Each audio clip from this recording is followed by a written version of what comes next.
I don't have a lot of time. I crashed. I did a session of Dying Light, and I didn't realize it's going to take that long. So now I have even less hours to start off with. And I'm on next resin. Why the fuck am I on? Did I not do it? What? I didn't do it. Oh my god.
Second one to one shot. Dynamite. Lightning, echoing song! Eat Lolling, eat Papa, get him! Breath from the sky!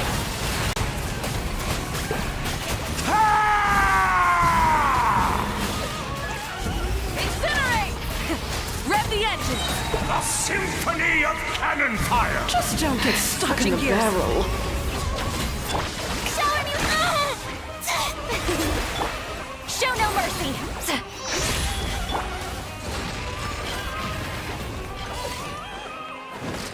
It is time to slay our foes with one almighty This calls for some strike! pomp and ceremony. Yeah! Get to work! Good lord. Lost Your my lives. place. Where were we?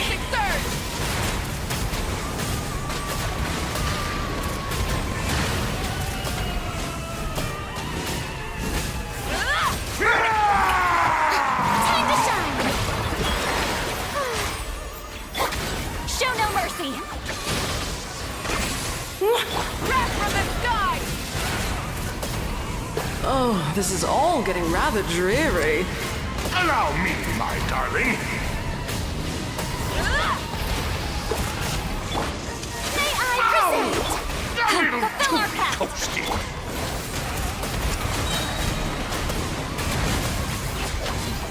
The curtain Light call of the has blazing sun. arrived. Try and stop me!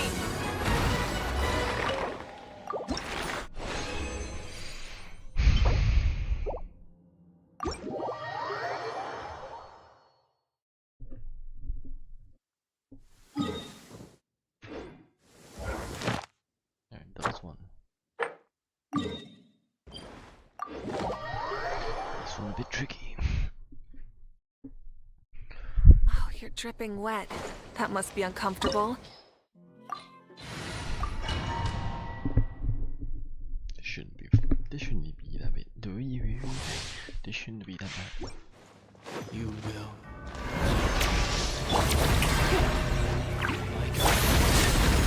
Lolling! Eat Papa! The flame burns. You ignited a fire that you could not control!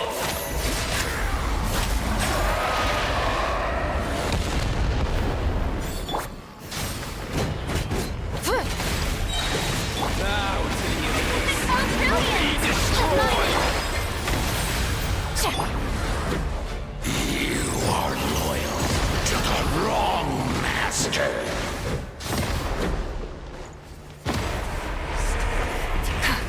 I fight on!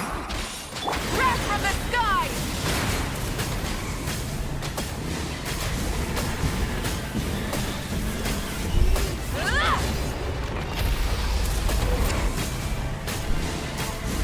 This world shall perish, and its ashes will fall like Show no rain! mercy! Light of the blazing sun!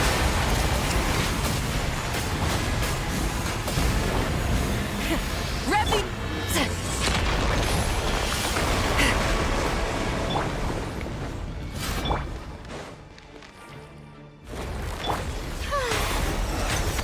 May I...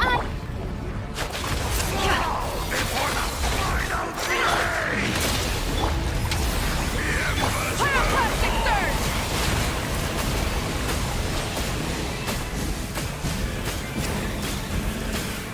Incinerate! Full throttle!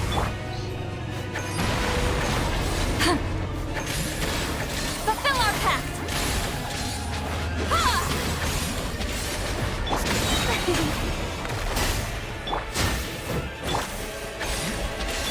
Light it up! Strike a pose! Get to work!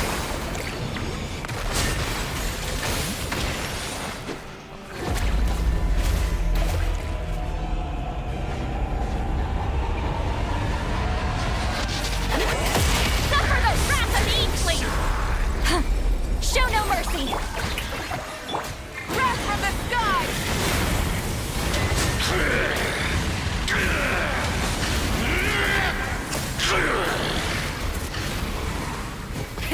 Rev... Fulfill our pact!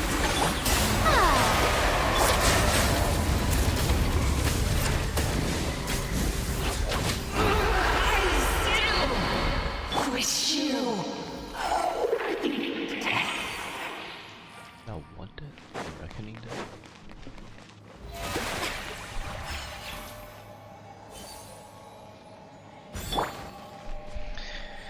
Harlequin.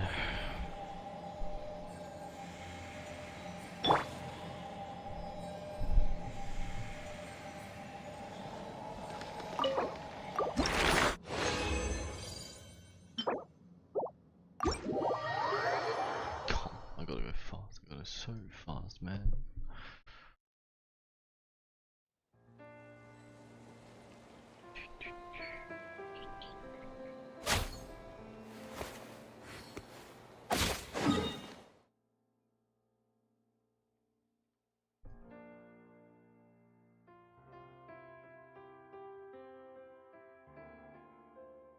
Oh, that's the quest. I need to go back here.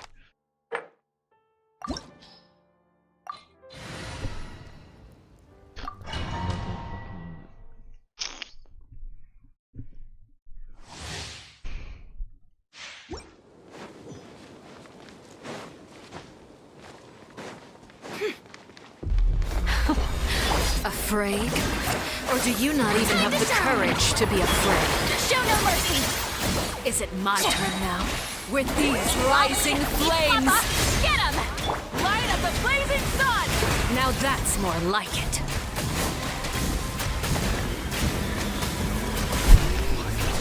With the fall of darkness, destruction shall rise. Have a taste of purgatory. Incinerate! Get to work! Shower me with praise!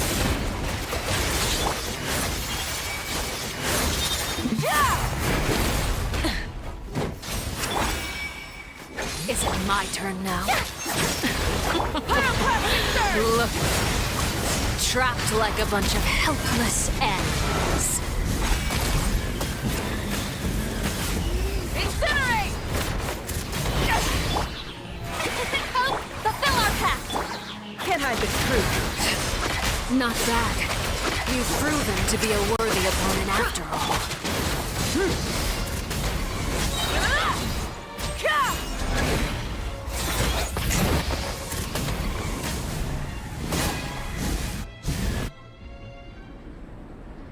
Seems to be.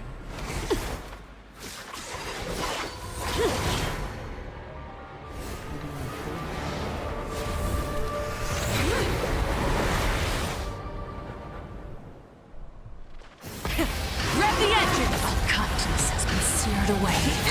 My blade is all that remains. Suffer the wrath of Eastling! Let the world collide! Light of the blazing sun!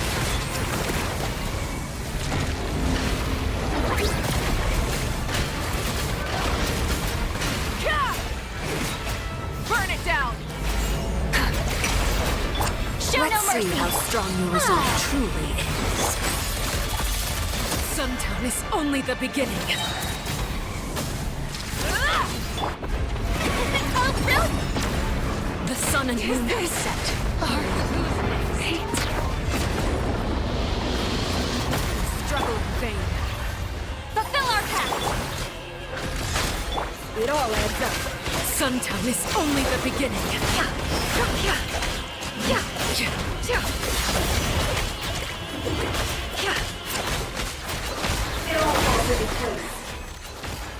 No more lies. That hit so hard. Defense. Fuck it, it's double crit, surely. Surely they'll be useful somewhere.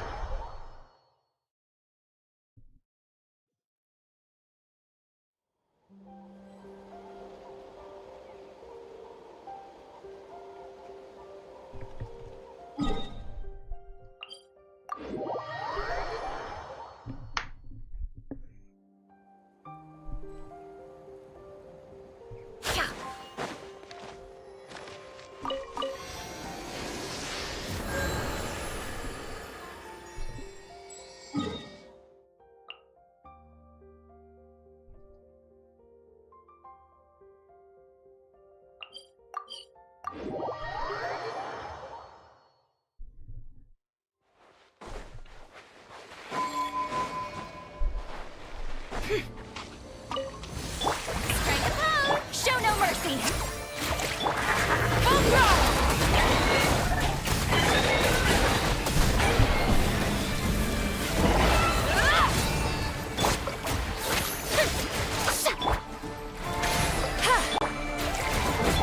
Fulfill our pact! Light it up!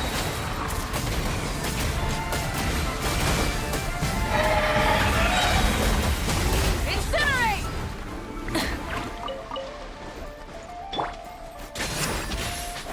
Pyroclastic surge!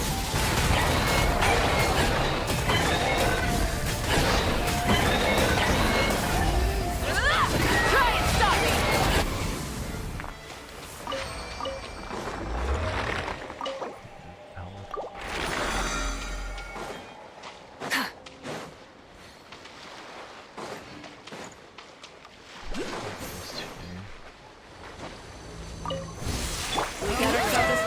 Show no mercy!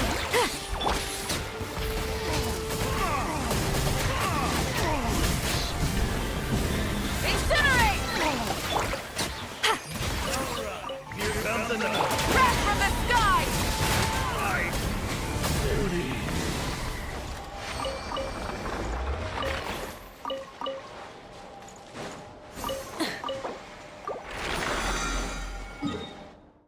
I don't have enough. Okay. That's why I stop. Go back to the quest.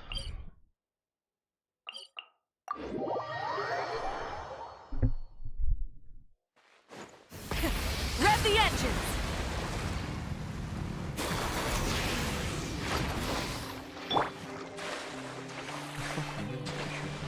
Show a new trade!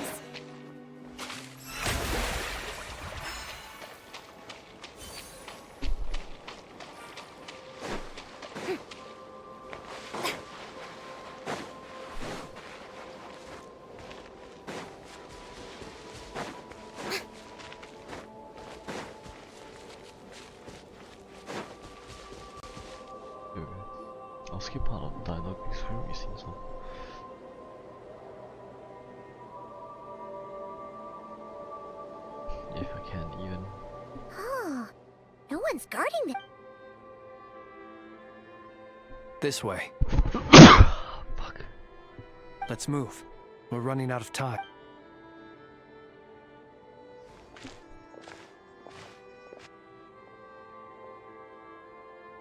Ah! There you are!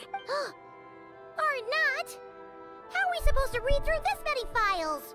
Difficult, yet to expose the true intent. Hope we don't land on our heads then. Ah! Ghost! That file suddenly moved by itself! This is a... Many strange things happening. Hey! Come out! Wild Hunt Hey! Another file's moving! Are we being given hints? I feel no hostility. On the contrary, it seems we're being aided somehow. Really? Hey! Seriously, another one? Okay then. Paimon will read this one.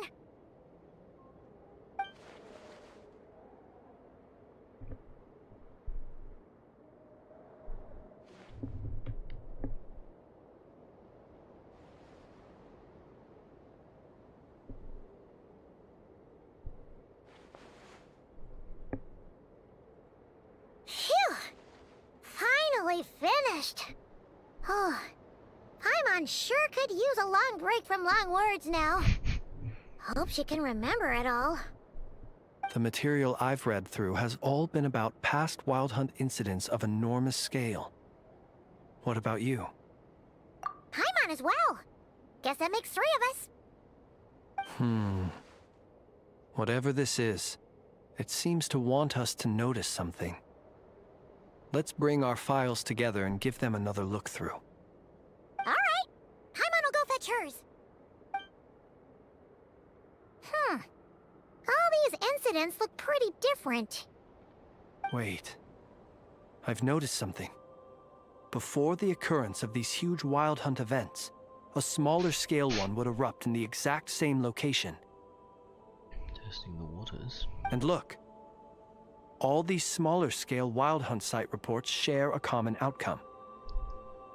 They'd be detected, but would go inactive before any forces could be sent to deal with them. They could then be sealed directly using a tide seal stone. Huh? But why? Hide seal stone. Maybe the stone was the... Some of these records are too old. I doubt he had regained the ability to act freely yet, or we would have met long ago. Ah! And here's another similarity. Kuvaki and nearby soil completely drained. Could this be important somehow?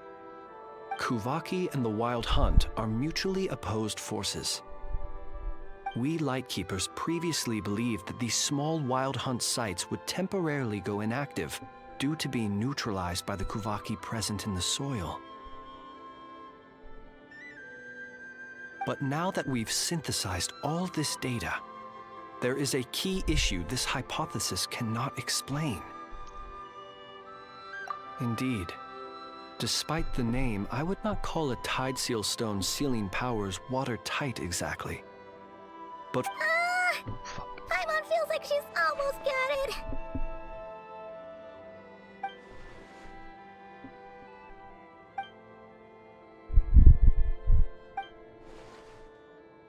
yes, that might be it.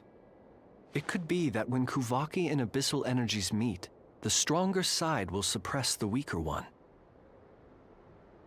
And while Kuvaki can indeed destroy small-scale Wild Hunt anomalies, should Rerir be strong enough, the Kuvaki might be his for the taking instead.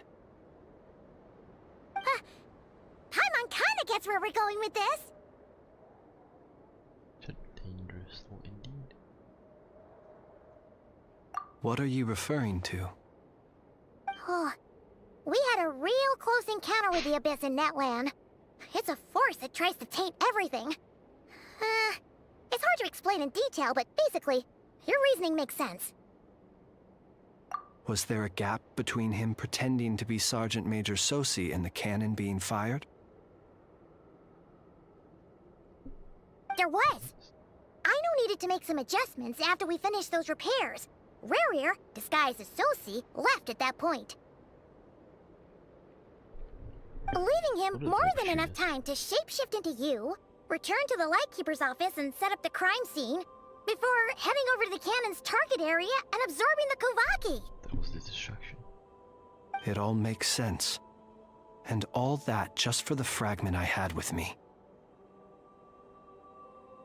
It begs the question, what makes it so special that he needs it so badly? Oh, there's a knocking. Why is they visiting at this hour? That's odd. We shouldn't have any guests. I'll go take a look. Oh. Loma. Ah, it's an ibis. It's carrying a letter! Ooh, Lala must have sent it. She can speak to little animals. Huh, let's see here. Situation urgent. The cannon began operating shortly after we left Nasha Town and is preparing to fire. It is locked on to Star Sand Shoal. Please return to Nasha Town and assist with all haste. Lauma. That's gotta be Rerir's doing.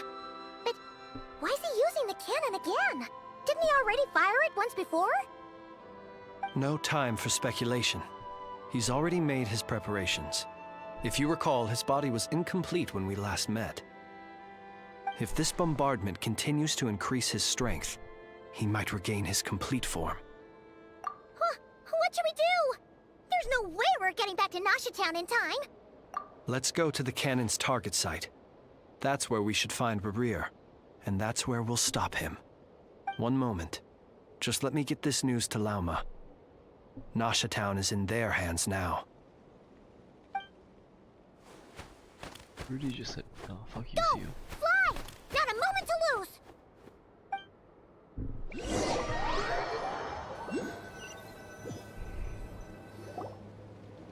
You're here, as expected. Oh my. Humans, you never change. Always trying to use powers you neither comprehend nor control. But it is also thanks to you that I found a way to return. Why is his voice so distorted? You've messed with the cannon again, huh? Sorry, but this round's not gonna go your way. Such faith in your companions. But will the inhabitants of Nasha Town understand why they wish to stop the cannon? I think not.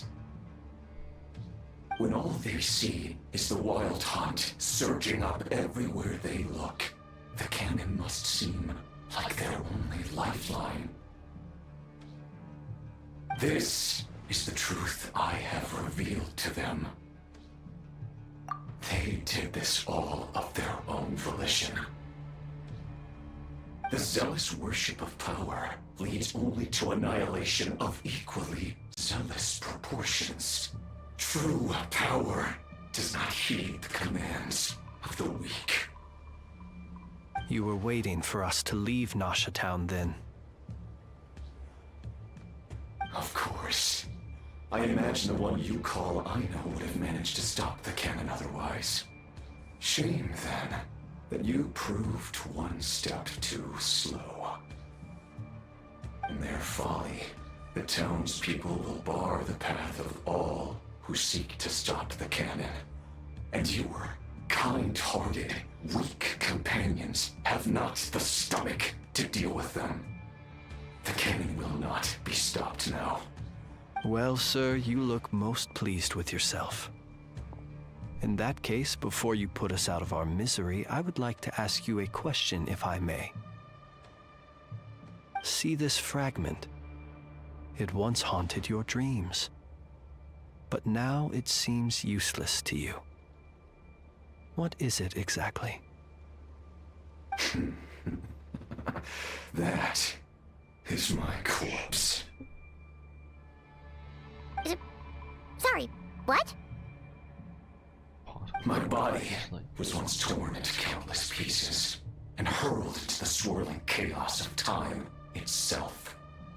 But even so, my life and will were not extinguished. Every last fragment calls to me. Sooner or later, they shall welcome my return. You're saying as if they're not already you. Like what? What are you even saying? Exactly. Huh. So the terror of the Wild Hunt was in fact caused by scattered pieces of your corpse. I guess they don't call you one of the 5 sinners for nothing. Serendipity guided the fragments to construct an incomplete version of myself, upon which I began collecting more within Wild Hunt sites across the land. But each time, the fragments I obtained were hardly worth mentioning. While that which you hold in your hand was my heart. So that's why it responded so strongly to you. Only by retrieving this most critical piece could I gain mastery over the turbulent Kuvaki energies and be fully reborn. That sounds horrible. Hence, you fired that first shot, hoping to regain enough power to seize the fragment from me. Are you completely crazy? Weren't you afraid of dying? Dying? Such power has no hope of killing me. It may destroy my form over and over, yet always I rebuild it. It may smash my flesh and crush my bones thousands of times and more, but that is of no consequence to me. What truly infuriates me, however, is how you've destroyed my heart. All that suffering, everything I endured, and all for nothing. I've adapted to the strength and flow of this Kuvaki. The next cannon shot will multiply my strength immeasurably. That don't sound good. It will not be a full restoration, no. But it will be more than enough to destroy any in this world who stand in my way. Still, I suspect the Kuvaki will have rendered you down to nutrients for my consumption well before you have the time to kneel before me. Traveler! Jesus, man. Behind you! Look at that light! Oh shit, they're firing the cannon.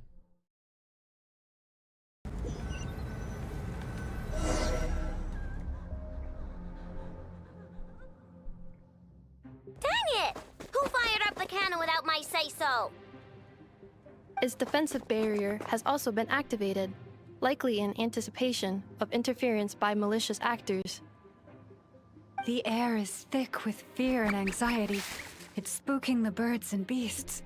What exactly is going on? You're here. Looks like this was all part of Rarir's plan. Not only did he plant seeds of suspicion in people's hearts, seems he's now igniting them. Hey, Yehoda's gone in to scout out the situation. She'll be back any minute. Right. I'm back! I'm back! Oh, it's bad out there. Rumors flying everywhere you turn. Something about the Wild Hunt preparing to spawn a wave of monsters, the likes of which we've never seen before. But that's not even the worst of it. Lots of folks don't even believe the cannon can prevent this crisis, so they're getting ready to make a run for it. Others are trying to make a quick buck out of this whole mess. How could they still be thinking about Mora when such a catastrophe is imminent? People. Unprecedented danger brings unprecedented opportunities in its wake. A chaotic situation can bury much wrongdoing. Even those who flee without reserve put themselves at the mercy of the divine. Is it any wonder, then, that some will aim to profit? Are there still non-infected? After all, a gamble that might rewrite one's entire life is hard to come by. Even so. Well, seeing as you disapprove of their actions so strongly, Lady Moonchanter, I suggest that you be the one to handle them. Not like that's the only major problem on our plate right now. Affirmative. We must quell the chaos in Nasha Town as soon as possible. Also, the unexpected activation of the cannon entails a high risk of incorrect operation. This must be stopped in a timely manner. Well, about that, people have been talking about how someone might come to stop the cannon. They've decided they won't let anyone in. What? I made that thing! They can't just take it from me! Let me over there! What are they gonna do, stop me? They might, if Rerir has already formulated some countermeasure. For example, he might have spread a rumor that the Wild Hunt would take your form. What the fuck? Possibility high. If they view the cannon as Nasha Town's only hope, they are likely to conclude that anyone who tries to stop it must be with the Wild Hunt. We will face strong resistance, but they're just ordinary people. Brute force must be avoided, if possible. There's no time. Let's go into the town. I'll find some way to calm the townspeople. You find a way to stop the cannon.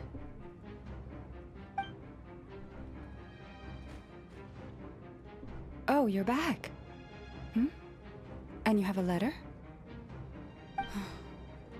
The Traveler won't make it back in time. So they're heading straight over to Star Sand Shoal instead. Wait, what? Isn't that the cannon's target? Why would she go there? Assessing risk level. Maximum. So if we can't prevent the cannon from being fired... Then she's prepared for the worst.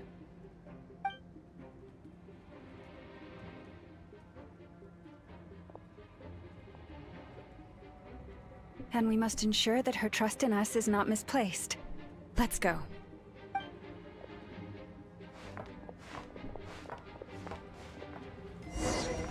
What's us? Well, the town's good.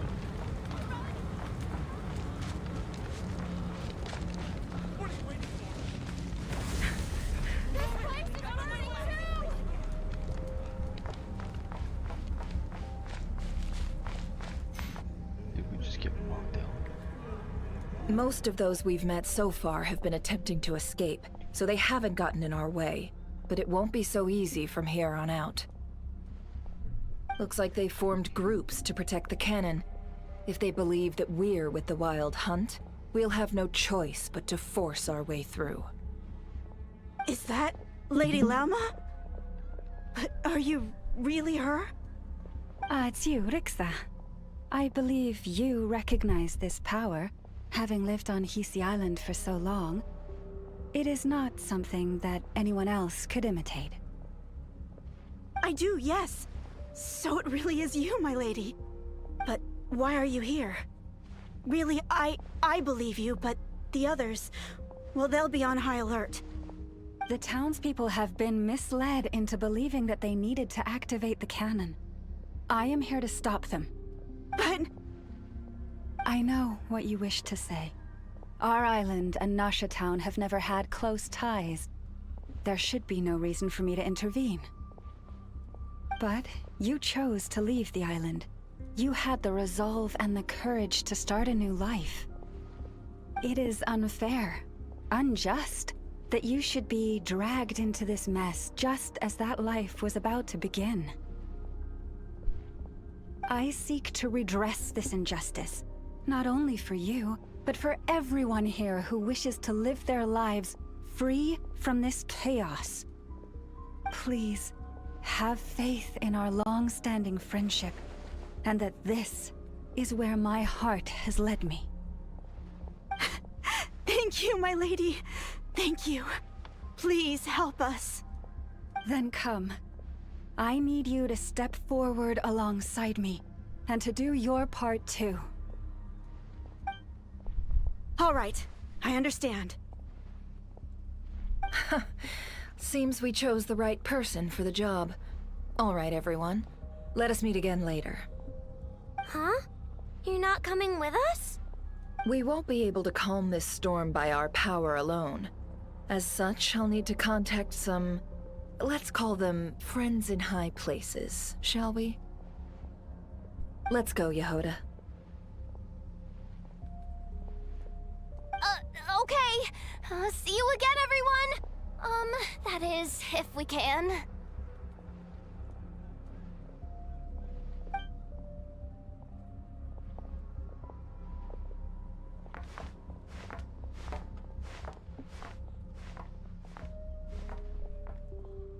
Remember these words. The road shall be paved with truth, and we shall pave it ourselves.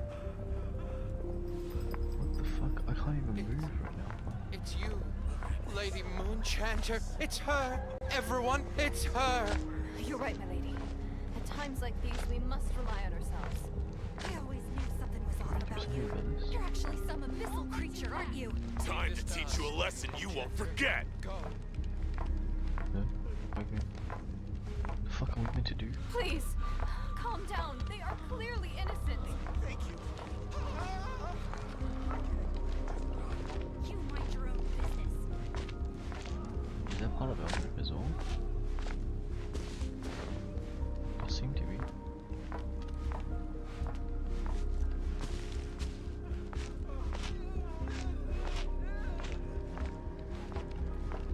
Man, this is so big.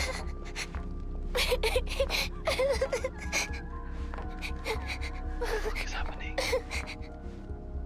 Oh. Lady Moonchanter, there's a child here! It's all right now. Go, quickly.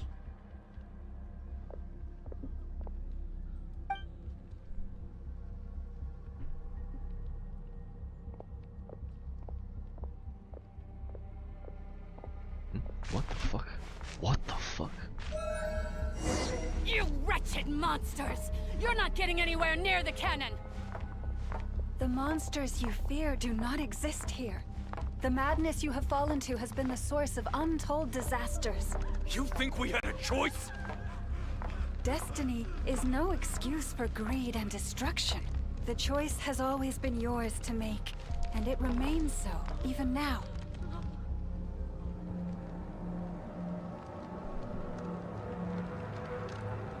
Thank you for bringing us here. We can quickly overcome the barrier by going upward from over there. The cannon is all yours now. Got it.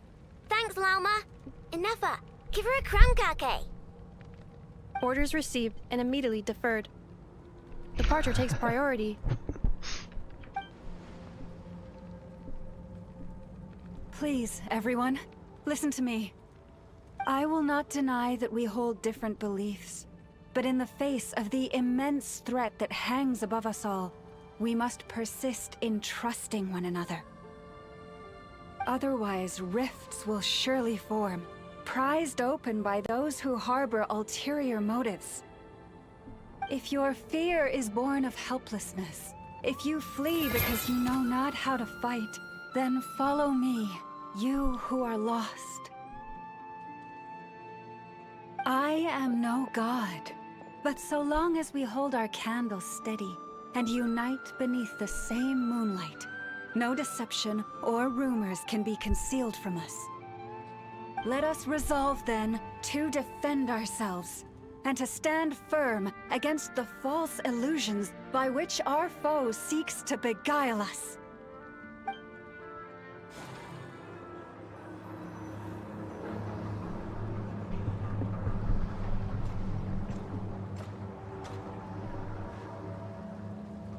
Let's go, Enougha. This way up. This is making me dizzier than I expected. Adjusting route. Make ready.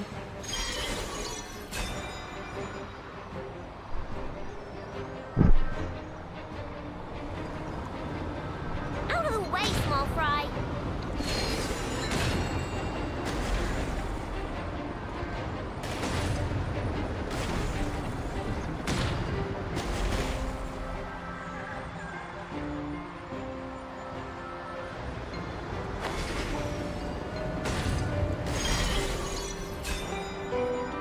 What happened to the path? Track missing. Fall imminent. Come on, come on, come on! Get out of there! Whoa, nice! Preparing barrier breakthrough. Brace for impact.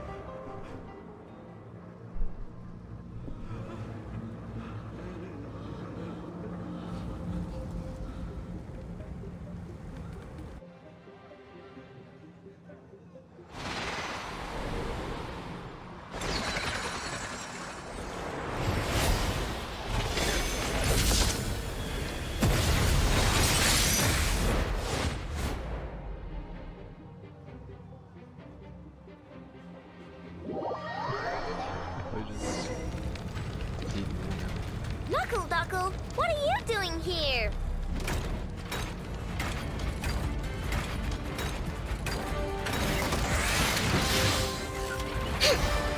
Go claw! Annihilation mode. Cleanup sequence initiated.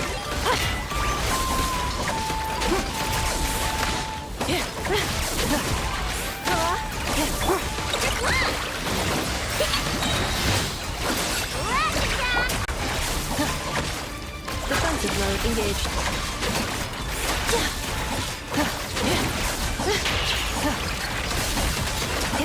Interference detected. Entering countermeasure mode.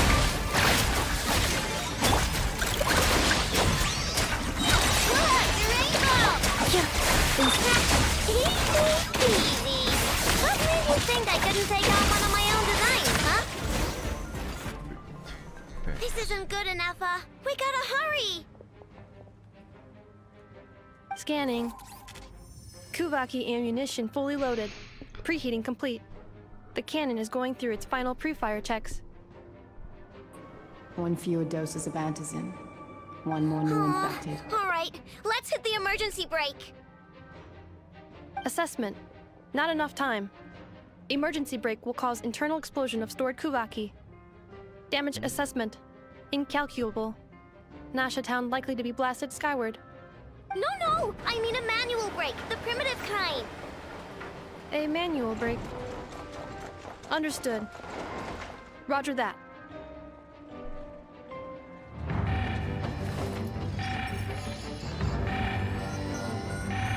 We are out of time.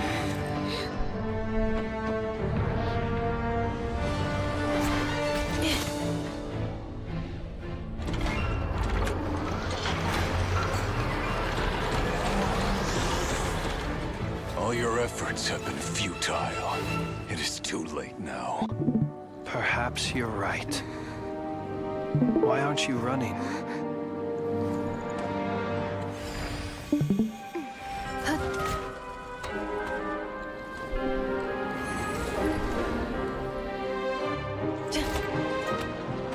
Sigisato passa sax, intimi potutos. Inekritus necrus baptisi, canis omnes tu sonos pentusi. Osesticos palatin pirantur resurrecru, topia tua aetion feratum.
Well, that's not good.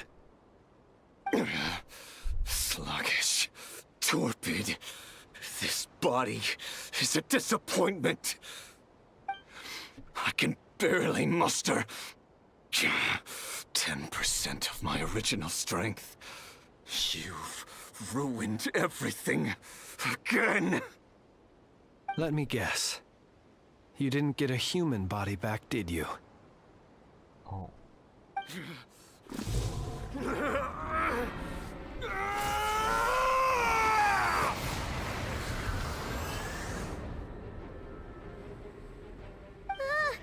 What's with him?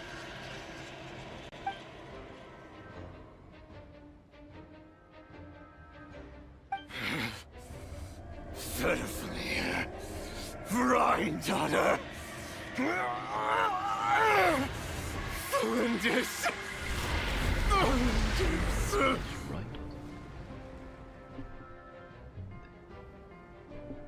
Watch out! Whatever rationality he still had when he was searching for his body is gone. All that's left is the calamity you see before you. A monster fueled by nothing but his own obsession.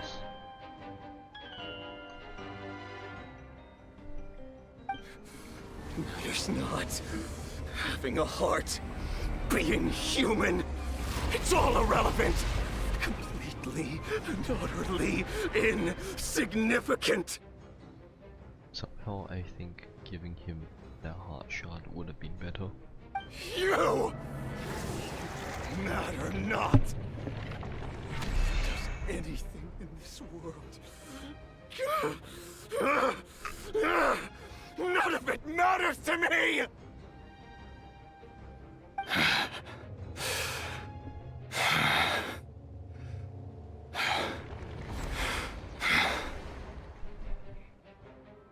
Why is he just heavy breathing? Fools. Time to die! Oh shit, we are actually fighting. No, we are not. You too have the potential to be driven mad by knowledge. But the truths you seek are so insipid, laughable that you should die for their sake.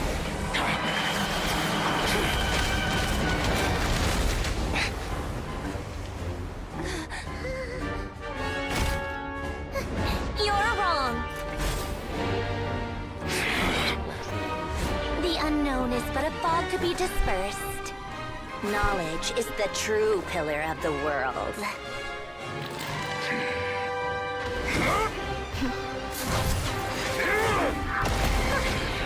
You're not the only one who got stronger. Polonia!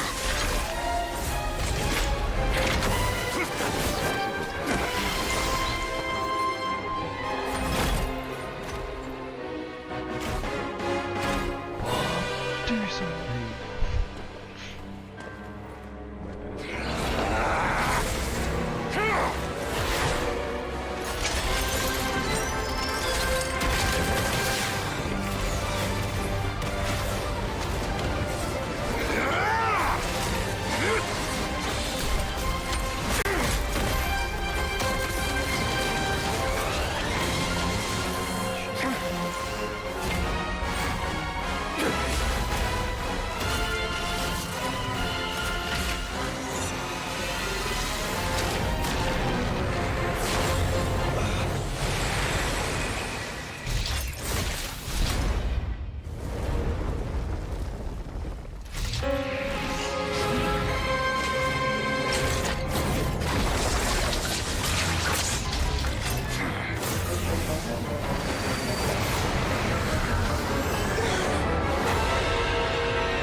Dude, that left a trace and he sensed it.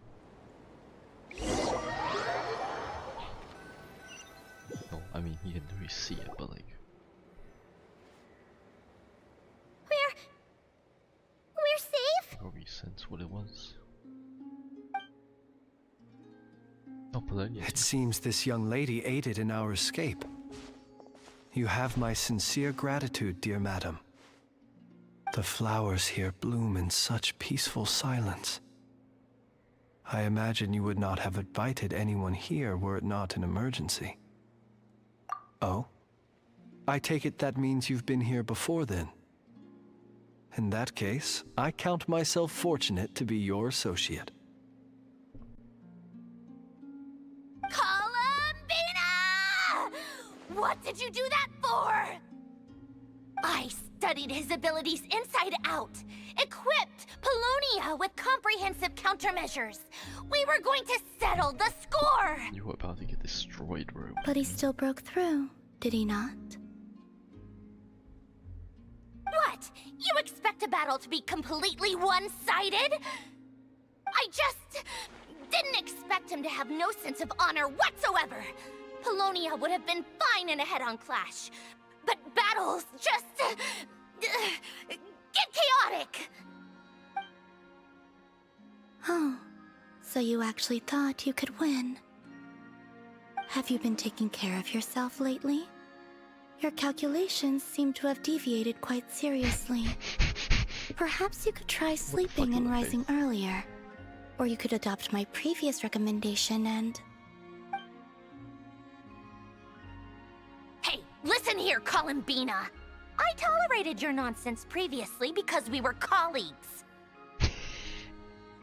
There's a Fatui warrant out on your head, and don't you forget that. Don't make me fight you right here and now. Oh, I was just a little concerned about you, that's all. Just like that time when you weren't making any progress with your research. So you went and cooped yourself up all alone. That was none of your business! And don't you ever drag me out to one of your freaky hovels again! Come on, Polonia! We're leaving!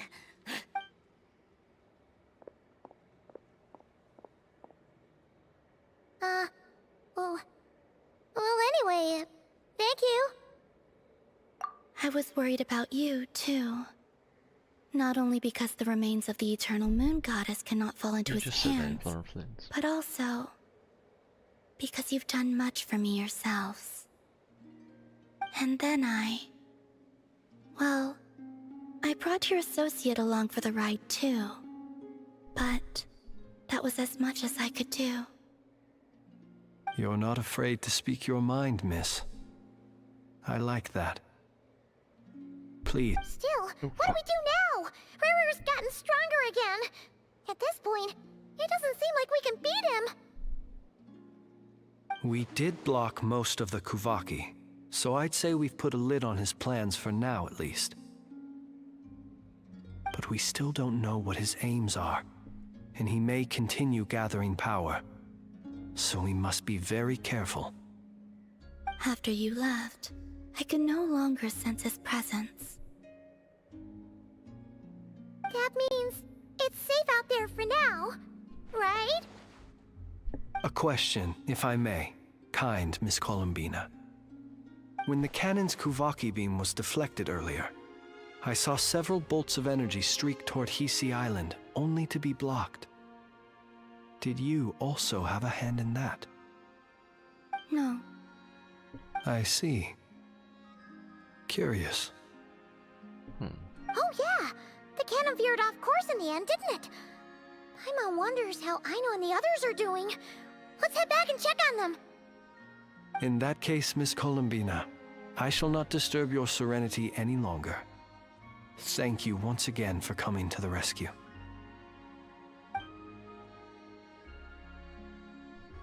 Go now, all of you. Do not worry.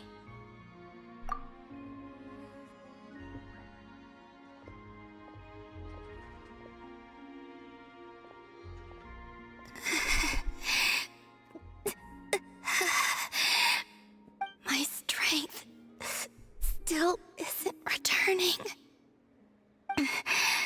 It seems my time is running out.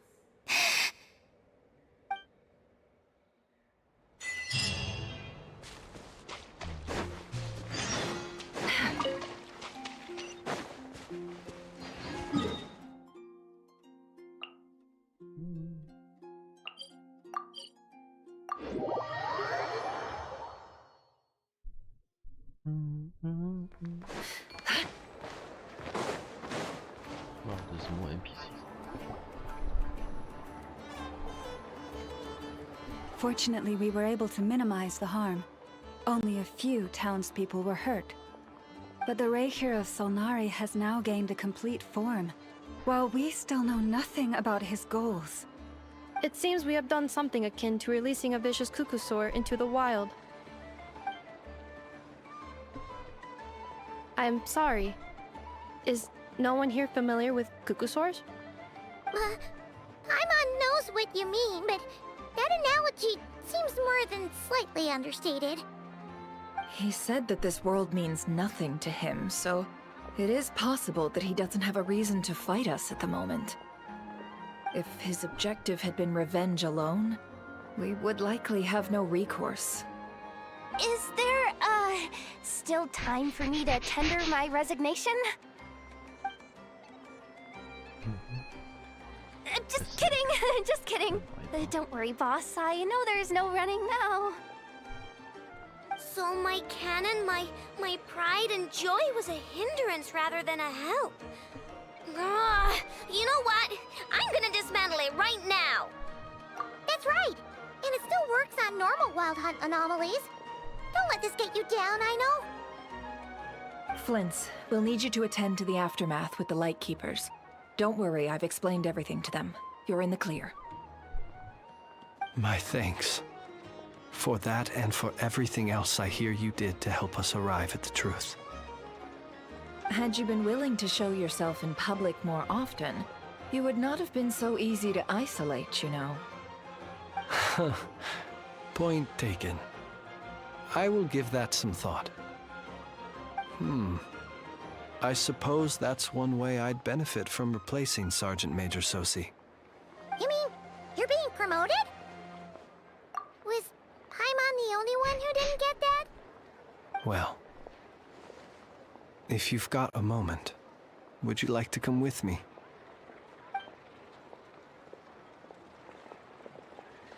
There's a certain gentleman I'd like to send off on his final journey.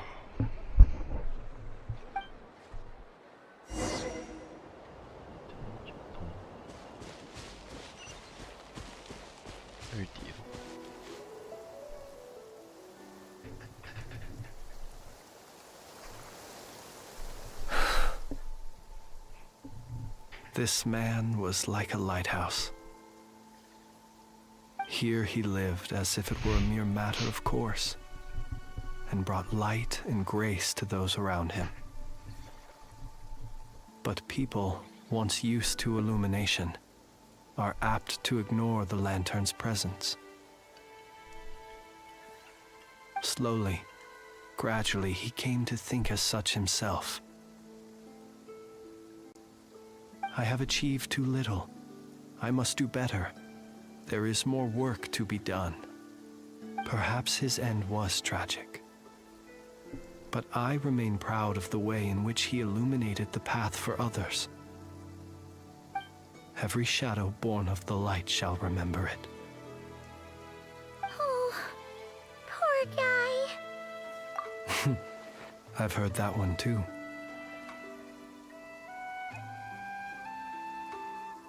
Is that so? Well, you're right. It may seem that our efforts were in vain, that Rerir achieved his goals. But we will pursue him to the last, even if the outcome is not what we wish for. It is not dissimilar to the role of a graveyard keeper. We do not seek to bring the dead back to life, only to grant them peace. What are you two talking about? Care to explain? Okay. Either way, the Lantern Fae is not playing the leading role in these final rites. Lightbearer, with your blood you have paved the road to glory and justice.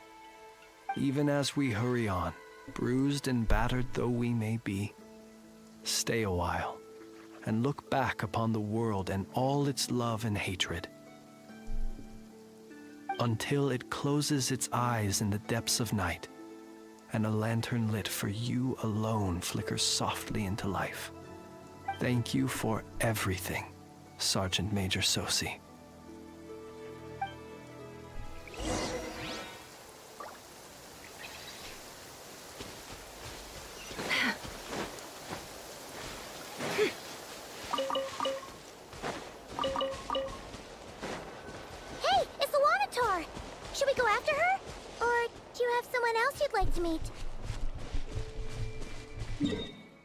Where the fuck do I have to? Oh my god. Fuck it, we do it, fuck it, we do it, fuck it, we do it.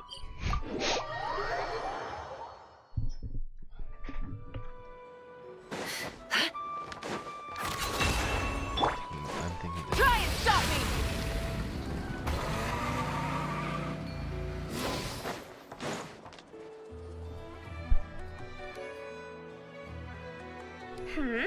What brings you here?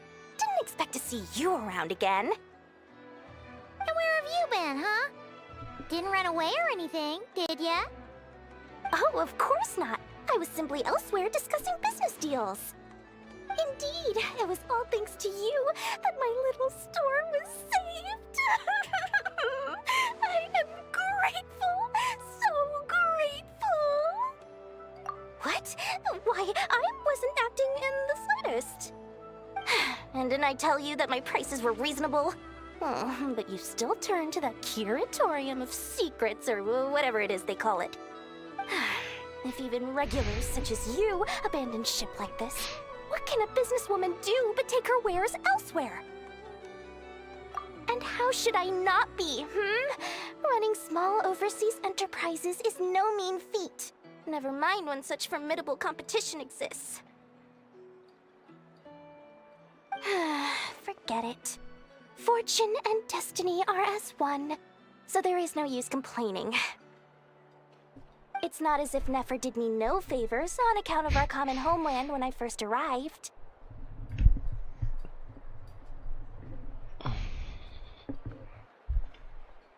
If anything is to blame, it is the lack of opportunity to have her owe me in turn big time. Now then, should she ever need anything, you make sure, no, make doubly sure, to inform me first, alright? Business.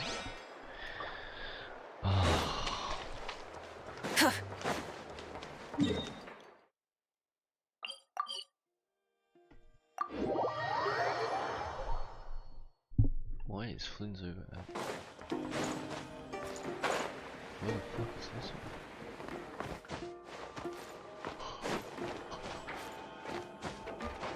Oh no, I'm tired already.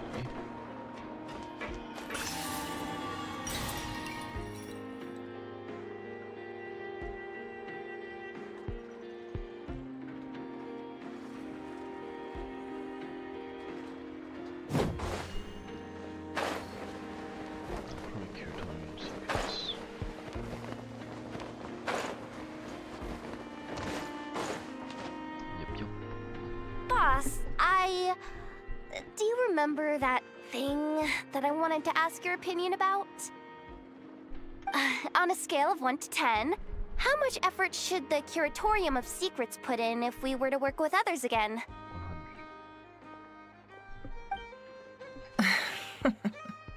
Is that a 1? Isn't that kinda low? Guess again. Wait. You mean 0? But wouldn't we just be slapping our brand on the joint venture and calling it a day? Why even team up at that point? Yehoda, what I mean to say is that there's neither an upper nor lower limit. Aw, that's just like you, boss. Always thinking ahead. Wait a minute.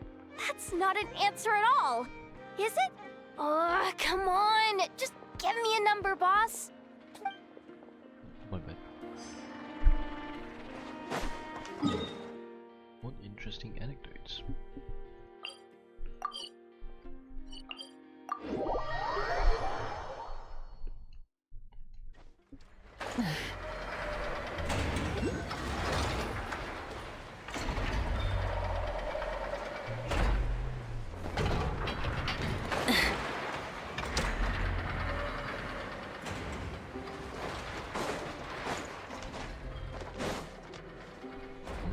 Flins? Don't see you coming around here often. Just feel free to take a look. I'm busy right now. Well, I've come to visit you, Miss Aino. Here, I've brought some snacks from town in their traditional butter flavor. So, where should I leave them? Shh! Ineffa might hear you. So, what's the occasion? Are you gonna say that the Rat Ninki will be taking over all Wild Hunt incidents after that hiccup with the cannon? And criticize a genius like yourself on account of results that none of us could anticipate. We would not be that crass. If we really did do that, I dare say we shall never again see technological breakthroughs. Sweet talker. It gladdens me to have set your heart at ease. Anyway, what's the matter exactly? Well, could you help me repair this lantern? I did bring it to Nasha Town to get it fixed, but it broke again during our previous battle. You want a genius like me to go fix a lantern? Oh, my apologies. Perhaps this request should be better directed to Miss Ineffa, and perhaps the snacks too. What? I mean, I can totally do this, no problem. Wait right there. I'll be done before you can say fix it. Much obliged, then. And next time this happens to you, make sure to come to me first, you hear? She wants those things. Fix my lantern, he says. Please, this won't take 10 minutes. If only everyone knew what the heck they were doing. Take that Hinsa, for instance. How in the world do you end up creating an integrated controller for the cannon and the barrier from random components people ask you to fix? Ugh, it gives me a headache just thinking about it. I gave him a real earful and told him to send me regular reports. If he's been working on it lately, I want to hear about it. Yeah. I mean, I know I'm partly at fault too, all right? You're doing great. You just built the thing. They did that shit by themselves. Why? How the fuck is he over there already? Oh no, that's the other one. My bad.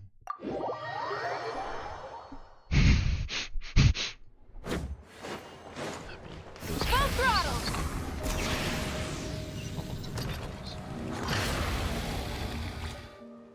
Krumkake creation complete. Please, enjoy while it's hot. Thank you for going to the trouble of remembering that, Miss Ineffa. May this taste bear witness to a friendship that will endure forever and a day. Understood. However, I fear that krumkakes do not keep for that long. A week at most may pass before their taste deteriorates.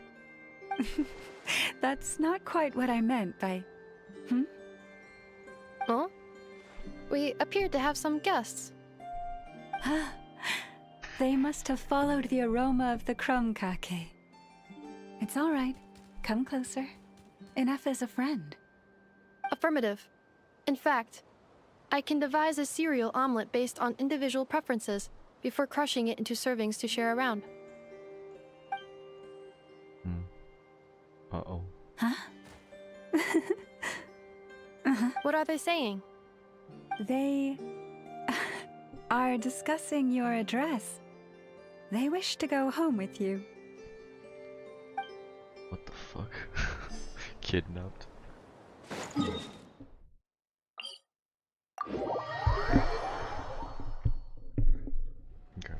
Sorry, try. Try and stop me!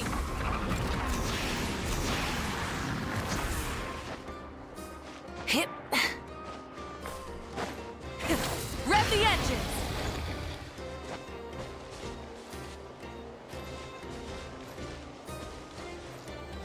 What type of move?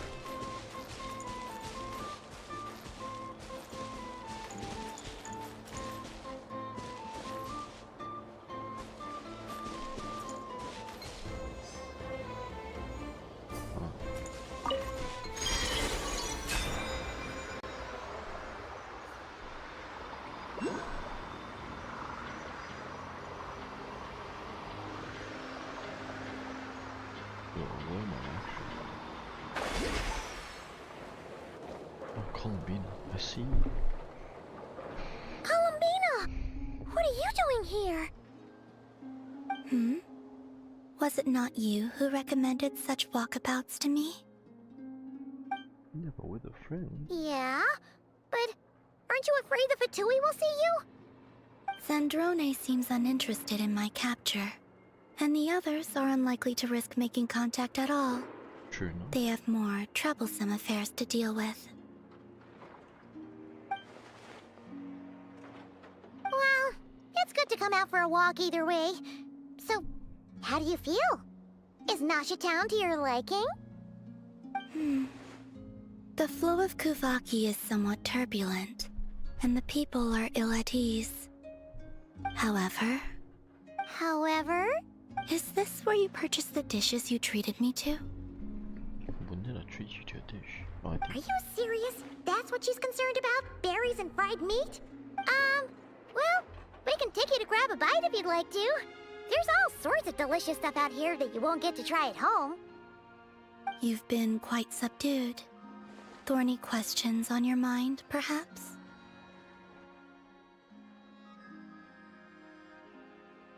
I could not gain any insight into his schemes, I fear, now that he has donned a shape and form. Selling his power short would prove a fatal error. But that power of his plays host to an obsession that borders on mania. I cannot say if that fixation is directed at the moons or at something else. Perhaps understanding the subject of his fixation shall prove key to repelling him in the future. Well, Zandrone's daily routine is highly irregular, while the doctor often orders people around. As for Arlecchino... Was that not what you were curious about? Well then, have you been to that experimental design bureau of theirs? That weapon will play a key role in the Tsaritsa's plan. That's what I've heard, anyway. And what plan is that precisely?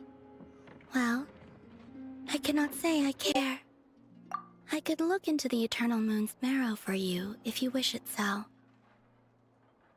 But after our previous attempt, I suspect your spaceship has been intentionally hidden away. Perhaps someone has certain truths they wish to hide from you, or from others. And I doubt there are many who could accomplish such a feat.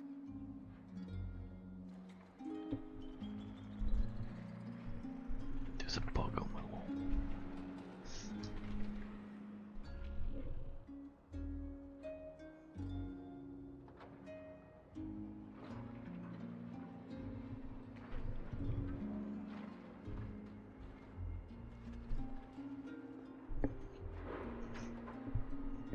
It's gone. I still wish to return to the moon that belongs to me.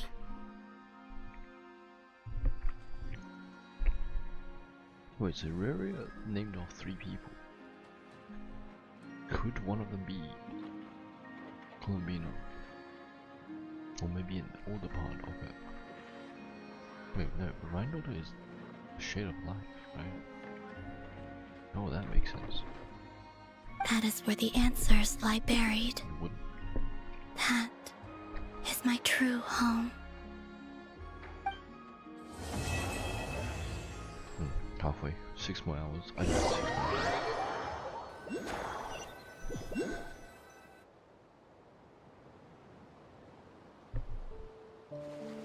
Interesting. You followed me this far. Why not show your face?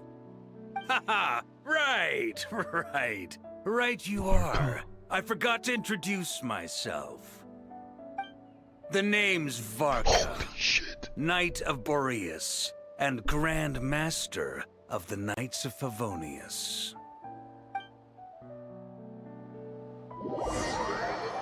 Holy shit. What are the... Dude, that's Varka.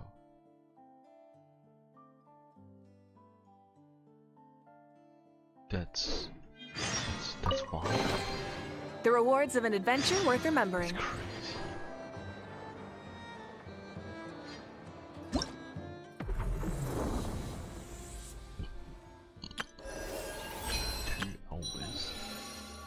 13 hours. Why? How? When?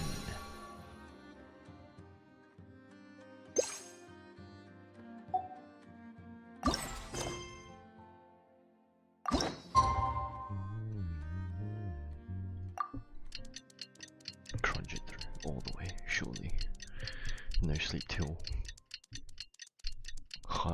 no 100%. Fuck. The quest completion and I don't fucking know.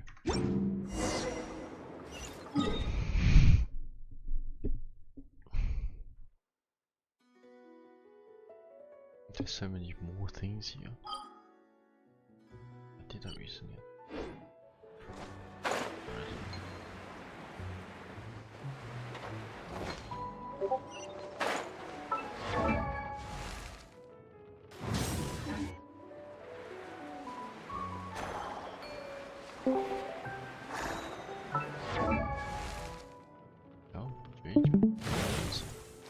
Okay, how are you still alive? What is even going on? Huh? What is even going on? How is Jay alive? It's been a few days since we said bye to the others in Nasha Town. Can't talk. Okay. Dude, bro thinks I'm fucking lost as fuck. You Bro have thinks... been. What do you mean? But I got here without having to fight the zombies. Yeah. Says later. You had to fight them. No. What?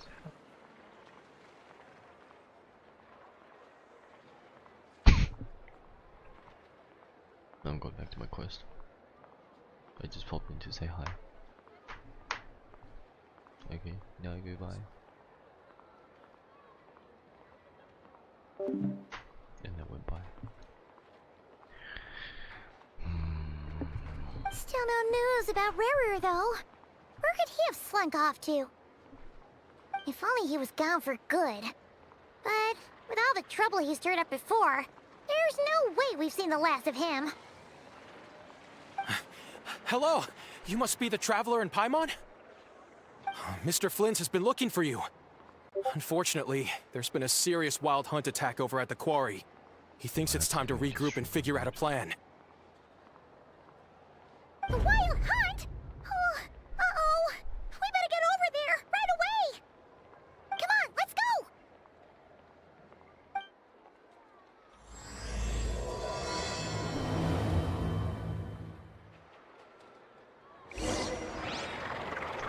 Surely like this is basically Australia, right? We get like every single nationality, you know.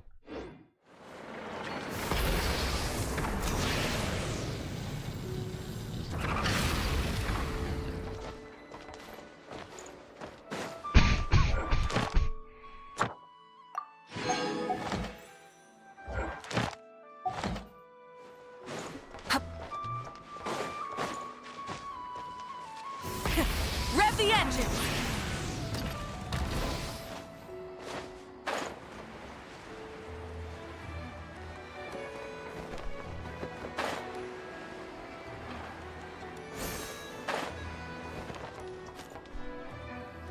It usually involves you.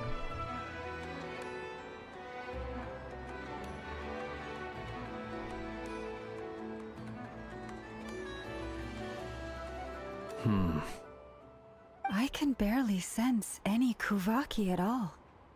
This whole area feels like a soulless husk. So he's meeting you. Looks like his appetite truly is insatiable. As if the power of that energy cannon wasn't enough. He's not seriously still getting stronger? What's his endgame here? Ah, everyone's here already. Hey, we made it! Everything. So, what's going on? We've all been on high alert since we split up a few days back, expecting Rerir to strike again. But it's like he just vanished into thin air. No one has seen him nor found any trace of his presence. That is, until this morning, when a ratnik found signs of wild hunt activity while out here on patrol. As you can see, the crystalite itself is physically intact, but the Kuvaki it contained is all but completely diminished. And we're sure that Rerir did this. Who else? He's the only one who could pull off a stunt like this. Pretty much.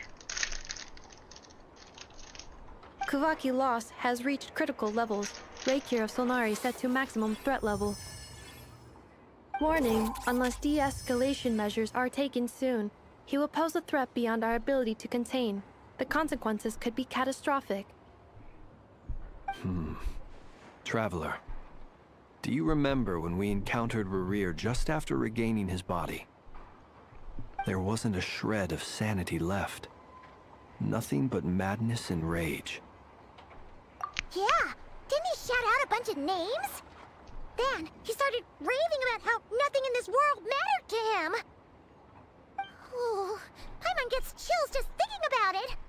Oh, but the thought that he's still out there, lurking somewhere in Notcry, waiting for his chance to strike?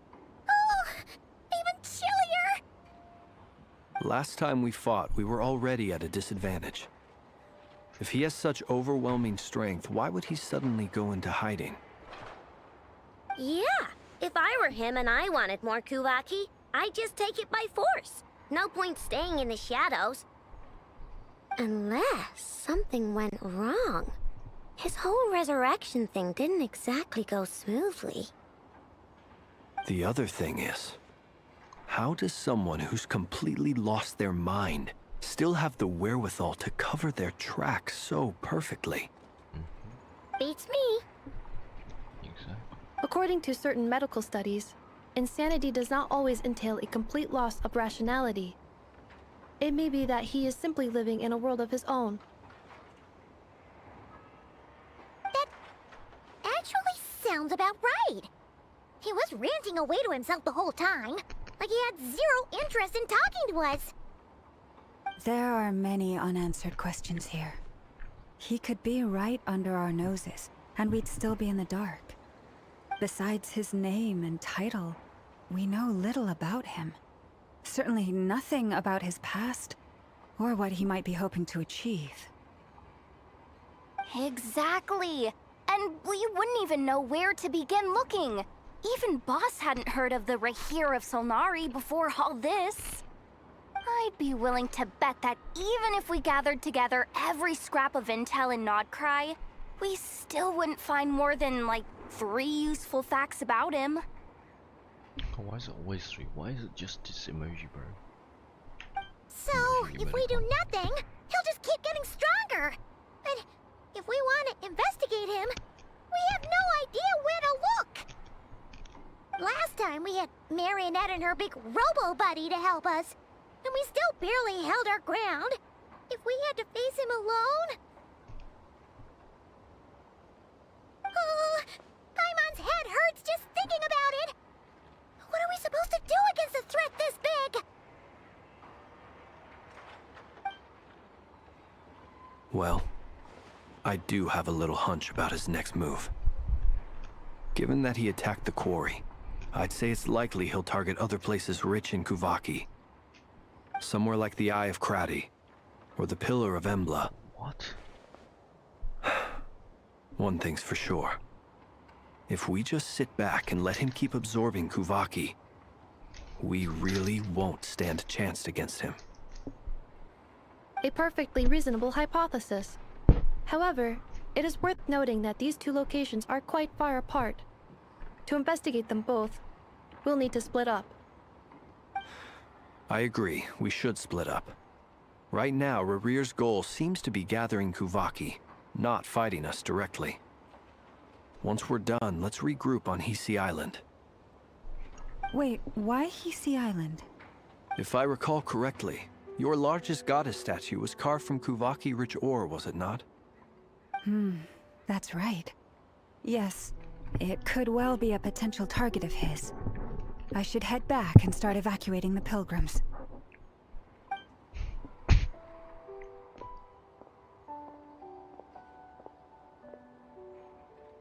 Splitting up's always gonna be risky. But I guess we don't have much choice, right? We're in a race against time here. And if we do run into Rarir, what then? That's when you follow the third rule of treasure hunting. Run like the wind. Didn't you say the third rule was go with the flow? I don't know. Did I? Anyway, whatever. In this situation, go with the flow means go find backup. Agreed. If anyone finds so much as a trace of Rarir, do not pursue him. Get out of the area and alert the rest of us as soon as possible. We need to put safety first. All right, we'd better get moving. Come on, Anefa, let's go.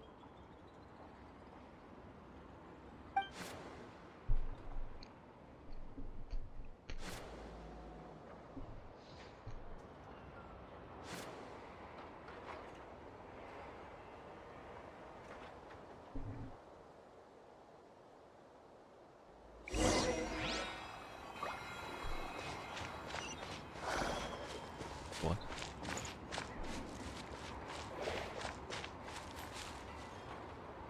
But do not have that shit.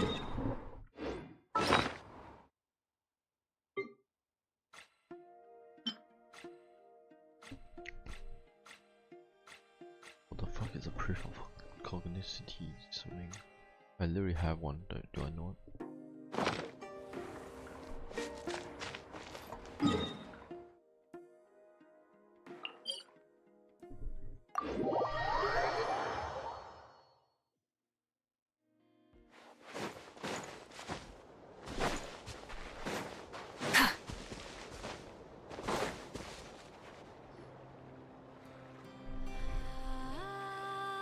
Any leads? Nope. Diddly squat. No clues to where he might be hiding. It's like he's a ghost. It feels like we're sitting on a powder keg that could go off at any second. Oh, I hate this feeling. I'd rather face him head on than be left hanging like this. So, you guys didn't find anything either? Not loving the word either. How about you, Flints? I questioned a few Ratniki and eventually narrowed my investigation down to one suspicious individual. But by the time I got to his place, he was already gone. Almost as if he knew someone was on to him. Either that or he's just extremely cautious and doesn't stay in one place for long. He's been biding his time for a while now. The question is, where or what is his next target? No idea. Since regaining his body, he seems to have lost all interest in the fragment in my possession. If he did still want it, he's had plenty of chances to take it. All we can do now is hope that Aino and Anefa turn up some leads. Darn it, Rarir! If you've got the guts, come face me one-on-one! Wait, he's actually here? I didn't mean it! I swear! Wait, Columbina, no. No, it's coming from Silver Moon Hall. The Lady Kutar might be in danger. Let's get over there, quick!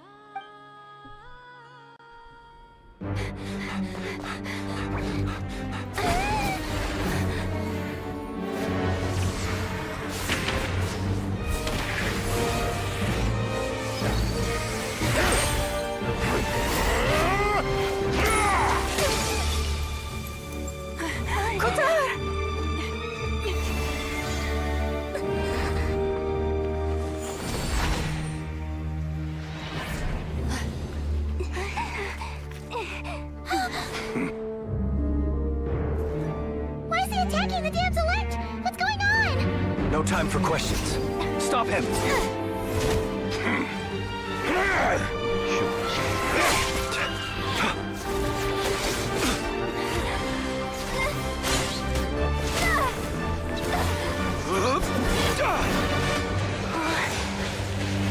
This is insane. Yehuda, get Kutar out of here! On it.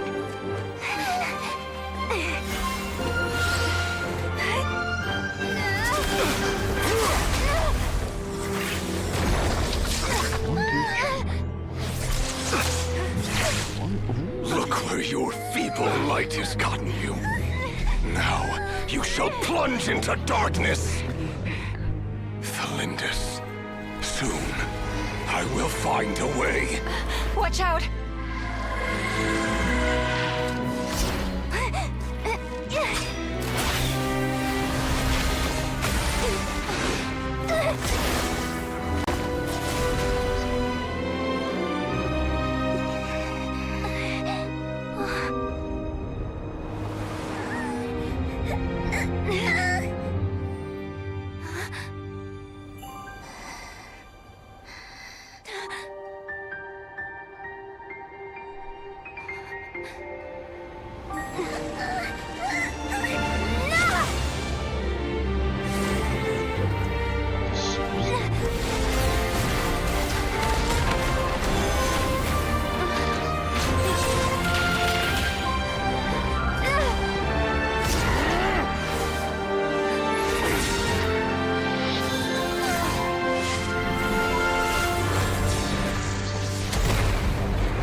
Find them. Even if it means turning this place to ashes.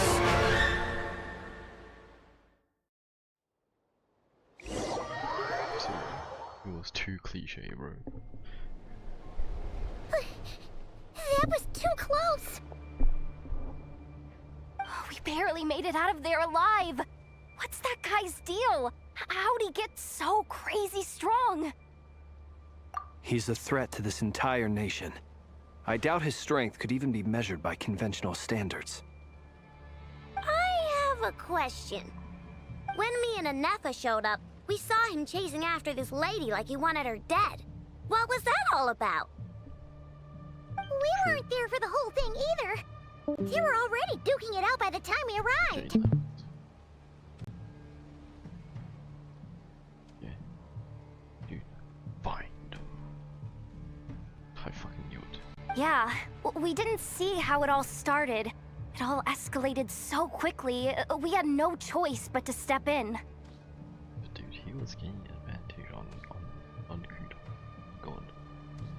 And that's like, maybe his full power. I mean, they're both not at full power. Like, that is God, I guess. Kutar, can you shed any light on the situation?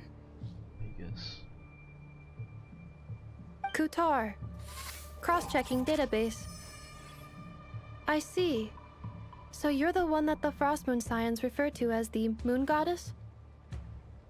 Wait, she's the moon goddess?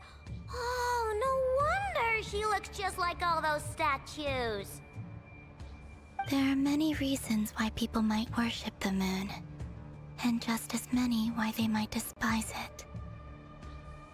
I've never met that person before, but there was no mistaking his deep-seated hostility towards me. Why he holds me in such contempt, I cannot say. But since he hunts the power of the moon, it's no surprise that I am a target. Kutar.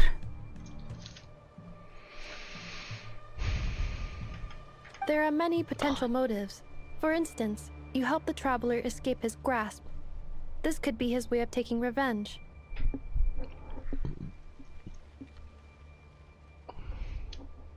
Need to warm up.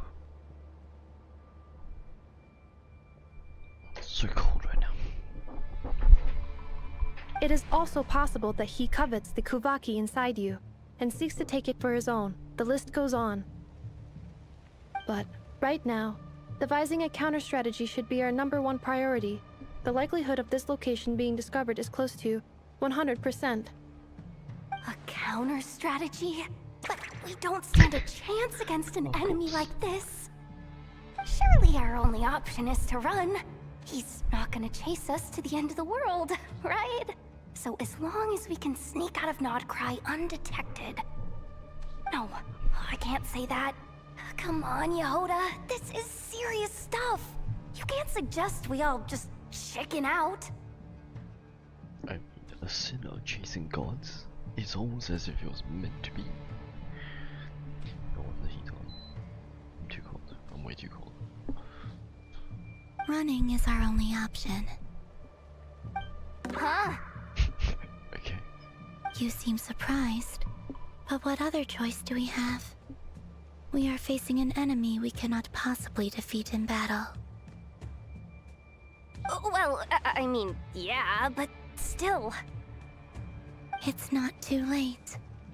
I can distract him, so you have plenty of time to make your escape. Wait, what? You're gonna act as bait? Doesn't that make sense? I'm the one he's after. There's no need for you to risk your necks on my behalf. A coyote doesn't stop for bypassers while it's howling at the moon. What is it, Loma? The Frost Moon Scions have already grown accustomed to life without their goddess. My presence here is no longer essential, and this is not my home, so you needn't ask me to stay. We can't just roll over and let him get away with this. That's not our style. Yeah, we can't just call it quits after everything we've been through together. Besides, she'd pretty much saved my life back there. If I just ditched her now, I'd never forgive myself. The broken heart. We can't overlook that you have saved our lives multiple times now. To talk of returning the favor would be a little crass for my liking. But suffice to say that we are friends, and friends look out for one another.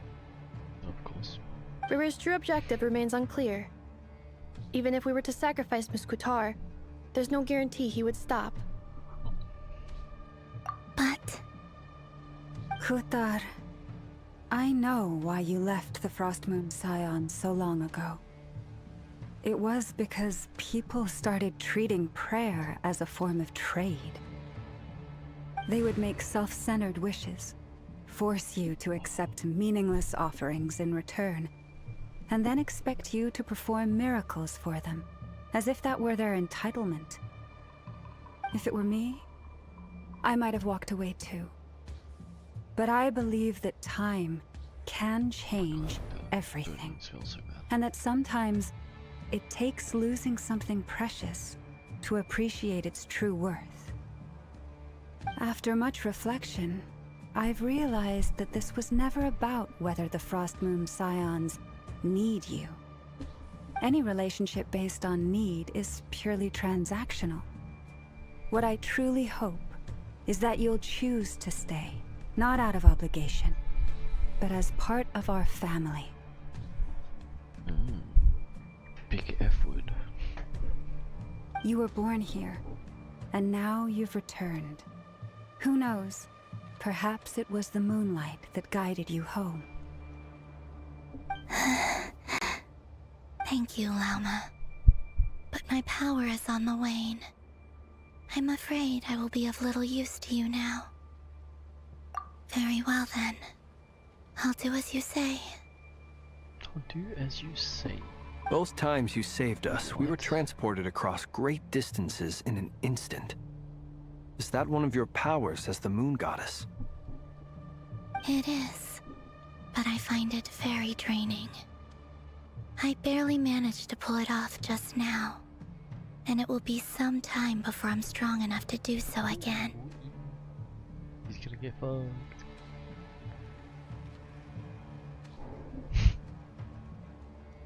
Oh, the backstab. He knows his fights. Yeah, I wanna watch this. Oh, he's picked up a gas barrel. He hit the zombie in the background. What the fuck? Yo, he got slammed. He's just running. Yo, he took the exact path I did.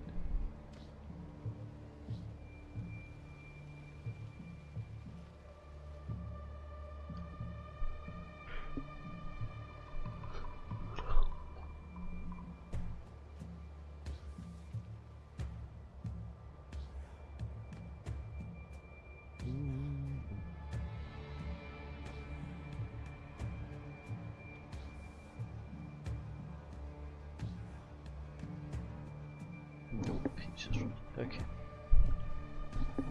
Rejected by the world, my power is dwindling. Like a lake, cut off from its source, slowly shrinking away. Now, it has almost run dry. What do you mean, rejected by the world? The 3 moons belonged to the ancient bygone era in which they came into being. From the moment I was born, the world itself has been steadily sapping away at my strength. The 3 moons are not one and the same.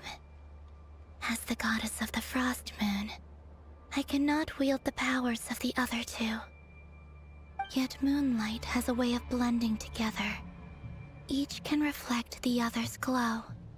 So when our fingers touched, I was able to restore my strength by drawing Kuvaki from the eternal moon's marrow. But this method of recovery is painfully slow. If only we could find the... It's the Wild Hunt! Even faster than we expected. We'll have to finish this conversation later. See how those Wild Hunt creatures are running away from us. They're likely just a scouting party, which means Rerir won't be far behind. Then what are we waiting for? Let's get the heck out of here!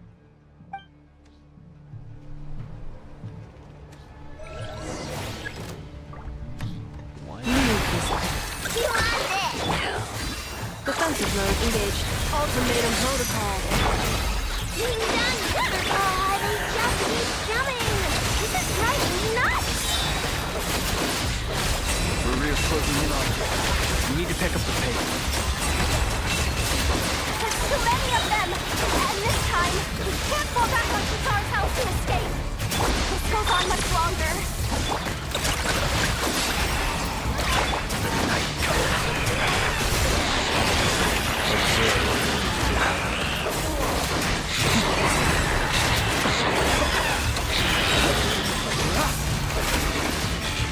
Close your eyes. Fear the dark.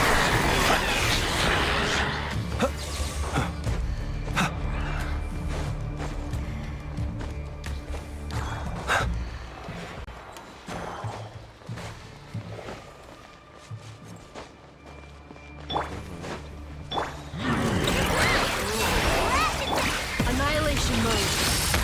Installation chamber deployed. Close your eyes. Fear the dark.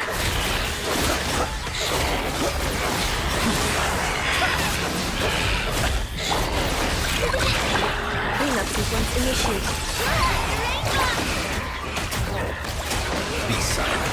Close your eyes.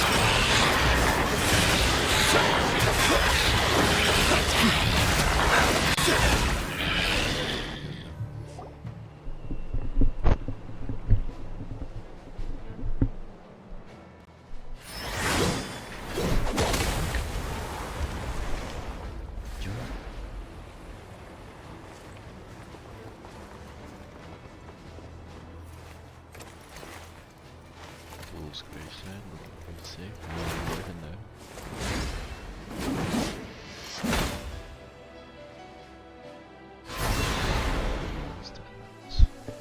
I love it. What's the matter? Bit off more than you could chew? Who are you? Grandmaster. Uncle Varka! You're back from Amsvartnir? What the fuck is Amsvartnir? Whoa! You're Varka? Grand Master of the Knights of Favonius? He kind of looks like he's in the T-pose. This is not... not a good look. This is not animated enough, bro. If only he was... Yeah, you see that like rock right here? If only he had one foot on the rock or some shit, bro. We could save the intros for later. Right now, let's get you all out of this hellhole. Follow me. I know somewhere you'll be safe. Oh, is that where I think it is? That's the one. Come on, move! There's no time to waste. I'm sorry, go away.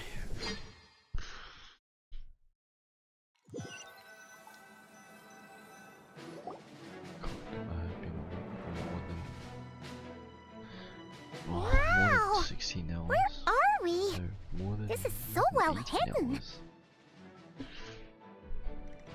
hours. Well, that goes without saying. This is the Knights of Favonius' meeting place in Nodcry, and a contact hub for the Northern Intelligence Network.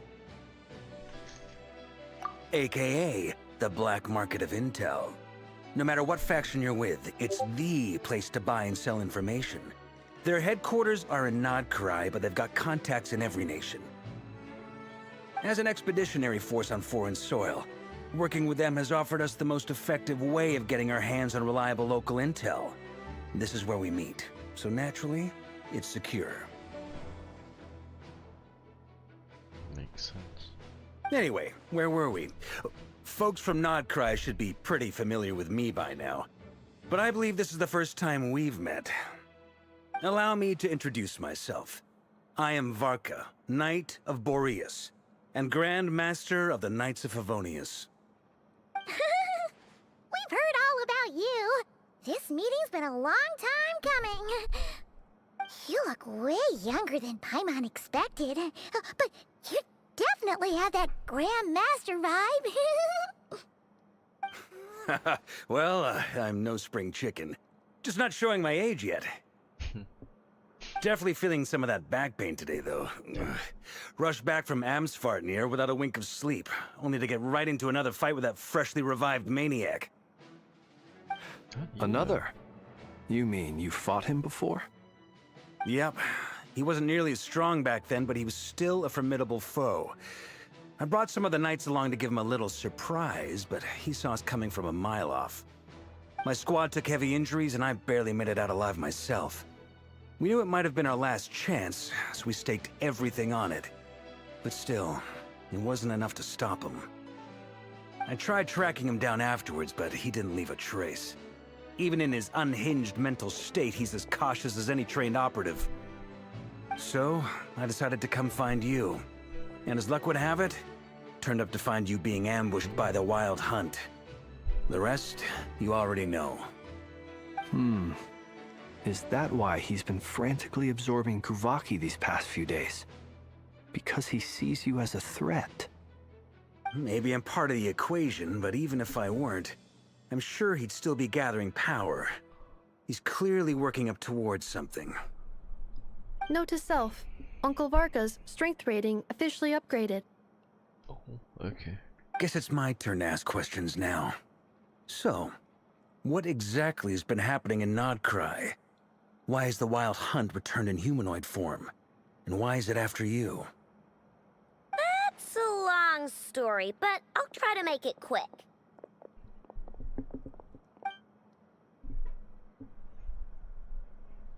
Wow, I had no idea so much had happened. Sounds like you guys have really been through it. So, the Kutar is actually a Fatui Harbinger. And all this Wild Hunt activity in Nodcry is the work of the Raker of Solnari, one of the 5 sinners. That's a lot to take in. Need some time to wrap my head around it all. I'm truly sorry, Mr. Varka. You stood with us against the Wild Hunt, and did everything you could to stop it from escalating into a full-blown catastrophe. And then, the one time you're away, it all comes to a head and all your hard work gets undone. You've got nothing to apologize for, Miss Moonchanter. Miss Moonchanter, just no name? You can plan 100 steps ahead and still slip up. That's just life. No one knows what tomorrow holds. You can't predict which way the wind will blow next. Turn it off now. And, to be perfectly honest, I can't say I'm surprised. For all the times we've defeated the Wild Hunt in the past, we've never been able to completely wipe it out. Turns out, we were just delaying the inevitable. But now that a new variable has come into play, fate may well take a different course. A new variable? You mean... us? Who else? And in a strange way, I think his resurgence might not be an entirely bad thing. The Wild Hunt is like an unrelenting force of nature, but Rerir is an individual with an agenda. He's gotta have a weak spot somewhere. That said, while I was explaining everything just now, some of the points that Mr. Flint's added caught my attention. You mean about our mystery ally? That's right. From what you've said, not only did they lead you straight to some key files, they also shielded Hisi Island from a lethal Kuvaki blast. I don't know who or what could pull something like that off. Heck, even Miss Columbina doesn't have a clue. I hadn't heard the story about those files. Would you mind repeating their titles for me? Wasn't she...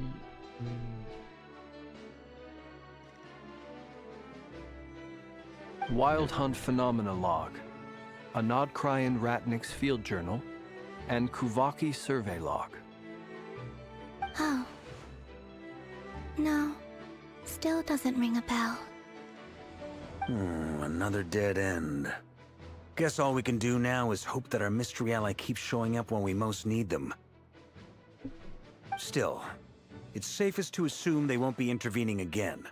From here on out, we'll have to resolve this crisis by ourselves. Your intel also explains something else I've been wondering about. The reason I led my team to Amsfarnir was because we'd had reports about a possible source of the Wild Hunt showing up there. We have no idea what it is, though. But once we looked into it, it turned out to be a red herring. I don't know who was behind it, but clearly, it served its purpose.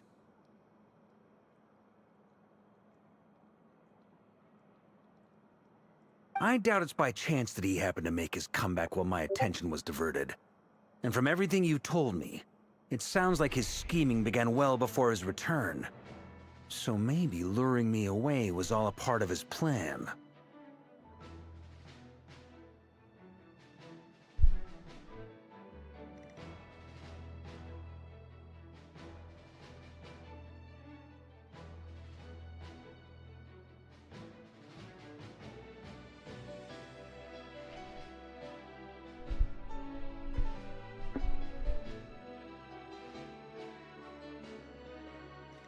But is it even possible that he orchestrated all of this by himself?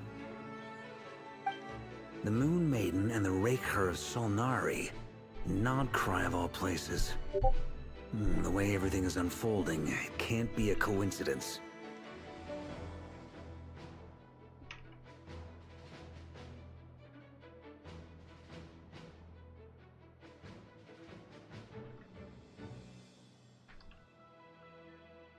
So, what do we do now? Got any ideas? Right now, we've got at least 3 things to consider. Let's go through them one by one.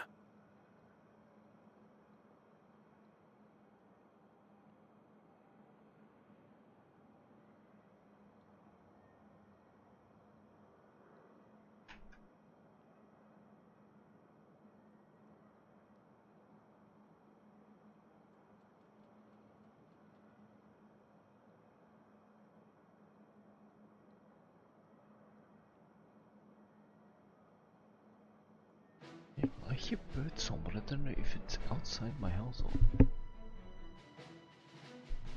No, okay.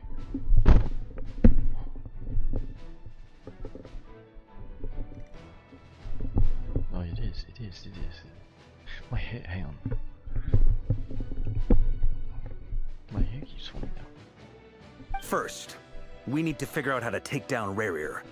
If we can't beat him in a straight-up fight, the rest won't even matter. To my knowledge, the bulk of Notcry's fighting force is already gathered here. But even with everyone united, we're still no match for Rarier in his current state, let alone with his power still growing. What if there was a way to tap into a new power of our own? How so? Have you thought of something, Columbina? 3 moons once watched over this world. The Eternal Moon was the largest. The Frost Moon was the brightest. And the Iridescent Moon was the most mysterious. I like how you heard us in the background, like being a background character like she is. They say that back then, the 3 moon goddesses wielded immense power. Enough to shape the workings of the world itself. I now bear the Frost Moon's power, and the Eternal Moon's marrow resides within the Traveler. So we just need... Hold on. Are you suggesting... And then we can... The iridescent moon. The last piece in the puzzle. That's right. If we can find the iridescent moon's marrow, I will be able to regain my strength much more quickly.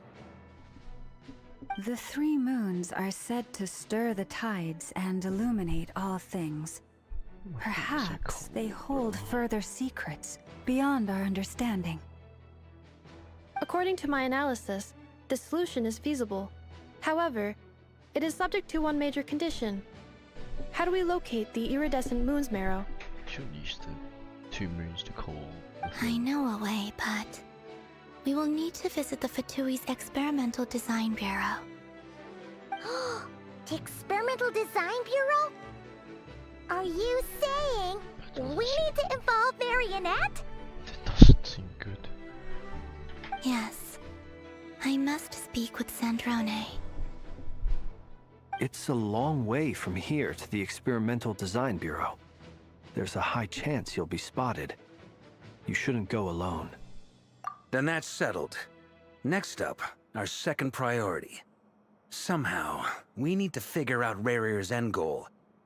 As you saw for yourselves, when he was still in his wild hunt form, everything he did was for the sake of recovering his body and resurrecting himself. His first act since then, after laying low for a while, was to try and assassinate this young lady. People's obsessions often reveal their greatest vulnerabilities. There must be a reason why he despises the moon so deeply. Perhaps it sheds some light on his title, the Raker of Solnari. Or to despise the moon, right? The Wild Hunt has plagued Notcry for centuries now. If we want to stop it for good, we have to get to the root cause of what's driving it. It's true. We still know very little about him. If Kuthar hadn't given us that lead, we wouldn't even know his name. I'm gonna undeafen just because Lady's like not here. I did put myself back on mute, so. But where would we even start? I doubt even the Intel Queen of Notcry has a clue, and she has info coming out of her ears. Oh? That's a rather hasty conclusion for someone who's so painstakingly meticulous when it comes to dealing with machines. She heard me.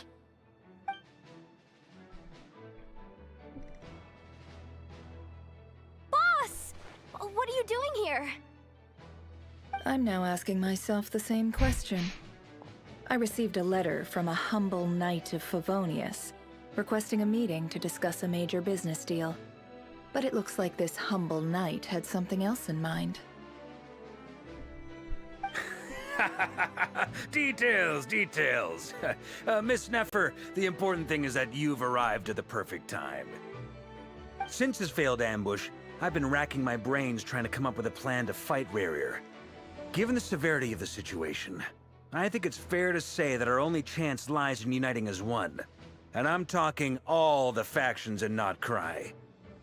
We can't do this without the Curatorium, but I knew it'd be a tough job to win you over.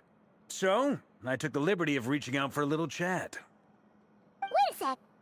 How did you even hear about this place, Neffer? Didn't you say this is meant to be the Knights of Favonius' meeting spot? And a contact hub for the Northern Intelligence Network? And What if isn't it supposed to be super hidden? Intelligence network? You really think he could have gotten settled in Nodcry without my help? Besides, I'm the one running this gig. Of course I know where the meeting place is. Allow me to introduce the current head of the Northern Intelligence Network. If it's intel you're after, she's your woman. Pretty much seen and heard it all. Please spare me the flattery. Let's cut to the chase. Seems like you've run into some trouble, huh?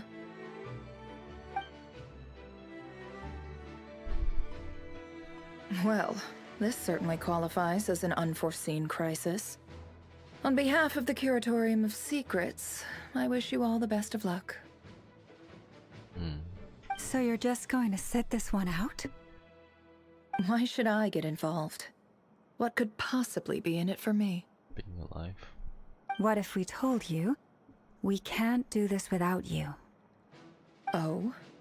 Then I'd say you'd better make it worth my while. I don't work for free.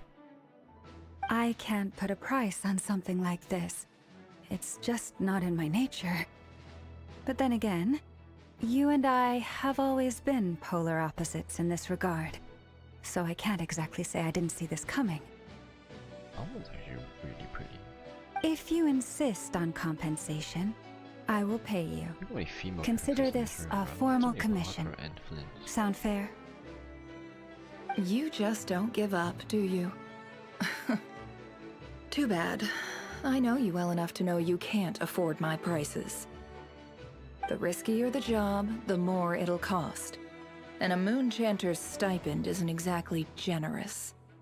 Unless you're planning to start passing the donation box around among the faithful. Boss, just a thought. If they come up short, maybe you can take the difference out of my next few paychecks. Things got really dangerous during the fight with Rerir. If this girl hadn't saved me, I'd be leyline fodder by now. I'd be gone for good, boss. If there's any way we can make this work, I'd really like to help her. Please? I'm begging you.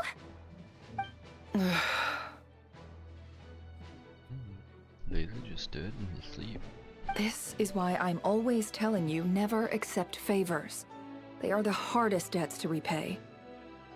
You have to be careful who you get involved with, or you invite all kinds of misfortune. Very well, Yehoda, I will help.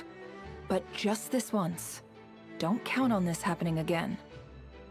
Flynn's, that fragment that Rerir was after, do you still have it on you? Of course. Let me borrow it. I need it to follow up on some leads. Wait, you actually have some leads? Shh. This is top secret information. I get it. We all have things we'd rather keep to ourselves. Plus, I know we can count on you, so we'll leave the intel gathering in your hands.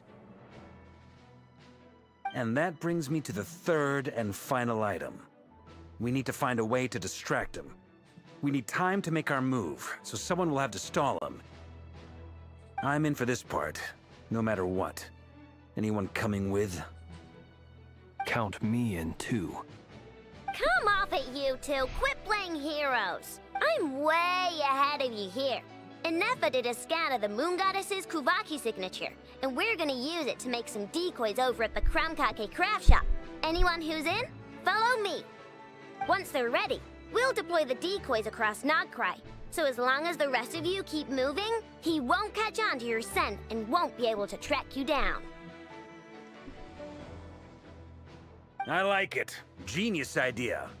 No biggie. All right then, we'll split into 3 teams. Once your team has finished their mission, return here and wait for the others. Dismissed!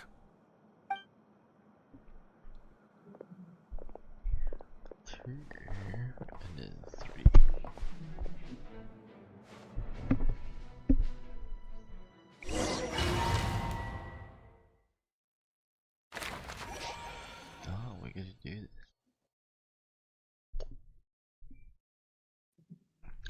Look at the little doodles on the bottom.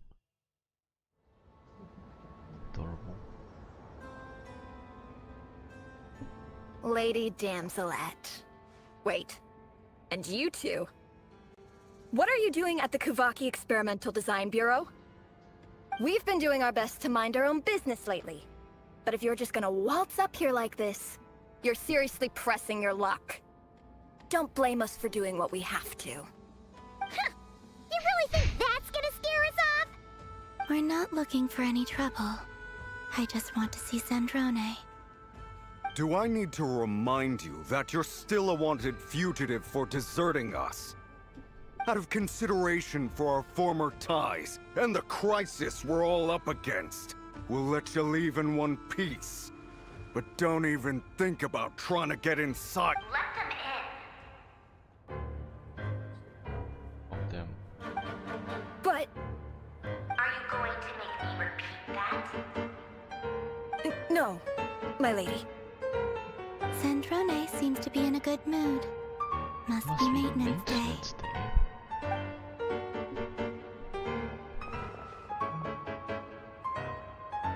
Maintenance equals good.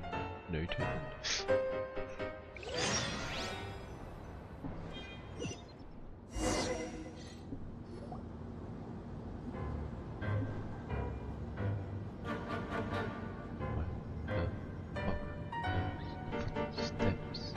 So tell me, to what do I owe the honor this time?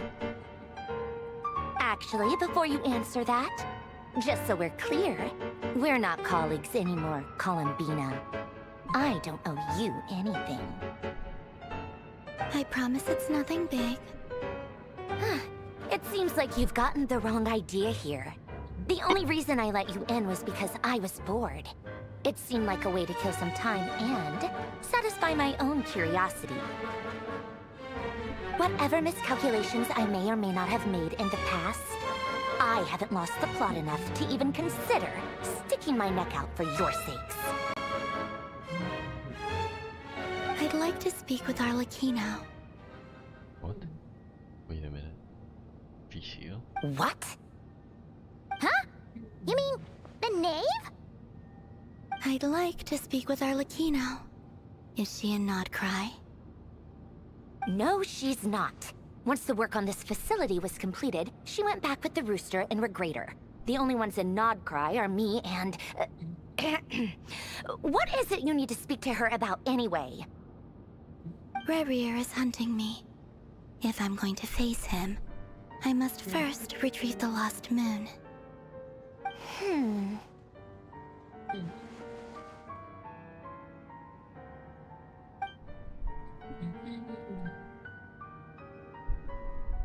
Is that a no, then?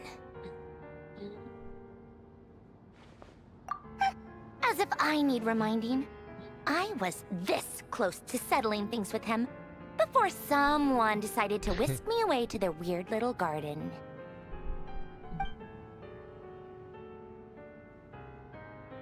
Have you held any tea parties lately? Tea parties? Yeah, obviously. You don't seriously think we'd pack it all in just because you aren't here. Wow.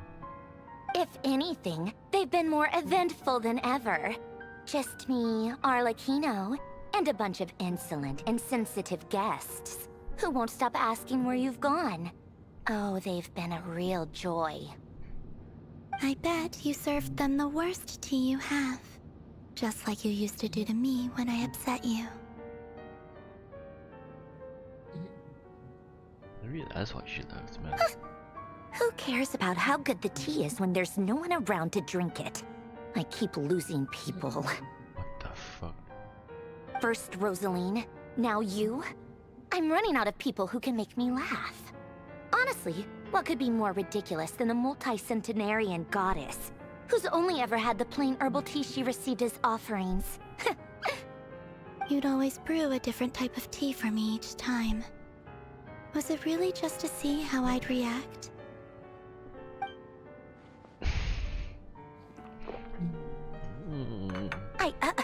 Well, duh. Why else? Watching you squirm was practically my only form of entertainment.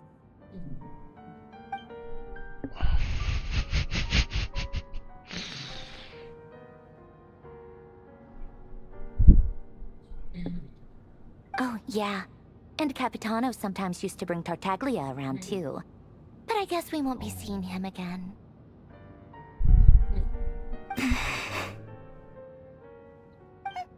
Well, I guess we are overdue for a get-together.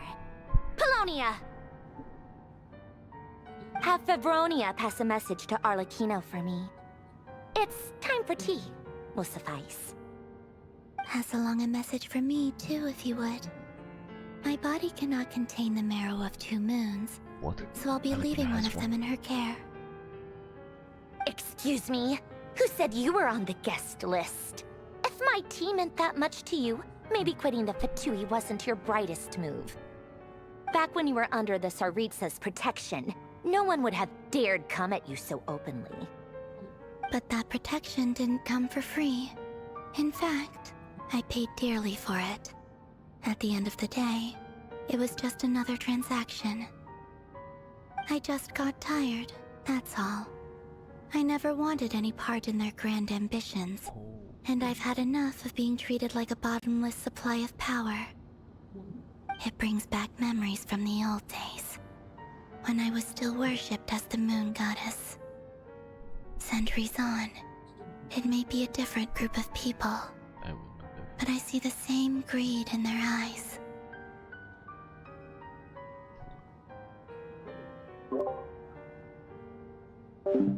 Yeah, I think he's mumbling a bit, sleep talking. I figured you'd leave eventually. You didn't have as much of a reason to stay as I do. The Tsaritsa gave you shelter and protection, but that was it. Nothing more, nothing less.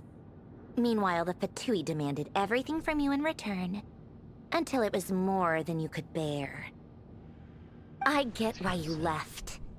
And frankly, I have no interest in dragging you back just because the higher-ups told me to.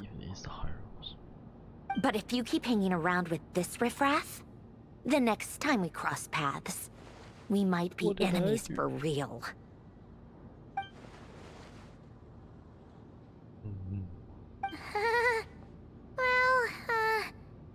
Guess that's our cue to leave. That's leading. That might be your plan. But it sounds like someone else wants you to stay a little longer. Huh? What do you mean? Listen.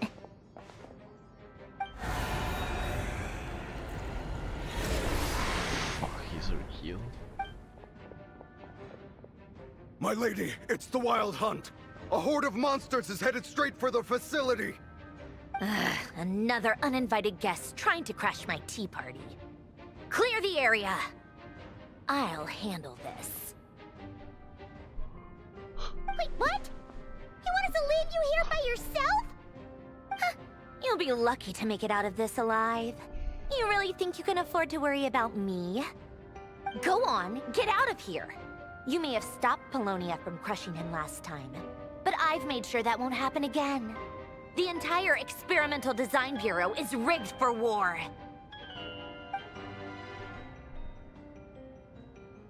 Stay and watch if you want, but it'll be at your own risk.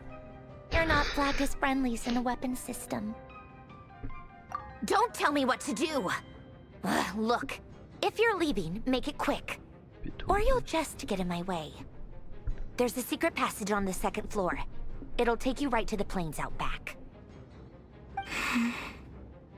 Stare all you want, Columbina. You're not getting another invitation to my tea party. I know. But thank you anyway, Sandrone. This is exactly why you shouldn't hang around with those people. All their melodrama and sentimental nonsense is rubbing off on you. But I just wanted to express the gratitude, bro. Come on then, Mr. Ray here. Let's pick up where we left off. It's your Wild Hunt monstrosities versus my beautiful creations. Let's see who comes out on top.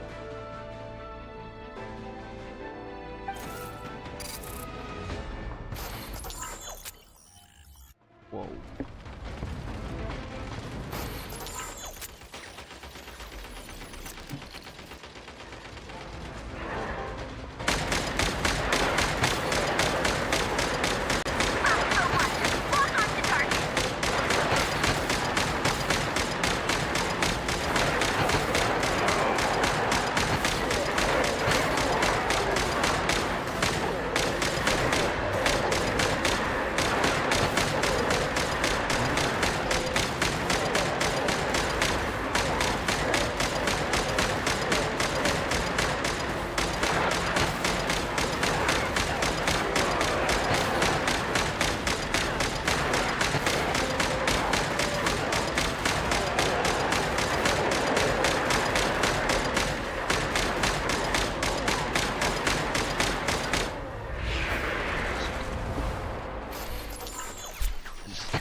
was playing Tower Edition. Good work, Bosco 1. Bosco 2, prepare to fire!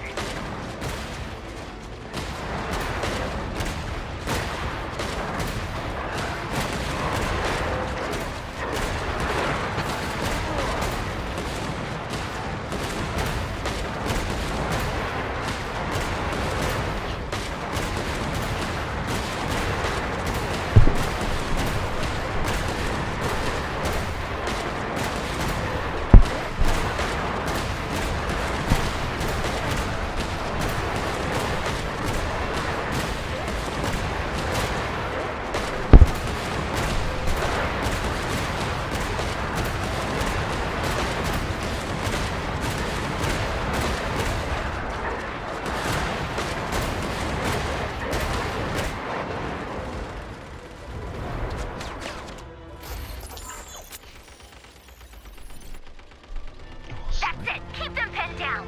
Don't let them get near!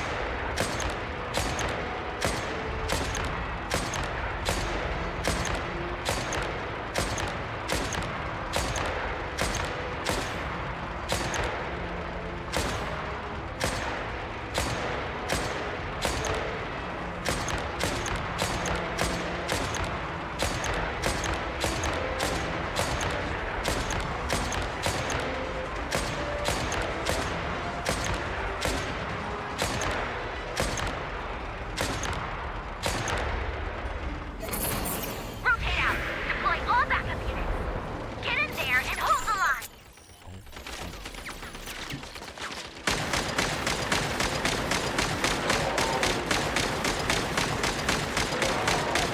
There was patience than I thought. Whatever. This is where the real fun begins.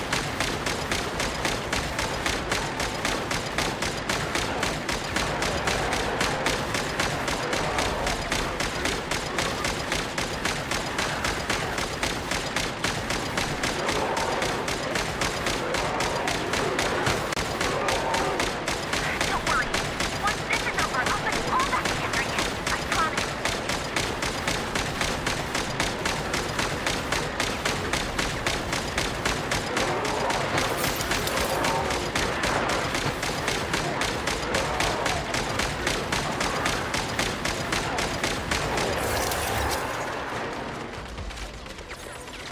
Finally, the reindeer. No. Time to... Huh? Where'd he go? Uh-oh.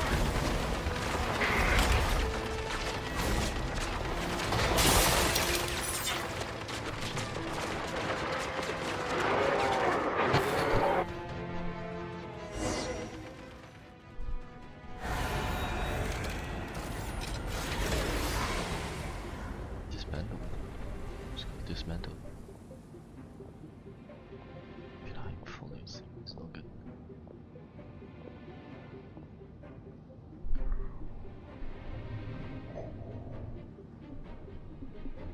Polonia, get him! I've upgraded Polonia again since our last encounter, and uploaded every last scrap of your data. So let's finish this, once and for... She's not here. Where did she go? Hey! Over here, you big... Curse it. Moon. Go. Keep searching. She cannot have gotten far.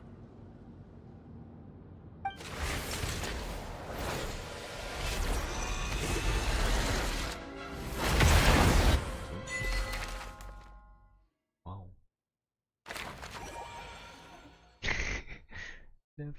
Look at the little thing. I love the little dude.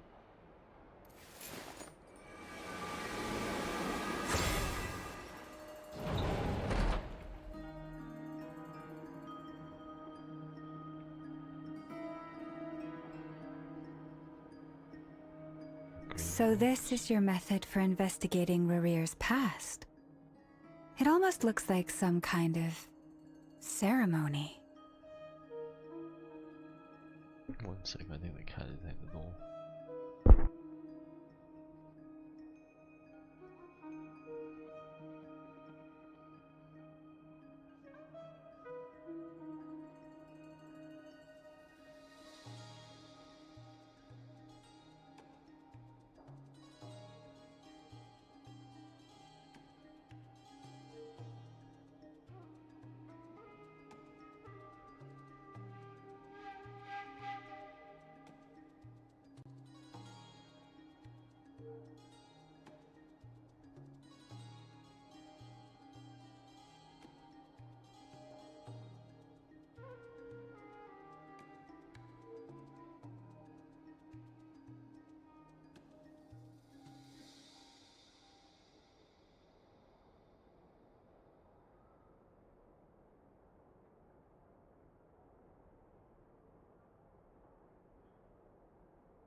What the fuck does it mean when the cat keeps blocking my door, bro?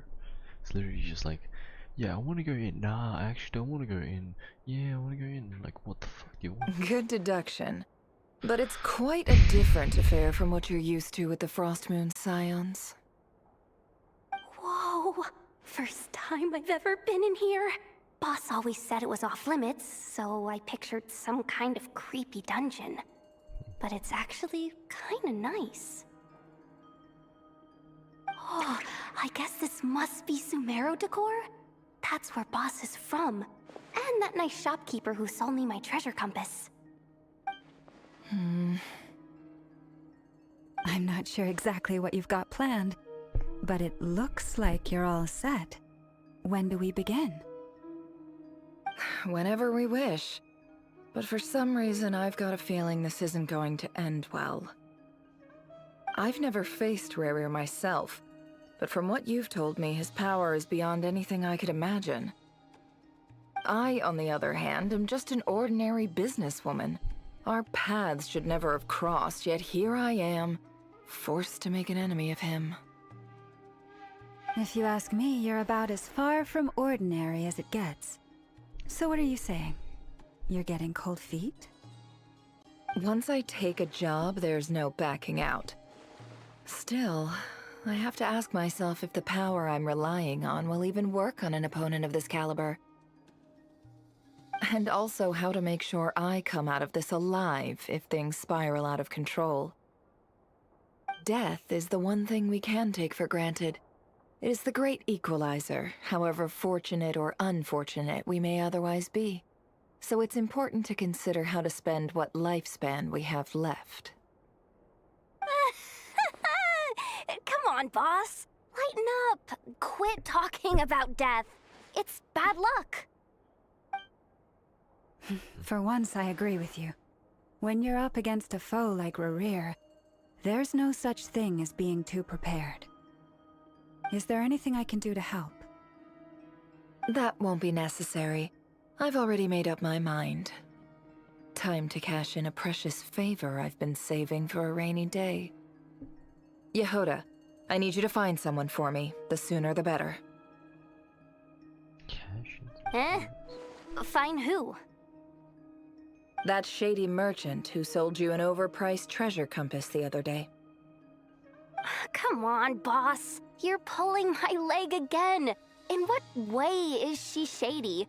She showed up when I was completely lost and sold me a neat little gadget that was exactly what I needed. Trust me, she's a good person. Anyway, I know who you're talking about. Don't go anywhere. I'll be right back.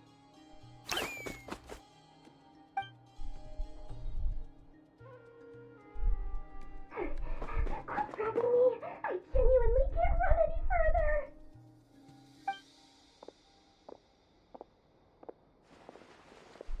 Hey, aren't you? What is it? What's the big rush?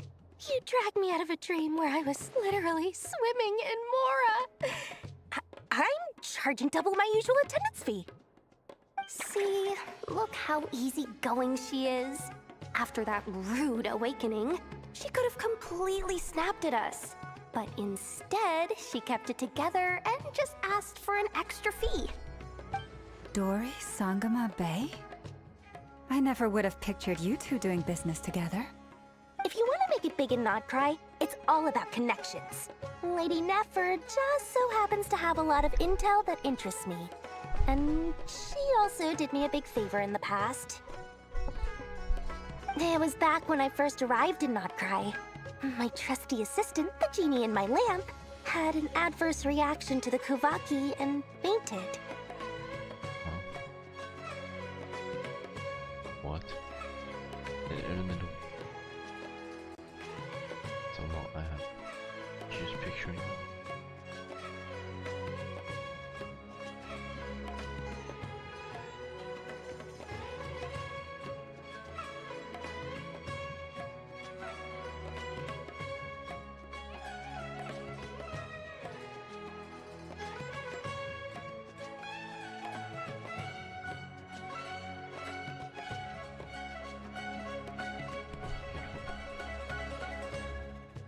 And when you know it, that's when I suddenly find myself in a life-or-death situation. Good thing my compatriot was there to swoop in and save the day. I've been giving her a 30% discount off all of my goods ever since. Now, so that no one here feels left out, I'm willing to extend a 20% discount to fellow friends of Boss Nefer. Plus, any other friends you send my way will enjoy 10% off. What can I say? The great Lord Sangamabe is nothing if not generous. So, let me guess. You've run into some trouble? I've got everything you could possibly need, and the more you buy, the more you'll save. You guessed correctly.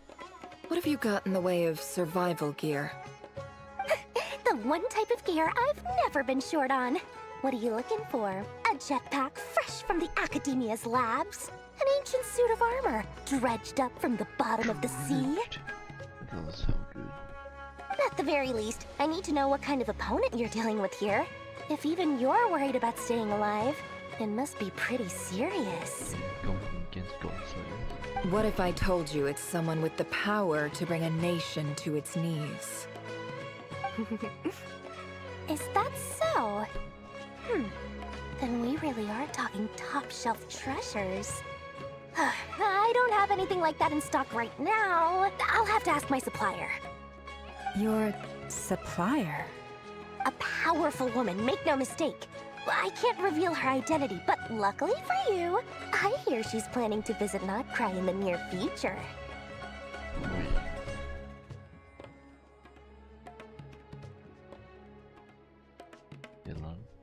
If you're willing to wait, I can ask her when she's here. Can't say exactly how long that'll be, though. Is that why you're yelling on the skin? Then, let me put it another way. What would you do if you encountered an enemy like that? Roll over and serve yourself up on a silver platter? Course not! I have a handy little trinket from one of my generous suppliers, which... Hold on. What exactly are you getting at? No, no! This is for my personal use only! Let's just say I'm borrowing it, all right? Just for insurance purposes. You'll get it back later. Favors are the worst kind of debt to owe, and now you've got a chance to repay one. A win-win situation, don't you think? Fine. You can borrow it for 5 days. No, make that 3. And for every extra hour after that, I'm charging you 1,000,000 mora. Deal? Deal. What even is that?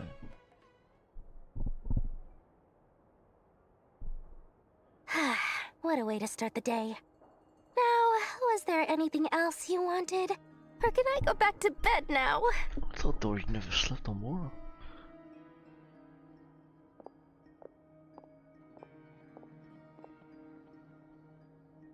That will be all. Take care now. Don't trip up on your way back, friend. See you later! You're my favorite shopkeeper.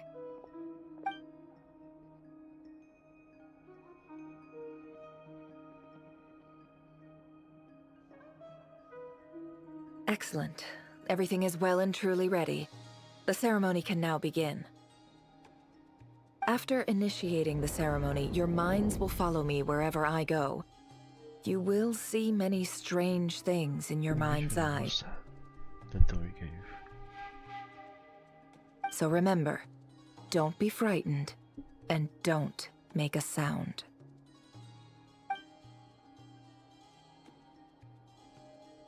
Now then, let us peer into the Raker of Solnari's past.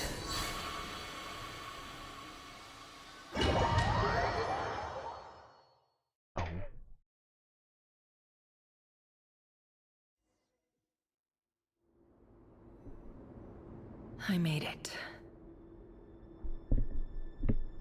I don't recognize this style of architecture. Must be Conrian. Hey, Conrian, I was right.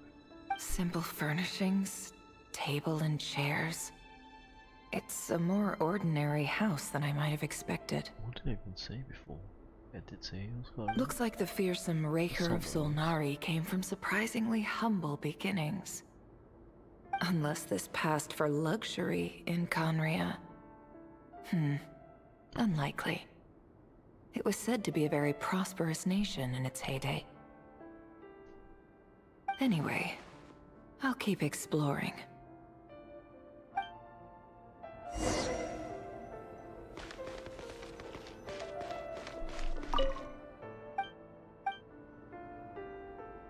What the fuck was that I just saw? Was that a cockroach?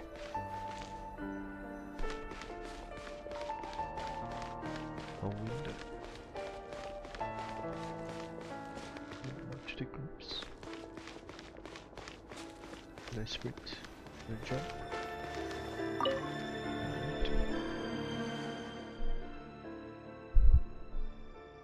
Hi, Rivier. Since you're working extra hours tonight, I thought I'd keep myself busy by checking out that new kebab shop. I've heard good things about their menu. I'll test it out, and if it's as good as everyone's saying, let's go back together sometime. P.S. New stash from the Universitas Magistrorum. I brought some goodies home. A few teacups and a pin rack. Hope you like them. They didn't sign their name. But they must have been close. Sounds like they were living together.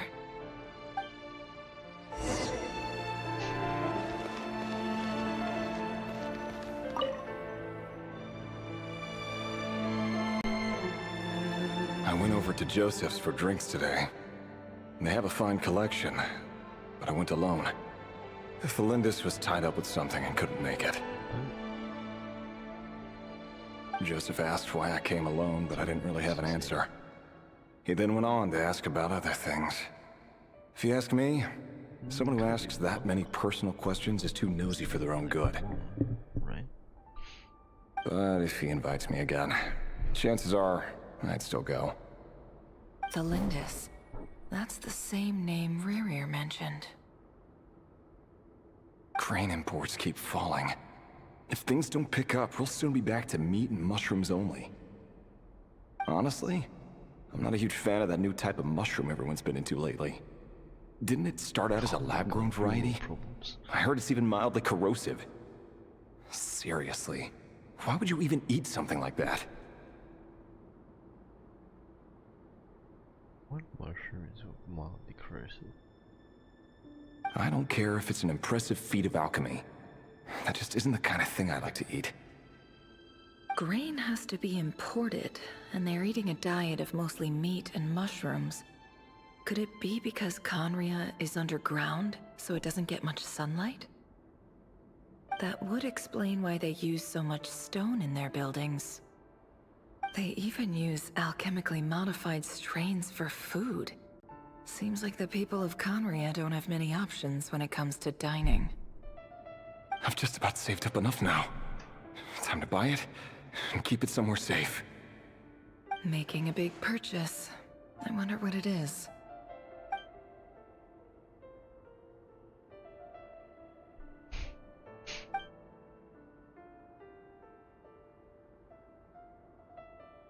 He really is a professional. No wonder he's so good at covering his tracks. Despite what he's become, it seems like he's retained certain habits, at least in this regard.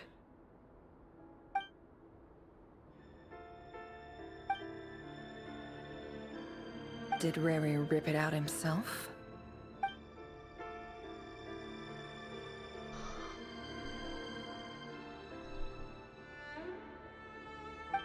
see.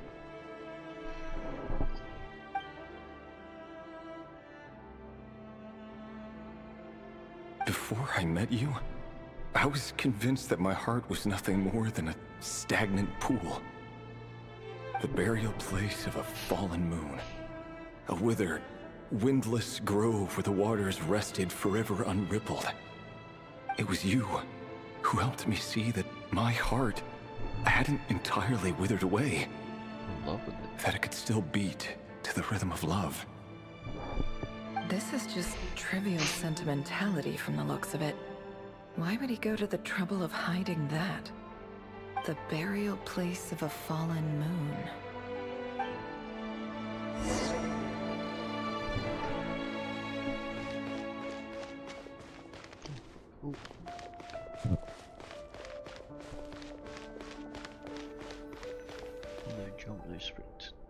still. Reverie, over here. Dainsleif. What the fuck? Dane! Oh, and, Vediflin here? What a surprise to see you here, sir. Hello there, Reverie. You need not address me so formally outside of court. He doesn't get that much free time, so I invited him over for a drink. Even the court prophet deserves a break every now and then, right? Court prophet? What the fuck is a court prophet? Well, I'm flattered. So, what are we discussing today? Hey, don't look at me. As far as I see it, we don't need an excuse to have a few drinks. Come on, don't give us that. Didn't you say you were about to pop the big question? How's that coming along? Big question? Marriage? Who'd have thought the great Twilight Sword was an even greater gossip? Twilight Sword is Dainsleif, right? I just didn't expect you to be the first one to settle down and get married, that's all. Yeah. If you told me that a few years ago, I wouldn't have believed you either. So, are you planning to come clean about your job then? I'm guessing you still haven't told her. Sure, I'll have to tell her at some point. But I'll need to pick the right time and place. To be honest, I have no idea how she'll take it.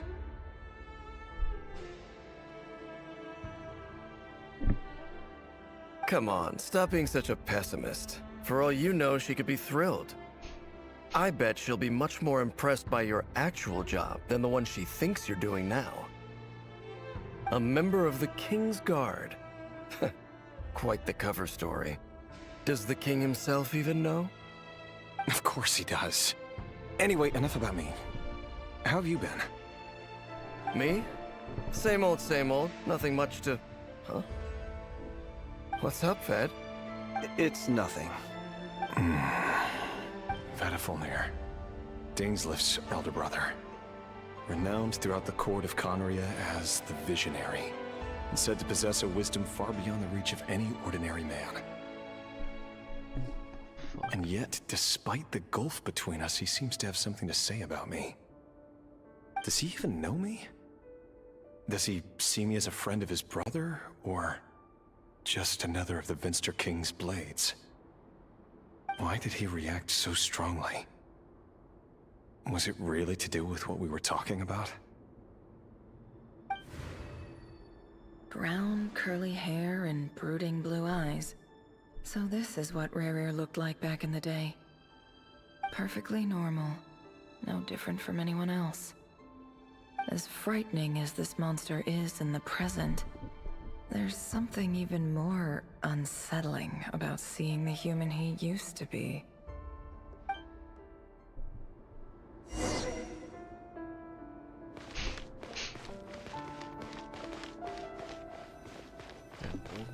Office.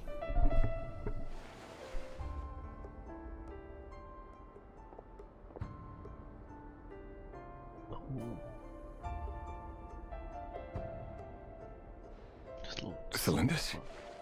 You're back early? Our equipment's being serviced today, so I got off earlier than usual. How's your day been? Aw, why the long face?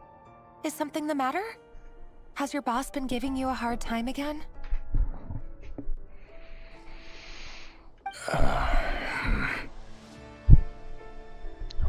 He's trying to tell her. Went for a drink with Dane and the others after work. Isn't that a good thing?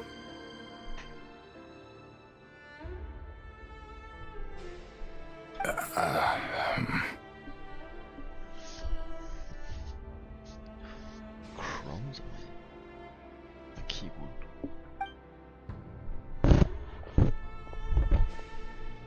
Vediflin showed up today too. You know, Dainsleif's older brother. Okay, the mirror is accurate. Ah, Mr. Vediflin. Yes, I've heard of him. They say that everything he says ends up coming true. He overheard Dainsleif mention that I'd recently proposed, and seemed to have an issue with it. But when I asked what it was, he kept it to himself. So, you're worried? You can be such a child sometimes, Revier. We're nobodies. Why would the Visionary be concerned about us? I'm sure someone in his position has much bigger fish to fry. Maybe you're right. You worry too much, Revier. We've been together for ages now, and everything's been going so well, has it not? You've even proposed to me. So, you do remember. Tell me then. What's your answer? Like I said, I need some time to decide. You can't just rush into things like this. We may be nobodies in the grand scheme of things, but if we want things to work out, we've still got to plan ahead. All right. Take your time. Just don't keep me waiting forever. Nobodies. Sounds about right. In the eyes of people like Vedalfnir and Dainsleif, what do we matter? Can someone whose gaze is so fixed on a far-flung future even see the present clearly? Besides, the dynasty's fate rests with the king and his inner circle. Whatever I do, it won't make much difference. Meanwhile, every idea they come up with and every decision they make, it affects everything. These days, the king is lost in his research, and the purge of the Crimson Moon bloodline grows ever more intense. The opposition tried to speak out, but nothing came of it. And I'm under no illusions as to why. Because we eliminated them and got rid of their bodies. A man can have 1,000 reasons to carry a sword, but there are few good excuses to use it. Yet the king has never even considered a gentler approach, and he never will. What becomes of someone who kills on another's behalf? Can he ever find true peace?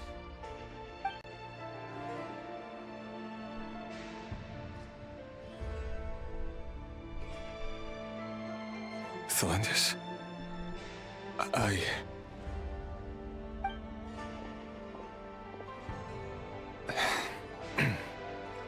It's nothing. You were right. Fate has never smiled upon nobodies like us. But by the same token, it's unlikely to bear a grudge against us either. There's no reason we can't keep living happily together, cherishing the simple joys of each day as they come. See? You just need to stay positive, Revier. I can feel your warmth, your breath. You're right there, right by my side. Just seeing you makes me happy in a way I can't explain. And that's something that no one could ever take away from me. So smile, my love. Let go of that frown. What is gonna happen to Thelindis, bro? Brother went on his vision arc because of that. Oh no. You're right, Thelindis. I've just been overthinking things. My jaw clicky. That's better. Getting caught up about things like this will only ruin our evening. Speaking of which, all set for the ball tonight? I need to go get ready. You go ahead. I just have a few things to take care of, then I'll come join you. Even busier than the big shots, huh? Fine, I'll go get started. But don't be late. If you keep me waiting too long, I won't be a happy bunny. Happy bunny? Relax. I'll be there. Seriously though, you drive a hard bargain. You're really gonna leave my proposal hanging and still expect me to take you to the ball? Well, that goes without saying. I already told everyone I'd be coming with a dance partner. Besides, they're two completely different things. Let's take it one thing at a time, all right? All right. White outfit it is. It seems like Rerir was deliberately hiding his ties to the intelligence services by giving the impression that he was just an ordinary member of the Venster King's Guard. He clearly doesn't want his would-be fiancée to know about his other life. Then again, that's hardly surprising. People in the intelligence trade rarely do. Who'd have thought we were in the same line of work? Let's dig a little deeper.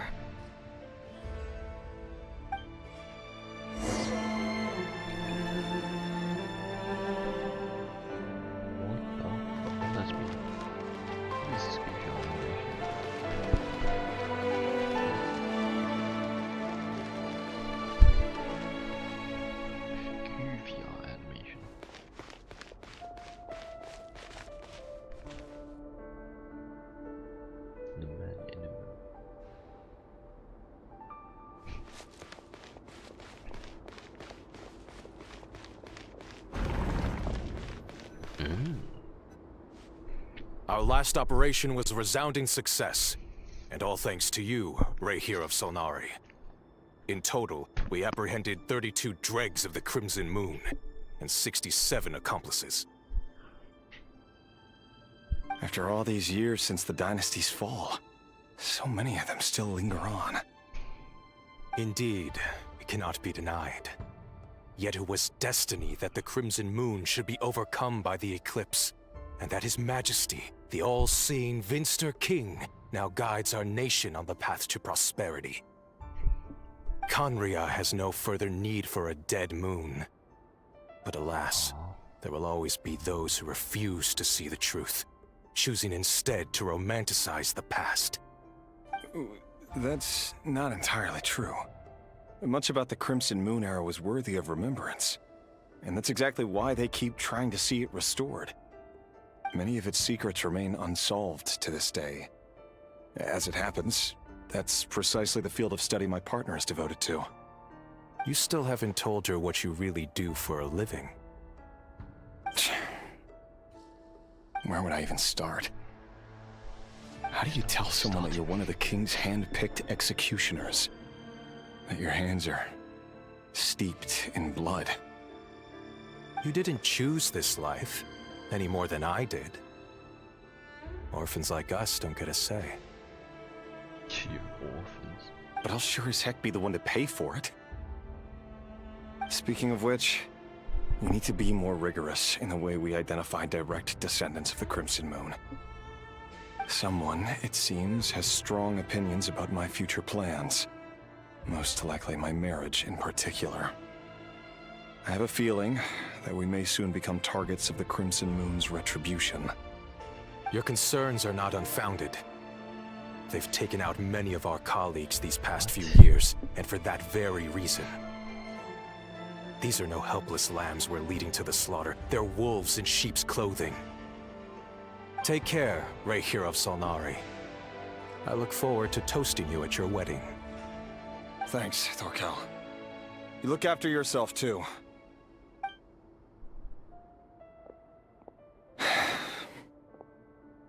Thelindis, I never wanted to keep this from you. You're the last person I would ever want to lie to.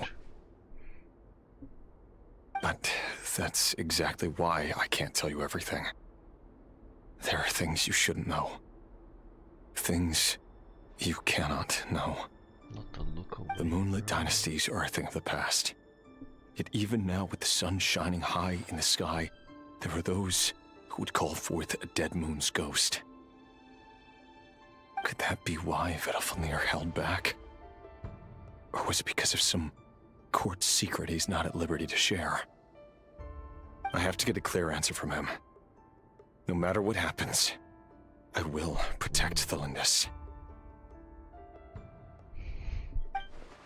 Rayhir seems to be very concerned by Vedalfnir's reaction. Vedalfnir and Dainsleif, the Visionary and Twilight Sword. So that's what they were really like. I've investigated this whole area now. There doesn't seem to be any other memories here. Should I try somewhere else? Wait a second. What's this black smoke?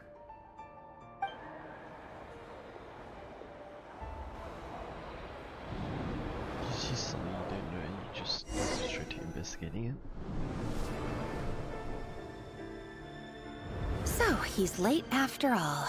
Just you wait, Rarier. You're in for it. Big time. Are you waiting for someone, ma'am? Could I tempt you into buying some flowers? Oh, sure. Pick me out a pretty bunch if you would. Thank you. But I'm afraid none of them are as pretty as you. Shit, kid has riz. For someone so young, you sure have a way with words, don't you? I'm only telling the truth. Look me in the eyes. You'll see I'm not lying. What the fuck? You're... May we have a word in private? No, wait, word. Arkido's bloodline is on. Who are you? And what do you want? It doesn't matter who I am. Too many of our kind have fallen lately, so I decided to take the risk of reaching out. Not long ago, the Ray here of Solnari led an assault on one of our strongholds. We suffered many casualties, and many who came to our aid lost their lives as well. Sorry, I don't know why you're telling me this. And I don't want to get involved. Wait, hear me out. This time we finally got a clear look at his face and learned his true identity. His name is Rarier, and he claims to be one of the King's guards. What did you say? A cruel irony, isn't it? The man you're set to marry leads a double life as a brutal executioner. But surely, you must have caught a whiff of the blood on his hands. Why are you telling me all of this now? Simple. It's because... How strange. Rarier was nowhere to be seen in that memory. It clearly belonged to the Lindis. Rarier couldn't possibly know what happened if he wasn't even there. Why would her memories appear in his fragment? The ceremony won't last much longer. I think it's time to call it a day. Maybe thought Lindis imparted it into his heart.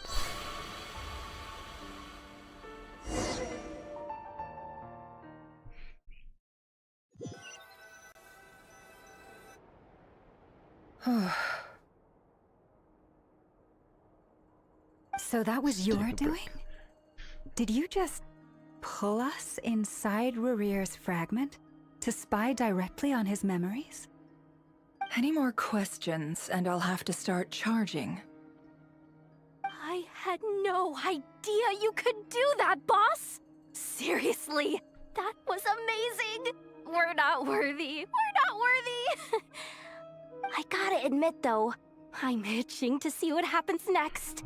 Feels like we barely scratched the surface. Sleep mode right now. I'm just as curious as you are, but the ceremony only allows for limited time inside. That's all we can see for now. Luckily, we managed to learn quite a lot. So far, so good. I just hope the others are doing okay too. Especially the group with the Traveler. Their mission is a risky one. Let's hope it's all going smoothly. If you're worried about them, go see how they're doing. If I know boss, she's gonna need some time to write up all the details and make sure it's all coherent. I'll stay behind to lend a hand, but feel free to head back and meet up with the others. Oh my.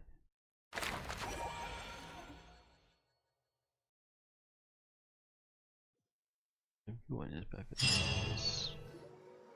Oh, they've been prowling around for nearly 2 days now. These things just won't quit. 2 days? What? We've been camping out here for 2 days? They might not have seen us yet, but them constantly sweeping the area, our way out is completely blocked. Oh, that's never gonna work. One little slip up and it's game over. If they spot us, they'll run straight back to Rarier, and once he knows we're here, it won't be long before he's breathing down our necks again. Oh, guess you're right. All right, time to zip it.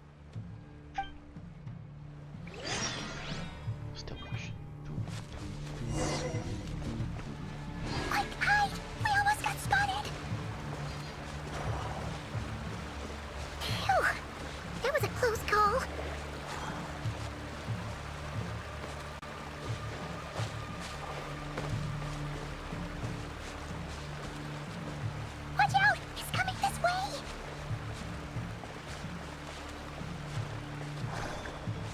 see my fucking...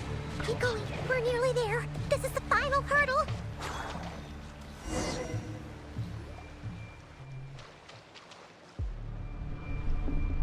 Oh, there's no end to these things.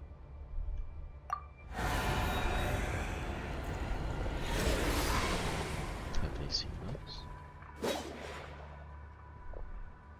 Why am I sideways?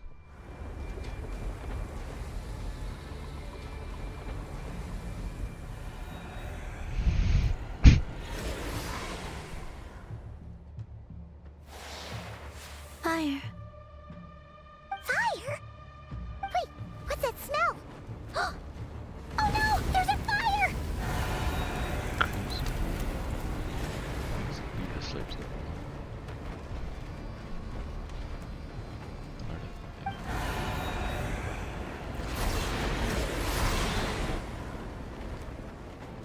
I would pray it was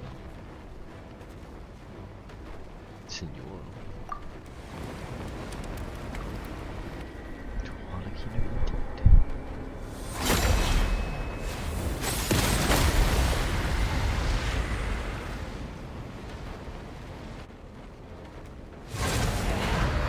Sandrone was right. You look weak, Columbina.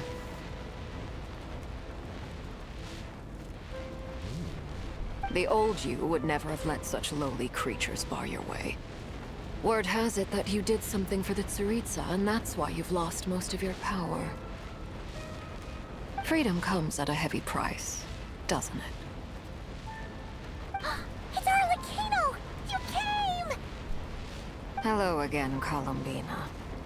And greetings, guests of the House of the Hearth.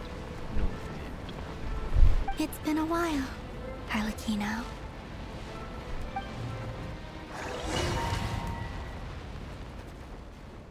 Oh, okay. What the fuck? Oh, that's even funnier.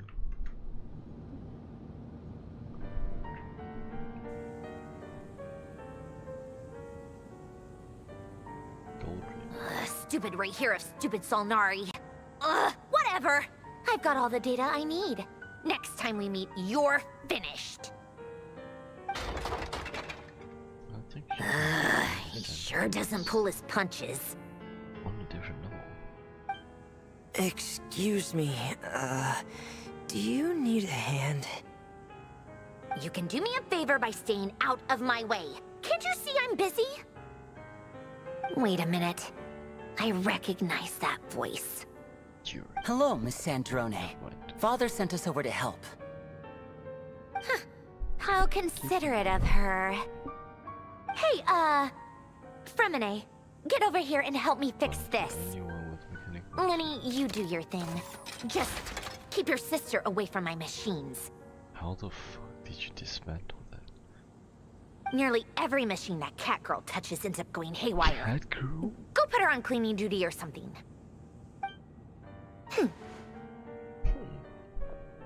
God, I love their personalities clash. That's so good. Then let's start downstairs. Fremine, we'll leave this place to you. You've got it. Wait a second. Pretty sure there's still some tea in the cupboard. If you want some, you'll have to make it yourselves. I see. After.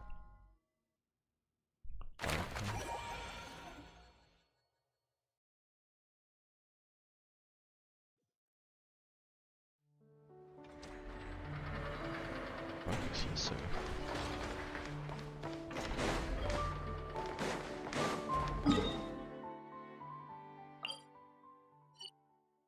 God, no. I'm fading.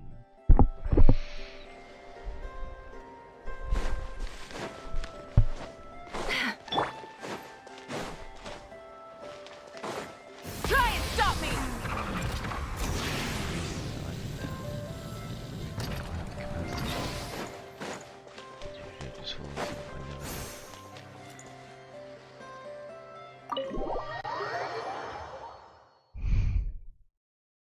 I really desperately need one right now. It's a relief to see you all made it back in one piece. Huh? Feels like there's quite a few people missing. Where's Flint's and the others? And what about Nefer? I returned ahead of them. Flint is helping Aino and Anefa to set up the decoys and buy us some time. As for Miss Nefer... Boss is still wrapping things up on her end. She sent us back to fill you all in on the top secret intel we've been gathering. I see. Then let's get right into it. But first, who do we have here? You brought someone else in to help? Greetings. I was invited here to help as a longtime Tea Party companion of Columbina's. You may call me Arlecchino. Surely it can't be. Those eyes. Oh, where have I seen them before?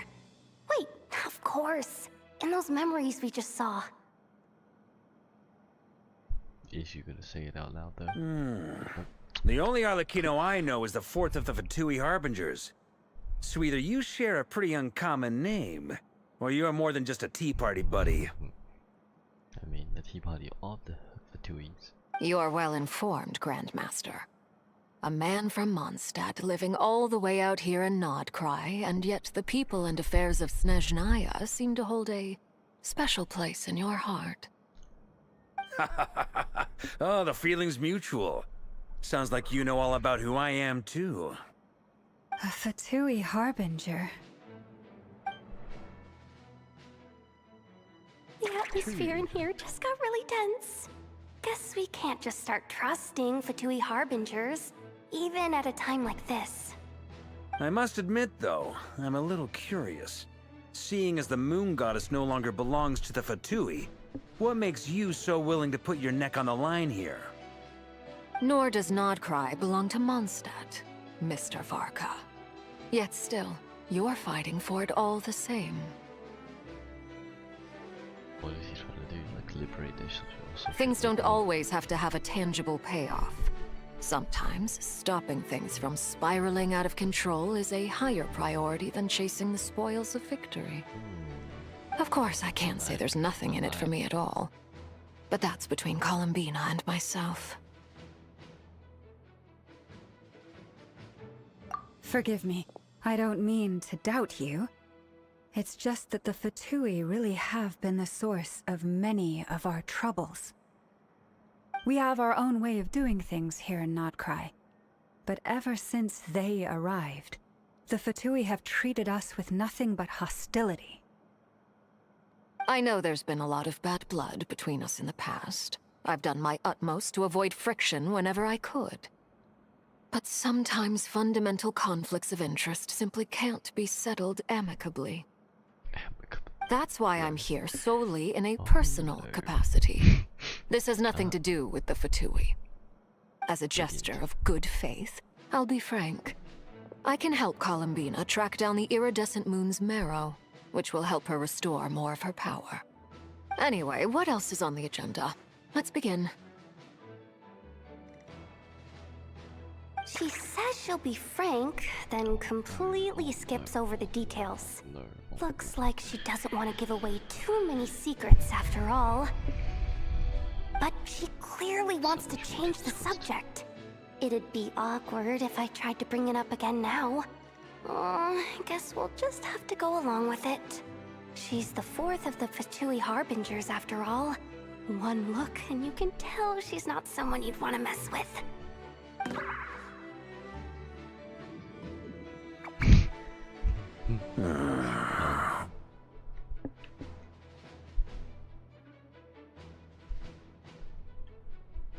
Well, since Miss Arlecchino sounds confident in her ability to handle that, we'll proceed to the next topic. Yehoda, time to share that top-secret intel. Alright, listen up everyone. First, we now know that Rerir was originally a Conrian secret agent whose primary mission was to hunt down and assassinate the so-called Dregs of the Crimson Moon. What is them? Fucking miss, bro.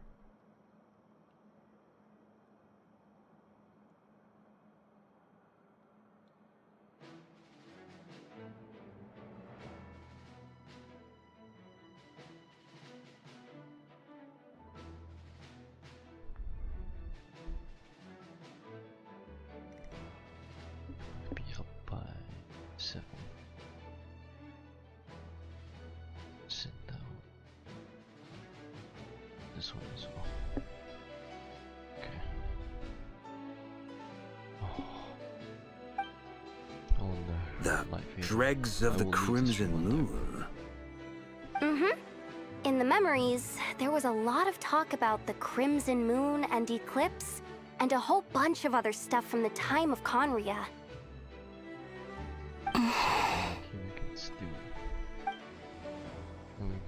To my knowledge, those were the names of 2 different Conrian dynasties. Long, long ago, it is said that the people of Conria worshipped the Crimson Moon, drawing a mysterious power from its reflection.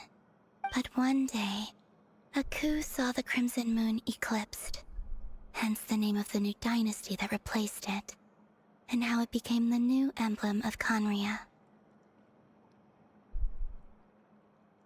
There's a full moon and eclipse, and then it became what the fuck? Still, long after the Crimson Moon dynasty had fallen, the last ruler of the Eclipse dynasty, the Vinster King, still coveted the secrets it left behind. So, he sent the Rehir of Solnari to secretly hunt down the Crimson Moon's few remaining followers. In those days, Rehir showed no signs of madness. In fact, he was as normal as any other person. Oh, and he had a fiancé, or at least a would-be fiancé, called Tholindis. What's the matter? These specters. Seraphine, Brine-daughter, Flinders.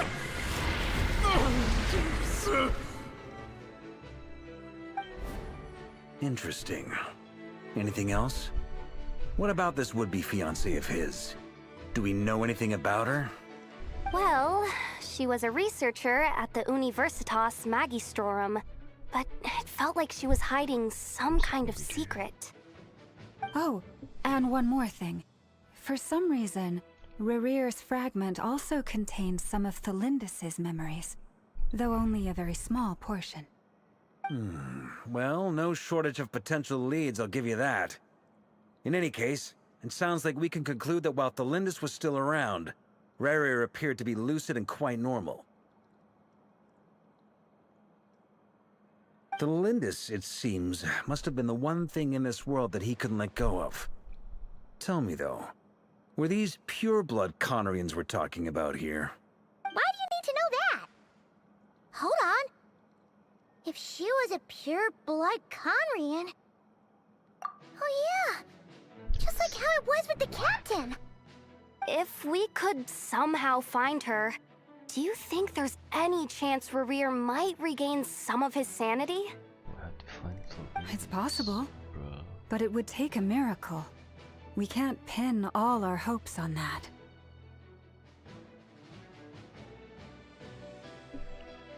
That merchant who Nefer knows, Dori Sangama Bay. Maybe we could hire her to look into it. That's a hefty price to pay. Alright then. Let's keep working in our separate teams. Traveler, Paimon, Kutar, and Miss Arlecchino will go look for the iridescent moon's marrow. As for the others...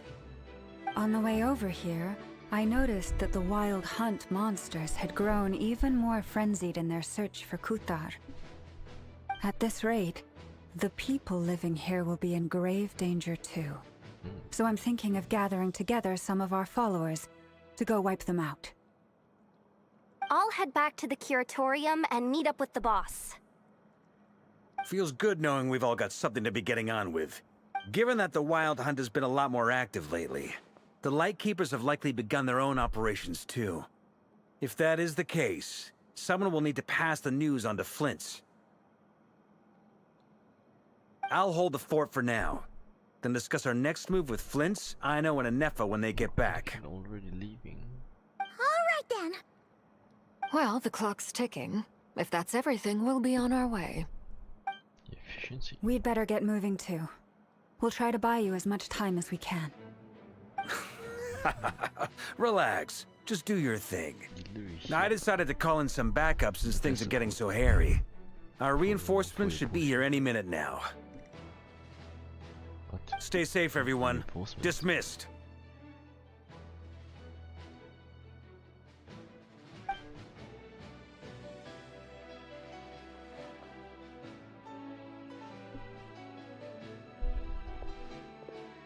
But the pacing.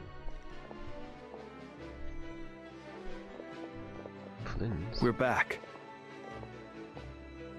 Did we get here a little early? Or a little late? A little late. A tad late. The others have already set off. To summarize, our resident moon goddess has found us a new ally, and Boss Nefer has uncovered some promising info. Everything going smoothly on your end? Not great. I don't know how long we can stall them for. The decoys are getting taken out way faster than we imagined. I know. I'm gonna make some more later, but I need a timeout first. I'm so tired right now. Oh, right! Inefa, could you fill in Uncle Varka on what we just discussed with Flint's? Sure. Uncle Varka, you previously told us about how when you went to investigate a source of the Wild Hunt in Amsvartnir, you discovered that it was just a diversion. But according to Flint's intel, several outbreaks of the Wild Hunt had already occurred in Notcry in the period leading up to that. That was before Rerir had regained his body, when he was far from regaining his full strength. In other words, in theory at least, he still lacked the means to act in two places at once. Flint's, with everything that's been happening, the Lightkeepers across Notcry are rallying to fight back against the Wild Hunt. They're gonna need your help. I know, I'm sure you're capable of coming up with something far more effective than decoys. But for now, you should stay here and get some rest. Makes sense. Inefa and I will head back over to Amsvartnir to see if there's anything I missed. Dude, where's Amsvartnir? I told you Uncle Varka would say that, didn't I? A deal is a deal. Not a word about my snack intake for the next week. Database updated. Reliability of Aino's predictions increased. What does that mean? They were betting on how you'd respond after hearing their intel. It's the obvious choice, isn't it? That's hardly worth betting on. We already decided that Inefa should go investigate the situation over at Amsvartnir on her own. You might as well stay here and keep watch. Someone needs to hang back and oversee our strategy meetings. And besides, you still haven't fully recovered from ambushing Rerir. So I've ended up with the easiest assignment. Well, I appreciate it, everyone. See you when you get back. Please don't trouble me.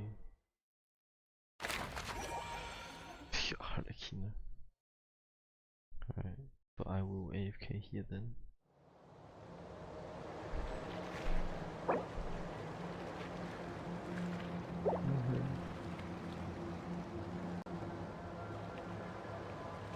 Exploration and trials. Adventuring is right up my alley. Falling asleep, so.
Instead of confining themselves to the heavens, God should broaden their horizons in the world below.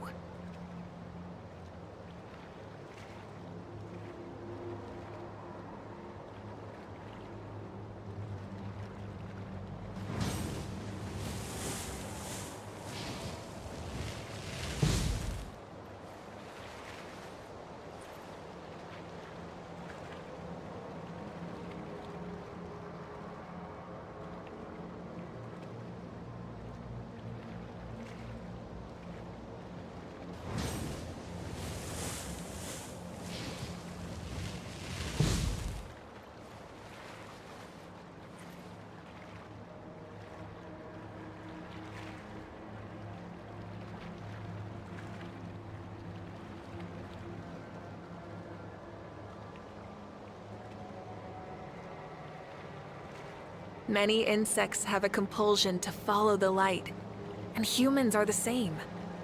Except we call that light hope.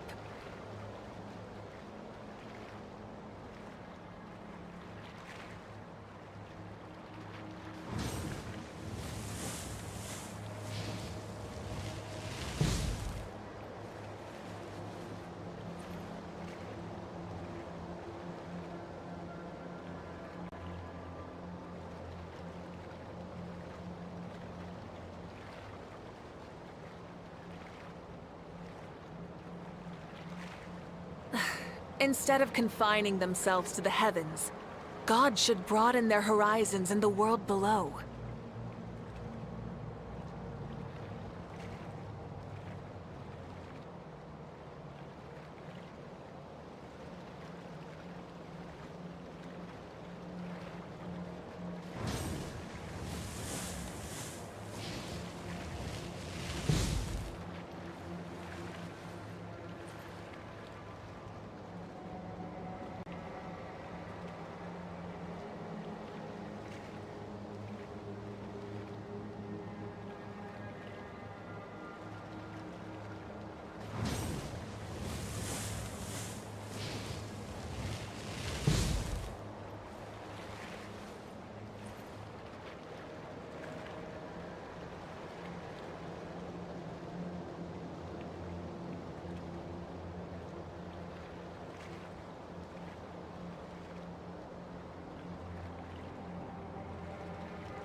Exploration and trials.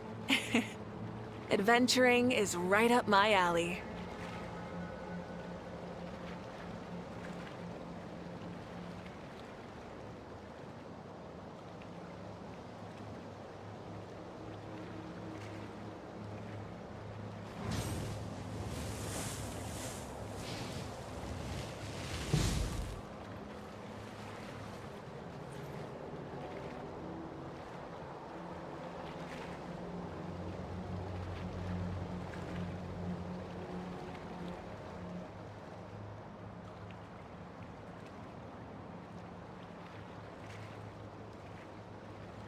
Many insects have a compulsion to follow the light, and humans are the same. Except we call that light hope.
Instead of confining themselves to the heavens, God should broaden their horizons in the world below.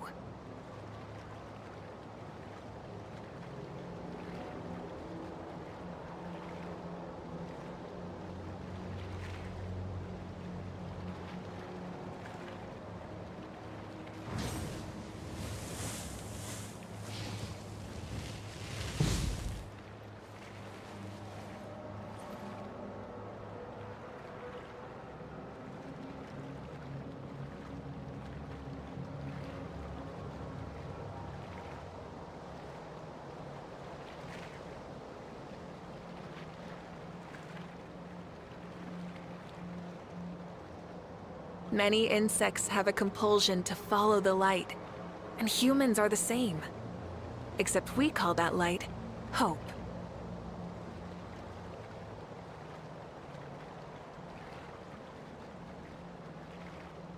Exploration and trials. Adventuring is right up my alley.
Instead of confining themselves to the heavens, God should broaden their horizons in the world below.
Exploration and trials.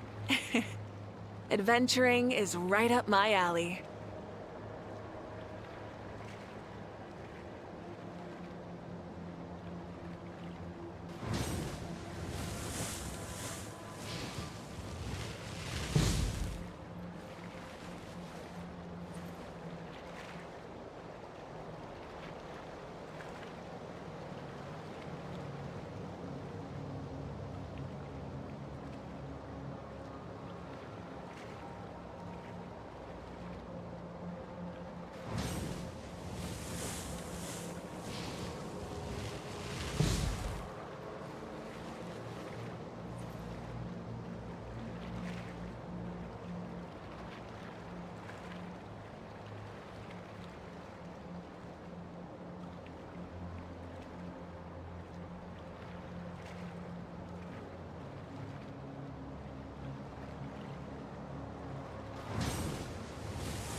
Instead of confining themselves to the heavens, God should broaden their horizons in the world below.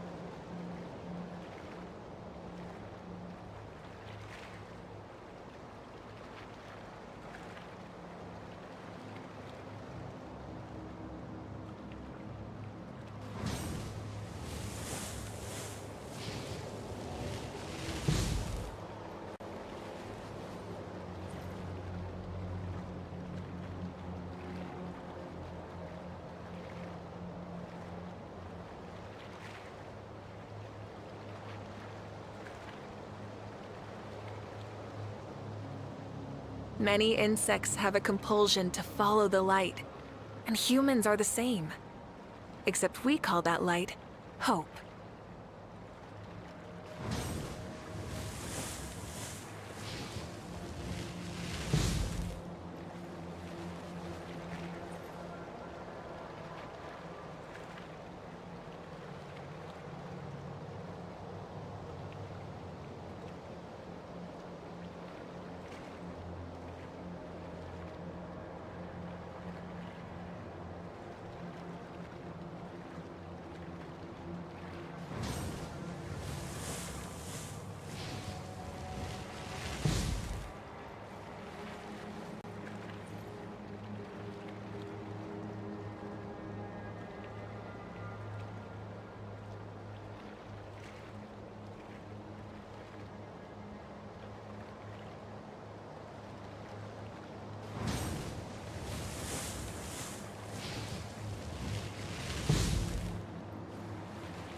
Instead of confining themselves to the heavens, God should broaden their horizons in the world below.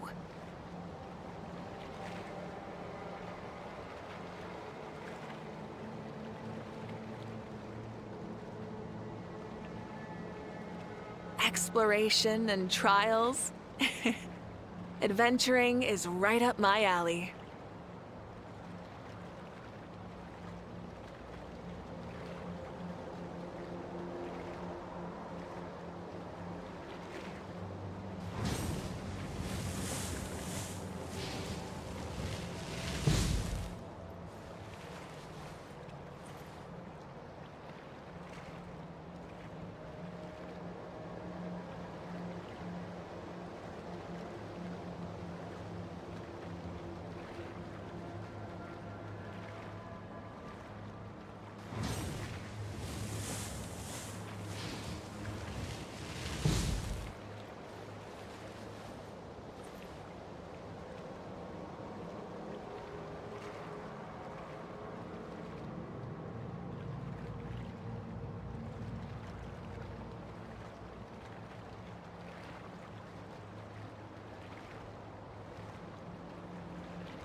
Many insects have a compulsion to follow the light, and humans are the same.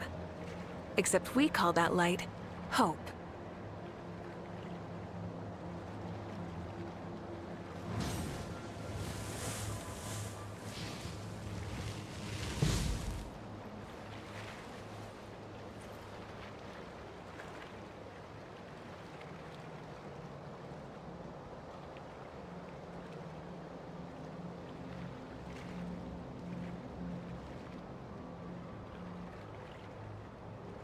Exploration and trials. Adventuring is right up my alley.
Instead of confining themselves to the heavens, God should broaden their horizons in the world below.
I feel more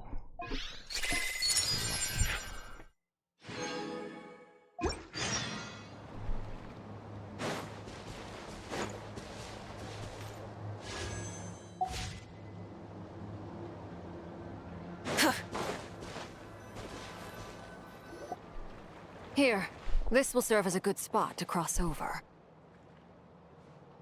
Arlecchino, hold up a second! Since you brought us all this way, would you mind telling us what you've got planned? We still haven't got the slightest idea what's going on here. And if even Columbina doesn't know where the iridescent moon's marrow is, how do you? Simple. Because I am an inheritor of the royal bloodline of the Crimson Moon. And one of the last surviving embers of the Two Worlds' flames. Huh? Are you serious? Isn't you're a descendant of that Crimson Moon dynasty we were just talking about? The one from ancient Conria? Your surprise is understandable. I was also taken aback when I first learned of it. But the more I thought about it, the more I realized the signs had been there all along. When I was young, I discovered I could wield a very special kind of fire. It coursed like blood through my veins and smoldered away inside my nerves. What's more, whenever I experienced strong bursts of emotion or drew too deeply on this power, it was like some kind of presence within the fire would begin to gnaw away at me, consuming me from the inside out. Exactly. That is why my hands are like this too. At first, I saw it only as a curse, but once I became a harbinger, the jester apprised me of the truth. Together with my own investigations, over the past few years, there are several things that I have gradually come to understand. For instance, take the so-called Crimson Moon. In truth, it is nothing more than the shattered remnants of the iridescent moon, fused with the abyss to prolong its lifespan. Since this blood flame was bestowed upon me by the Crimson Moon, it is a fusion of the iridescent moon's former power and the corruption of the abyss. You all understand the nature of the abyss well enough. I draw upon its power, and in return, it hungers for my soul. This strange blackness is the mark of corruption it has left behind. If I recall correctly, you once told me that if the corruption ever made it to your heart, you'd become a completely different person. Yes, and that's the reason I'm always careful not to push my power too far. It's essentially a never-ending tug of war. Oh, sounds intense. Anyway, the rest of my story can wait. Is there anything else about the Crimson Moon or the Iridescent Moon that you're unclear about? Paimon has a question. So, the Crimson Moon that the Carians used to worship was actually the Iridescent Moon, right? Which was one of the three Moon Sisters. Does that mean that the Carians were to the Crimson Moon as the Frost Moon Scions are to the Frost Moon? So much of that history has been lost. We have no way of knowing exactly what they were like. But I would suspect that the Conrians weren't as devout in their moon worship as it might appear. The iridescent moon's remains simply served as their link to the abyss. Later on, perhaps someone discovered a way to make direct contact with the abyss. Or maybe there was some kind of ideological divide. Either way, a dissenting faction staged a coup and drove out the royal heirs of the Crimson Moon dynasty. Still, even with the dark sun looming high overhead, the Crimson Moon's glow never truly faded. If you want living proof, it's standing right before you. The first time we met, I sensed something familiar in your presence. When I looked at you, I felt I could see that mysterious red moon in the corner of my eye. In your flames, I saw its broken image, surrounded by a strange black aura. Well, I appreciate that you kept it to yourself. Much about the Crimson Moon is still a mystery, and I'd prefer not to end up as the object of an insane research project. Anyway, time is against us here, so if there's any other questions, they'll have to wait. I just want to make sure I've got one thing straight. In her letter, Sandrone mentioned that since you are unable to contain the iridescent moon's marrow yourself, you intend to leave it in my custody. Correct? That's right. For now. It's the only way I can pay you back for your help. Her pupils are also like black, so does that mean The iridescent moon is already part of who you are. So with its marrow in your possession, you'll be even more powerful than before. Deal. Then let's get started. Sure, I like healing becoming more powerful. Get what started? What does this place have to do with the Crimson Moon? Is this what fell? When I first became a Harbinger, the Jester gave me a book called Harry, also known as Leobranto Innamorato. What the fuck is that name? You should be able to buy a copy next time you're in Fontaine. It's a love story set in the Crimson Moon era. But setting aside the tangled romances of its characters, it also records a few interesting details. In the Crimson Moon era, or so the story goes, there was an orphanage that received children from beyond the bounds of this world, and subjected them to a peculiar induction ceremony. Beyond the bounds of this world? For real? And what kind of induction ceremony? The Crimson Moon Sages looked beyond this world for beings with powers that surpassed the gods. But fearing they might lose control, they subjected these children to a process of refinement. They made these children crawl up a fireplace and kept asking them, "Have you died? Did you see it?" Until they finally admitted to having died and seen a crimson moon. The adults embraced the children who passed the ritual, telling them, "Within the fireplace, you have traversed the flames between two worlds. Here and now, you are born anew." The book leaves much unsaid, but I suspect that this was their way of branding the children they had enrolled, leaving an indelible mark upon them so that they would forever live in the Crimson Moon's light. That explains why I can't sense the Crimson Moon's marrow in this world. It makes sense that it would be sealed in a special space that can only be accessed temporarily through some kind of ritual. But there's no fireplace here. Do you see a chimney anywhere? Oh, are we supposed to build it ourselves? Okay, fine. Paimon will go find some bricks. That won't be necessary. The fireplace is purely symbolic. The key to the ritual is crossing the flames between two worlds. In other words, the flames that burn within me. Those burned away by such flames leave behind a kind of ghostly afterimage in the world.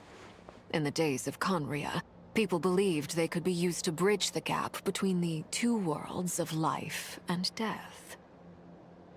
In short, I can open a passage to that space for you.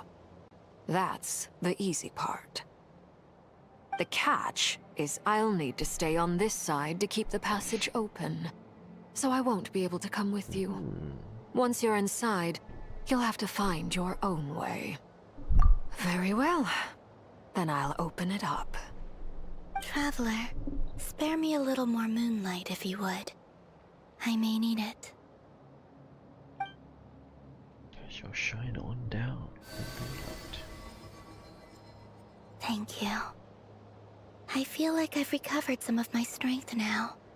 It should be enough to move us across short distances and confront whatever dangers might await.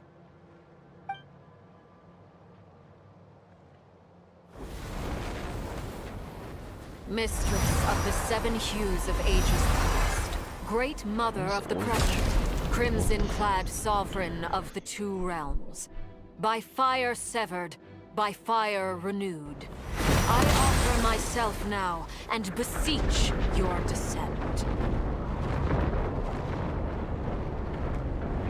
summon a black hole.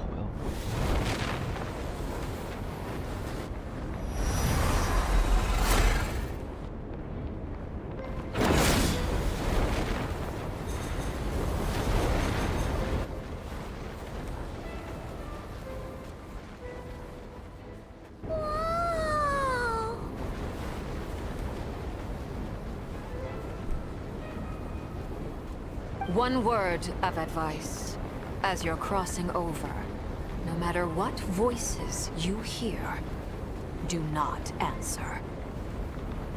Got it. I sense a sinister gloom inside, but also the familiar light of the moon. I feel that I am about to meet an old friend who has changed beyond all recognition. All right, let's go. What the fuck is that?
The abyss? It's practically filled the entire place. What now? What a tragic sight. Fragments of your broken body, seized by the abyss, and hung up aloft like mummified remains. Iridescent moon. Was this truly what you wished for? Careful. There's something spooky about this place. Feels like something is lurking in the fog. Paimon's right behind you. Whatever you do, don't run off without her. Sick. By the way, Kalamina, didn't you tell us that the iridescent moon had shattered into pieces? The moon up there looks pretty whole to Paimon. How is that possible?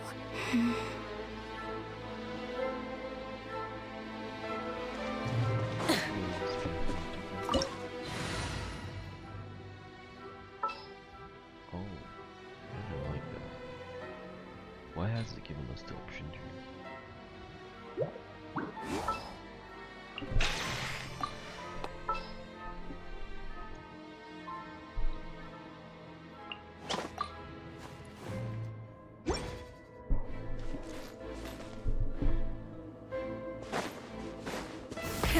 Rev the engines!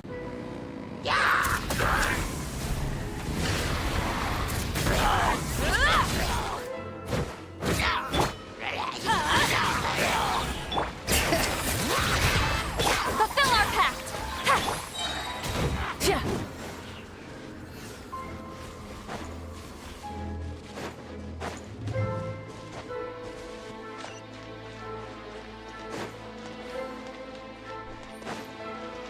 Just like I thought. It was only a facade.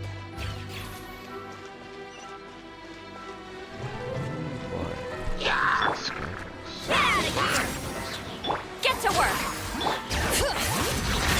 Try and stop me!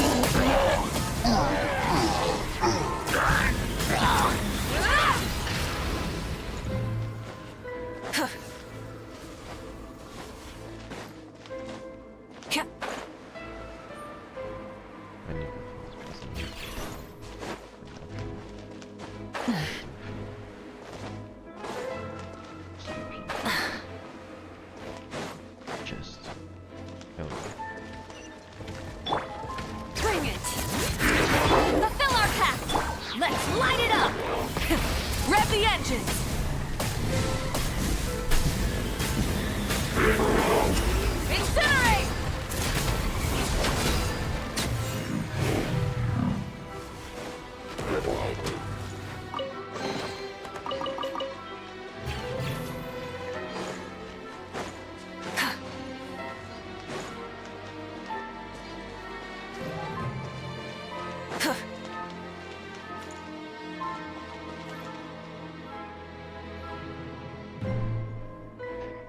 Huh? Huh? For real? That's way too high! There's no way we'll be able to reach it! Summon it down. No. I'm not sensing anything up there. It's coming from under the mountain. Let's see... Ah! There's some kind of weird shadow over the water! Abyss. Wait, see that? Looks like a mechanism of some sort. Let's check it out! The abyss cube thing. It was there in the pt2, right?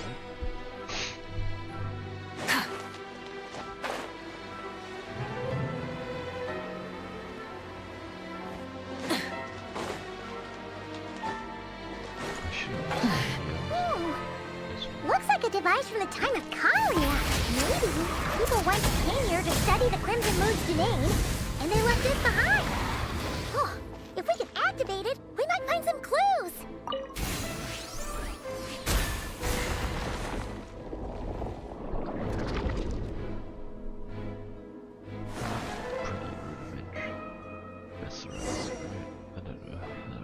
Hey, look at that! Now that the mechanism's running, the shadow in the water looks different. Do you think these mechanisms might be the key to unlocking the secret? Let's try to find more of them!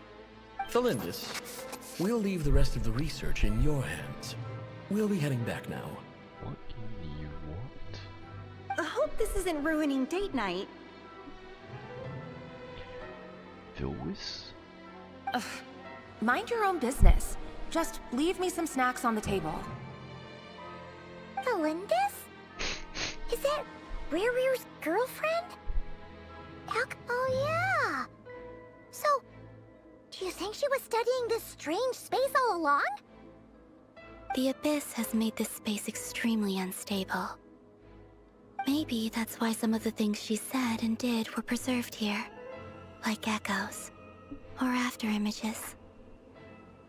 Whenever I see this view, it takes me back to a poem from my childhood. Waning moon, oh lifeless damsel, weeping on the mountain crest. Mourning still in wistful tone, her fragile soul now laid to rest. For me, of all people, to be here investigating the mysteries of the Crimson Moon space. Is it a coincidence? Or something more?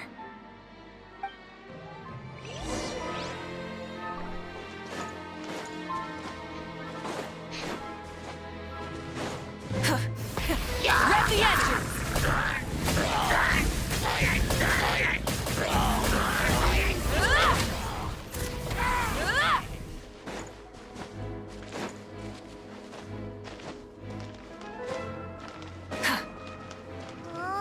Looks like the Abyss has messed up this mechanism. We need to find a way to get it working again. Let's see if there are any other devices nearby.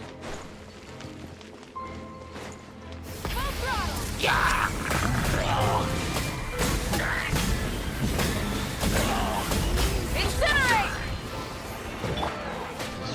That's gonna hurt in the morning. Incinerate!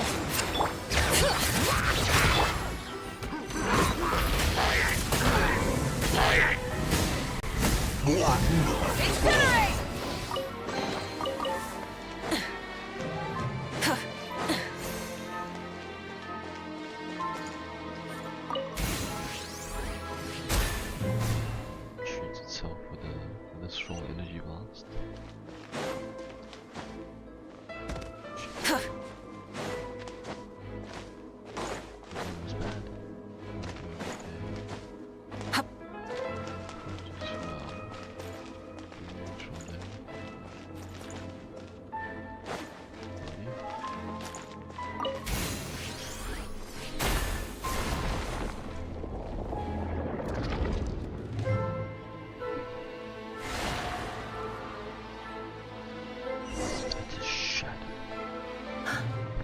I see. So the moon marrow, or rather the power of the 3 moons, is the key to unlocking... If it really does exist, then maybe this madness can finally be put to an end. sense. Are we not going to Disney World or some shit? It says like that.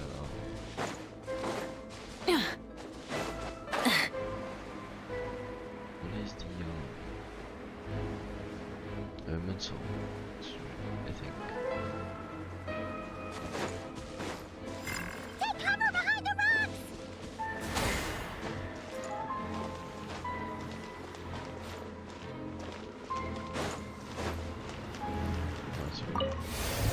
Pure. How the fuck did I just pure? This is Christmas. Makes no sense. Shadow.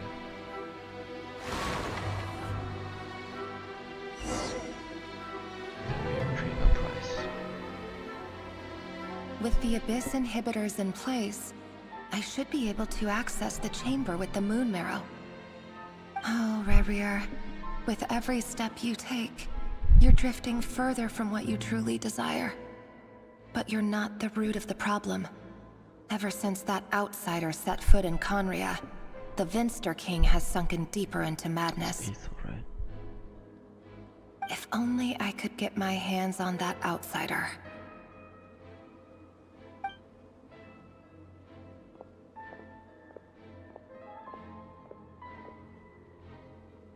Hey look! The moon's reflection is back to normal! Elendis' voice mentioned a chamber with the moon marrow. Do you think maybe it's hidden in the moon's reflection? It must be. For within it, I sense the fragile aura of a dying soul. Then there's no time to lose! Let's go!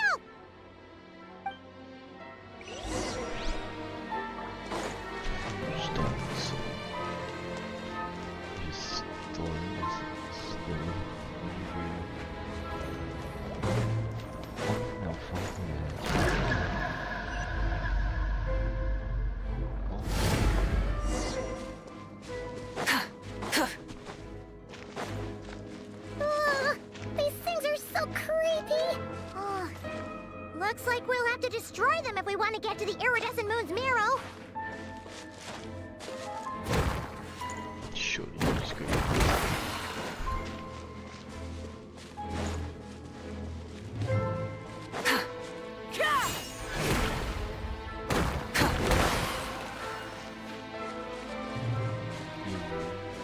That must be the iridescent moon's marrow!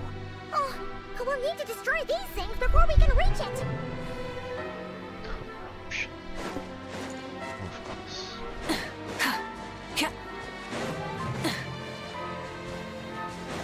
Try and stop me!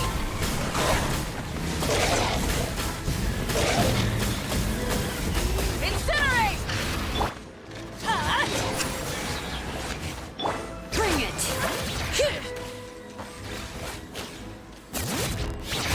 Get to work!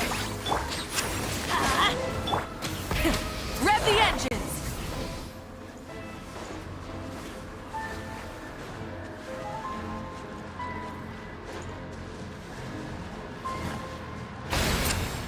Full throttle!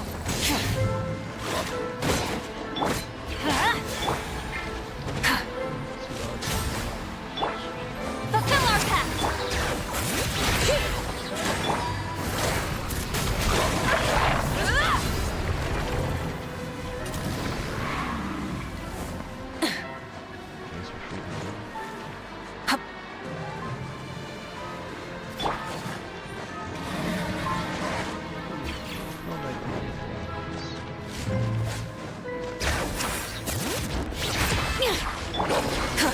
Burn it down! Get to work! Hang in there! We're so close!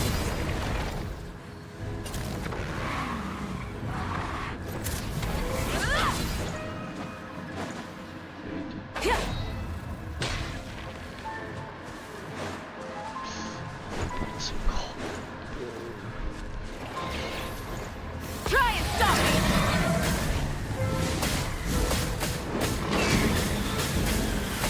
Incinerate! Let's light it up! Show no mercy! Full throttle!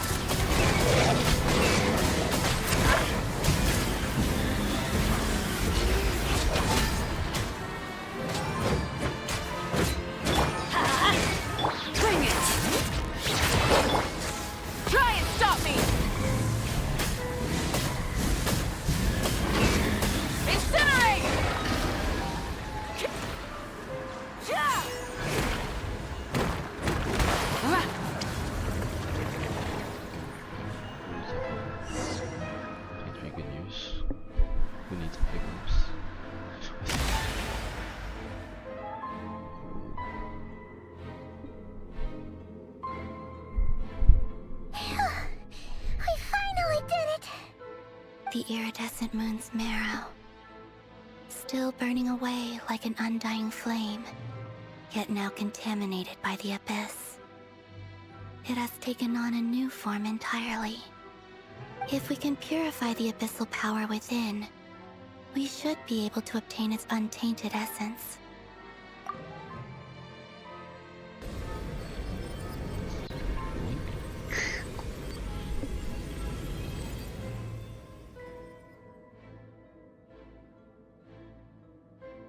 It's so cold.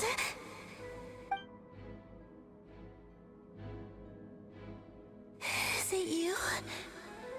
Are you here? Huh? Are you talking to us?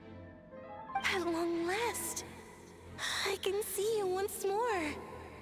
Our fates have crossed, and I am finally free. What is Bird yapping about? I'm sorry. I lied to you. Even knowing what was to come, I still couldn't let go of the fear in my heart as death drew near. The moment the moon shattered, my body began to split apart piece by piece. Like I was being cut into pieces by 1,000 blunt blades. My thoughts scattered as the cold crept in. But I could not bear to fade away like that. Tell me, what was it that brought you to us all that time ago? If only I had possessed your courage, then I might have been spared this torment more painful than death. You look so puzzled. That's how I felt too. When I first saw you. But trust me when I say that everything happens for a reason. Farewell, Hypo.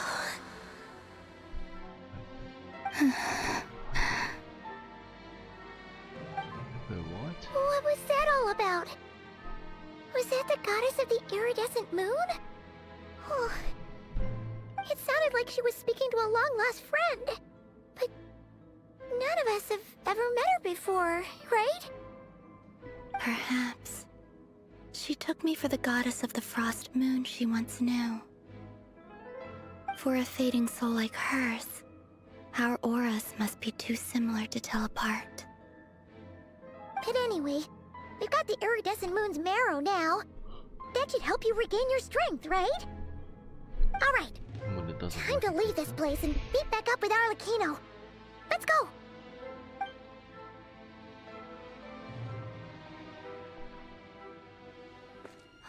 That's odd. This place looks different than when we came in. Waning moon, oh lifeless damsel. Oh.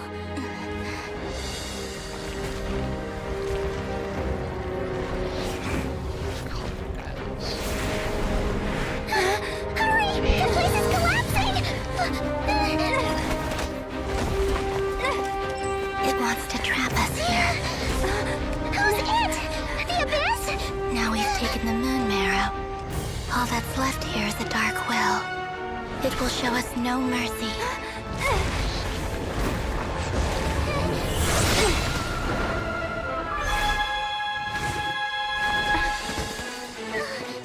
Give it back! The crimson moons! My marrow! My heart!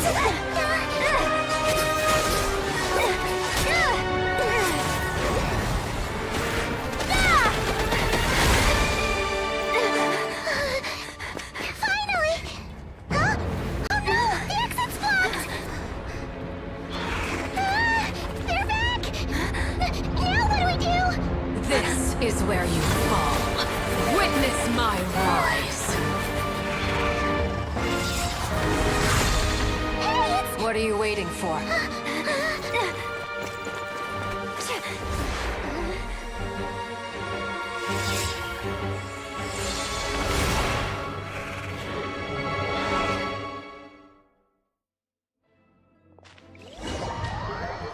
That I went in first. Are we gonna now get split? What?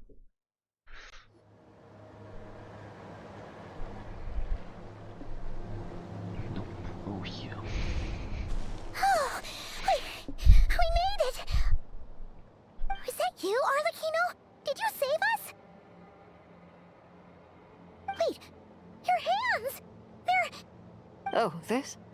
Don't worry. It's a small price to pay. That's not a small price. The Abyss wanted to trap you inside, and I defied its will by bringing you out. No wonder it's a little angry. No. I have paid the price, albeit a small one, and it cannot be undone. My hands have already fused with the Abyss. Purification would simply destroy whatever's left of them. But surely... Oh, we're so sorry, Arlecchino. Paimon can't believe you'd make a sacrifice like this for us. As much as I'd like to call it a favor, the truth is I was simply holding up my end of the deal. Well, Columbina. Yes, you did your part. And as promised, I will leave the iridescent moon's marrow in your care. From this day forth, may the two worlds' flames burn ever more brightly.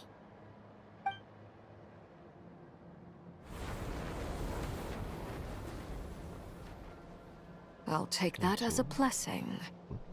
Now, Columbina, give me your hand. Accept this moonlight I offer in return.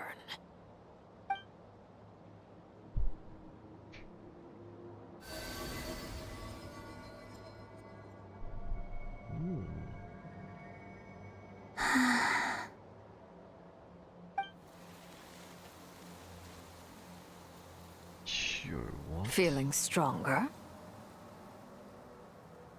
Hey,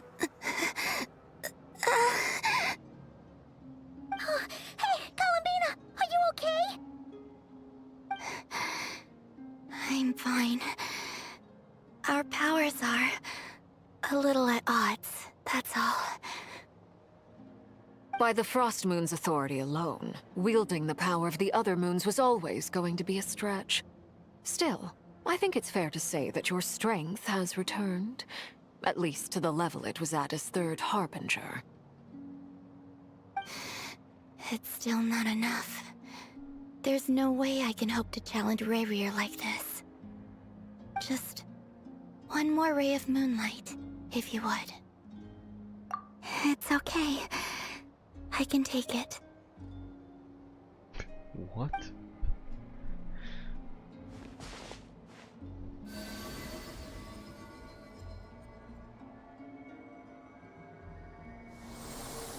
What if we formed a circle and I gave some to Arlecchino gave some to me?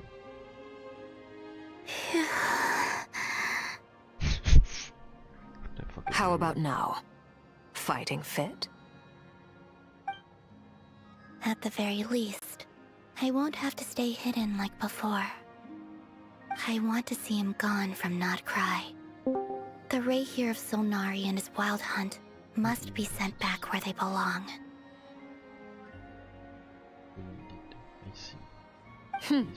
Well, it's good to have something to aim for. You certainly seem more alive now than you did earlier. When I first met you, you didn't strike me as a ray of moonlight. More like a wisp of fog drifting in from who knows where, ready to scatter at the first sign of a breeze. But now, you're full of vitality. Just like the Frost Moon, once the brightest of them all. May you keep shining, Columbina. This is who you are. Thank you. It's literally helping right now, though. Look after yourself too, Arlecchino. I know you have plans of your own, and that's why you're always seeking to grow stronger. But whatever you're after, don't let the Abyss take a hold of you. I do not wish to see you go down the same path as Rayrier. I appreciate the concern, Columbina. Although perhaps it's time you took a new name. A new name? Kutar, the Moon Maiden, Columbina. They're nothing more than code names. They describe who she is and the roles she's played, but they're not her real name. We often use code names in the House of the Hearth, too. But it's knowing your real name that keeps you grounded. Up till now, you've been living a wandering life, so you've probably never really cared. All I'll say is this. Once you've defeated Rerir, give it some thought. The fuck? We're not calling her Columbina anymore?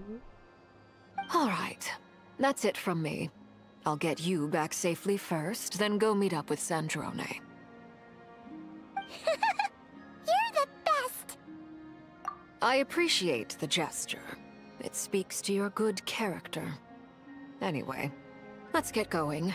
There are more urgent things to do right now than trade compliments.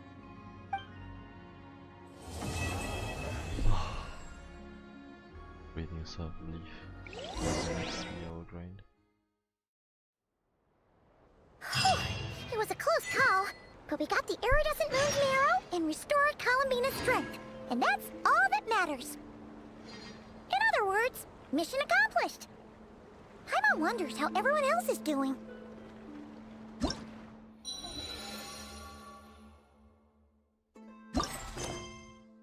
Nine hours? That's not right. Something's not adding up.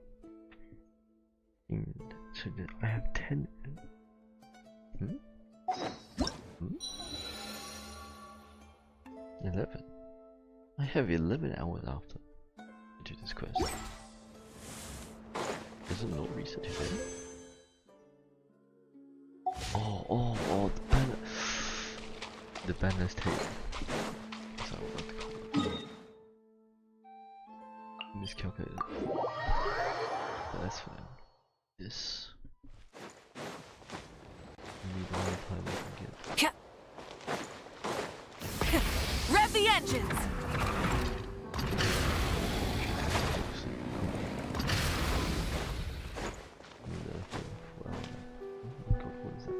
Oh, do you think the others are making good progress? Hope it's all going smoothly. Oh, hey look! They made it back as well! Flint's! Lama! How did it all go? All is well, thank you.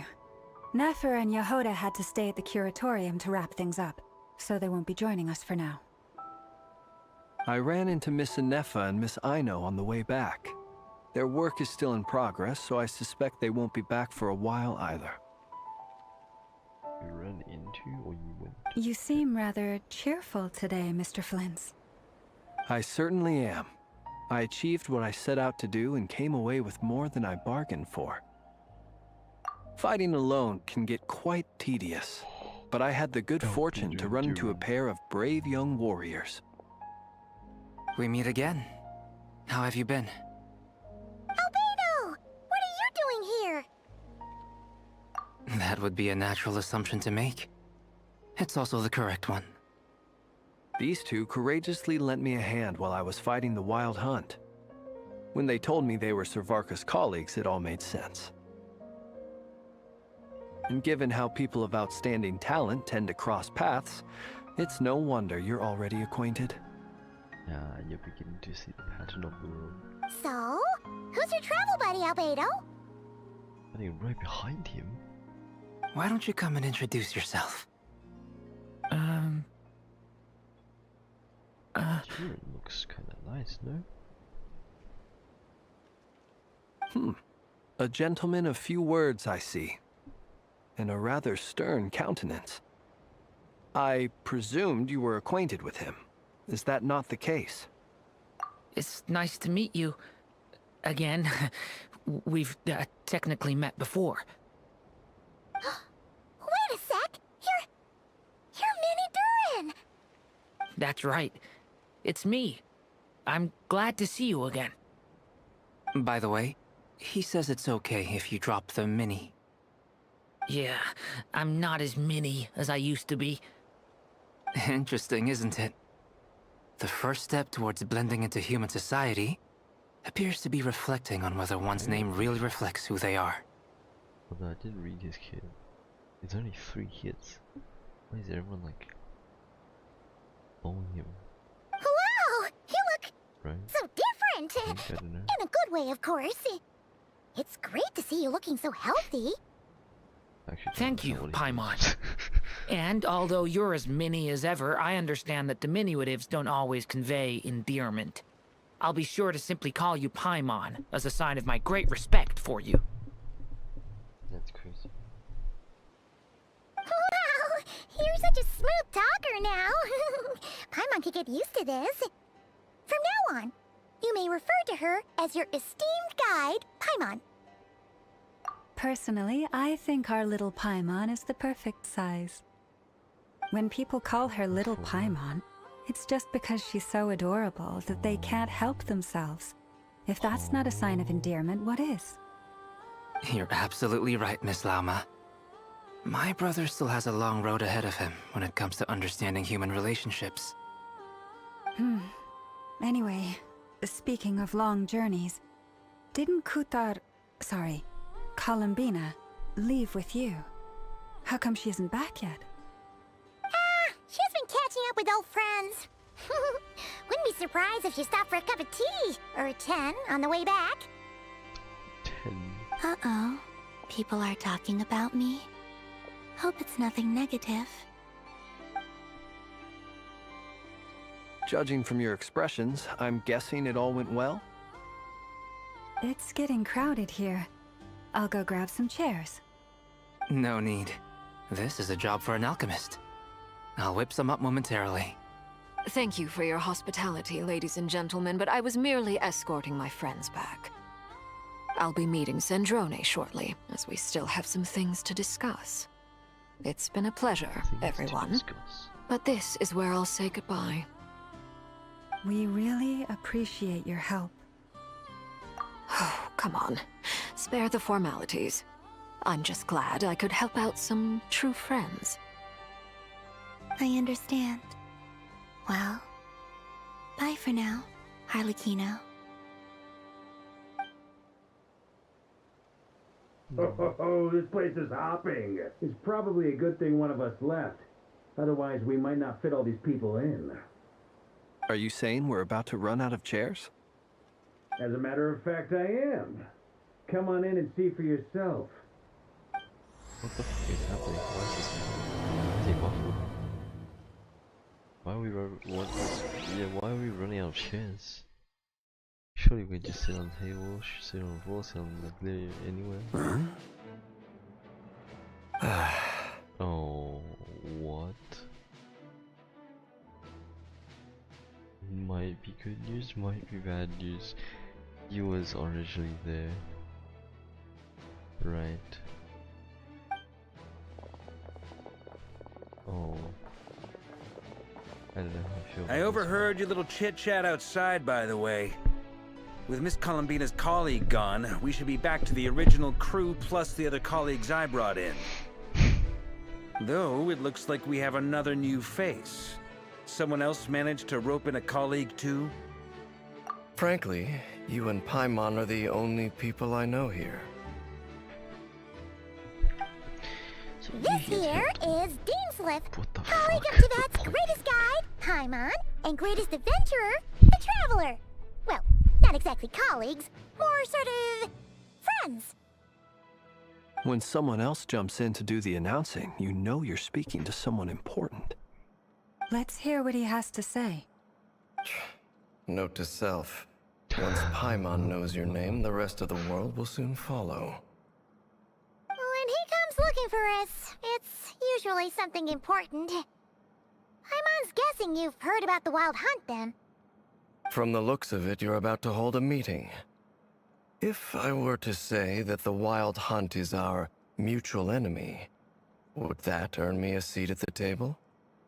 As the saying goes, the enemy of my enemy is my friend. Mr. Dainsliff, there's a seat with your name on it. Though, I can't promise the same for everyone else. Hey, Albedo, think you can rustle up a couple more chairs? After all this time apart, Grandmaster Varka's first order is to rustle up a couple more chairs. I've missed this. Is he being sarcastic? Hey, he's your brother. Why are you asking us? I've still got a lot to learn about the nuances of human conversation. Trying to decipher Albedo's way of speaking has been like jumping in at the deep end. Oh, good point. Paimon gets you now. Don't sweat it. There are people who go their whole lives without getting the hang of it. You're ahead of the game already. What material? I wonder what's taking Nefer so long. Perhaps you should go and check in with her. If anyone can hurry her along, it's you. I just got back from the curatorium. Besides, aren't you curious to see what's taking her so long? Miss Nefer doesn't strike me as the type to share secrets. And since gathering intel is her specialty, I'm guessing she'd prefer to keep her methods confidential. Under such circumstances, would it not be tactless for me to impose? Oh, but it's fine for me to impose. What can I say? You have an unrivaled ability to garner people's affection, Miss Moonchanter. Besides, you have far more in common with her than I do. All right then. Flynn's 1, Lauma 0. Impressive. She barely fought back at all. I admire your powers of persuasion, my friend. Flynn is giving right now. As I'm sure Miss Lauma will realize soon enough, the trick in life is to always pitch in with other people's responsibilities so that you can be selective with your own. Another trick is to simply hide in the background. Spoken like a true sage. Anyway, looks like we've got some time to kill before the meeting. Let's take a little breather, folks. And feel free to chat amongst yourselves. We'll get down to business once the other two arrive.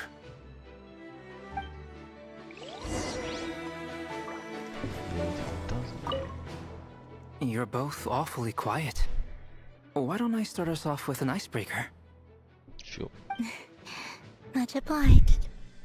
Have either of you ever had your portrait painted? If not, No. I'd be glad to help. That sounds like a lovely idea. You know how to paint, then? Chalk prints right there. I dabble occasionally. He's an excellent painter. Tables, chairs, people, dragons, you name it. He'll paint it for you. I'm flattered. If I ever get the chance, I'd like to give it a try myself. I'll bear that in mind. Anyway, how about you, Durin? What sort of portrait would you prefer? Okay, there's a loud as normal. I'm gonna mute my mic. I feel like you guys can hear that. Oh, I'd be fine with anything. Whatever style feels best to you. Very well. Then I'll play it by ear. You can replicate any style I want? I can try. If you show me a sample, I'll do my best to match it. Thank you. In that case, I'll dig up some reference material for you.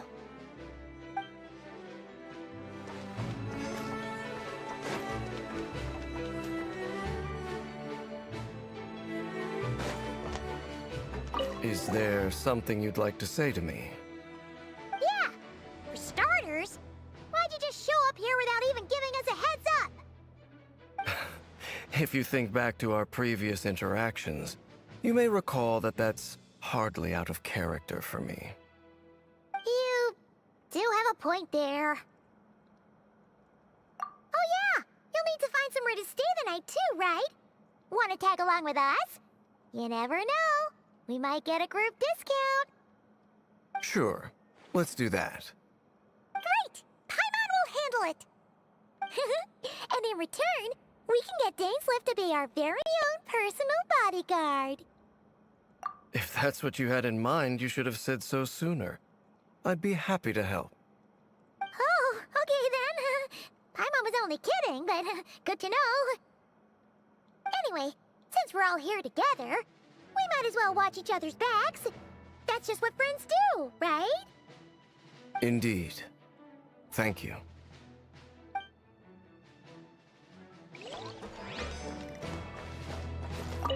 Truth be told, I can't remember the last time I was in a meeting with so many people.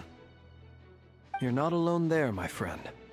The Lightkeepers also struggle to bring everyone together for a serious discussion. I don't doubt that. I've only ever met two Ratniki, one being you, and the other being that young guy, Itlua. Itlua is a good apple. I'll give him that. He's kind, honest, and regularly delivers supplies to my lighthouse. A true Ratnik to the core. In that sense, he puts me to shame. So you're what? A fake Ratnik? That's what it sounds like you're saying. But I get the feeling that's not quite what you meant. Come on, why the awkward silence?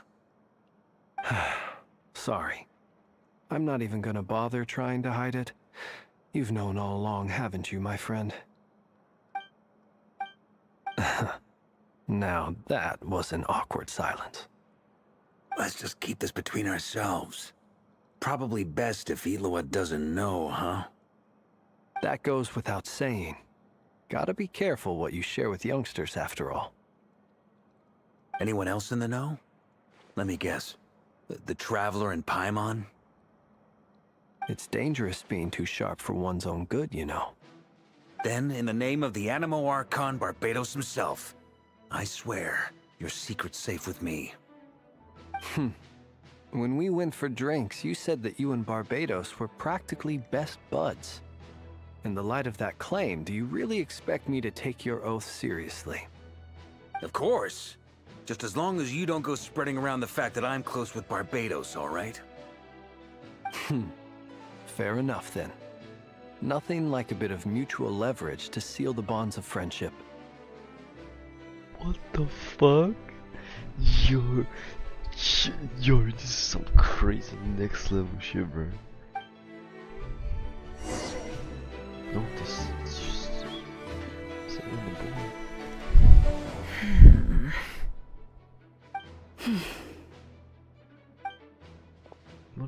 what is this tension, bro?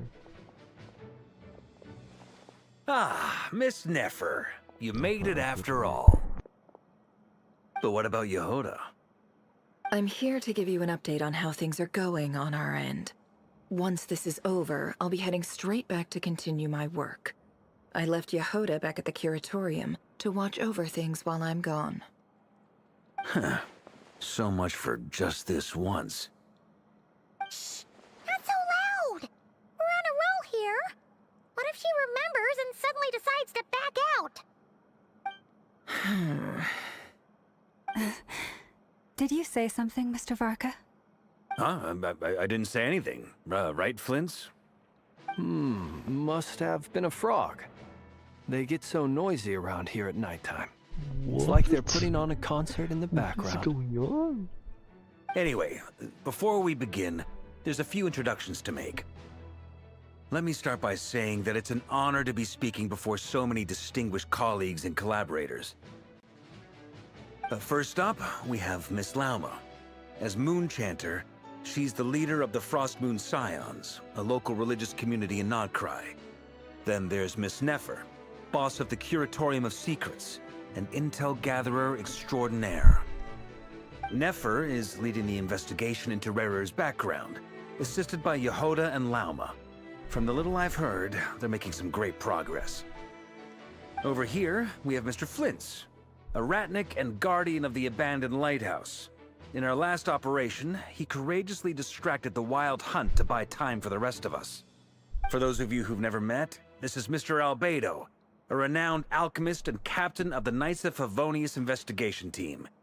By his side is a new face for us all, myself included, Mr. Durin, who has come to lend his aid. I love this fuck. I love this person playing Marco already. And all like his like personal traits, like the let me construct a sentence. Like the way he leads, like you can show that he is leading, right? He's taking control of the whole entire conversation and shit. And like he's, well, basically demeanor, I guess. Next up, we have the Moon Maiden and former Fatui Harbinger, Miss Columbina. No. Then we have the Traveler, who's earned more titles than I could possibly hope to list out, so I'll spare you the rundown. And Paimon, the ultimate travel companion and quite possibly the best guide in all of Tevat. Wow! That's a lot of people! Great turnout! Miss Nefer, it looks like you might have another job coming your way. So, congratulations on the booming business, I guess. You think I haven't got enough on my hands as it is? Who's looking for me now? That would be me, Miss Nefer. I have a commission for you. And you are? Who I am doesn't matter right now. What does matter is that I'd like you to gather more intelligence about the Recher of Solnari.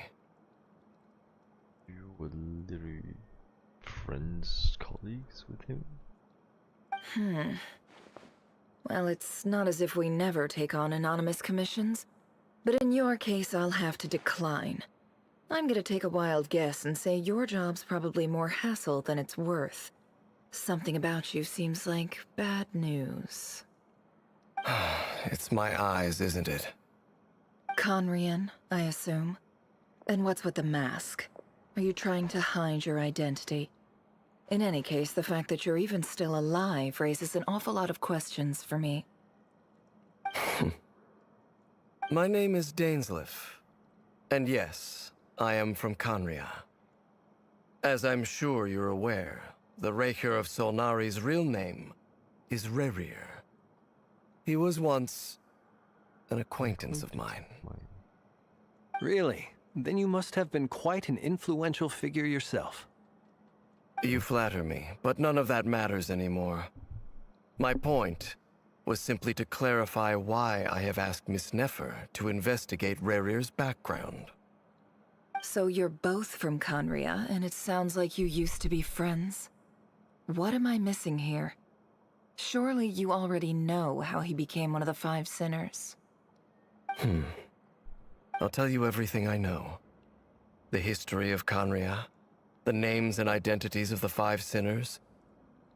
I remember it all like it was yesterday. It probably is just there for you.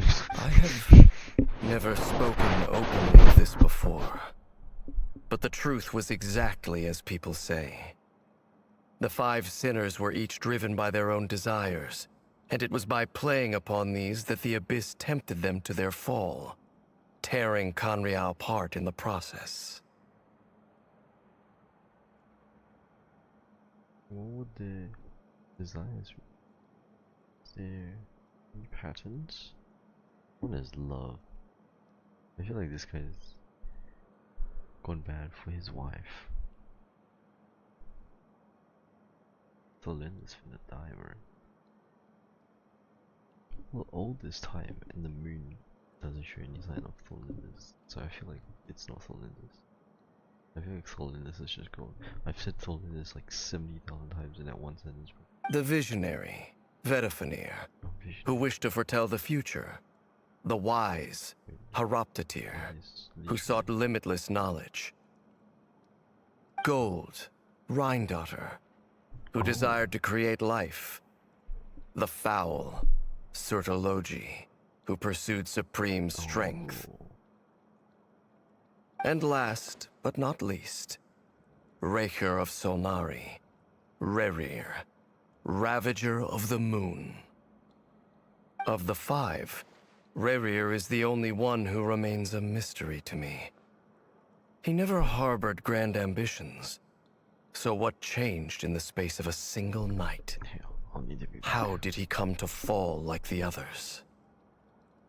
In other words, you're saying that his change came as a shock to you, and you have no idea what actually happened?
At last I'm back.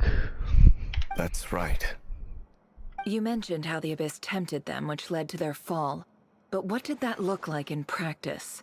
And what other context can you give me about the events of that time? The more detail you can give me, the better. Strangely, now that it comes to it, I hardly know where to begin. The fateful night took place during the era of the Eclipse Dynasty.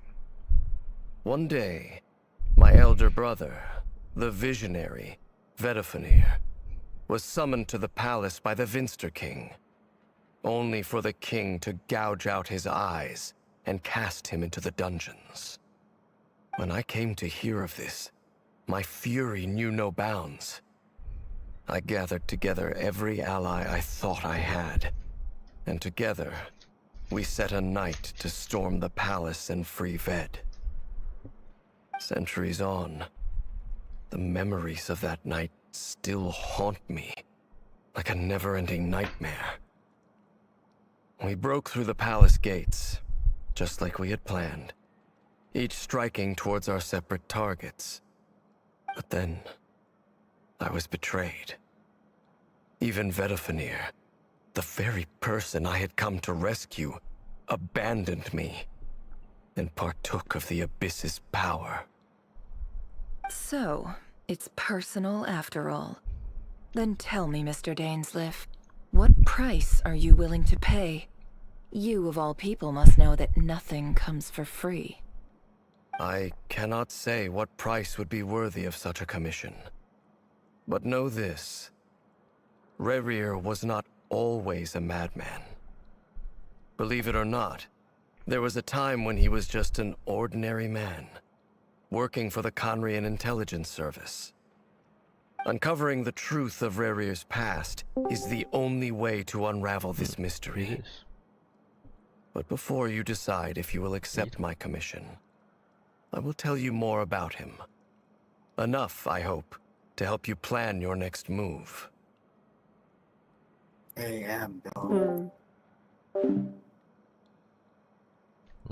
Sounds pretty good to me. They can make conversation. Feels like we just flagged down a random passerby, only to discover he's actually a master strategist who has a score to settle with our enemy.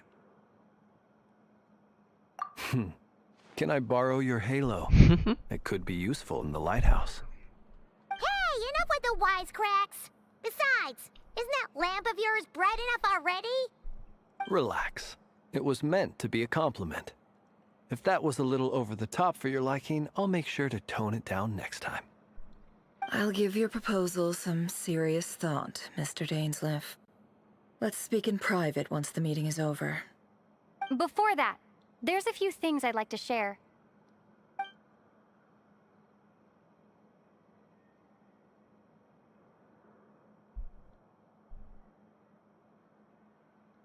Now that we've united the hearts of the three moons, your power should be greatly enhanced. But it seems like that hasn't happened yet? I believe it will take a little longer. You've done so much for me, so I want to be completely honest with you all. Even though I'm doing a lot better now, the truth is, my recovery will likely be an ongoing process. From the moment I was born, my power has been slowly ebbing away. And that is because Tevat has never accepted me. Even with the moons united as one, it seems my rejection cannot be undone. So far, I have yet to find a solution. It may turn out to be a problem that will plague me until the day I finally leave this place behind. Even so, I will do everything in my power to help you drive out the Reihir of Solnari.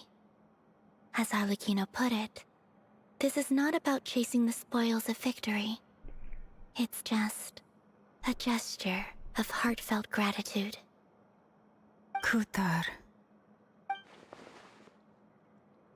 Defeating the Reihir of Solnari will be no easy task. While my strength slowly recovers, we'll also need to gather more intel. Naturally. We should take all the help we can get if we hope to defeat him. We've considered several viable plans now. But our choice hinges on the answers to a few key questions. Is it even possible to kill Rerir? What experiences shaped the person or monster he became? And what's he really after? Given Albedo's expertise in alchemy, I think we should leave him to try and answer the first of these questions. Understood. As for the other two, I'm afraid we'll have to count on you again, Miss Nefer.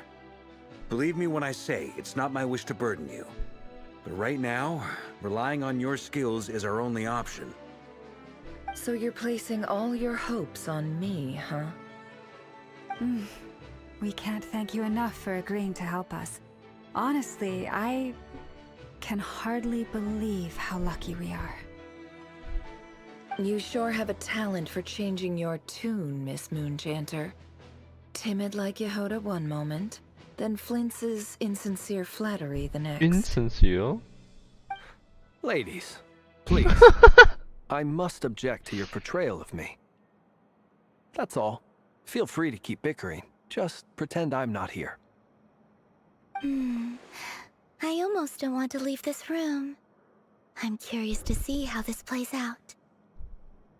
I have faith in you, Miss Nefer. Something tells me you'll stand by us until the very end. Oh? And what makes you so sure of that? What if I suddenly decide that my compensation is insufficient? This isn't about the money. I can sense that you've got a deep-seated distaste for Rerir. And knowing you, that alone is motive enough. Look at them getting along so well. Like two peas in a pod. And I'm the one they accuse of insincere flattery. There is no justice. Miss Lalma, you have to understand something. Unlike you, I don't actually enjoy having everyone's hopes on my shoulders. Is that right? Well, maybe the fact that I'm willing to put my hopes in other people says more about me than you. But the fact is, I also trust you. And that's because I know that you're someone we can count on. Anyway, we've got our plan, so let's get moving. Mr. Dainsleif, let's talk. And Traveler, once we're finished, if you've nothing else planned, I'd like you to come with me. Personal visit? This whole experience is teaching me a lot. For instance, I now know that when other issues come up in the future, I'll have far more luck getting Lauma to convince Miss Nefer than trying to do it myself. Hate to say it, friend, but that's one of the funniest things I've heard in a while. Why? You think I've got it wrong? Quite the opposite. But what makes it so hilarious is how long it's taken you to realize.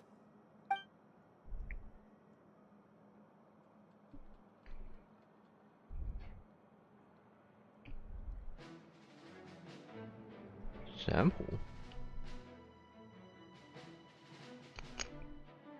Like live tissue? No, wouldn't be live.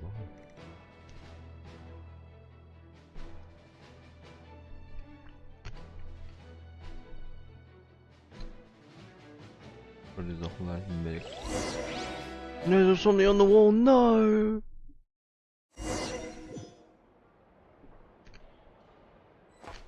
Bruh.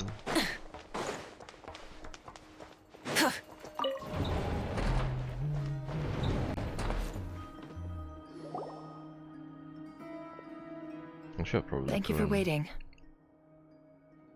It's okay. We actually used the time to help Dainsleif get a room at the hotel. No.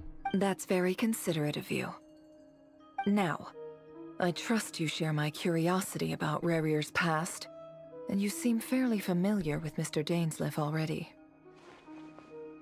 We spoke at some length after the meeting. He was the one who suggested I should invite you to join this operation. He feels confident that these secrets will be safe with you. Dane has a lot of faith in us, that's for sure. Likewise. I appreciate that you got right on board without interrogating me about why I invited you. It shows that you trust me to explain everything in due course. That's because we know what you're capable of. We appreciate you too, Nefer. You might have been forced to help in the beginning, but this time, it was your choice. That's one way to put it. Another is this, that once a decision's been made, it's set in stone. After that, my only goal is to see it through. Alright, so here's how it is. I'm going to access Rerir's thoughts again using my confidential method. Now, I'm sure you've seen things like this before on your travels, so you're surely well aware of how dangerous it can be. The reason I've gathered you all here is to ensure my safety during the proceedings. I plan for us to enter the fragment of his consciousness together, and once inside, I will focus on searching for information. Think of this as a diving expedition into someone's brain. If I'm the diver, you are my safety equipment, tasked with keeping me alive while I'm under the surface. Once the ceremony begins, we will all be spying on privileged information. But in the interests of safety, you must remain absolutely silent at all times. We will discuss our observations after the ceremony has concluded. Lastly, any individuals of a weaker constitution are advised not to partake in the ceremony. In any case, Paimon has her own job to do, which requires staying in the room, but not joining the ceremony.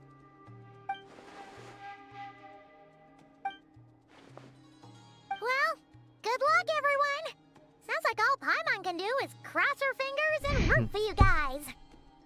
There's a little more to it than that. I was being serious when I said you have a job to do. While the rest of us are inside Rerir's mind, it's imperative that we have a team member on the outside. In the event that something goes wrong, you will be our first responder. I don't anticipate any issues, but the extra level of safety will be greatly appreciated. Why is Yehoda not volunteering for this? I second that. This is a dangerous operation here, and you're our whole rescue team. That's pretty much the most important job in the crew. So, Paimon's like the lifeguard? Yeah, that makes sense. Alright, got it. Good. Please, take a seat. We'll get started momentarily.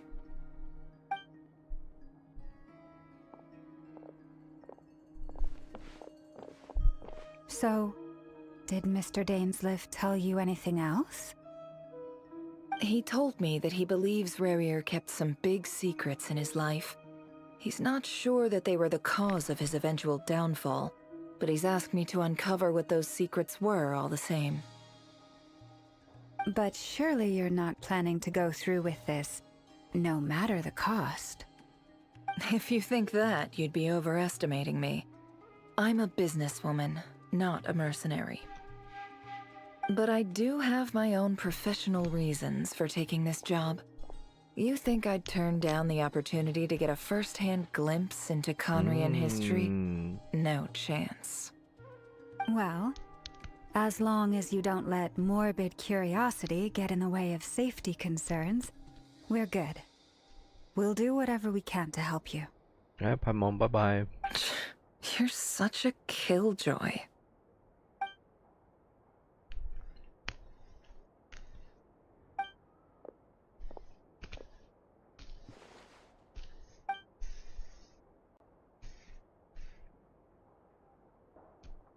All right, I'm good to go. All set over here too. Promise, Paimon, you'll be extra careful. Pinky promise. All right. Let your whole body relax. We're about to begin. Close your eyes.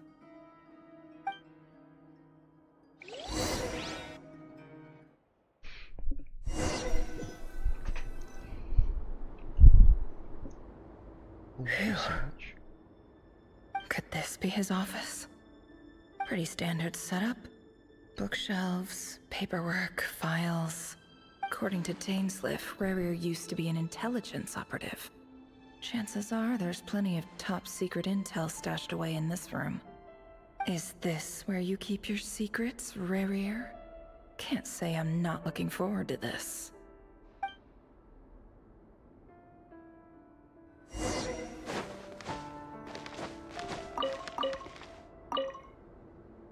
Bookshelves full of documents.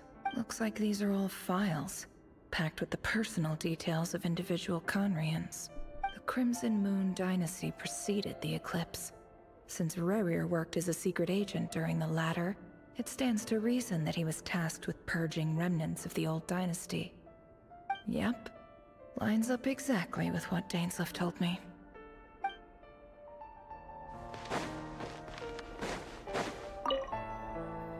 A file tucked inside a folder. The title reads, Dear Breakfast Shop Owner. It's a list of names. But at this stage, I have no idea who any of them even are.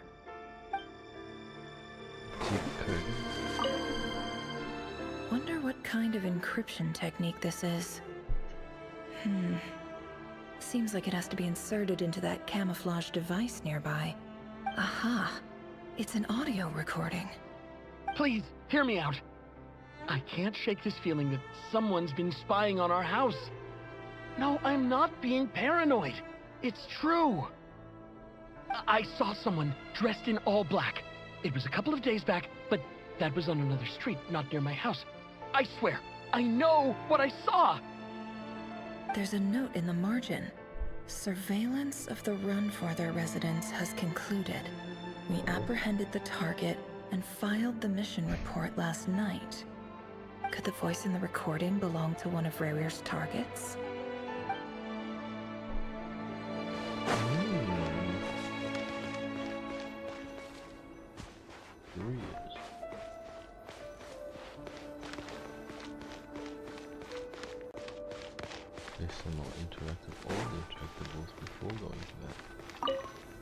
Examine what? A box Rocks? containing a ring box. inlaid with a precious gem. Must be for his girlfriend. Oh. That's the ring. Let's take it. He looks even gloomier than last time. I wonder what's changed.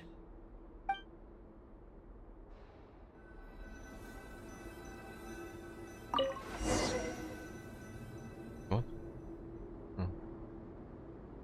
Today's files are in. Time to wade through them, just like usual.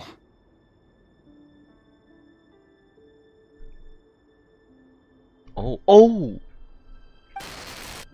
Male, 51. Occupation, cook. Confirmed Crimson Moon descendant. Has maintained frequent contact with other descendants over the past year. Poses a threat to the dynasty. Neutralized. Oh, that's not good.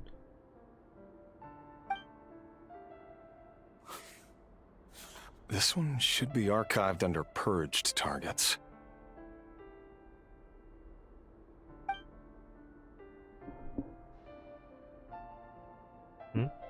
Oh. Oh, we are Female, deleting people. 23. Occupation, office clerk. Confirmed Crimson Moon descendant. Has maintained frequent contact with other descendants over the past year. Poses a threat to the dynasty. Neutralized.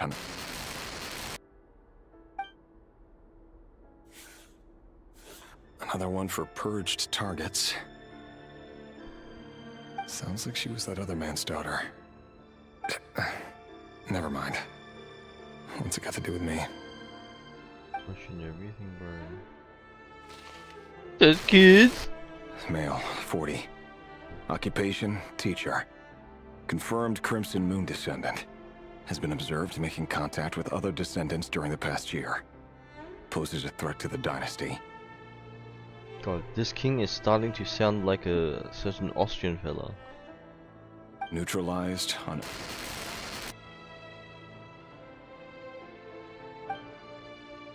I think it was Austrian, right? Just another nobody for the archive. Oh, was he? Come to think of it, I remember surveilling this man. A case like his never would have been considered a priority in the past. Huh. He barely even interacted with other Crimson Moon descendants. Not the child. Female, 16. Orphan? Occupation, none. Orphan Yikes. and confirmed Crimson Moon descendant. Has been observed making contact with other descendants during the past year. Poses a threat to the dynasty. Neutralized on... How is a child gonna pose a threat? Filed. I have no recollection of this girl. None whatsoever. She doesn't seem to be anyone important, but then again, how many of them really are? You're racist, no? Female, 13. Occupation, none. Orphan and confirmed Crimson Moon descendant.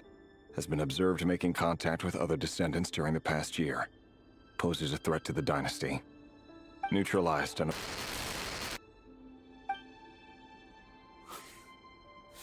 Filed.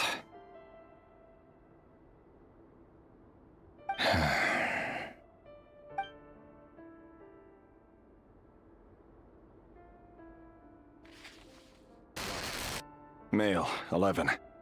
Occupation, none. Orphan and confirmed Crimson Moon descendant. Has not been observed making any contact with other descendants during the past year. Poses a threat to the dynasty. No contact and poses a threat. Brother's a kid and an orphan. Neutralized and... We are obliterating these orphans, bro.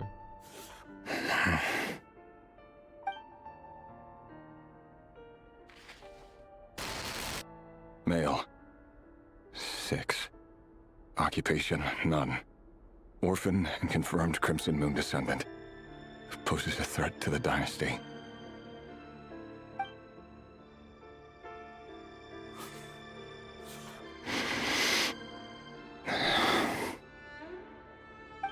It's funny, isn't it? Your job is becoming both harder and easier at the same time, depending on how you look at it. Sooner or later, the Crimson Moon descendants will be completely wiped out. But as their numbers dwindle, they become harder and harder to track down. That's not how it is.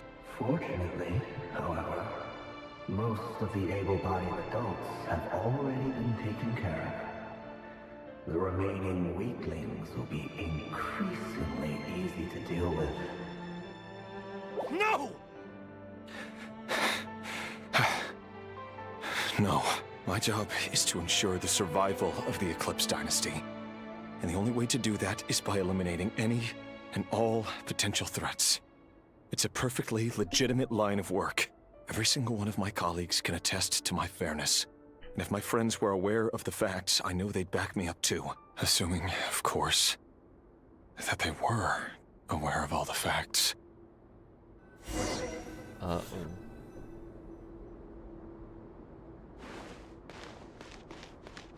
I think I'm done with that chair, not gonna lie. What? Higher?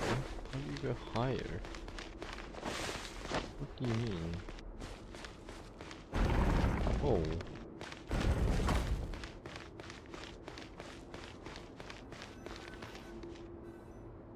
Mr. Vedifalnir? It's been quite some time since we last met. In the shadows. Revier, I trust you're here because you have something important to discuss. Forgive me. I wasn't tuning out, it's just, I noticed you didn't even phrase that as a question. As if you knew I was coming. Tell me, does someone in your position ever feel the need to ask questions at all? It is indeed within my power to foresee certain things. Things like your arrival. I was just thinking. It won't be long before I'll be inviting both you and Dane to my wedding. That isn't a lie, but nor is it a fact as such. It's a wish, isn't it? nor is it a fact. Are they not gonna get married? Wait, what? No fooling a prophet, is there? Ever since that day we met for drinks, I knew it was only a matter of time before you came looking for me. Does it feel good? Knowing how the future will unfold. I'm afraid the notions of good and bad fail to capture the complexity of what such a power entails. Once you've seen what will come to pass, it can be all too easy to succumb to fear and melancholy. Unless, of course, you learn to abandon these feelings. You fear my silence, and long to hear the words I left unspoken that day. Oh, that was a bait. That's right. You must have noticed my reluctance to broach the subject. And the reason is simple. Because the truth could never have lived up to your hopes. For both our sakes, such words are better left unsaid. The burden of prophecy was never meant for your shoulders. So who exactly do you deem worthy to hear your prophecies? None but our exalted king? Or rather, our king as he once was. You're closer to his majesty than I am. You must know better than anyone how much he's changed. You say that as though it is to my benefit. Yet precisely because of that, I dare not speak rashly. A king can turn out to be the most virtuous of rulers, or a tyrant more terrible than the most vicious of dragons. You are so wise and far-sighted, yet still you would have me live in fear of the unknown? You make a fair point. Especially given my silence alone was all it took to send you spiraling downwards. Very well then. Let me offer you some advice. And I say this not as a prophet or a visionary, but simply as the brother of your friend. For many reasons, there is very little chance of your marriage ending in happiness. Fuck. My bad. That's kind of Hold sad, on. no? There's that same black fog again. Could this memory belong to Thelindis? Guess I'd better tread carefully.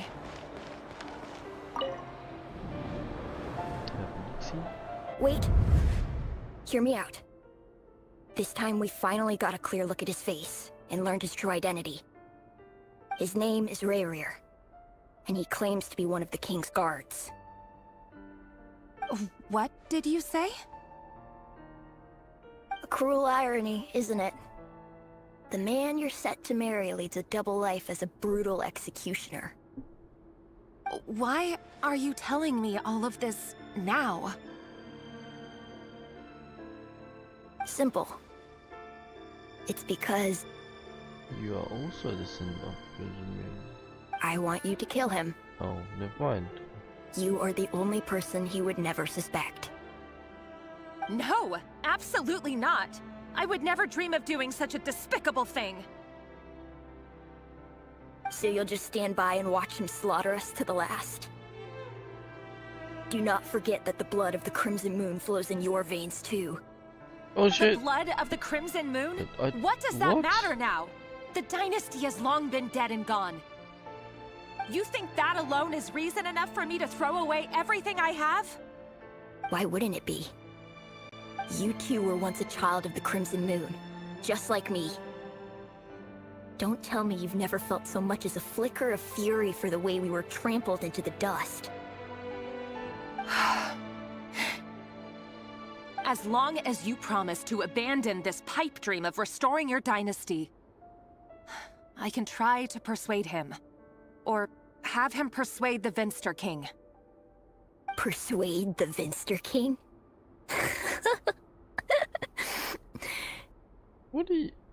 What even is happening to Vince the King? Just the King, I'm getting referred to him as. Like, he's got someone on his side, an outsider. So, probably Aether. whispering shit to him. Do you even Now know he's, like, why gone and he's done so the obsessed genocide. with hunting us down? Why he keeps trying to force us to hand over our secrets? Over and over again? Or why we refuse to give up on restoring the dynasty? The Vinster King. A blind fool. His eyes clouded by powers from beyond this world. A petty little man with a miser's heart. And he dares to sit upon the throne? Mark my words. Sooner or later, Conria will fall. And it will be his doing. If you can't bring yourself to do it, so be it. Just you watch. It won't be long before calamity descends upon us all. The Rehir of Solnari. That really is quite a secret you've been keeping from me, Rerir. But who am I to talk? Am I really any better?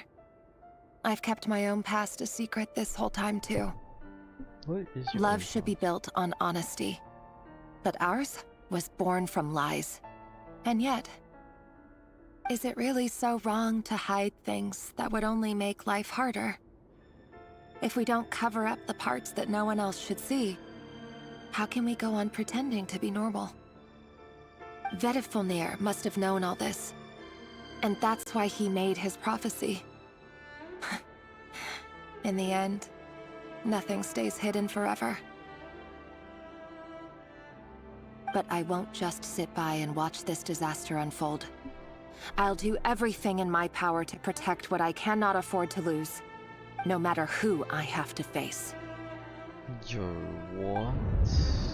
That might be crazy.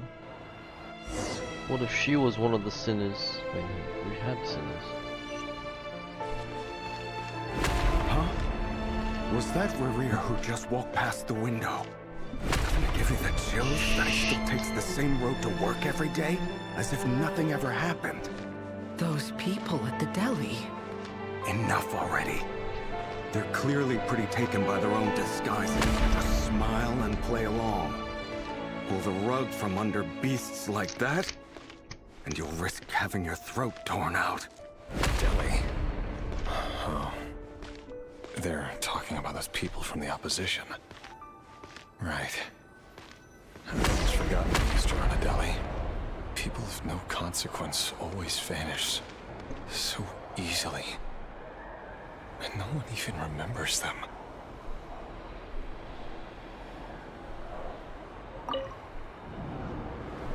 But surely you can see he's not the man he pretends to be!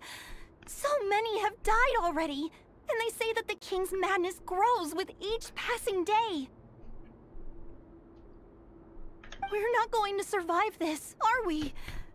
But why does it have to be this way? Do we really deserve to die just because of the blood that runs through our veins?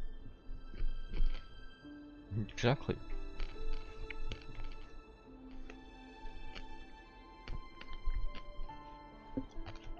Felindis! Are you even listening?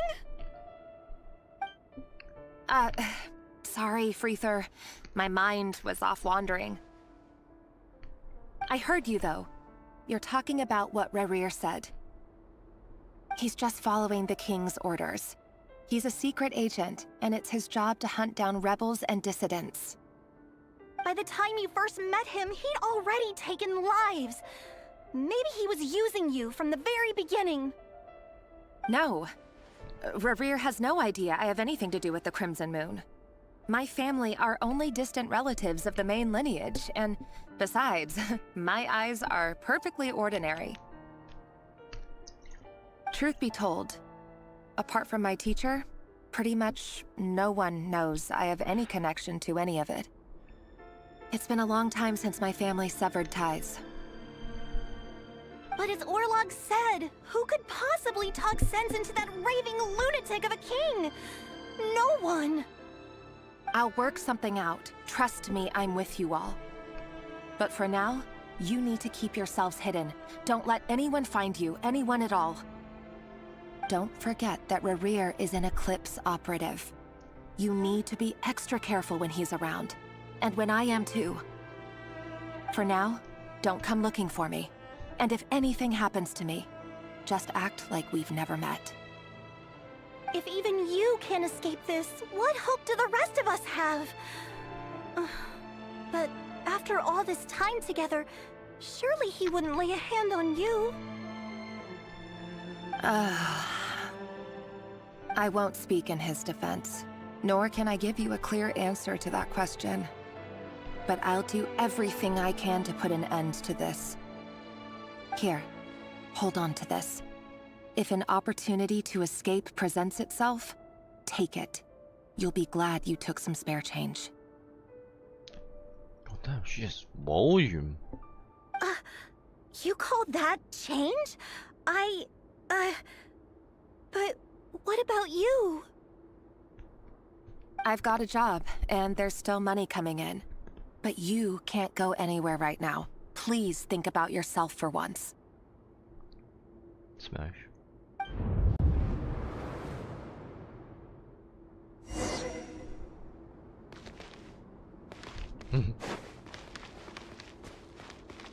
Wait, what?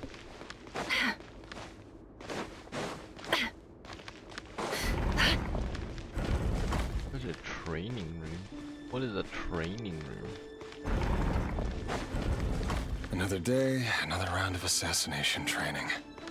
Training ground is just beyond this hidden passageway. When you kill a person, doesn't it bother you when you end up covered in their blood? Why would it?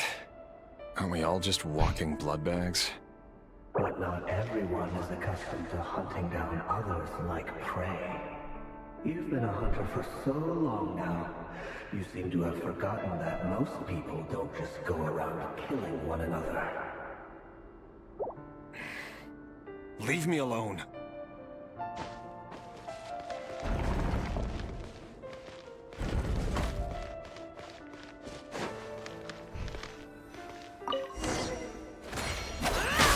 Make sure you have a firm grip on the handle, then choose your angle well. Keep your movements light and brisk, and the prey won't sense a thing. I'll bet no one ever died a quiet death at your hands. I work clean. Traces.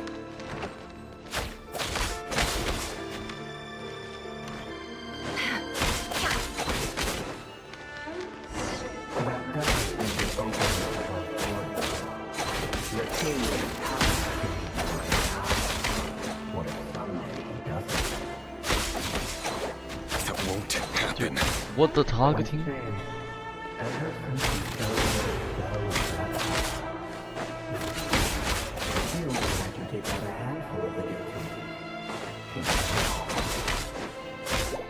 The ones I've dealt with have always been guilty. And I've carried out my work flawlessly. I don't think I need to do anything, I'm just gonna chill.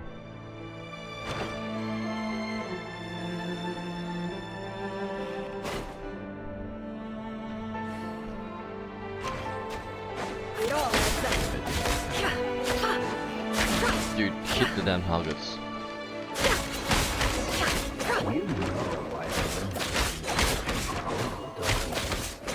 Was it because he didn't trust you? You know, I can't say shit, bro. Oh, they're the children.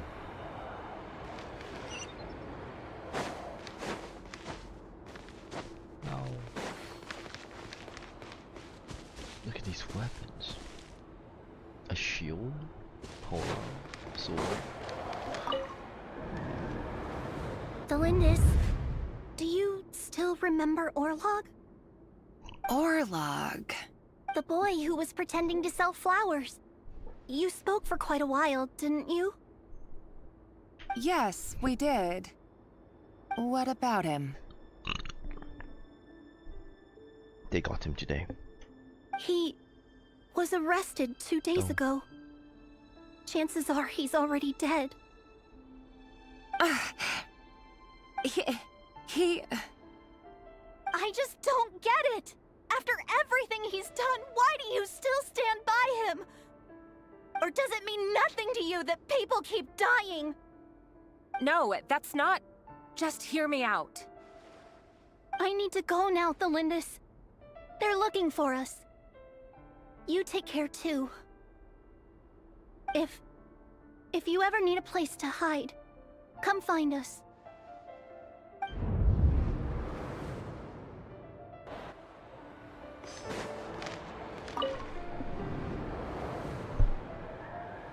Author Thelindis. Over the course of this week, the research object was subjected to interference for a total of 47 hours for experimental purposes.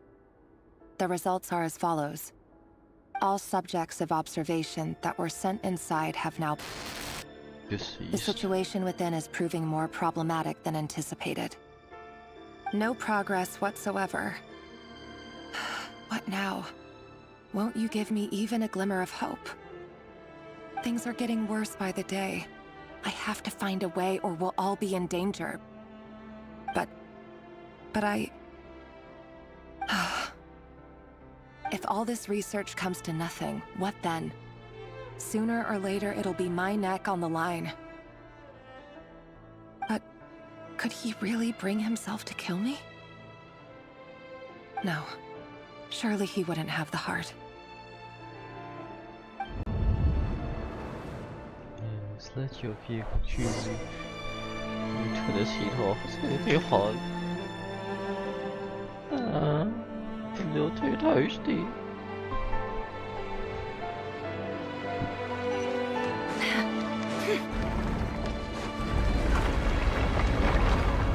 Why won't you just let us go? We don't even know each other. All we want is to live ordinary, peaceful lives. You want... to live? What is that meant to mean? Yes. I just want to go on living. Is that really such an unforgivable crime?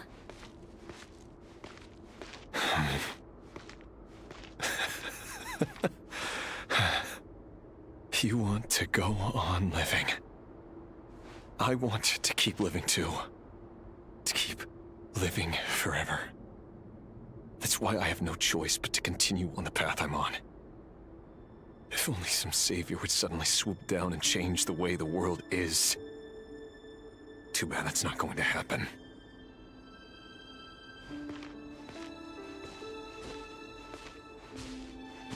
Imagine that. If there really were such a person, oh, shit.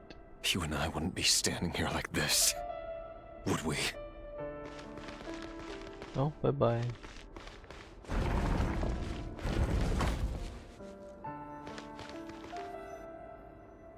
Today's files are in. Time to wade through them just like usual.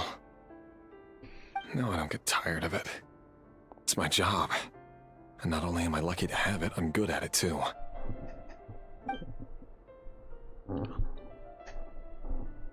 Huh. Wait. That's... Oh shit. Is it Thelindis? Thelindis? Holy shit!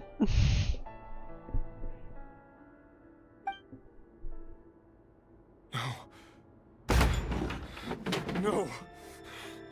No! Why? But you bear no mark of the Crimson Moon. How could you possibly have anything to do with them? It cannot be! A diluted bloodline. Carefully concealed. I see it now. You've been living in the shadows just like me. What a fool I've been. Numbing myself with talk of justice. Even imagining my friends would back me up. But in the end,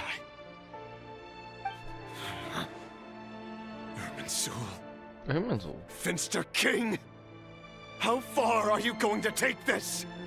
From the direct bloodline to secondary offshoots? And then what?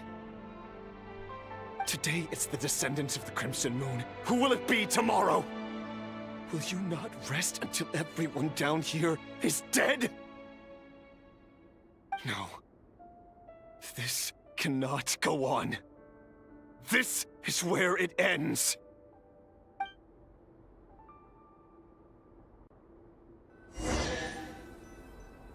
Head to the corridor. A chair. Yeah.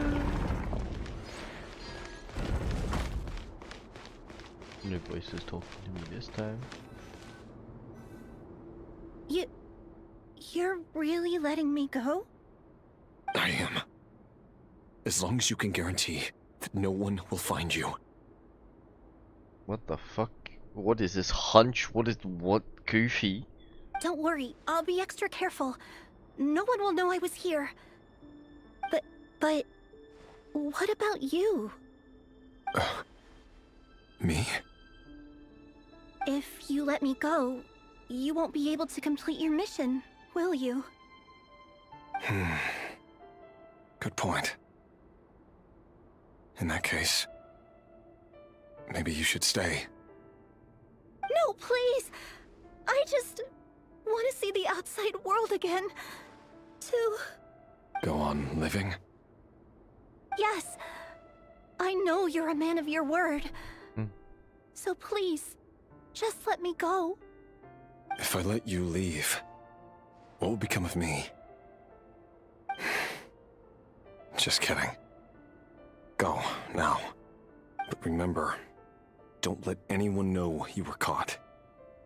We'll be seeing each other again very soon if you do.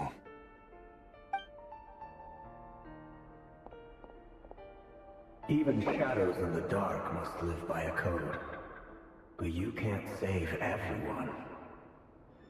You've been whispering in my ear for days now, Vedifilnir. What are you trying to do? Break me down? I only say this because you long for an answer to your problems. Let her go, Rerir, or you risk losing everything. I will not abandon Thelindis. Then you'll need a little more vigilance and a lot more power. The world is changing, Rerir. Keep your eyes peeled for your moment of opportunity. That voice used to be so unclear. But now I know exactly whose it is. It's Vedifilnir. No, it's the Abyss, right? He won't tell me how to actually resolve any of this, but he keeps trying to manipulate me like a puppet. What's his game here? Tell me then. What will this moment of opportunity look like? And no answer. He's like a ghost. Always disturbing me when I'm on edge, but never answering when I need him most. So, the Eclipse Dynasty was purging, well, massacring the descendants of the Crimson Moon. And it seems like it was all connected to the Vinster King's research. The King's obsession with abyssal power left the future of Conria hanging in the balance. No wonder every aspect of Rerir's life was so unstable. And it looks like this Thelindis, Rerir's would-be fiancée, herself belonged to a sub-branch of the Crimson Moon Dynasty's descendants. It almost defies belief that a couple like them could hide the truth from each other for so long. If the Vinster King hadn't intervened in such a drastic way, they might have gone on deceiving each other for the rest of their lives. So how does the king even know? And why does Vedifilnir, Daneslif's older brother, keep talking in Rerir's head? This guy kept more secrets than I ever imagined. The human mind is like a vast desert of shifting sands. When you follow the flow of someone's memories, you only ever see the parts they're willing to let surface. Time for something a bit more creative. We've been inside Rerir's mind this whole time, building up a picture of his psyche. There's already enough clues on the board to start reading between the lines and mapping out the rest. Now, we can finally begin to put the pieces together. Sure, it'll only be a reconstruction, part simulation, part reasoning, but it's usually pretty accurate. Once we've built up a cognitive profile, we just need to cross-check the logic behind his actions.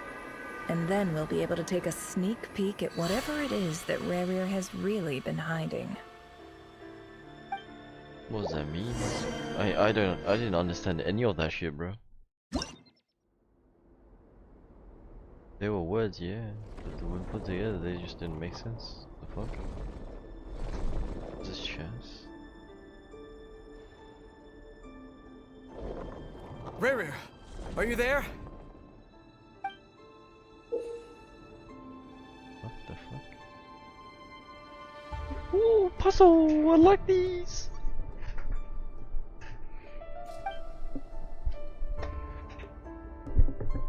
Gotta get to the bed.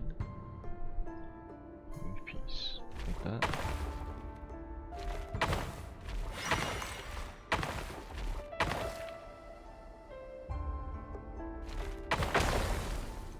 Actions.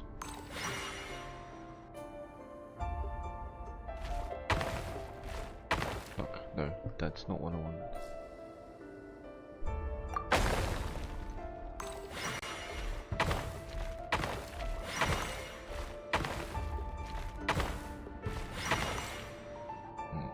Hey, Rerir! Come out, it's urgent! Dane's leave. Dane? What's wrong? Rerir is a puppy. Quick, come with me. I'll explain everything once we've met up with the others. The others? Okay. I'll come. But the Lindis is still over at the Universitas. I'll need to leave her a note. All right then, but make it quick. I've never seen Dane so worked up before. Whatever this is, it must be big trouble.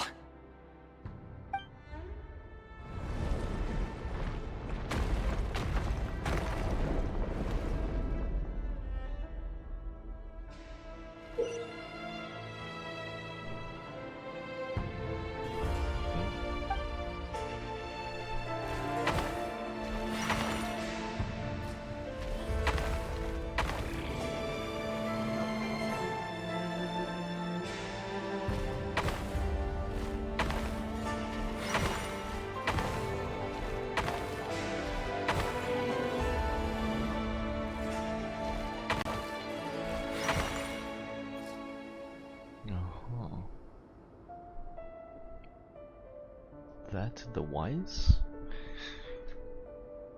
Well, this is a nice change, meeting you all at this hour.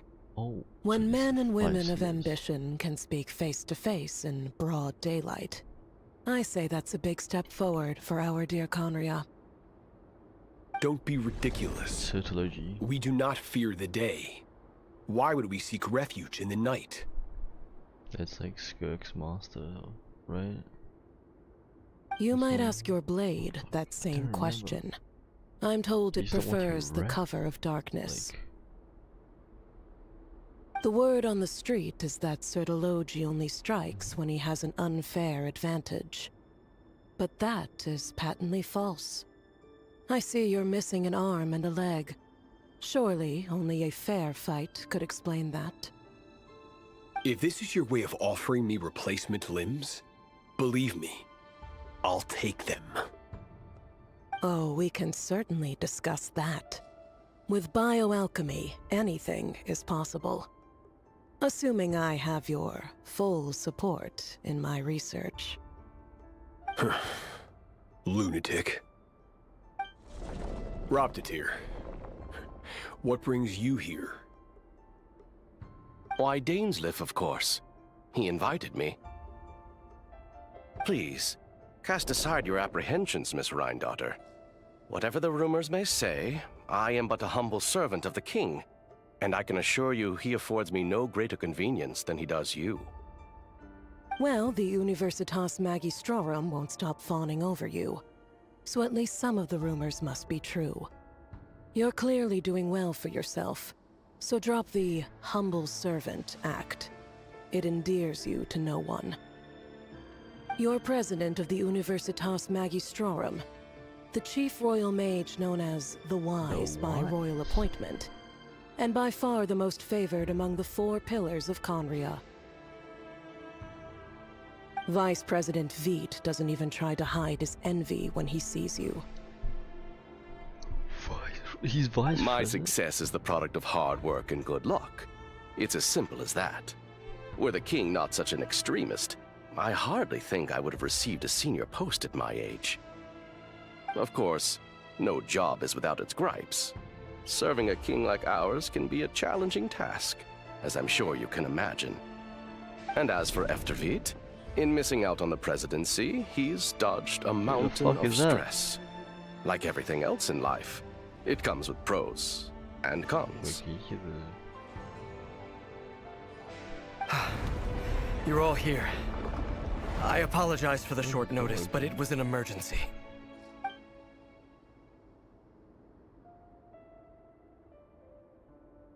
You must be Rerir.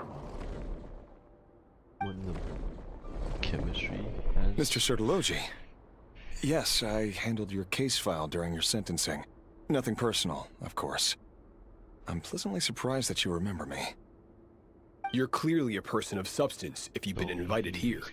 But Dainsleif, you better have a very good reason for convening this little gathering.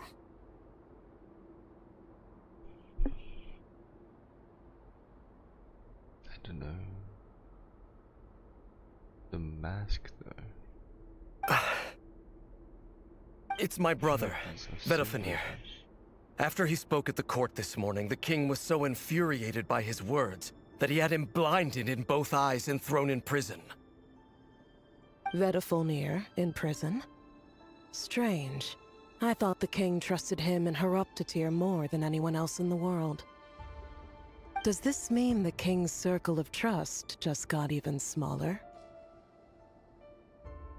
It has nothing to do with trust.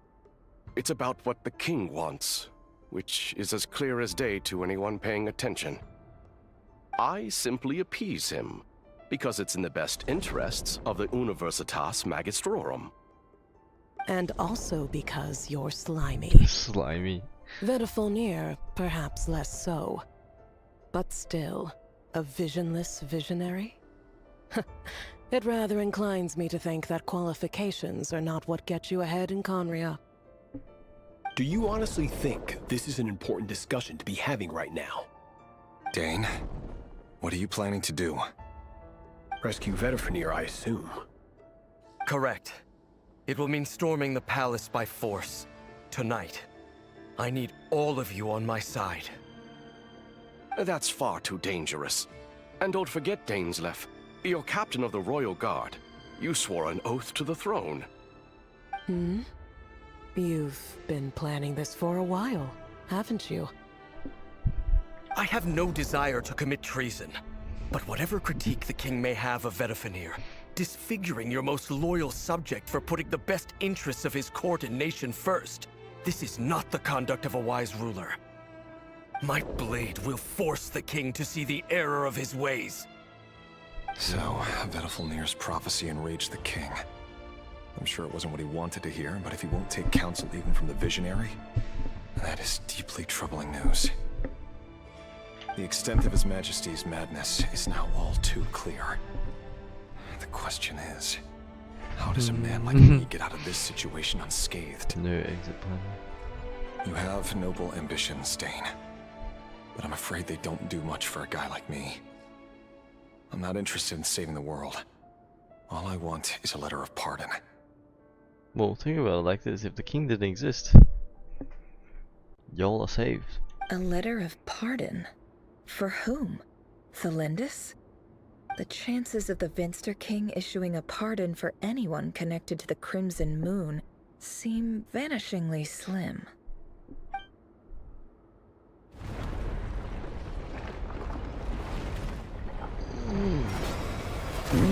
What the fuck? We have to dodge those? This black fog over the board must have some connection to Thelindis. But why is it taking this form? Does it have another mystery on? Okay. Just let me do the puzzle, please.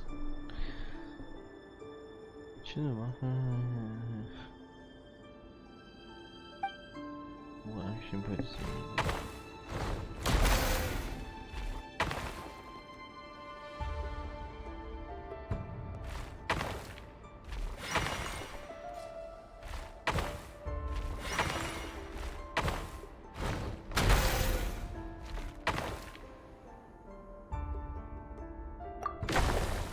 What?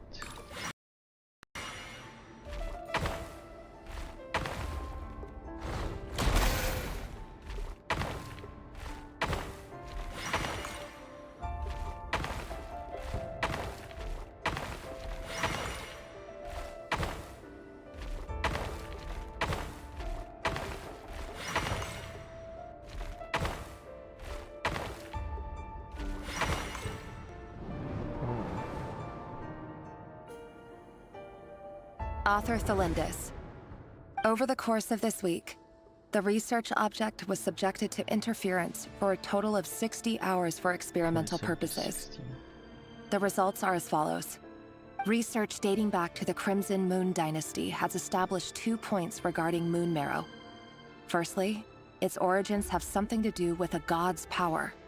Secondly, it serves as a portal to an as-yet indeterminate location.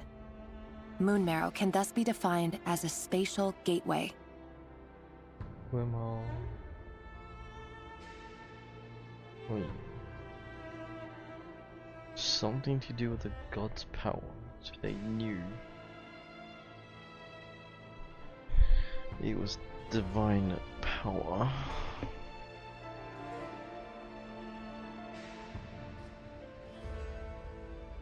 I don't see why they seek to corrupt it with Abyss, but maybe they didn't know that Abyss was bad stuff. They've been trying to use it, right? However, there are a number of hurdles to overcome before we can answer the question of where it leads to. To start with, opening the gateway requires a specific power source, which the relevant literature indicates an enormous amount of power is then required to keep the gate open. Currently, the total power output of our instruments remains in the single digits. To make matters worse, I am now the only staff member remaining in the Moon Marrow lab. The Universitas Magistrorum recently decided to move most of its personnel into abyssal energy research, which has stymied all Crimson Moon-related projects. This is not a wise move. I have always maintained that placing all our hopes in a single source of power is risky, especially one as poorly understood as this. As well as making ourselves overly reliant on a single resource, we are neglecting other promising technologies. I apologize if this comes across as disrespectful, but as a Moon Marrow researcher, I desperately want to see the world beyond the gateway. If we really made it there one day, what would we find? And how would we go about taming the unknown? My imagination is endlessly fueled by questions such as these.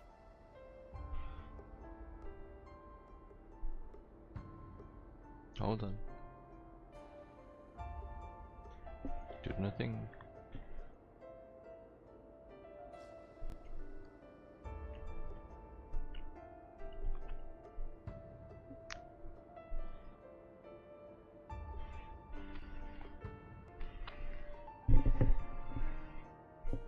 Right, perfect.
Am I meant to like destroy them? I'm just meant to run away from them.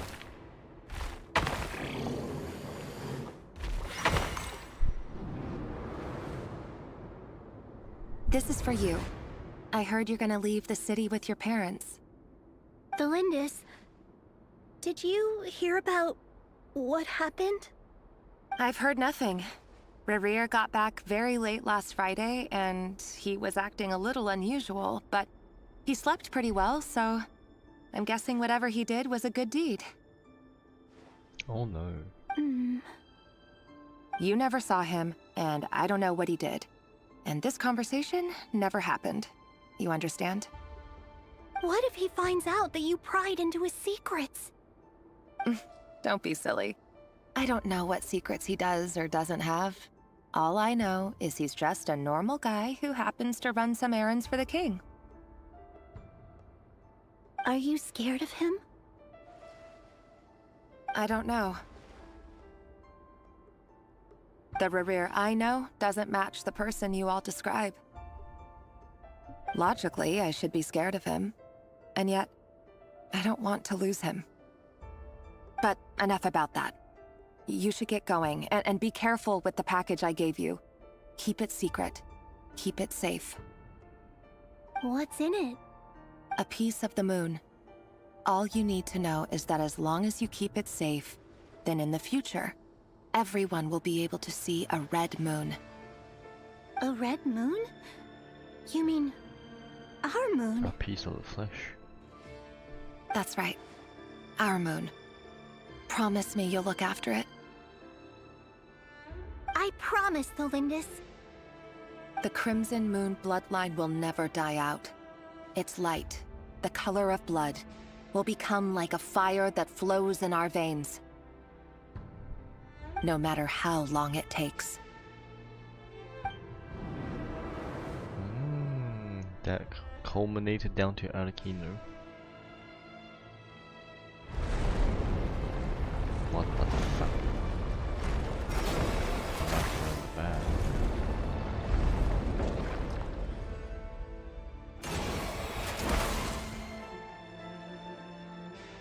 The King's Guard.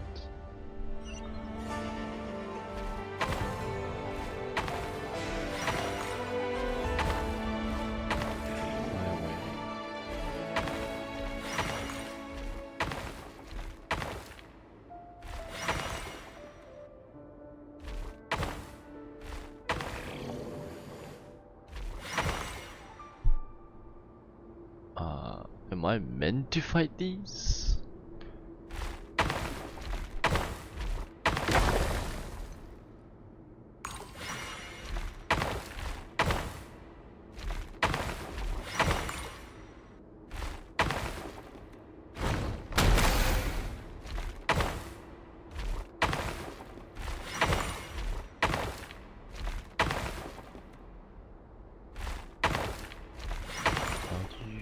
That one.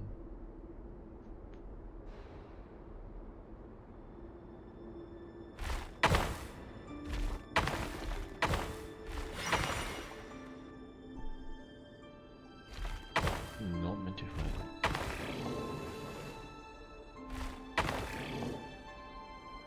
Oh, I see.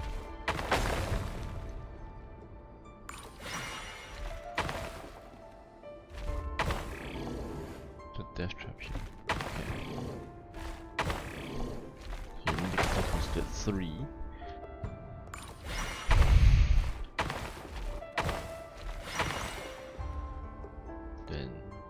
Then where do you go?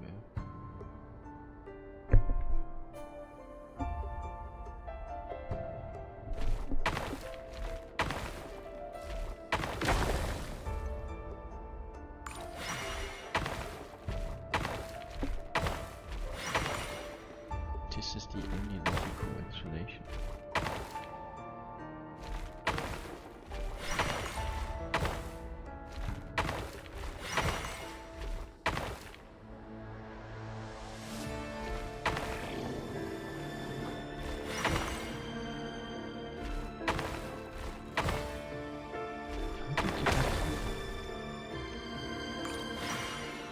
This is the right path?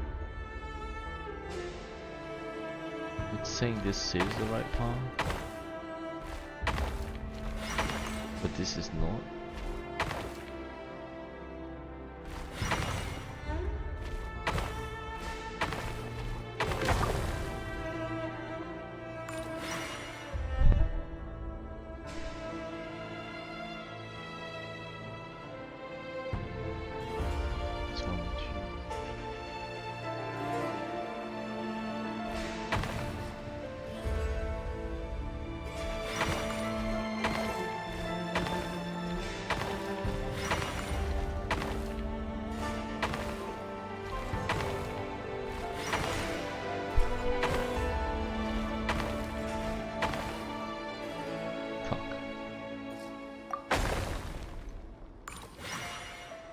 How? Oh. Dude, I don't think it would have been any sense.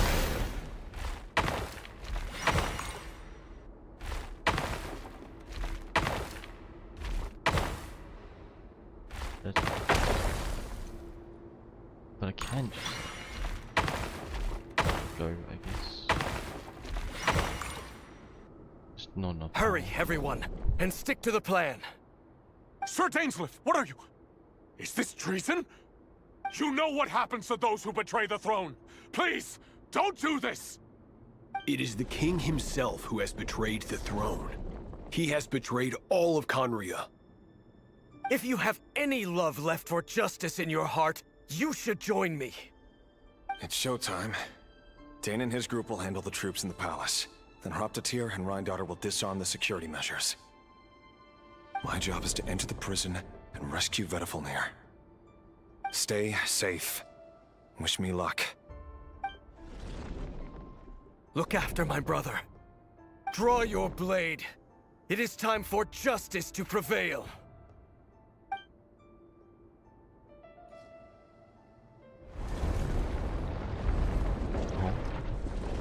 Why is the terrain changing?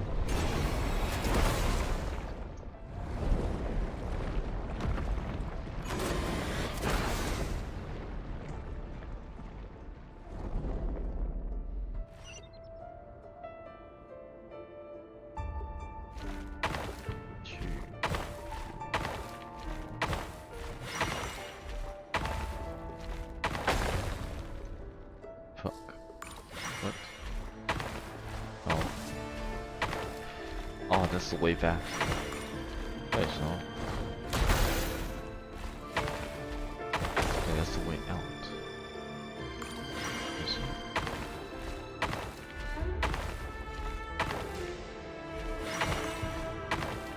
No, that's just a bait, bro. What the fuck do you mean?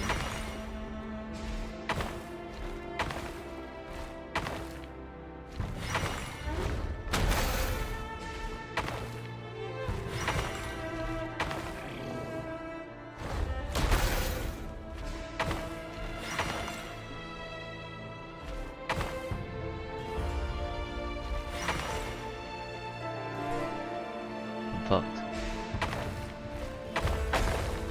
You'll take me back to 6 surely.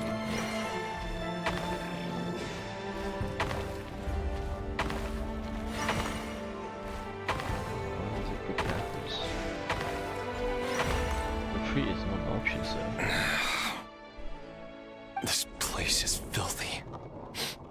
And the smell is abominable. Clearly, the king doesn't allow his prisoners a single shred of dignity. This is dire. Found you. Hello, Mr. Vedifalnir. Ah, it's you. Surprised? Oh, wait. I guess surprise isn't an emotion that prophets feel very often. I certainly felt some surprise in the moment when I was blinded. Surprise at the king's sheer ignorance. Surprise at just how unfairly this world responds to words of earnest remonstration. I'm curious. What did you prophesize this time? It wasn't a prophecy. It was a word of warning. Someone had to say it. The king has forsaken all reason in pursuit of his obsessions. I simply told him that if he continues on this path, Conria will surely fall. But he didn't listen. Worse still, he stabbed you in both eyes and locked you away. Dane asked for my help. The court is in complete chaos now, but I'm sure you predicted that. Everything is transpiring as I foresaw, yet I am powerless to change it. Fate is an immutable force. I can but lament as the inevitable unfolds. I do wonder whether giving a man the power to see the future does nothing more for him than slowly crush his spirit.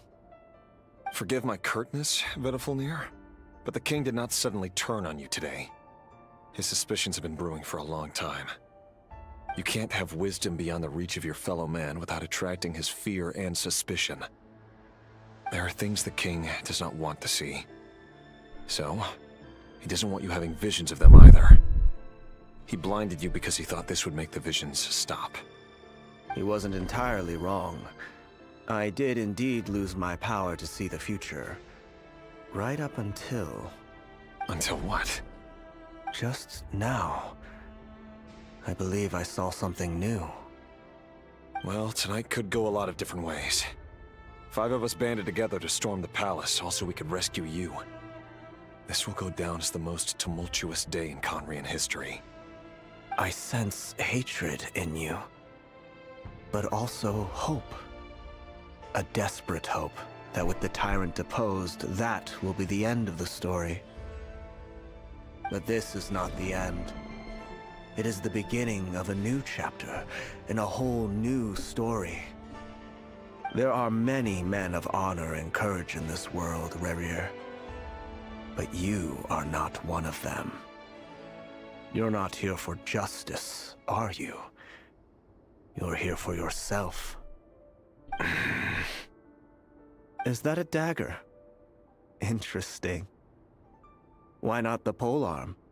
It was always your weapon of choice. With your abilities, I don't doubt that you were able to recover some of your sight. But I also doubt that you want to make an enemy of me right now. Of course not. We're on the same side, aren't we? We could be. But I need you to be honest with me, Vedifulnir. At this point, you're my only hope for the future. That's... You mean your future? With your beloved, Felindus? Yes. And I know there are bigger things at stake here. A dynasty, a nation, maybe the entire world. But forgive me, I care first and foremost about myself. The blinded wolf. I can't abandon the one I love to save myself. I just can't do it. But you see a broader picture of the future than I. You see the solutions to the biggest problems of our age.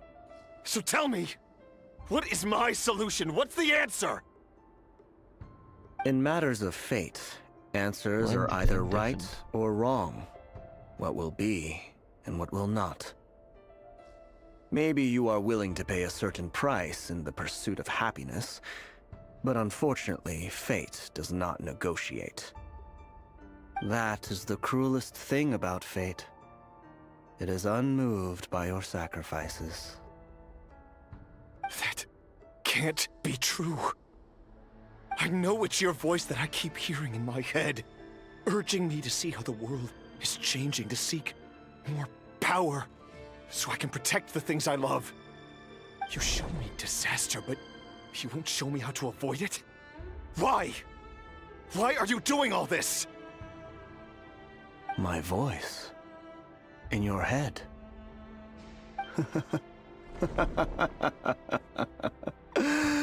So, you hear it too. The voice that steals your mind, gains your trust, and drives you crazy. It turns out that we are not so different, you and I. Vedifulnir just broke into the strangest smile I've ever seen in my life, as if he'd discovered some monumental secret. But then he suddenly switched to looking extremely weary. Very well then. My advice to you is as follows. You must persevere. Whatever trials and tribulations you may face, be steadfast in the belief that they are your path to the future. For as long as you live, your story with Thelindis shall not come to an end. That is the only chance you have of fighting back against fate. It is up to you whether you believe my words. Regardless, that is all I will say on the matter. I have no right to intervene any further. I will hold you to your word. Thank you for setting me free. In return, I will tell you one more thing that you cannot afford to ignore. Just then, a strange wave of energy rippled through the city. We had no idea what it could mean. You guys have become... If I were you, I would head to the Universitas Magistrorum. The Universitas? Oh no!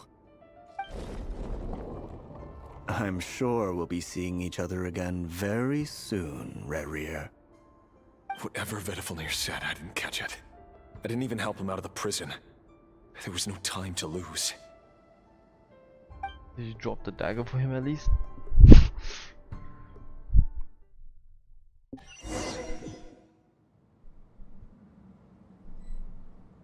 Hurry? Wait, I am hurrying?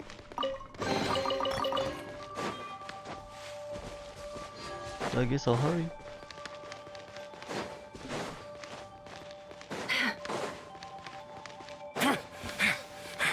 Monsters? Is this Rhindotter's doing? With the Universitas Magistrorum? Out of my way!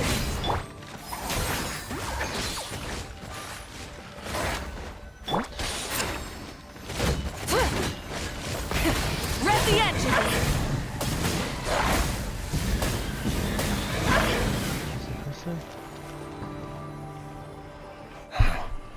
The Universitas. That reminds me of a rumor I once heard. Allegedly, the king installed secret mechanisms in the palace and around the city. No one knows where they are or what kind of power they hold. But if they were ever going to activate, it would probably be on a night like tonight. Help! Help! Hold on! Don't let them anywhere near you! Save me! I can't! Ah!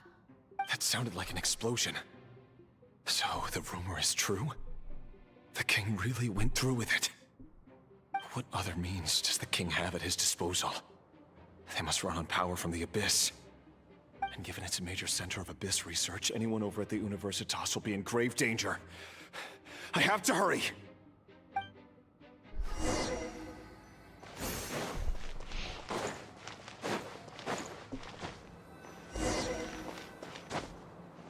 Come on, where's Thelindis?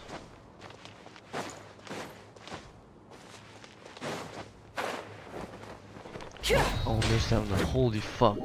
Wait, what?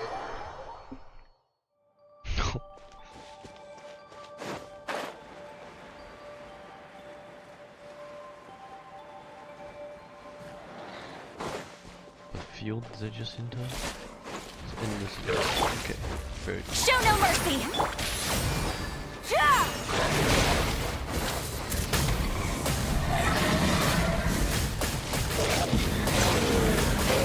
Incinerate! Get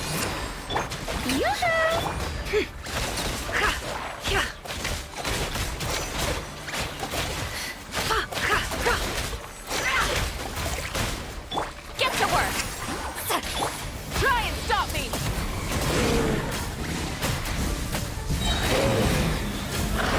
Light up the blazing sun!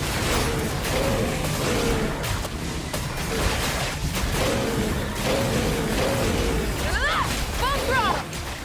Yeah! Show no mercy! Yeah!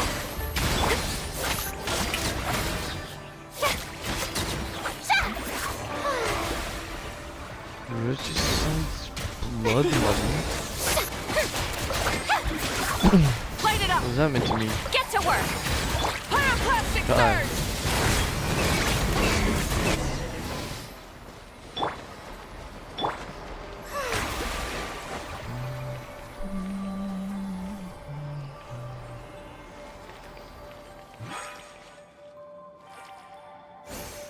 The show begins!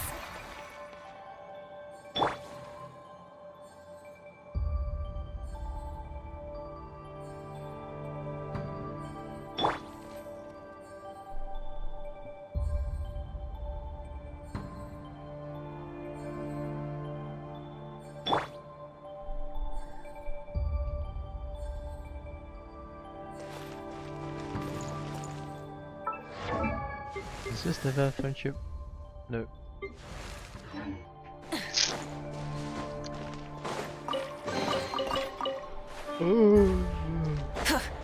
Oh no. Monsters! At the Universitas Magistrorum? Why now? Oh no! They're coming! It's no use. The table won't hold out much longer. The weapons. Where are the weapons? Of course. All the lab equipment was upgraded after the inspection last week, but the new weapons haven't been allocated yet. I'm done for. Is anyone there? I need help!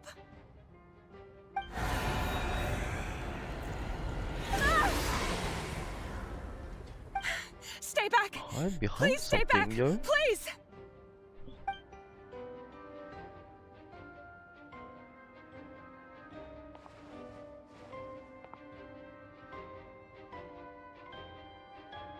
Moonlight.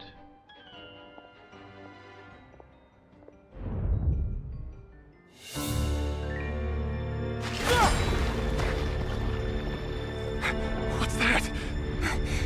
Reverie! So the rumors about your work are true. What? No! Listen, something happened at the palace tonight. We have to leave! You don't need to lie to me anymore. What do you mean? I know why you're worried, and I will respect the decision you've made. But it's okay, because I found a solution. I know how to end all this. You can have it back. The normal life you so desire. But until then, I'm afraid our wedding will have to wait. Cylinders? No, don't do it! Cylinders! Cylinders!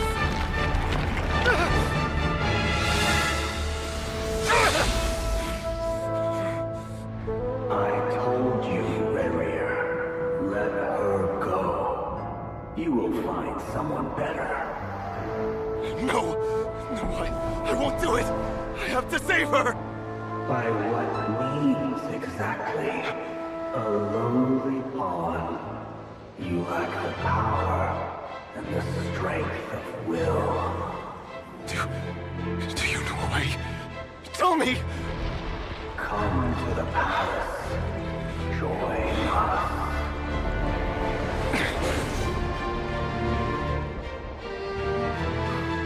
Wait. She just jumped in by herself. Thank goodness we... Step forth and take your share.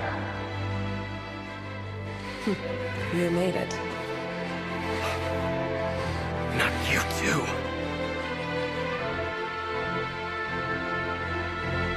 Hatred or grief, despair, desire. We all have our own.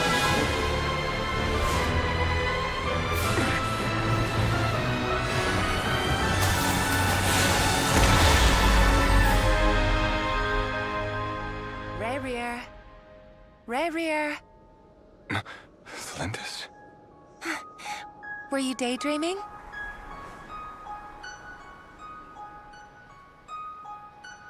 You still remember, Reverie?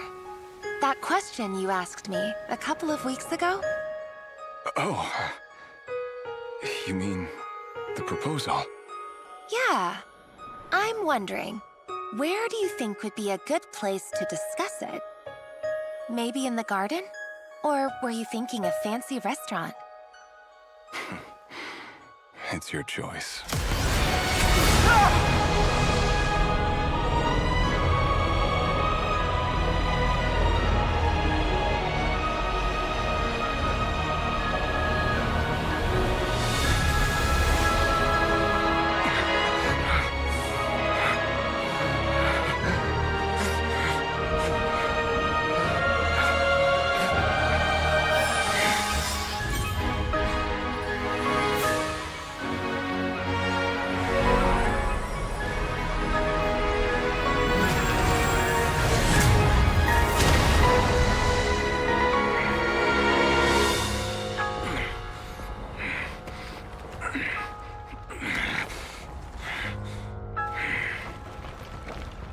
I will find you.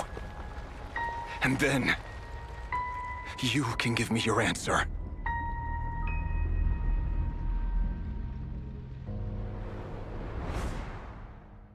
Oh shit.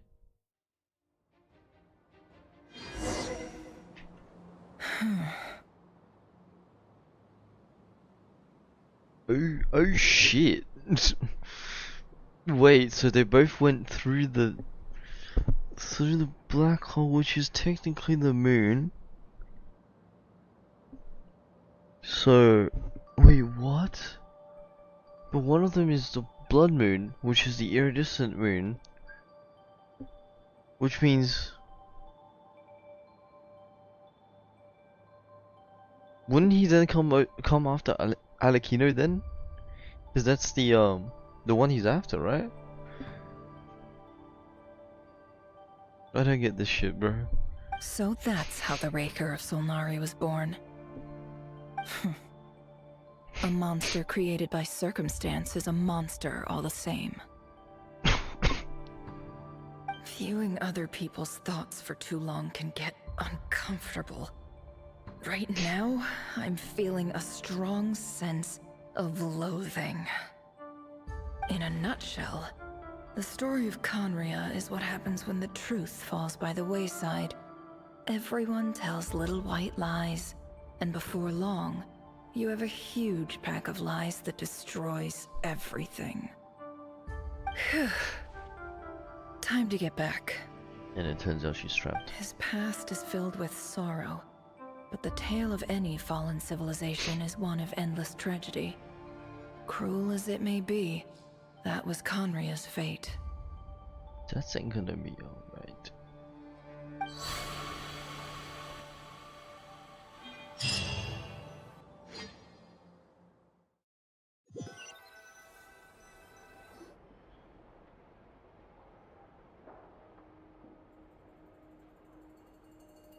What the fuck are you guys doing? Everyone, I'm back. Can I get a standing ovation? Never! How are you holding up? Feeling okay? Standing ovation, and Lalma's the only one who's still sitting. She's fine. Boss is a pro. Yes, I'm fine. You will have seen the events of Rerir's life through my thoughts. It's now clear that he is just a regular nobody, driven by personal tragedy, as he said himself. I mostly agree. There's only so much we can know about him from his memories alone, but they did give us a clear glimpse into his life in Conria. However, I would not consider Rerir to be a nobody. He was deeply involved in the events of that era. Yet, when the catastrophe of a generation strikes, nobody is safe. Sounds to me like you're speaking in riddles again. Is this you urging me not to abandon the people of Nodcry in their hour of need? That's not what I meant. Although I do hope you choose to remain a part of the plan.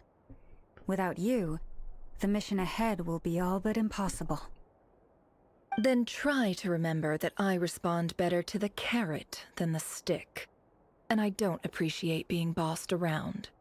Now, as for you, Missy, you were excellent. You stuck to the rules of the ceremony and kept your mouth shut the entire time. Bravo. Cool. So, Can you fill me in on the deets now? Most of what I saw went right over my head. Patience. You'll hear the whole story, don't you worry. But let's meet up with the others first. It will save me narrating it twice. True. Yehoda? Yes, boss! Let me get that door for ya. That's more like it. For a moment there, I was worried you'd forgotten about the first clause of your employment contract.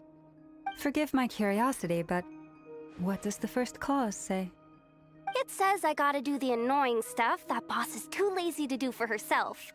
Like opening the door, pouring yeah, the tea, money's all like that. Is that right? If something is in the contract, it's because she willingly agreed to it. Rest assured that the Curatorium abides by the very strictest of labor policies. You don't seriously think I'm cruel enough to treat her like my slave. In any case, I've hardly shied away from my share of the work today. Hope I don't catch Flintz and Varka lounging about in their chairs, enjoying a leisurely cup of tea. There's nothing I dislike more than other people enjoying themselves while I'm hard at work. Cut right.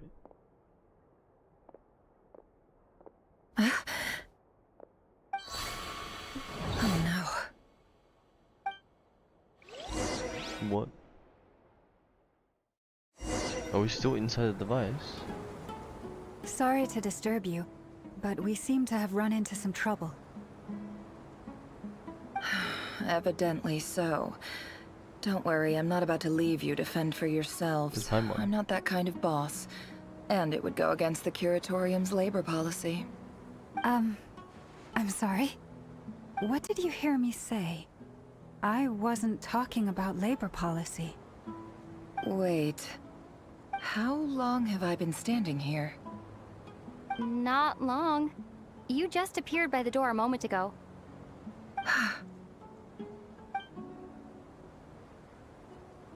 Boss, what's wrong? You look like you've seen a ghost. We've been tricked. We never left at all. Somehow I hallucinated that whole scene back inside the office. Hallucinated? But how? How indeed. This place should heed my will alone. All thoughts and actions that occur in here are just a result of pawns moving across the chessboard in a carefully calculated manner. And nobody has access to this chess set but me. So you control everything in here? More or less. But yes, it's a special technique of mine. Has anything like this ever happened before? Only once. It was the first time I used the chess set. Is there any similarity between what happened then and what's happening now? I suppose my thoughts are a little turbulent, which was also the case my first time. Is there anything I can do to help? The first clause of your contract clearly states that I only need your help with things that I'm too lazy to do myself. Meaning, you're not feeling lazy right now? Meaning, this is not something Yehoda can help with. The chess set is a personal treasure that I alone understand. I must be the one to find our way out of here. Fair enough. Boss, it's fine. Really. Let me do something useful. Oh, listen to you. Whatever would I do without you, Yehoda? What? Really? You're being kept as a pet. Yes, really. Where would I ever find another employee as obedient and servile as you? God forbid anything ever happens to you. Oh, okay. Well, anyway, I was thinking of fetching some water. There's gotta be a source around here somewhere. I suggest everyone finds someplace comfortable to take a rest. We gotta conserve our energy. Even though all this chess malarkey doesn't exist in a physical sense, mentally speaking, it's all real. And so is our tiredness and fatigue. You don't want to dismiss mental fatigue. Just because it isn't physical doesn't mean it's any less serious. But anyway, I got your backs, so don't worry about a thing. Don't I have the best employees? Jealous much? Jealous much? If we can find a suitable time, I'd love to borrow Yehoda for a day to help out at the Frost Moon Scions. Stealing your best Would employees. you be amenable to that, Boss Nefer? Oh, Lama. Have I ever told you just how pretty you are? Beauty runs from the tips of your antlers to the depths of your imagination. Time to rally, everyone. Follow me. As we continue our journey, the same rules will apply. That means stay focused and no talking no matter what we encounter. And don't disturb the chess pieces. You have my word that I will get us all out of here.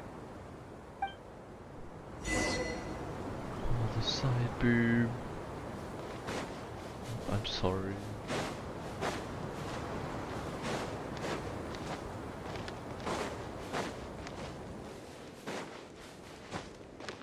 Our village? This place looks familiar. That's not a good sign. There's someone up ahead. I wasn't expecting visitors at this hour. Wait, is that? Oh, it's him. There you are! Sinue's been looking for you all day. I think he has some news for you. Oh yeah? What were you doing just now, Uncle Retinue? Hiding away some more loose change? I know I saw some Mora. What do you mean loose change? Oh, come on, I'm too old for this. Just pretend you saw nothing. Extorting. Crazy. You grew up here. In what seems to be our village, but it's not.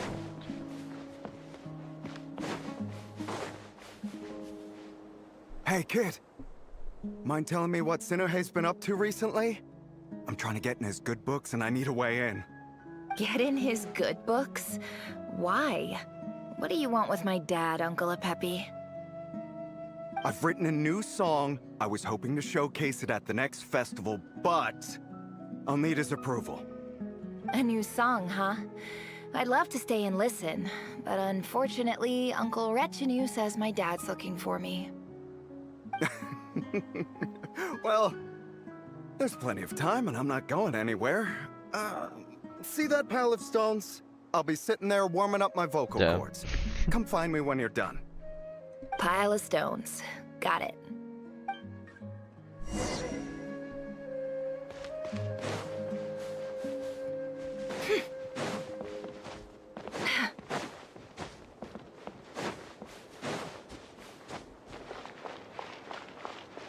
Hi, Dad.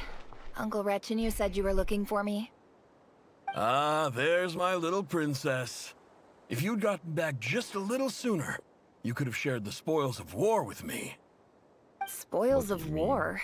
Who were you fighting against, Dad? It was just a figure of speech. The aftermath of a sandstorm is no time to be waging war. I was talking about our war against thirst. I went out to fix our water supply problem, and now I'm back. Which means... We have a well again! That's right. I found a new one and brought back as much water as I could carry. It should last us for a good while. If it wasn't for these blasted sandstorms, our wells wouldn't be caving in. You wouldn't be spending all your time out searching for new water sources. As the chief of our tribe, I'm supposed to be leading us out of hardship and poverty, onto better things. You know how prosperous our ancestors were. I've told you all the stories. And look at us now, squeezed into these hovels. No one would choose this, if it wasn't for the endless wars over the years. But things are looking up. I started working with some folks from the academia a few months back. They gave me some contacts in return for my assistance in the desert. So you're the Academia's helper now? Special Ambassador, they call it. Think of it as a partnership. It's nothing bad, okay? We've been isolated here in the desert for too long. Seeking opportunities elsewhere is the best thing for us, and the fastest way to progress. So, do you get anything good out of being a special ambassador? Of course. My luck's improving all the time. One day, I swear I'm gonna lead us out of this place. We'll find somewhere new. Somewhere better.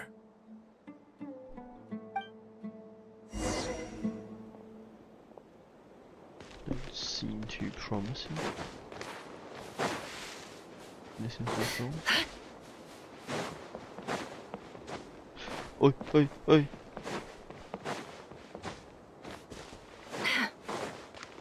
No, no song.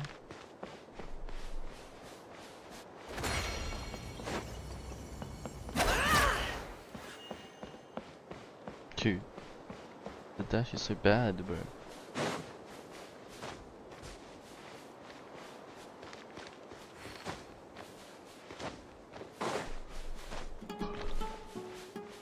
One thing I wish about that Neph's like dash thing is that it runs at the same speed as Yellow, or slower, slightly slower. Never gonna happen. That's our well, and you know it. You stole from us. Well, you've gone from chief to thief, and now you have to face the consequences. Did you really think you could take our water without permission and get away with it? You're either brave, stupid, or both. And that Special Ambassador Act? Yeah, nice try. We spoke to the academia. They said it was all news to them. You're a liar and a cheat! Whoa. I heard Yehuda gasp, but I don't blame her. Most people are terrified by the sight of blood. Corpses strewn across the ground. The wounds are clearly from scimitars and daggers. The desert dwellers' weapons of choice. There's a handwritten note on the ground. Let's see what it says. Halil, this is Sinuhe, chief of the Shimti tribe. Surely you remember me. I was the one who helped you and your colleagues avoid the quicksand in the desert. This is my second time writing to you. I assume my last letter must have gotten lost in the mail, as I didn't receive a reply. I hope this one makes it to you safely. I'm writing to you because I need some help. That sandstorm the other day completely blocked up our well, forcing me to look for another water source in Iab and Unut territory. It was a matter of survival. Oh, shit. Praise the gods. The well of the Iab tribe was intact. It was my last resort. I drew what water I could and left, but not without being spotted. I fear they will retaliate. You told me to write to you if I ever needed help. You said you'd be my ally in the academia. I urgently need you to formally recognize my title of Special Ambassador and send some of your people to assist me for a few days. It's the only way I can convince them that this was the academia's decision and prevent them from retaliating. This is an emergency. Please send help as soon as possible. Looks like this letter never got sent. The writer died a grisly death, and the letter was trampled into the ground. It's badly defaced. Some parts are barely legible. What a ridiculous lie the surviving Shimti tell. Their whole village was butchered over a sip of water.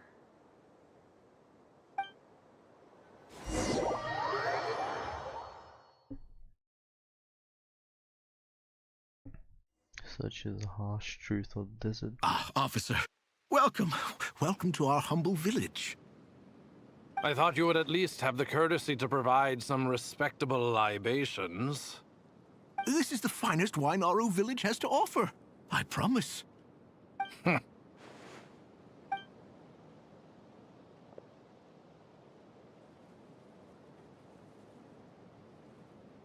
The Academia has agreed to reserve a single space for a candidate from your village. But I remain skeptical of this entire endeavor. I highly doubt anyone in this desert possesses serious academic potential. Mahamata is a name? I thought that was the title. Please, have faith! If not in us, then in our god. The child we found shows great promise. I beg you, take her away from this place. Give her a chance. Don't let her talent go to waste. I don't recognize her.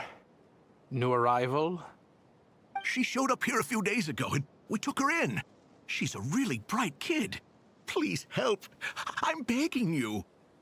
So, where are you from? Nowhere special.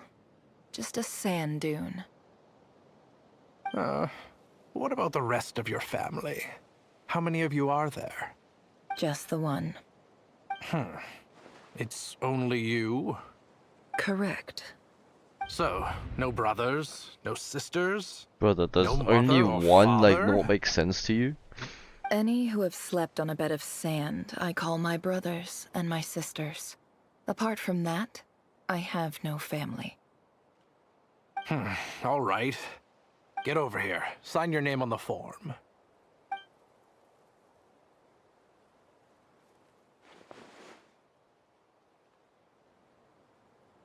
Never? You're rather fair-skinned for a desert dweller.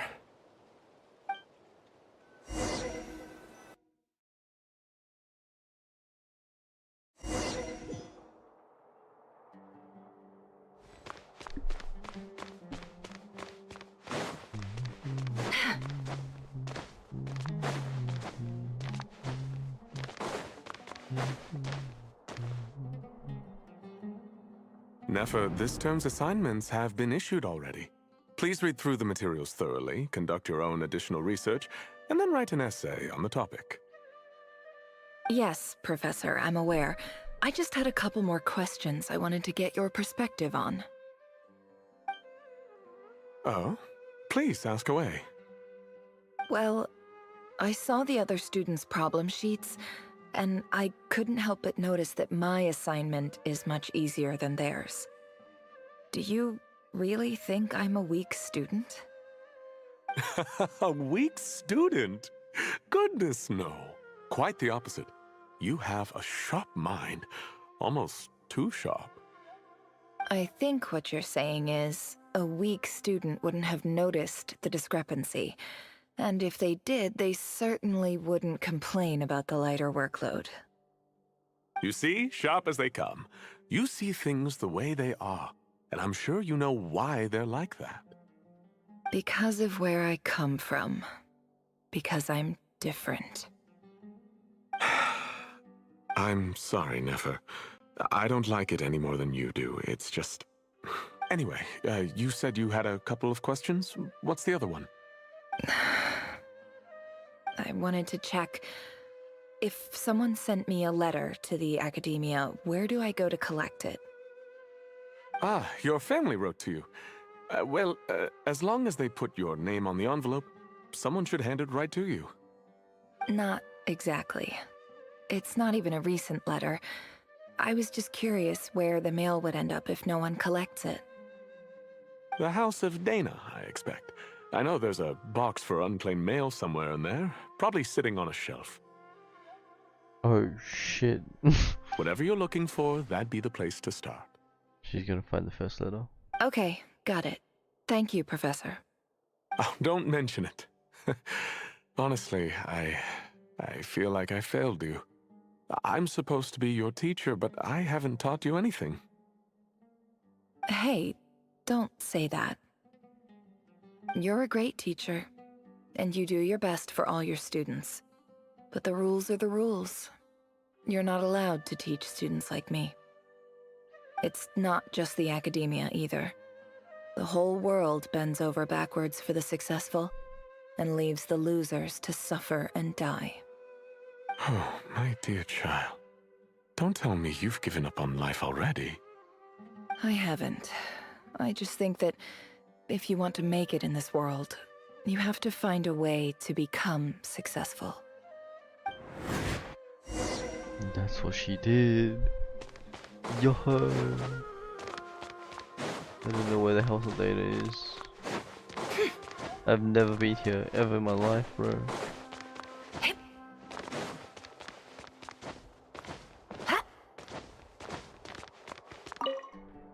This must be it. A big cardboard box full of unclaimed mail.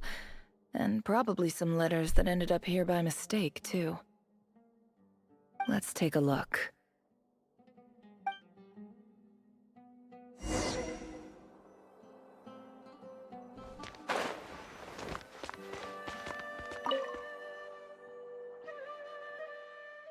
Oh fuck, it's one of these again. A dilapidation survey from Port Ormos. Looks like it's from a Core of 30 representative. What a strange thought. A bunch of mercs losing sleep over rundown buildings. This one was never even opened. I guess the recipient didn't care what the Core of 30 had to say about anything. Who was it addressed to? I don't recognize the name, but it must have been a Kasharawar professor. This one is addressed to the Immorta Sage. The title is Changes Observed in Satyavada Life Symptoms. Why do all these letters read like full-blown dissertations?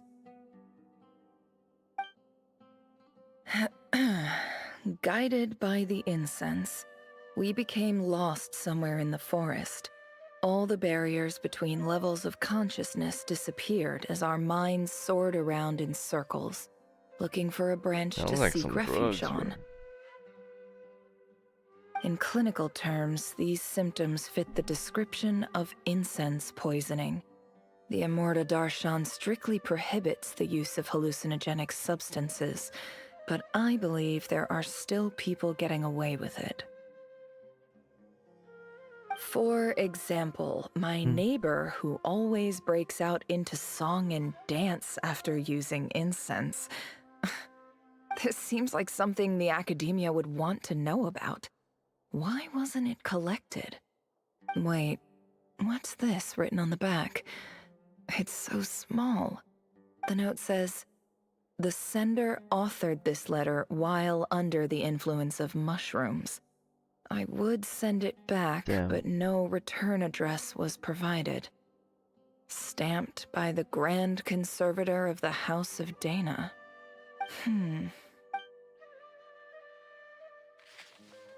This next one is addressed That one to looks like it. Grand Sage Azar.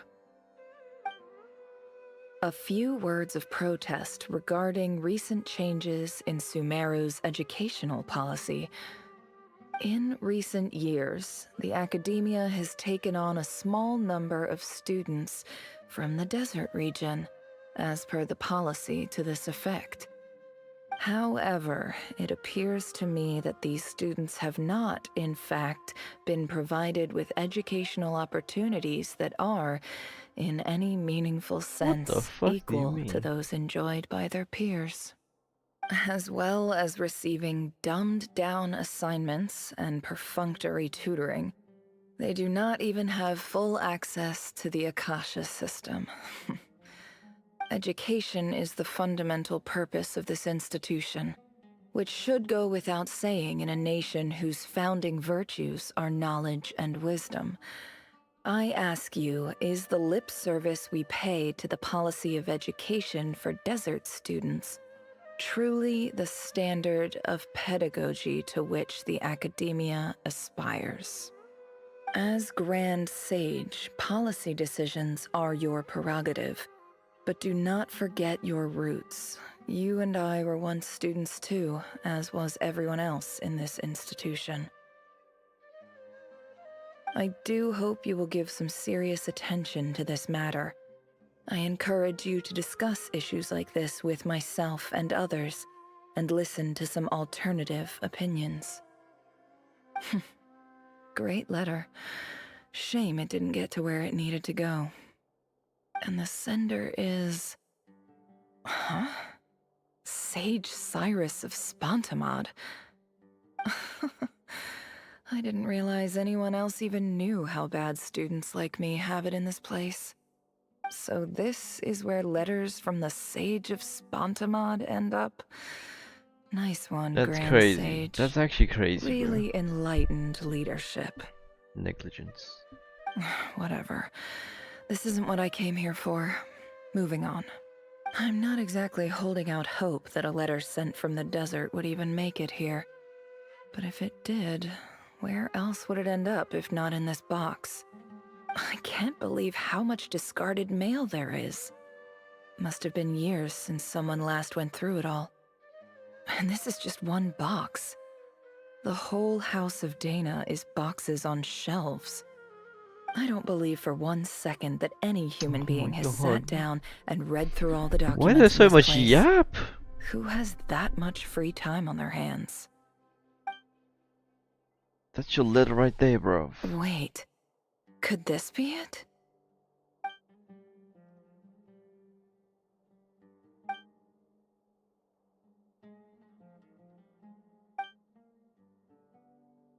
Greetings, Halil. My name is Sinue, chief of the Shimti tribe. I was the one who came to you and your colleague's aid when you ran into trouble in the Great Red Sand. I don't know how well you remember it now, but I brought you to safety and gave you some water and other supplies. You seemed very pleased and told me your name. In my tribe, learning a person's true name is serious business, and I therefore see you all as friends. You were kind enough to leave your contact details, so we could stay in touch. The Shimti tribe lives a harsh, nomadic existence in the desert.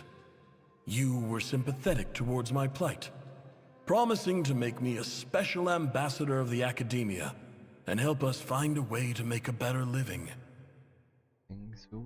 This brings me to my reason for writing. Our tribe has fallen on particularly hard times, and I would like to ask for your assistance. There was a terrible sandstorm a few days ago, which blocked up the well in our land. To ensure my people's survival, I had no choice but to venture into Iyab and Unut territory in search of an alternate water source. The Iyab and Unut are descended from the Thamudians, while we trace our ancestry to Tulatala. We worship the Lord of Flowers and have had relatively good relations with our fellow tribes up until now. I found a well belonging to the Iyab tribe. They declined to help us, but I really had no other option. So I took some water to keep me and my tribe alive. My actions are certain to incur their wrath. When we met, you assured me that you would be my ally in the academia. I would like to take you up on that offer, because I really need your help. I wonder if you could send an academia representative to meet with me. That aside, the last time you were here, you mentioned that the academia had started accepting students from the desert, and I told you a little about my daughter, Nefer. We have next to no resources here in the desert, and my power and influence are limited. Would you consider enrolling my daughter at the academia? She is a smart girl. I know she won't disappoint you. From the outset, the academia never took you seriously. Those things they promised were just empty words. I doubt they even remember the name Sinue. And you were so emphatic that your luck had finally changed for the better. You swore you'd lead us to a better place one day. You spoke with such conviction, like you were the most powerful chief in the whole desert. You liar. You lied about everything. You promised the world and delivered on none of it. And who fell for it? Just me, by the looks of it. Despite your best efforts. Which makes you a pathetic liar. You weren't even any good at it. I think I'll take over from here. Let me show you how it's done.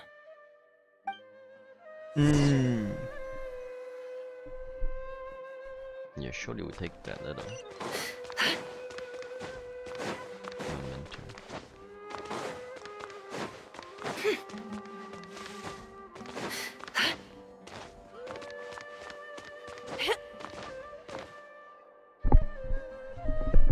I just came to say goodbye. Thanks for everything you've done for me in my time here. Nefer? You packed your bags. Where are you going? I'm quitting. Something's come up in my hometown. Gonna head back and deal with it. Huh? But this was a hard-won opportunity for you. You know that better than I do. It was, but it doesn't matter. I have more important things to deal with, and they can't wait. Oh, and I didn't want to overfill my bags, so I left some incense on your desk. What's wrong? I thought you liked incense. Although, I did read somewhere in the House of Dana that it has hallucinogenic effects. Don't use it all at once, all right? Isn't this the stuff you brought from your hometown? You're just letting me have it? But you said it's a rare and valuable commodity. Yeah, about that. I lied. It's not rare at all. There's this bunch of ruins near my hometown that are practically overgrown with this plant. It's not worth much. Keep it, it's fine. But Nefer... All right, that's all from me. You take care.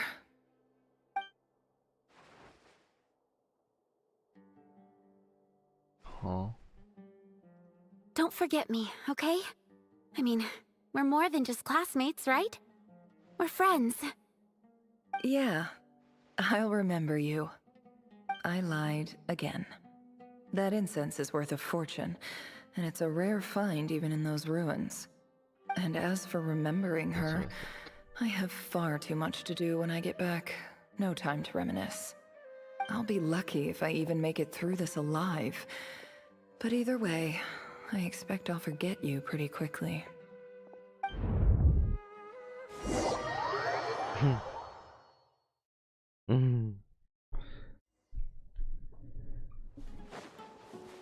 Shit, why is this one so long?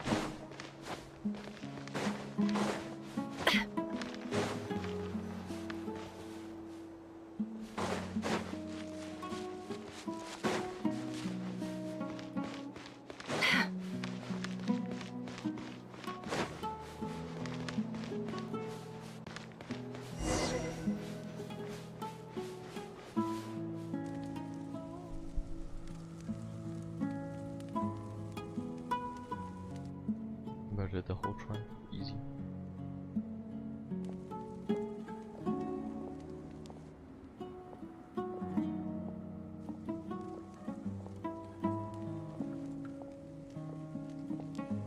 It's a pleasure to meet you, Mr. Arif. So, what does the Academia want? Since they've sent their special ambassador, I assume there's a big business deal to be made. If not, I'd be very disappointed. Please, sir, lower your blade. You're lucky I'm the one they sent. Not all special ambassadors share my admiration for the Iab people. The ever-shifting balance of power in the desert reduced the once great civilizations of this region to rubble and sand. But the story of the Iab has a very different trajectory. Others grew weak, but you grew strong, beginning in obscurity and moving to prosperity. You're the only ones who defied the trend. Huh. So, you do know who you're dealing with? This well is the perfect symbol of your strength, is it not? It used to belong to the Unut, but it looks like you have control over it now. You're not wrong. But I'm sure you didn't come all this way just to flatter us. Of course not. I came to bring you some very good news. Some information that recently came to light, which might just be your ticket to freedom. Records uncovered by the Vahumana Darshan show that a certain well currently under Iab control is built on top of some ancient ruins. These ruins are of great archaeological interest to the Academia. I checked the map carefully on my way over here, and I'm confident that this is the well in question. The Academia is offering 50 million mora in return for excavation rights. 50 million? No, wait. If these ruins are as important as you say, 50 million's a little low, don't you think? Don't get greedy, Iab. We know far more than you think. We know that you seized this well by force. Wasn't that the first step in your rise to power? To drive away the Unut and steal their water supply? So what if it was?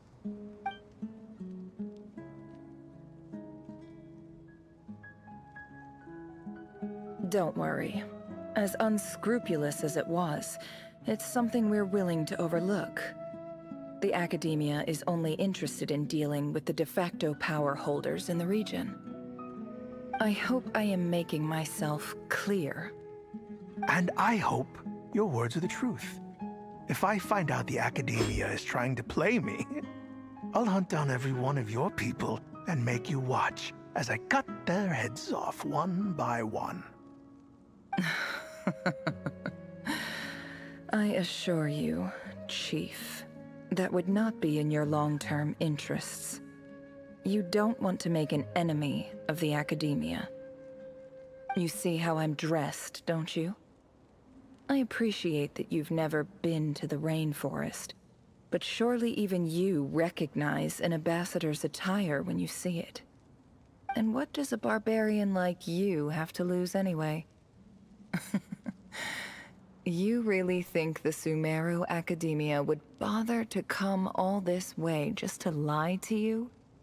We have more important things to worry about. All right, I take your point. Holy shit. The Academia is the highest authority in the land. Flip. I'm sure you're trustworthy people. In that case, we have a deal. We will sell you the excavation rights. Come on, man. Let's damage to the floor. I'd like to thank you, Ambassador. This is good news indeed. Excellent news. In fact, it calls for a celebration. Would you do us the honor of staying a while and enjoying some Iab hospitality? Gladly. I am partial to wine myself, and I trust you are as well. So let's indulge in a few drinks together, in celebration of this momentous occasion.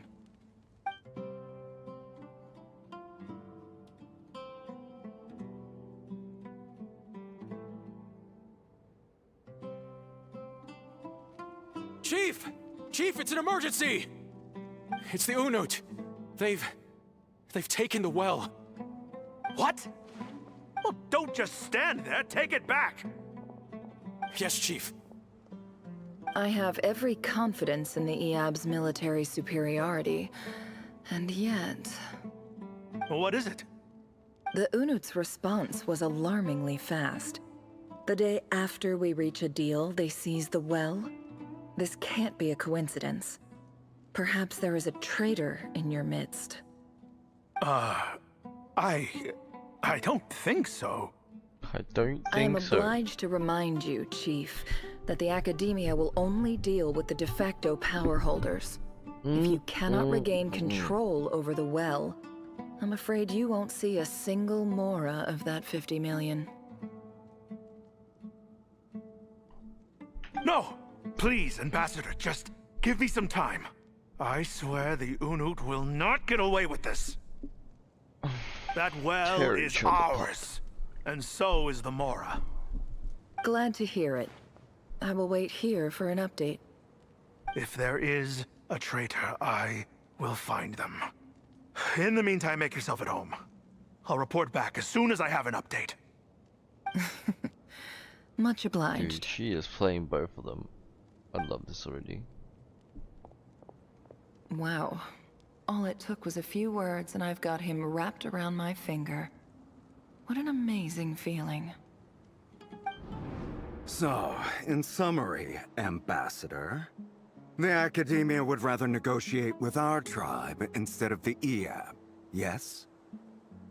The EAB are ruthless murderers who don't listen to reason. And now they have the gall to interfere in our research projects in the desert region. So let me ask you, Chief. If you were the Academia, what would you do? Kill them all, of course. Precisely. The Academia does not tolerate those who stand in our way. The EAB have held back our academic pursuits for too long, and our patience is wearing thin. At the same time, there is simply no way that the Academia can be seen to be intervening in desert affairs. I'm sure you understand where I'm coming from. Do you guys look? We have our own rules out here. If the rainforest dwellers raised arms against a desert tribe, it'd start a bloody war. Right. We can't confront them ourselves, but we can support their enemies.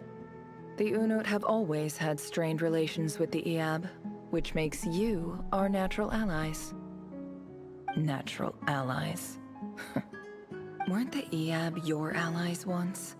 You were quick to send them after us to protect your interests back when we stole that water. And now look at you. You're at each other's throats. Let me be clear. The Academia wishes to collaborate with the legally recognized rulers of the desert in this matter. We are asking for excavation rights to that well, and our offer is 50 million mora. Say no more. I believe we have an understanding. Good. Then I suggest you get to work.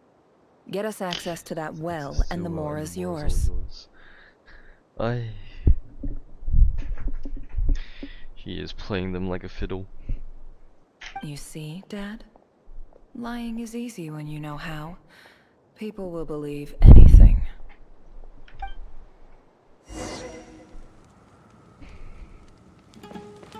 There's a lesson to be learned here. Where the fuck am I going?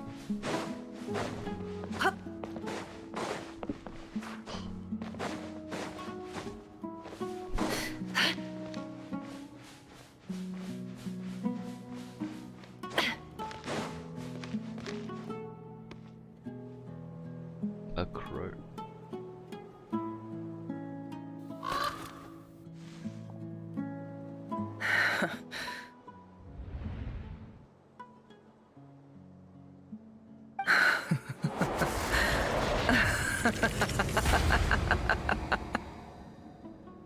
Look at yourselves. You may be vile, savage monsters, but your butchered bodies bleed like any others. You're no different. You're nothing special at all. The monsters who destroyed my home, they're just ordinary, petty human beings. What a joke. I don't want to fix it. I think we're even now. Maybe I've even done the desert a favor. It's a better place without all these people around. Oh, Sinuhe, my gullible fool of a father. Perhaps if you'd been as ruthless as I was today, our tribespeople would still be alive. In this dog-eat-dog world, a chief needs to be tough to survive. But you couldn't do what had to be done. So I did it for you. Nefer, it's okay. All of this is in the past now. I believe I remember you promising to remain silent. Yeah, but even so...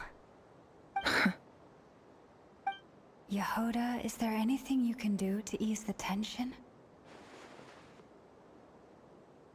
Alright, time for a sharp turn onto a completely different topic. So, anyway, that's enough of that. When are we getting out of this place? Feels like we've been walking forever. I'm getting pretty tired. Oh, Alma, you tired? Yes. If we can find somewhere to sit down, I could certainly do with a rest. It's not far now. There should be a temple just up ahead. Yes. Really? A temple? That's where this story ends? I guess that's how things go in the desert. Desert dwellers can never escape their destiny. Or so everyone says. I never wanted to believe it, but looking back now, I'm as desert as they come. I'm as desert as they come. Okay. You mentioned a temple. What's waiting for us there? Savage as desert dwellers come. My biggest trade secret of all. Ah. Then I'm guessing it's where you got your power from. The power to peer into other people's minds. I didn't know you were clued up on any other religions. I'm no expert in the history of Sumeru, but since you come from the desert, I would imagine it has something to do with King Deshret. Sounds impressive. Oh, I know who you mean. General Mahamatra Sino. The spirit of Hermanubis dwells within him. That's Boss Neff for ya. She knows everything. Sino's hardly a figure of obscurity, but I know about Sethos too. What about him? Is he a big deal or something? He's the other half. Well, he's not a small deal, let's put it that way. Please, this is the bare bone basics. Save the flattery. Thanks for your patience, everyone. I'm sure it's been a lot to take in. With any luck, that's our exit just up ahead. Yo, I've been kicking like crushing heads in fairly much recently. Are we able to walk over these guys and crush them?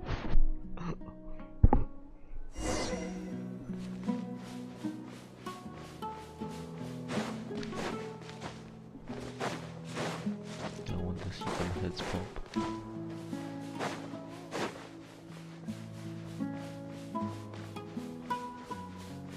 Yeah, maybe too much I like. Whoa. Ah.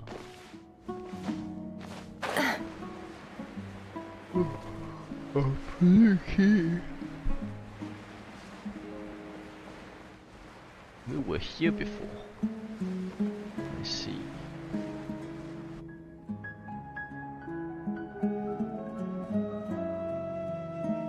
Uh-oh. Uh-oh. Uh-oh. I'm totally out of my depth here. I don't have anything to add about any of this stuff. Like, look at that statue, for instance. I want to do the whole name-dropping, this girl knows her stuff thing too, but I've never seen anything like it before. A statue with the head of a bird. That's Thoth, the Ibis King, one of the 7 pillars of King Deshret. The legends say that he, the Crocodile King, and the Goat King were the 3 retainers of King Deshret. Let's take a look.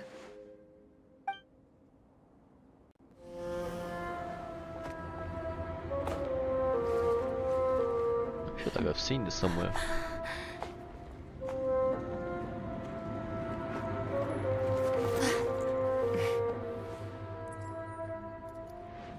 Ah, your cat.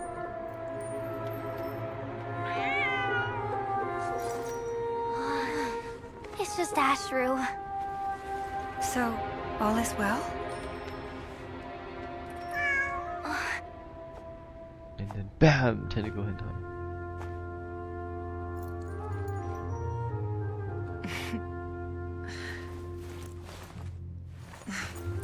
Typically speaking, at this point, the world disintegrates.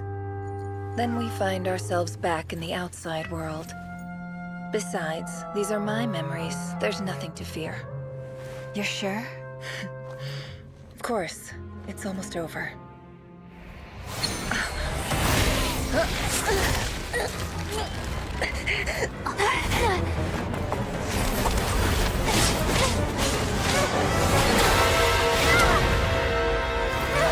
Why did I get knocked back?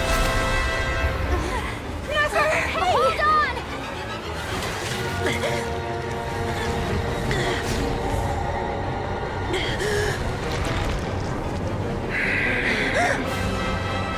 Knowing too much is always a death sentence.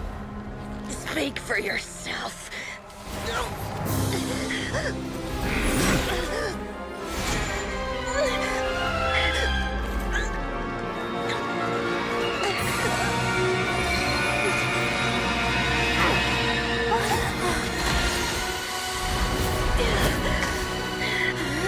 Oh, this thing actually works? I didn't know that. I mean, why else would you have it? But then again...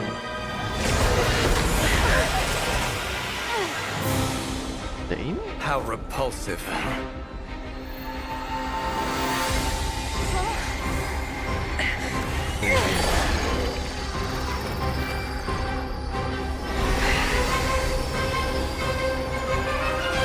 He just kind of accepts his fate. What the fuck? Okay. Ooh. Oh, we got caught.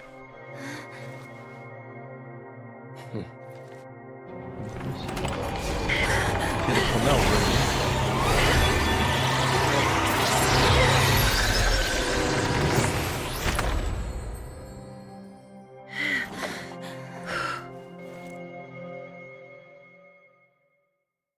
Damn, the sigh of relief. That was kind of bad, not gonna lie. And when is Raria like Timed that pretty monster? well, didn't I? It's okay. I'm just glad no one was hurt. Paimon noticed you doing something too, Dainsleif. Were you helping get them out?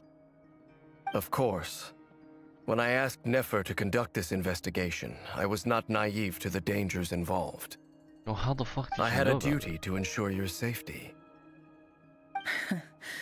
Good to know your sense of justice is still intact after all these years. I take that to mean that you saw the truth. That comes as a great relief. I certainly did. And thanks to your help, I also managed to trap Rerir inside the chess set. Whoa, really? How'd you manage that? Well, to be honest, I sensed that something was wrong long before we made it to the temple.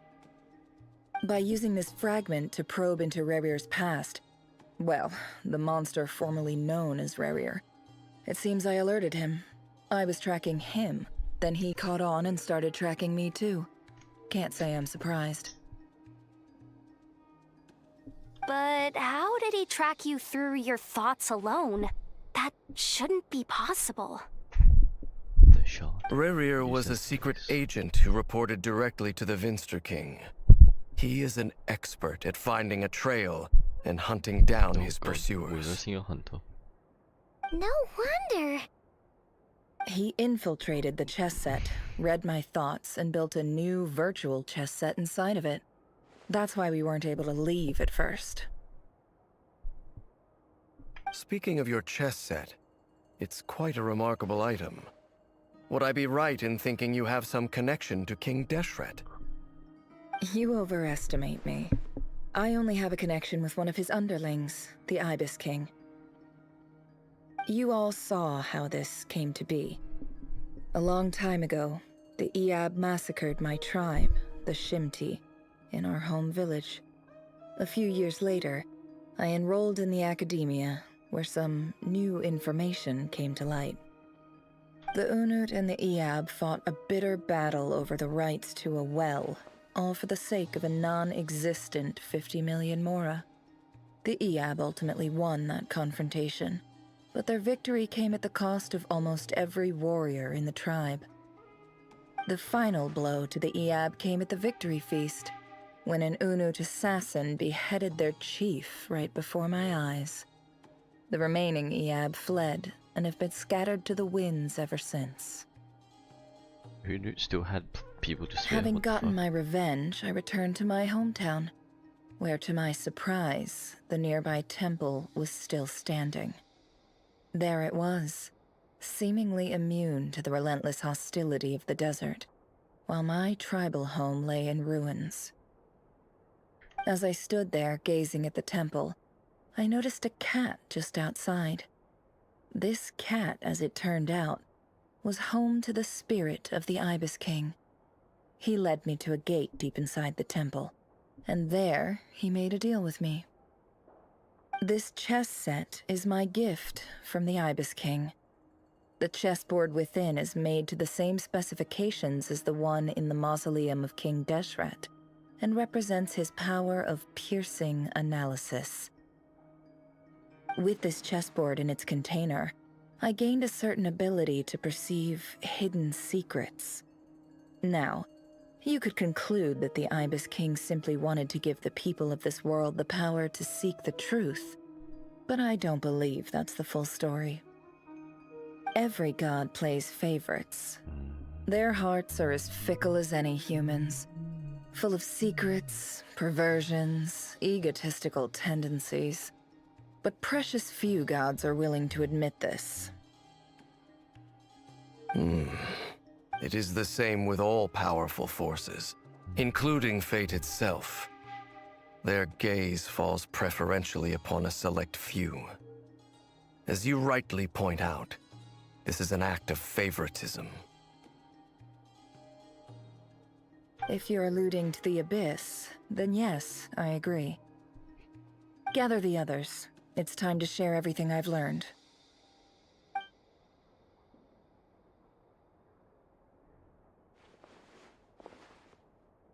It's in the playhouse. Thank you all for being here.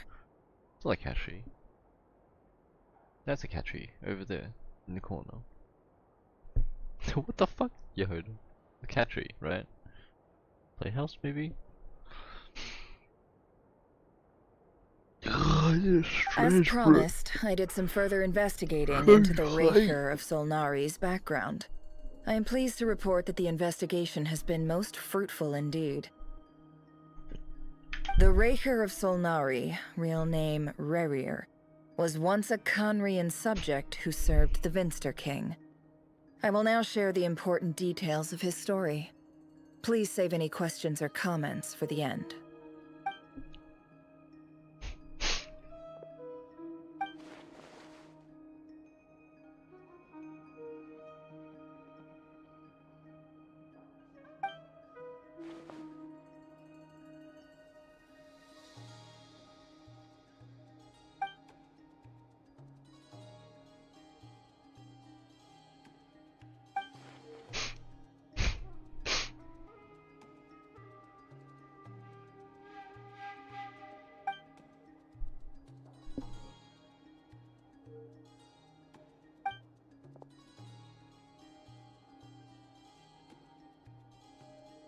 So that's why he's so obsessed with the moon.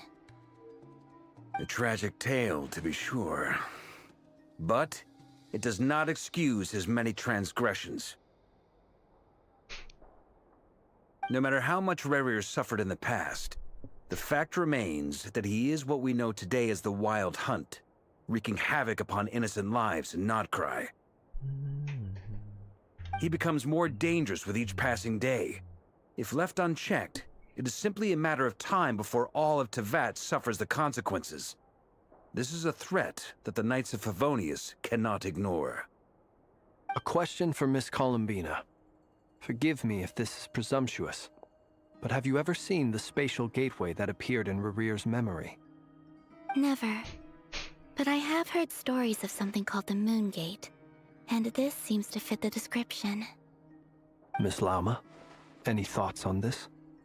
In the lore of the Frost Moon Scions, the moon is believed to hold many secrets. Some sources speak of ancient knowledge, others of a gateway to the unknown. The term Moon Gate is one I have heard before. But as is the case with all of our legends, there are no records of any first-hand witnesses. We cannot know whether it truly exists. Then back to Miss Columbina. As a moon goddess yourself, do you have some idea of where the moon gate leads to? No. Not at this stage, sorry. I do hold the power of the Frost Moon, and my strength is recovering well. I can sense that the gate would open at my command, but... But there's more to the power of the Frost Moon than that? Yes. A moon goddess has the right to open the moon gate, since it is a path to the moon. But as Nefer mentioned, holding open a spatial gateway takes a huge amount of power. And right now, I need to conserve my energy to fight the Ray Hero of Solnari. I'm afraid this is one mystery we may have to leave unsolved for now. I agree. Better to save your strength. But if you'll humor me for a moment, I have a bold conjecture of my own regarding the world beyond the gateway.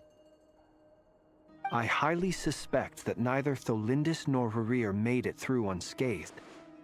The evidence pointing to this is the fact that the Rehir of Solnari exists in the form of countless fragments. With the abyssal power he wields, no ordinary foe can touch him, let alone tear him to shreds. And yet, the Wild Hunt proliferates wherever his scattered fragments lie, drawing hordes of monsters to many different locations across the land. So your theory is that Rerir was physically torn to shreds by some powerful force? Hence, why the Wild Hunt is a distributed phenomenon, rather than a unified one? Makes sense to me. Explains why the Wild Hunt is so pervasive, and why he's been trying to piece himself back together. He was whole to begin with, and he wants to be whole again. Without the power of the Abyss on his side, he almost certainly would have perished the moment he was torn apart. But the Abyss, much like a curse, has kept him alive. I could not agree more. The power of the Abyss is most surely a curse. Okay, we just go tell him that, right? Surely. It is a compelling explanation, and one that accords with my present understanding of Abyss creatures. Whether the life form in question is primitive or advanced, if a curse has extended its lifespan unnaturally, it will continue to survive in spite of everything. This raises some interesting questions. I will run some experiments, and see if there is any validity to my suspicions. That being said, regardless of whether my research bears fruit, I would like to thank Miss Nefer for conducting such a thorough investigation. Already, it has greatly enriched my understanding of the entity we face. My pleasure, Mr. Albedo. I too hope that the information I have shared today proves useful as we look to formulate the next stage of our plan. Hey! What is it, Dainsleif? You look really upset! It's just... when I think of the man I once knew as Rerir, I struggle to understand why things had to turn out like this. The two of you used to be friends, didn't you? I don't know if these words will bring any comfort, but my heart goes out to you. Mine too. We can never know all the hows and whys of the way things are. The moon and stars are full of untold secrets and lies, and the skies are host to many more mysteries than these alone. Yet, none of that can begin to compare with the complexity of human life. Those are the first comforting words I've heard in a long time. Thank you, both. Well, I think this is a good place to end today's meeting. I'm sure Nefer needs some time to recover. She's been through an awful lot today. That's very thoughtful of you, Lama. Of course. Sounds good to me. Take some time to rest and digest before we reconvene to nail down a plan.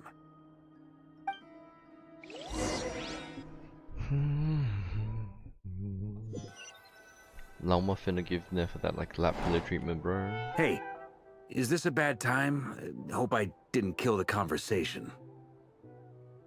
I want that kind of treatment. Nice room. Oh, I'm not coming in though. Why not? It's just a hotel room. If it's all the same, I'll just stay out here. I might not look the part, but I'm technically a knight. Barging into people's private quarters isn't the kind of thing we do.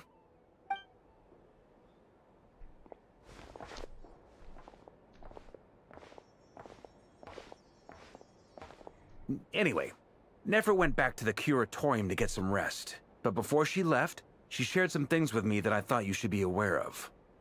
Firstly, although she managed to trap the Raker of Solnari inside her chess set, there's no guarantee that the power of the Ibis King is any match for one of the 5 sinners. Their powers are beyond our comprehension. It's only a matter of time before he finds a way to break out. We have to come up with a plan and take care of him before that happens. Honestly, I about figured that might be the case. So, how long have we got? Well, I asked her that same question. She talked for a long time, but for the most part, it seemed like she was trying to convince me how precious her chess set is. What a long and storied history it has. It felt like some kind of sales pitch, you know? The kind where you end up handing over Mora against your will? Anyway, after all that, she finally answered the question. 2 days, at most. 2 days? Holy moly! Can we even recruit enough help in that time? That remains to be seen. Which brings me to the second issue. Dainsleif is obviously conflicted about this whole thing. But given how little time we have, there's no way we can pull this off without his help. You have some history with him, right? Do you think maybe you could talk to him for us? Great. I appreciate it. Alright, on to item 3. So, Albedo, Durin, and I put our heads together and came up with a plan. Can't promise it's gonna work yet, but at least it's a start. We figured we'd bounce the idea off you first. We'll explore it further once everyone's recovered. Oh, Paimon's dying to hear this. Alright, so, here's what we're thinking.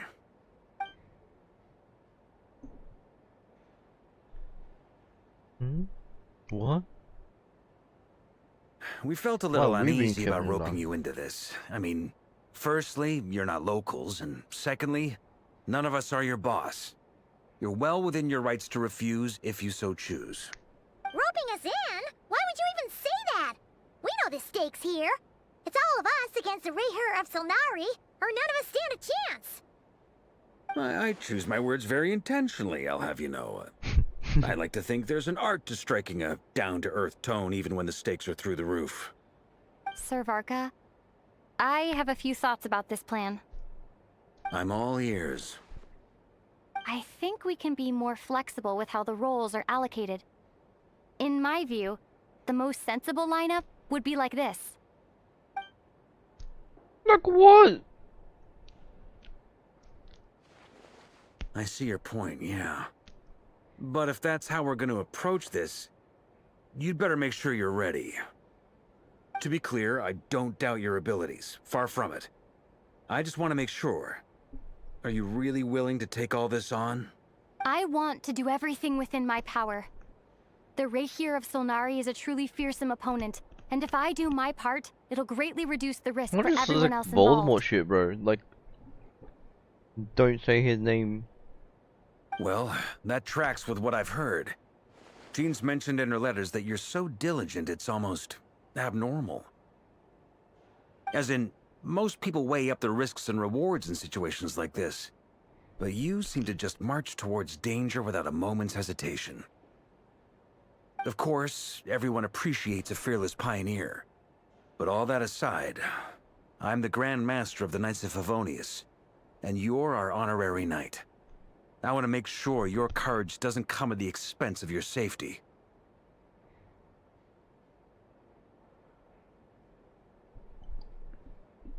Thank you, Sir Varka. I should be the one thanking you. It means a lot to have you on board. I'll give some serious thought to your suggestions.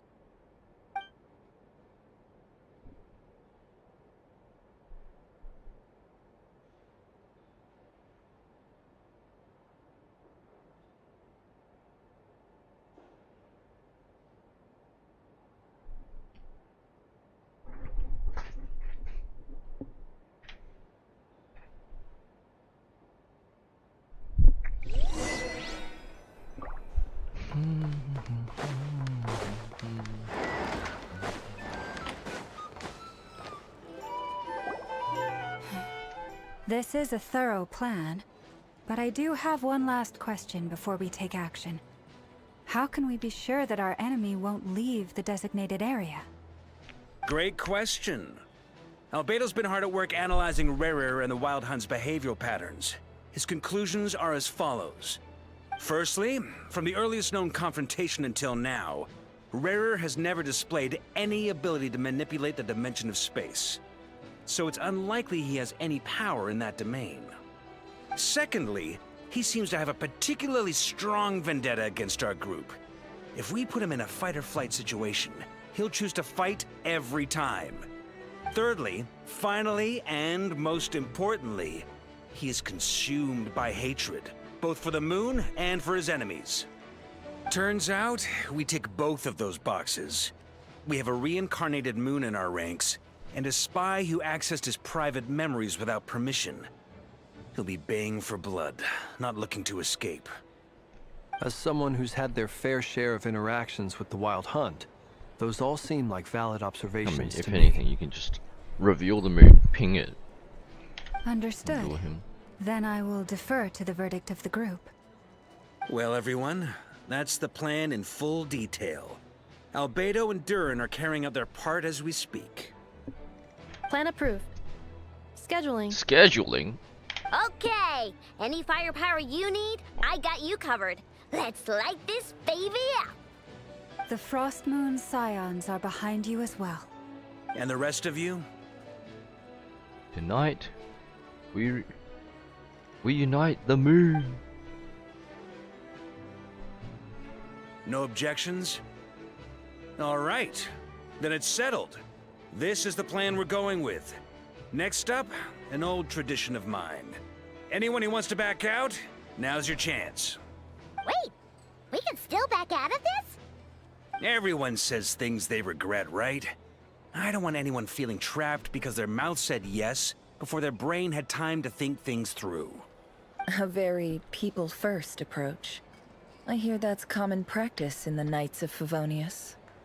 Heh. Who'd you hear it from? D-Luke? Shh. We don't use people's real names at work. Owl. This contact will be known only as Owl, please and thank you. This plan can only work if everyone does their part. Flint's and I will absolutely support it. We shall indeed. You'll be glad you accepted our help. Also, you are the last person I expected to see here, Miss Dory. It's not often I get called Dory in a work context. My peers usually call me Lord Sangama Bay. So, the longer your name, the higher your net worth. Is that the idea here? In that case, Mr. Flint's here must be worth a fortune. That's right, I know your full name. It's...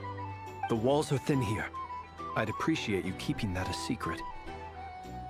Okay, fine. I'm actually only here as a favor for someone else. Do you have any idea how much it would cost to hire me otherwise? Oh, does this mean someone out there actually has the power to boss Dory around? It most certainly does not. We have a long-standing and mutually beneficial business partnership. Alice. She's actually the mom of a friend of yours. Said mom supplied me with a great little trinket, but now that lady's ruined everything. If I don't start building a little goodwill now, my whole business in Notcry is gonna go down the drain! Okay. So what exactly is so special about this pendant? It's a lucky charm that a great mage made for me. We have a business relationship, and she was worried that something bad might happen to me. So, she wanted me to have something that can store power to protect myself with. I finally got it all fully charged up with Kovaki, and then never went and used it all up at once! Never lost so big in my life! You're right. It was all my fault. I didn't mean to drain all the Kuvaki in the pendant, but I'll make it up to you. You will? Well, in that case, how about you give me your chess set, and we call it even? I knew you'd say that. Well, it's yours if you want it. In fact, take it now. And I'll even throw Very in a hot free Raker of potato. Solnari. Deal? You're putting me in a difficult position here. It's a very useful thing to have around. But I have a funny feeling it won't be around much longer. I guess we'll see in a couple of days. Oh no, is it gonna get destroyed? Looks like bankruptcy for me. Damn. Hey, Hey, don't be that's so rude. pessimistic. See this through and you never know. You might find a new business opportunity on the other Exactly. side.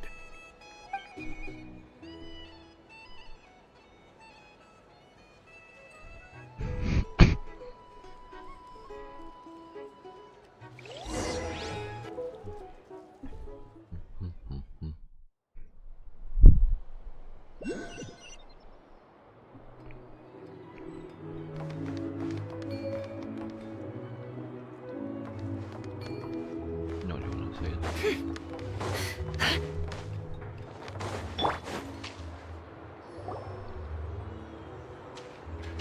Dory! How are things going? Feeling ready? Oh, I was born ready. We only have 2 days. You think Lord Sangama Bay would let an opportunity like this slip by? Don't forget, when something's in high demand, the people with the goods on hand get to charge the highest price of all. Even higher than the sellers taking advance orders. Ta-da! See? It's right here.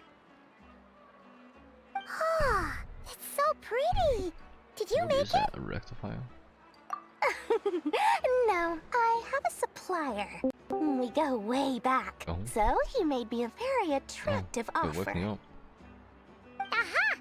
No wonder you were talking about Lucky Charms at the meeting. You've been getting Kave to make them for you.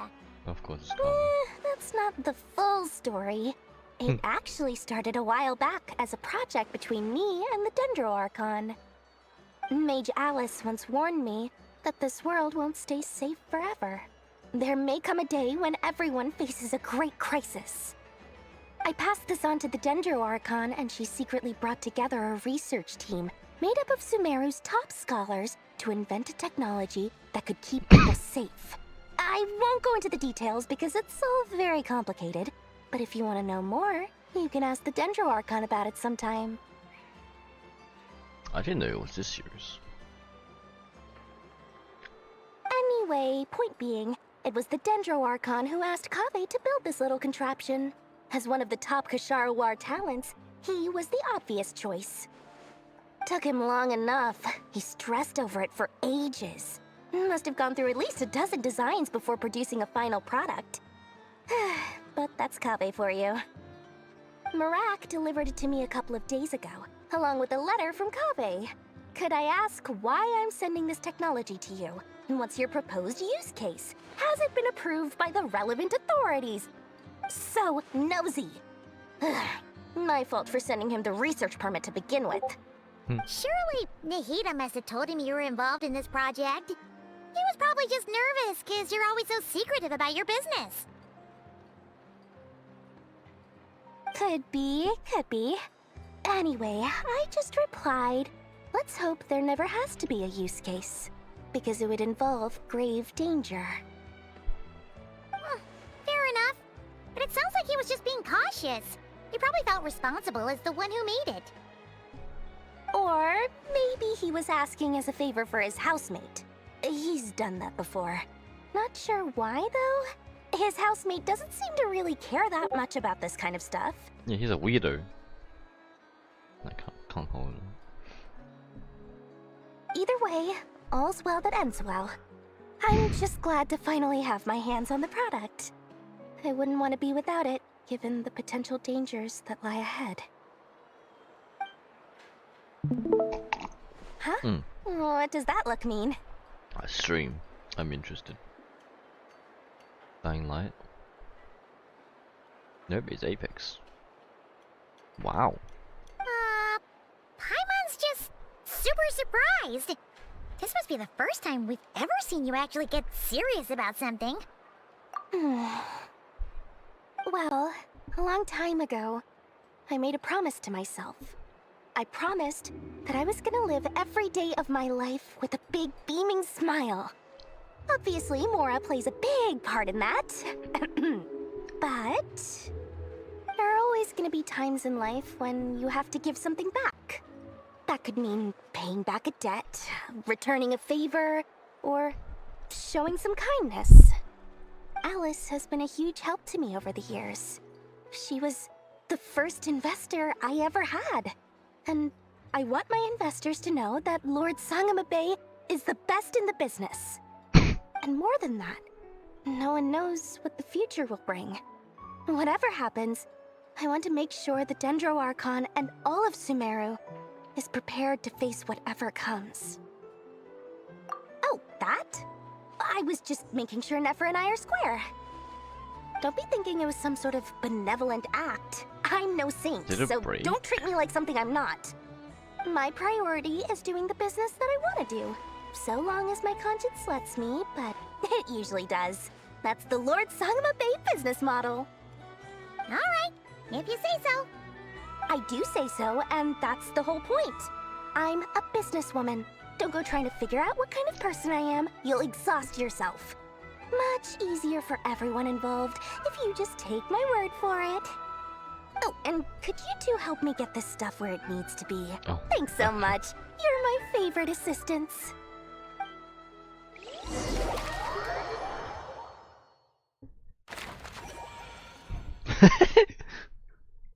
Oh, the little doodle. Oh, fuck, I love it so much. Moon gazing. One sec. Oh,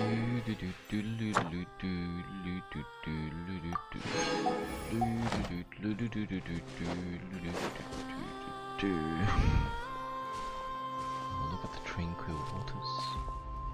Traveler, Paimon, it's good to see you. Everything going smoothly over here? Sort of.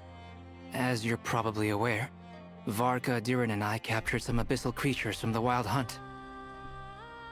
Per the plan, we dissected and analyzed some samples of these creatures. The process went very smoothly. The findings, however, come with some troubling implications. What? You can actually dissect the Wild Hunt? That depends on your definition of Wild Hunt and dissection. Are they not physical? Harmless, entities? lifeless. These words are accurate descriptions. The Wild Hunt is an interesting phenomenon. In and of itself, it doesn't seem to possess anything akin to a human personality. But taken as a collective, the medium through which the Wild Hunt is summoned does appear to have a soul. Master griped a lot about the wise Horoptatyr, and seemed somewhat fascinated with the foul Certology. But she barely mentioned Rerir at all. I don't think that was because of his lower social standing, though. Anyway, it's a pity. I should like to hear her thoughts on the nature of the lifeform he has become today. It's a strange mix. The furious energy of an abyssal being channeled through a fractured physical existence. A consequence of being torn apart by an unknown power. Perhaps the only explanation for his survival in this state is that he sacrificed a degree of individuality in exchange for a continued existence. Oh, sorry. Once I get talking about interesting research, I have a tendency to go on indefinitely. Back to our research findings. Essentially, they confirm my hypothesis. Rerir's corpse is completely contaminated by the abyss. Purify the abyss, and the effects are irreversible. For good. You could think of this as Rerir in mutated form. But in my view, even that would be inaccurate. In reality, his whole being has been consumed by the abyss. In other words, he is now nothing more than a manifestation of abyssal power. Unfortunately, at present, we have no means of completely eradicating abyssal power. Hence, we cannot fundamentally destroy the Rayhir of Solnari either. Oh, that's terrible news! So, that's it? We can't defeat him? Not even if we get the power of the Three Moons? Miss Columbina's situation is a difficult one. She can never achieve wholeness when the world does not accept her presence. It's as if her creator banished her to a place she could never be accepted. It means she spends most of her energy just on her own survival. Given the circumstances, it's only natural to despair. But we must see this plan through to the end. Time to kick off the backup plan. Backup plan? Oh, Paimon almost forgot! This is for you. Dory asked us to bring it. Ah, how wonderful. Well, thank you for making the trip. Durin and I will be heading off shortly. I'm sorry I won't be there to protect you in person this time. Please be careful. All right then. Stay safe. What's the backup plan? They got on backup plan? Oh, I love the little doodles. No, you're telling me my storage is full now? Fuck.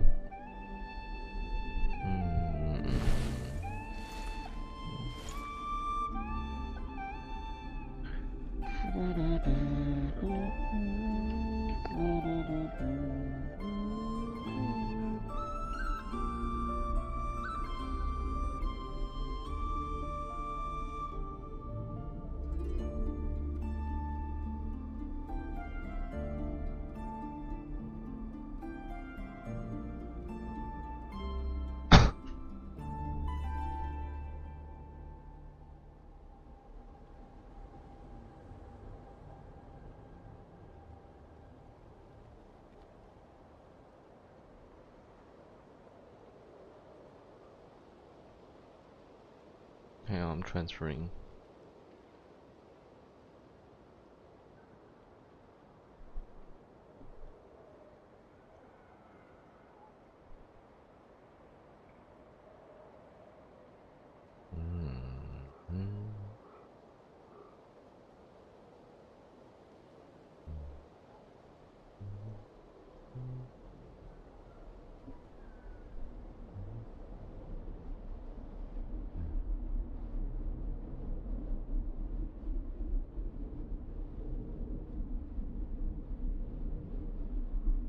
God, it moves so slow.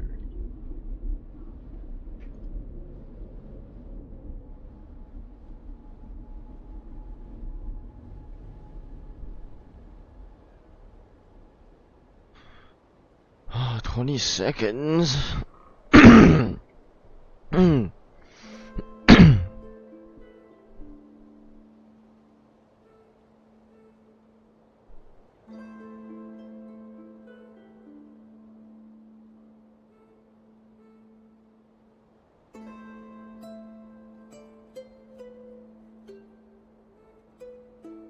Exploration and trials. Adventuring is right up my alley.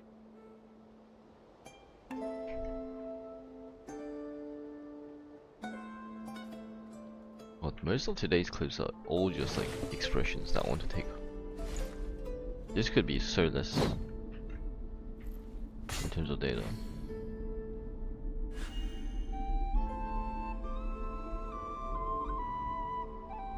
No, I didn't get a clip. The fucking the doodle. I didn't get to clip the doodle, bro. Ah, fuck. I'm gonna pull it from a stream now.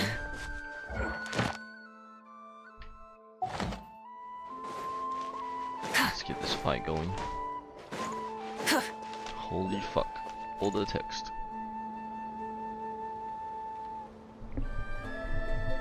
Miss Lauma, is everyone here? Yes. The fate of my flock is in your hands, Grandmaster Varka. Please keep them safe. My lady, what are you saying? Within the next 24 hours, we will face the biggest crisis the world has ever preparation. seen. This is not a burden that we deserve to bear. But I believe that we reap what we sow in this life. So I intend to act. I must do what I think is right. For me, that means fighting for the future of Nodcry. This gentleman is the Grand Master of the Knights of Favonius, Varka, Knight of Boreas. In my absence, Please follow his lead. Hey, everyone. Guess I should introduce myself. Well, to start with, I know my way around a battlefield. Biggest strengths are honesty and hard workingness. Anyway, point is, I don't intend to let Lauma down. I'm gonna do everything in my power to keep every last one of you safe and sound.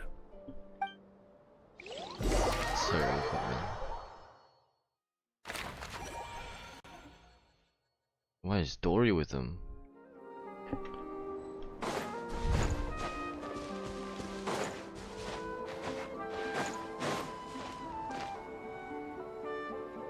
Is this even 5 minutes?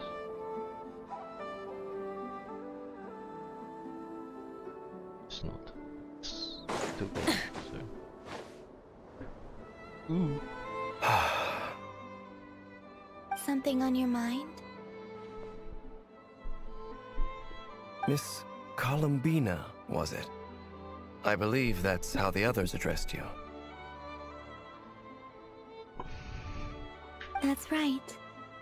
Names are funny things. Have you always been called Dainsleif? Yes. I take it your own name has a more complicated history. I have a different relationship with names than other people. To be honest, I'm not even sure that Columbina is my name. What the fuck? I didn't see At this least, before. Not in the same way that Dainsleif is yours. But it's what everyone calls me, and I go along with it. A lot of my life has been that way. I get so used to things that I forget to question why they are so. I never used to think much about where names come from, or what they mean to people. Maybe something's wrong with me. You're different from other people. I sensed it the first time we met. You're more perceptive than most. I'm sure your long life and rich range of experience explains that. Do you ever find yourself missing Conria, Mr. Dainsleif? Difficult to answer. I have dreamed of the past many, many times. Sometimes I'm fighting tooth and nail. Other times I'm lying on the ground, defeated. I don't recall any happy moments from that time. It has been too long. Is that because hatred survives longer than love and affection? That would not be for me to say. I make no excuses for the grudges I bear. But whatever the reason, I remember little that was beautiful or sentimental. Thank you for your help with the Rerir situation. Without your efforts, I never could have learned the hidden truth of his story. You're welcome. I know he's your friend. Friend? He betrayed me. And I never really understood what he was going through in life. Some friendship, that is. Okay. So, do you plan to fight him with us? Looks like I don't have to convince him. You see, you're torn. Now you know what really happened. You see the things he's done in a new light. I need some time. Of course. I completely understand. Anyone else in your position would feel conflicted too. Actually, I went through something similar myself recently. Something happened that changed my perspective on a situation. A situation I took for granted at the time, but now I feel very grateful for it. You mean the Harbingers who still support you, even though you've left the Fatui? Yes. I always thought they were only helping me because Harbingers are forced to work together. But then I abandoned them. A warrant was even put out for my arrest. And even now, they still support me. Which means I was wrong about them all along. Clearly, they view you as a friend. I was about to say, that is a friend. I feel a little guilty now. I regret not seeing her help for what it was, and not treasuring it. Hmm? I see the guilt that you're feeling now, because I feel it too. Hopefully, talking about it will do us both some good.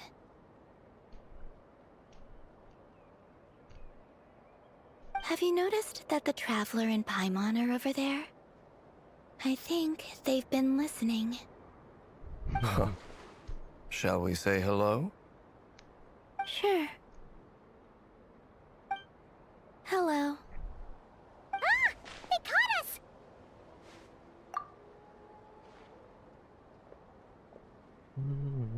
I apologize for making you worry. No doubt you wish to know where I stand on the plan to take down the Recher of Solnari. I'm afraid I need a little time, but I will seriously consider joining you. You will? Oh, thank you so much! Everyone will be so grateful to hear that! They needn't be. This was something that I was going to have to face up to eventually. That doesn't matter to them. They're grateful to you regardless. You can't control their gratitude, Why is there so much so wisdom just in accept Colvin? it. And then, have a think about whether you're willing to join us.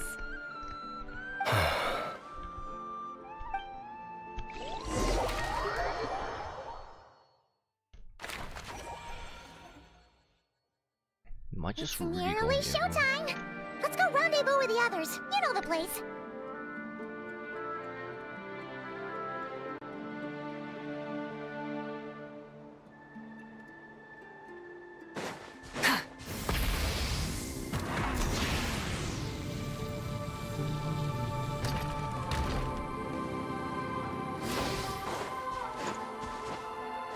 Berlin.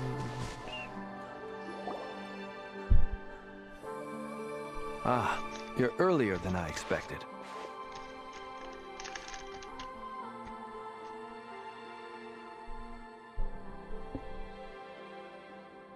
Well, we just like catch and release here, I guess. Hey, Blintz! Been waiting here long? Not too long. I came a little early so I'd have some time to think. Are you nervous about the battle? Quite the opposite. I'm reminiscing on my past battles.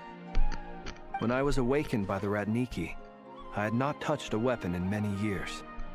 I felt like the battlefield was not where I belonged. But after waging war against the Wild Hunt for so long, I came to realize something. A life of absolute peace is simply not a possibility for me. My restless flame indicates that somewhere inside of me, there is a deep yearning to root out the evil in this world. Oh, that doesn't sound like such a bad thing. Well, in the past, when I was a Fae whose primary concern was hibernation, it was hardly ideal. But it certainly serves me well here in the present. And I am delighted to be able to join forces with you in this endeavor. Looks like I'm not the first to arrive. Ah, Miss Lauma. Did you sleep okay last night? I struggled to settle down at first, because of the nerves. But don't worry. I got enough sleep in the end. I'll be just fine. Please, I'm just doing my part. Never! Over here! Oh wait, there's no one here. There's literally no one else here. Aino asked me to relay a message. She said Anefa will be on high alert and keep a close watch over all secondary districts where defense is required, providing support as necessary. Meanwhile, Aino herself will provide range support to us directly, using her latest invention. Latest invention, looking forward. Excellent. My thanks to all involved. Oh shit, let's just The chess set's looking a little unstable. It won't hold him much longer. We should be prepared to engage at a moment's notice. No sense sitting around waiting. let's make the first move while we still have the option. I agree. Paimon, find a safe hiding place. Got it! Be careful, Traveler! I will.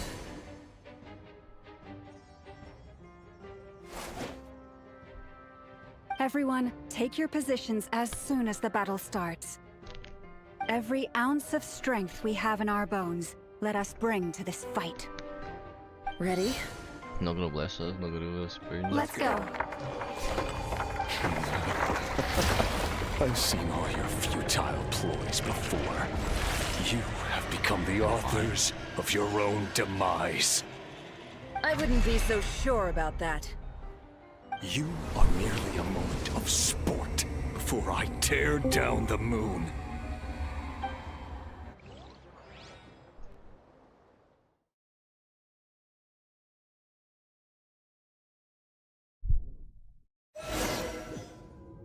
Shit. Oh shit. Oh shit, this is it. Yep, you too. Let me help you guys.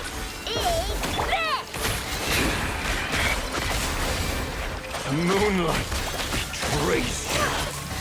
Hunt him down. Be silent. Close your teeth. Pathetic.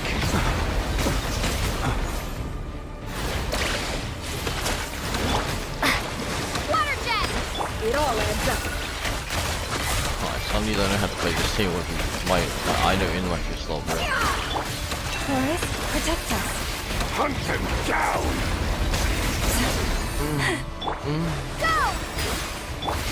For the everlasting forest.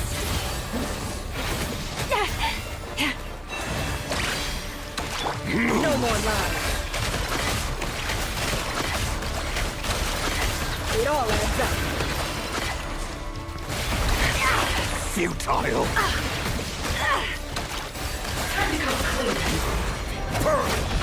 It began with the moon, and so shall it end. The moon will protect you.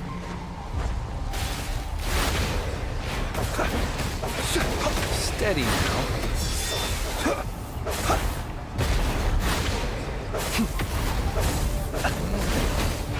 Do you see now? Can't hide the truth. Pitiful here. When will it be as you foretold? Move. Which one's the real one? Oh, that one.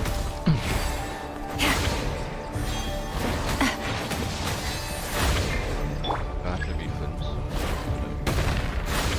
Bro, what? I tapped lantern. Welcome here. By the frost moon of old. Forest, No more lies. The deception ends here. Can't hide the truth. The moonlight betrayed me. Pathetic. leave this book. Bad at fighting. Yeah, kind of. Your little game of heroics is over. Who needs to go first? No. Get out of my sight! No! Your death is within my grasp! You okay? Never! Where are the others? Stuck outside the barrier. I guess he really doesn't like us. I told you before. Knowing too much is always a death sentence. Be careful what you wish for.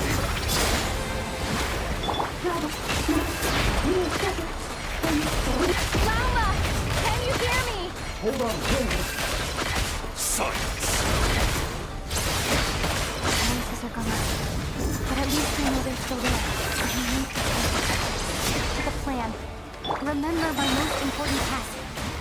Just follow me. I can follow me for long enough The moment will come. It all adds up. I want to be able to use my resistance, please. Water jet! No shields, no interruption from the resistance.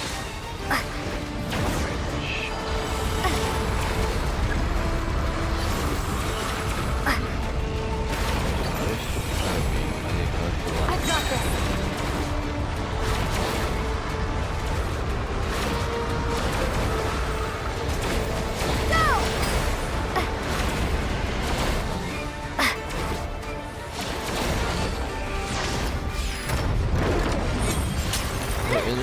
The shield's broken.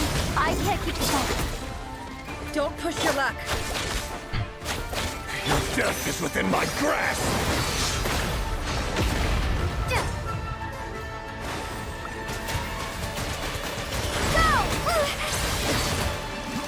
Run, never to hide! Huh? Bombs away! Destroyed! This gotta be like worst Hydro app in my life, bro. Look at it, it's gone. See ya. It all adds up. Did you want a Hydro app? Nah, you didn't get that.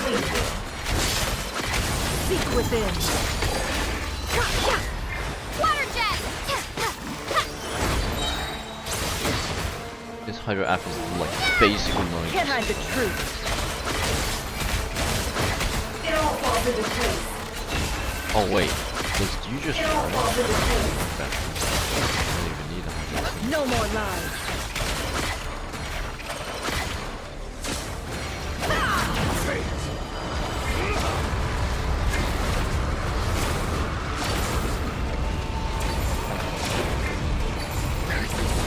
There's no other way.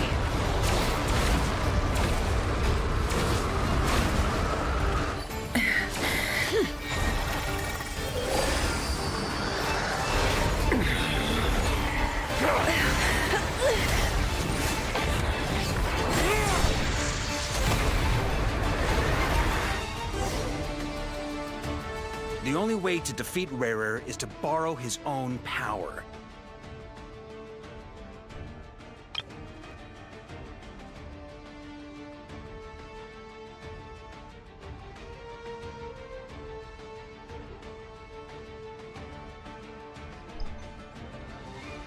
One sec, someone's calling me.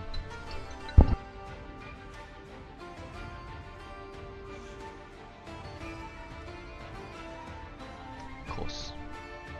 That means Columbina will have to disappear while you two bear the brunt of his attacks. You have to hold on. Find a way to keep him focused on killing the two of you.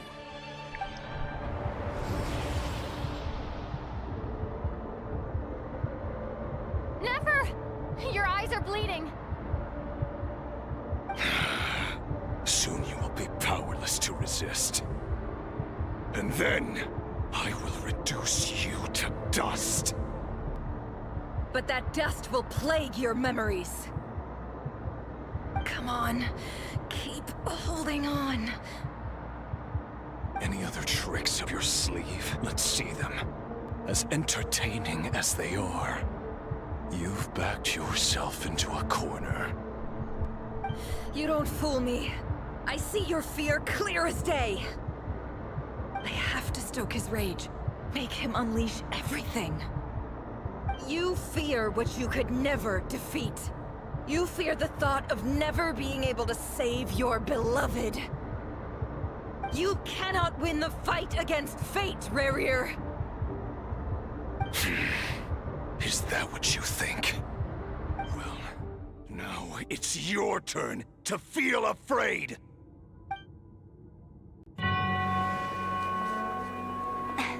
You fear the sound of your own name? Is it us you hate? Or is it what you've become? Let's see what becomes of you!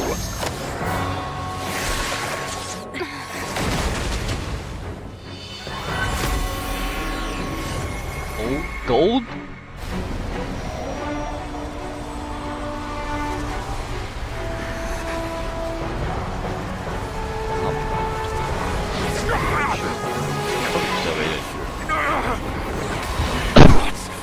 happening? That power. I've seen it before.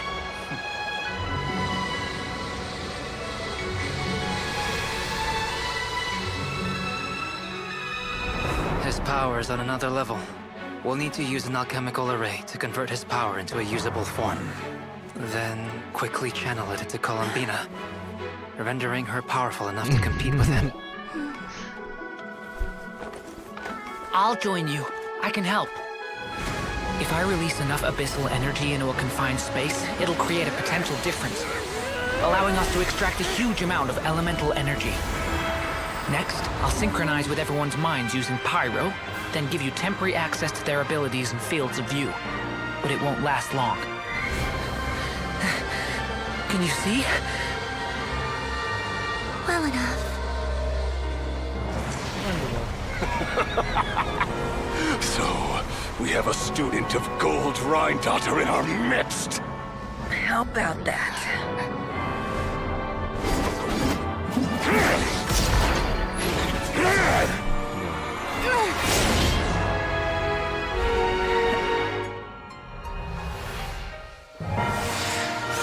Bro, she has stars on her back, bro. She flies like Paimon.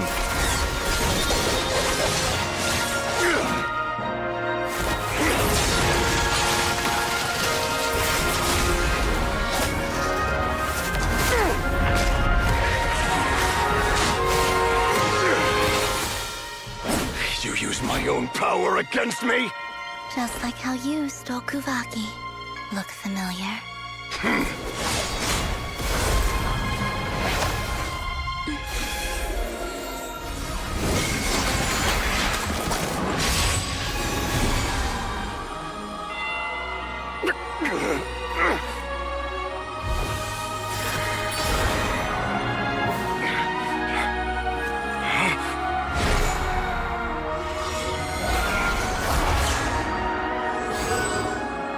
Don't you realize?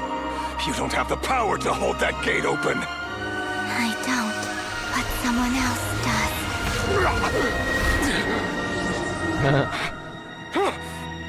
Goodbye, Rerir.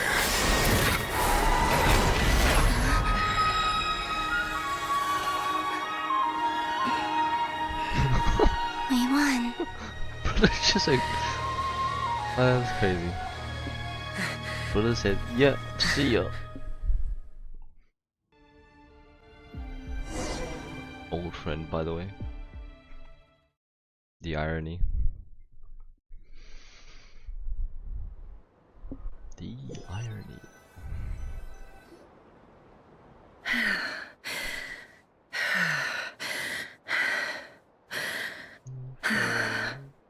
Nefer, how are your eyes? They're fine. Apart from the blindness, of course. It's not too late. Let me handle it.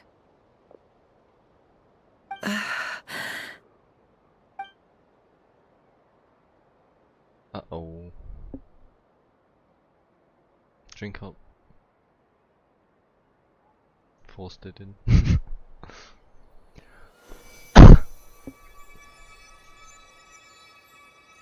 Miss Nefer, it's not like you to lose your composure. That was the most reckless thing I've ever seen you do. Reckless how? The situation was critical. Our lives were at stake. We had to do something. Even so. Okay. I guess you're right. Under the circumstances, it was a wise decision. You traded your eyes for an incredible victory. In business terms, I suppose that's a huge return on investment.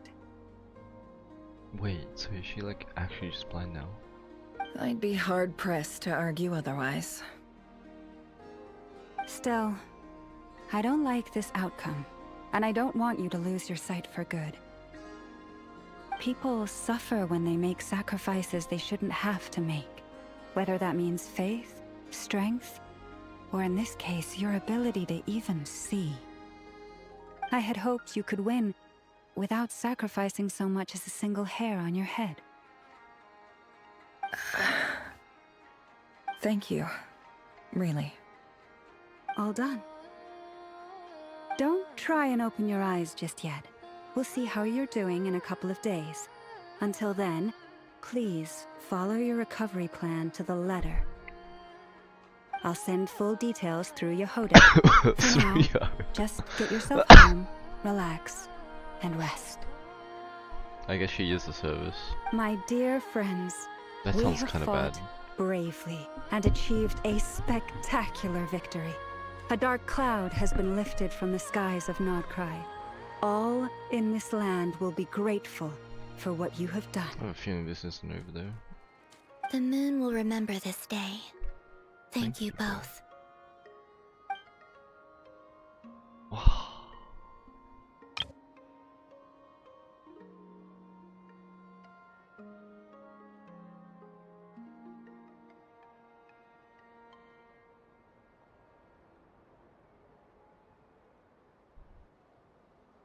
Lovely.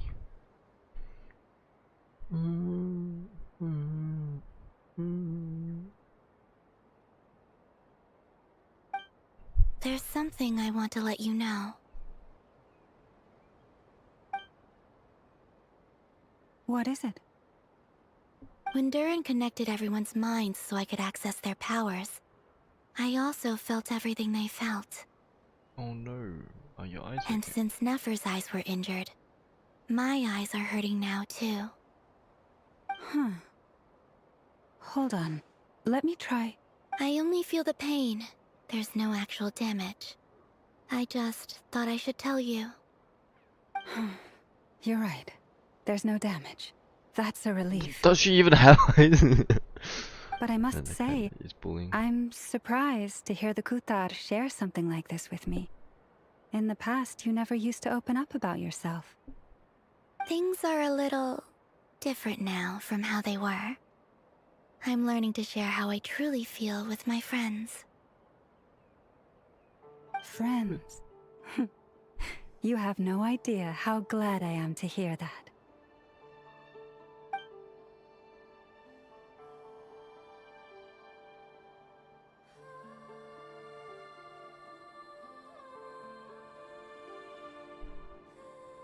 It's not over. Surely it's not over. We really sealed him away. There's always a way for him to return, right?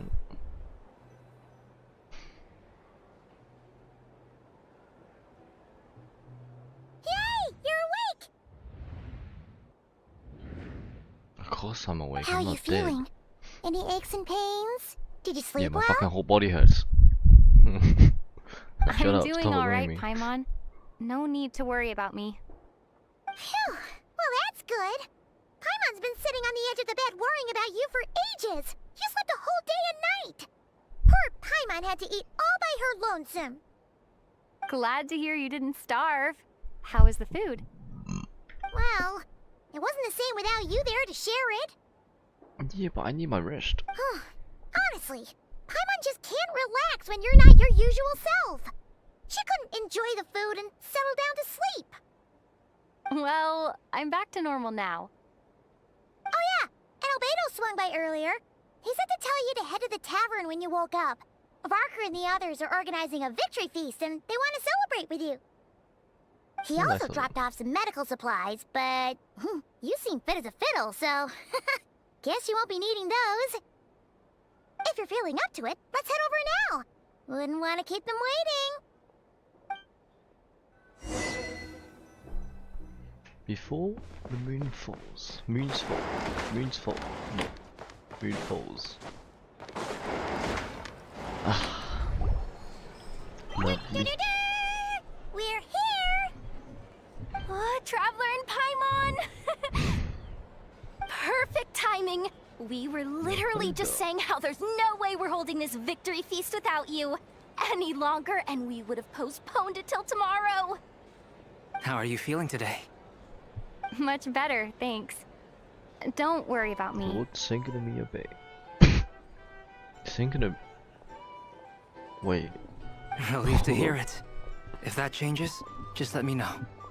Happy to check you over at any time. Yep, we're here for you. Anything you need, just let us know. Oh wait, where's Nefer? How are her eyes doing? Nefer's right over there. I'm sure she'd love to catch up with you.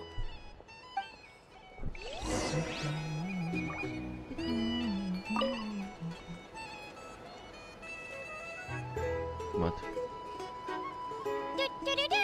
Oh fuck, wait, what?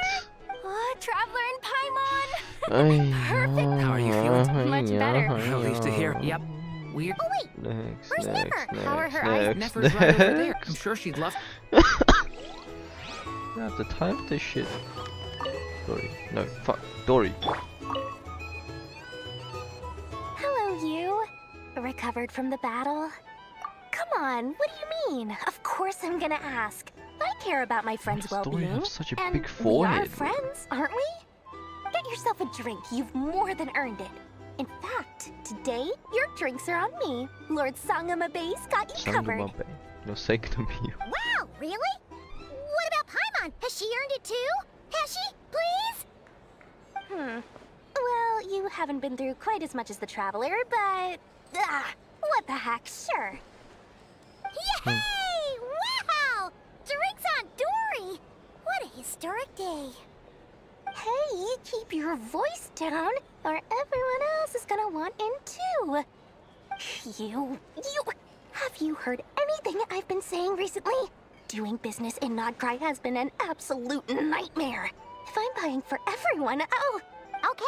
You're bankrupt. Paimon will speak more quietly. Jeez. That's more like it. Don't you forget, Lord Sangamabe doesn't just go around buying drinks for anyone and everyone.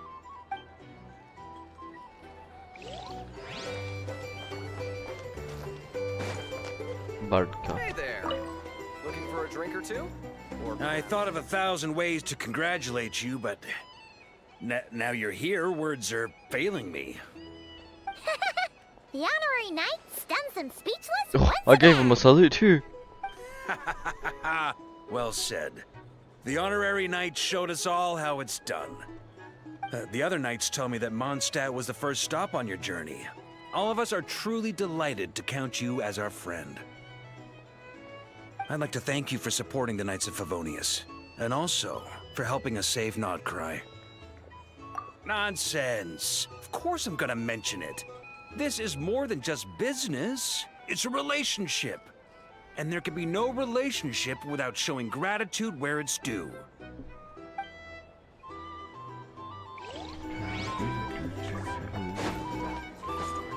Anyone else to catch up with for say? There is one more. Like having voice cracks, bro. I It's see on the you've edge. recovered. You bet. Snooze your way to a full recovery. Glad to hear it. A healthy body is paramount. Nothing else in life is possible without it. So take it slow. You can't afford an injury. Paimon too. You really saved the day when you swooped in to open that gateway. I came to accept that although Rerir was my friend in the past, here and now, he was an enemy that must be defeated. Though I will never fully understand what happened between us, I could not let this crisis deepen any further. We fought a very necessary battle, and I feel you like he's played gonna your get his part payback on me. admirably. Yeah. And if you ever need to talk, just remember, we're always here. Surely they can talk it out, right? It's not that hard. Always I'll do quick that. action, these guys.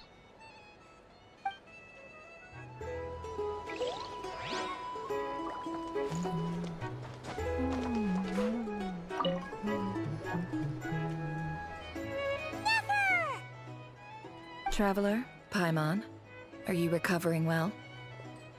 Turns out that moon chanter has some real talent after all. My eyes were mostly recovered after just a couple days rest. I can actually open them again now. Yeah, but you gotta be careful. Lauma says not to strain your eyes while they're still healing. That's a given. Yes, thank you. I'm well aware. Yehoda, could I borrow you for a moment? I could do with an extra pair of hands.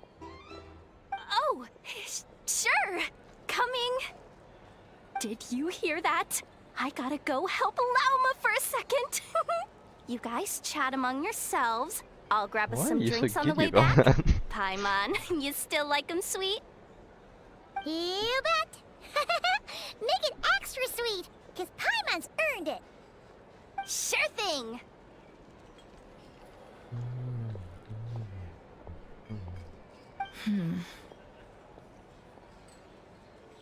Bread. So much bread. What the hell?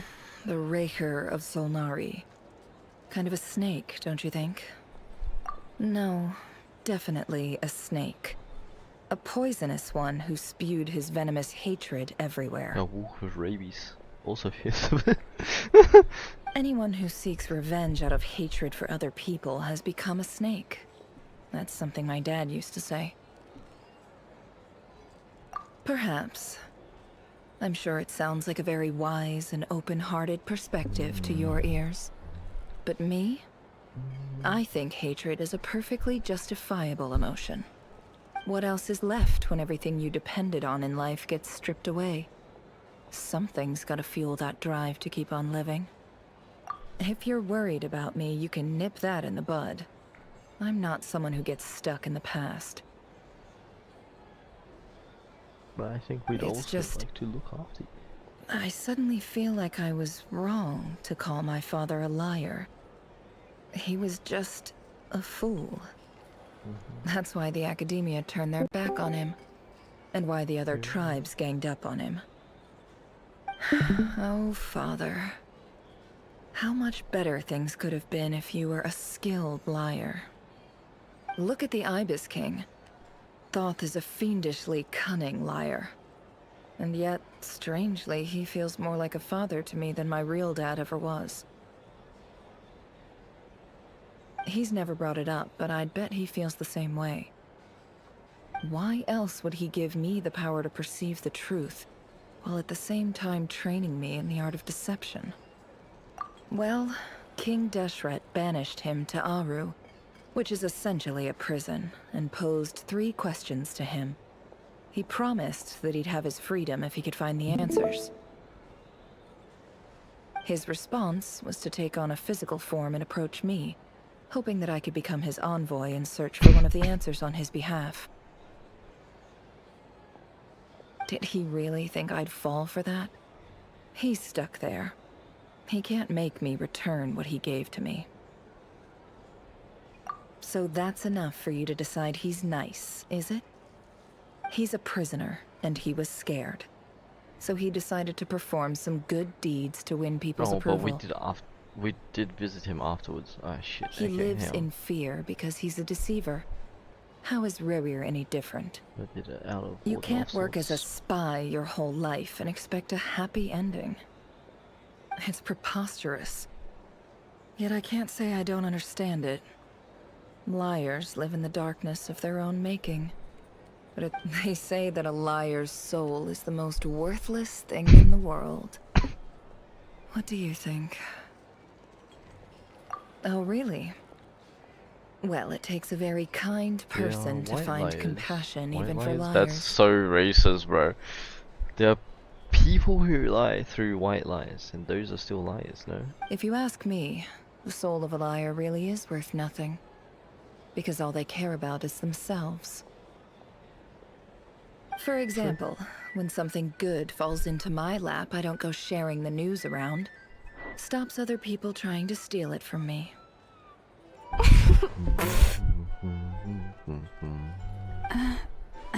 They're listening. So be it. They have sharp ears. I can't keep anything from them. Oh, is that what it looks like? Well, you all know my past now. And I can't simply eliminate everyone who knows too much. So I guess I just have to put up with you. For the foreseeable future, at least. When you find yourself in a situation you can't control, the safest play is to keep calm and start monitoring everyone involved like a hawk. In the intelligence world, you need to have a sense of perspective and play your hand accordingly. If you understand what's at stake, please ensure my secret is safe with you. I trust you'll respect my wishes as a friend. But don't forget, I will also be watching you like a hawk. Very good. Don't mind that. Oh wait! Now that the panic's over and we've all calmed down, Paimon suddenly remembered something. After all that build-up, our mystery ally never showed up even once! Who is our mystery ally? Oh, the one who blocked the thing. Huh? Am I imagining things? If you're stealth. Or what if? Oh, Alice. It's probably Alice actually.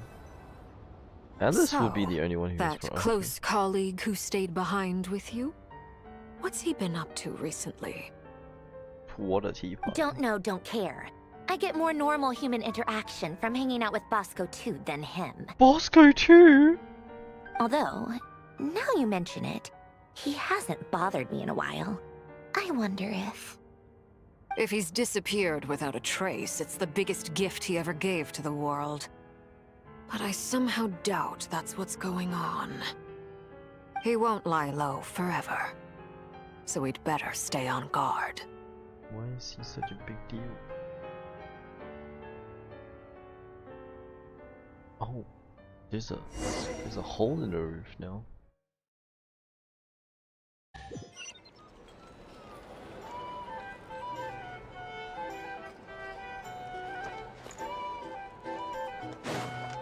Evilest.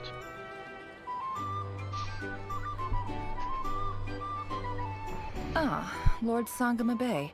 How lovely to see you. I must thank you for the device you provided. It was an enormous help. Would I be right in thinking that it was developed by the Academia? Why come and ask me when you clearly know already? I mostly came to thank you. That's more like it. A little gratitude goes a long way with Lord Sangama Bay. Play your cards right, and you might even stand a chance of becoming my long-term supplier. The chance to work with such a kind and charitable investor as yourself would be a great honor for the Curatorium. Huh?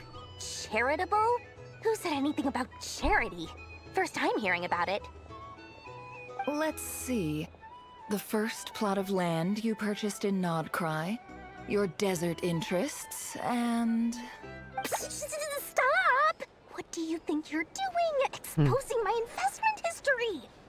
It's nothing to hide from. They're all perfectly legitimate investments. And some of the land you purchased was with the intent of building a sanctuary? Yes, I heard about that too. How did you... You're a curious case, Lord Sangama Bay. You don't like people finding out about your good deeds, do you? But I'm afraid no matter how hard you try to keep things under wraps, where there's a will, there's a way. Exactly. Amen. You did it for Sumeru, didn't you? It was empty land that was gonna go to waste otherwise. I figured if I built something there, it might at least get some use in an emergency. Disasters are capricious things. They strike without any warning. I've lost family to a disaster before, and I don't want to lose any friends or business partners if I can help it. My elder sister used to dream of finding a sanctuary. Somewhere with plenty of food, water, and medicine. Where everyone could live happy lives. It was something I looked into, but after discussing things with the Dendro Archon, I decided on a more effective strategy. The tech people handled the tech, and Moneybags provided the Mora. It just made the most sense. It's a pity that so few people know the truth about you. Everyone says that you view everything in terms of Mora, and all you care about is growing your own wealth. So, what's the problem with that? Everyone wants to be rich. It's human nature. So yes, I love Mora, and it's nothing to be ashamed of. But surely you have dreams of your own beyond just making Mora. Why is this going so deep, bro? You don't get it, do you? my dream is to invest in other people's dreams. And, you know, make a nice little slice for myself along the way. Just thinking about it makes me happy. That sweet, sweet sound of Mora. Thank you. For the device? And the pendant. Oh, that. I was just returning a favor. Don't worry about it. Seems like we've both been away from home for a very long time. Yeah. So long that I barely remember what my family even looked like. Oh yeah, Dory has family. That would be your mother, father, and sister? Yeah, though it's been years since my sister passed away. It's not like I want to forget them, obviously, but memory can be even more ruthless than the most calculating business person. Beyond a certain point, I'm sorry, if something cat isn't person. helping you, it just gets rid of it. Quest. My sister can't help me now. Slowly but surely, her face is fading from my mind's eye. It's become a vague impression. Not everything will fade. When loved ones pass away, the beautiful memories are the ones that last the longest. Yeah, that's true. If you ask me, that's the one silver lining in all of it. Well, that, plus, I'm sure that life is much better now than it was back then. Oh, absolutely. I have tons of Mora, a big beautiful house, business is booming, and I'm as happy as can be. You've got a lot going for you too. Boss of the Curatorium of Secrets? I'm sure there's plenty of Mora to be made in that line of work. I appreciate the vote of confidence.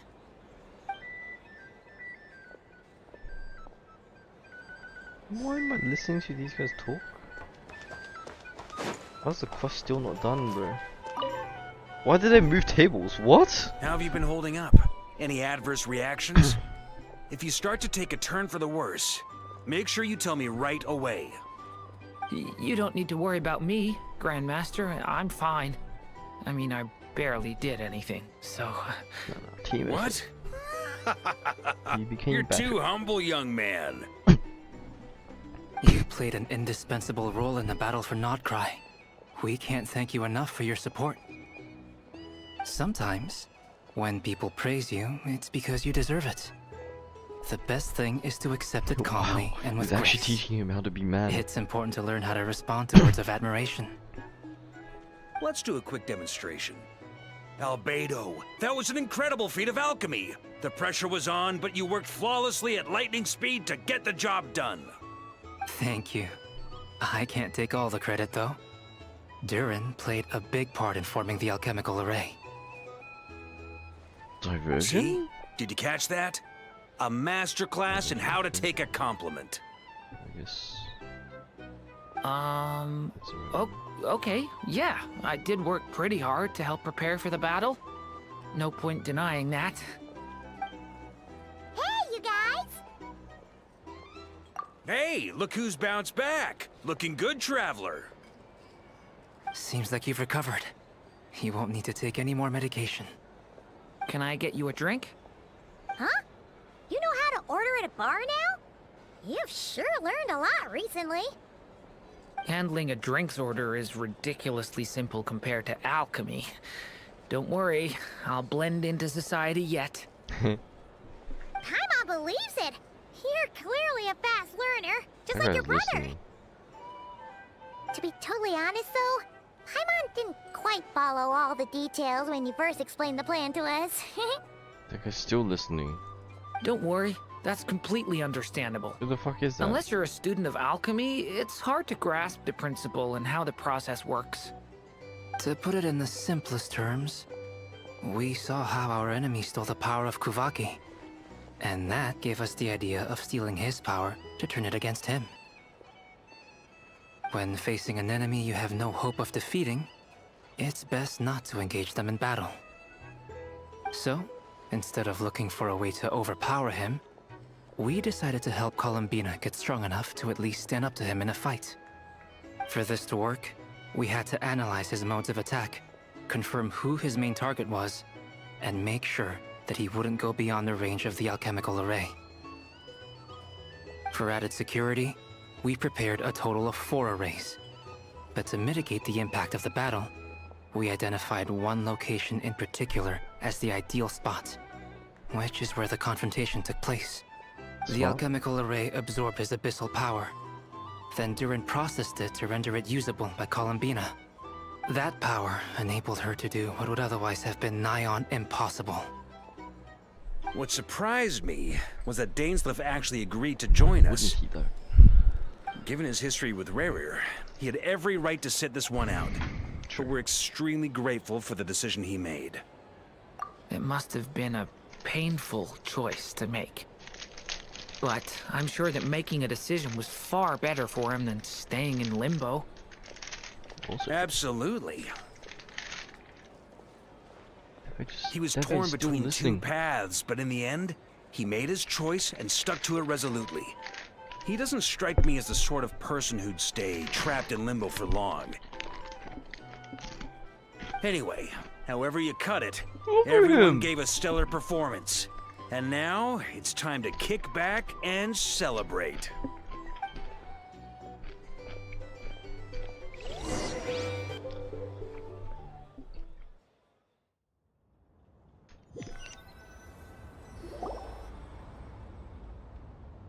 That's the only reason you're here. Yes. I've thought a lot about it. And I've realized that you, me, and Arlecchino should be friends. I think this is very important. So I felt I had to come and tell you. Well, this is a new one. I'm so moved. I can't even hold my teacup. If that's all, you can leave now. Do you not want to be friends with me? Or is it that you prefer being co-workers? What is this, Columbina? Are you deliberately testing my patience threshold? Right now, my politeness module is active. But if you say another word, I swear I'll shut it down. If your politeness module was active, wouldn't you say the word please at some point? Polonia, please see Lady Columbina to the door. Will you still invite me to your next tea party? Nope, not happening. What? Yes, I think you will. What a troll. Dear Sandrone. Oh, what a troll.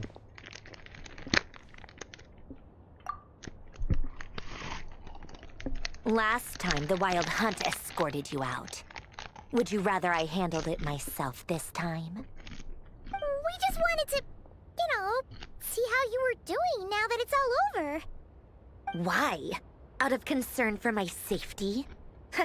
I hope you didn't seriously think that the Rayhir of Solnari would be able to lay so much as a finger upon me, given how prepared I was. Mostly because you kind of helped us out, so we just wanted to check you were okay. Looks like all your robots are fixed, huh? Oh, don't you worry about that. Tea time is already a write-off.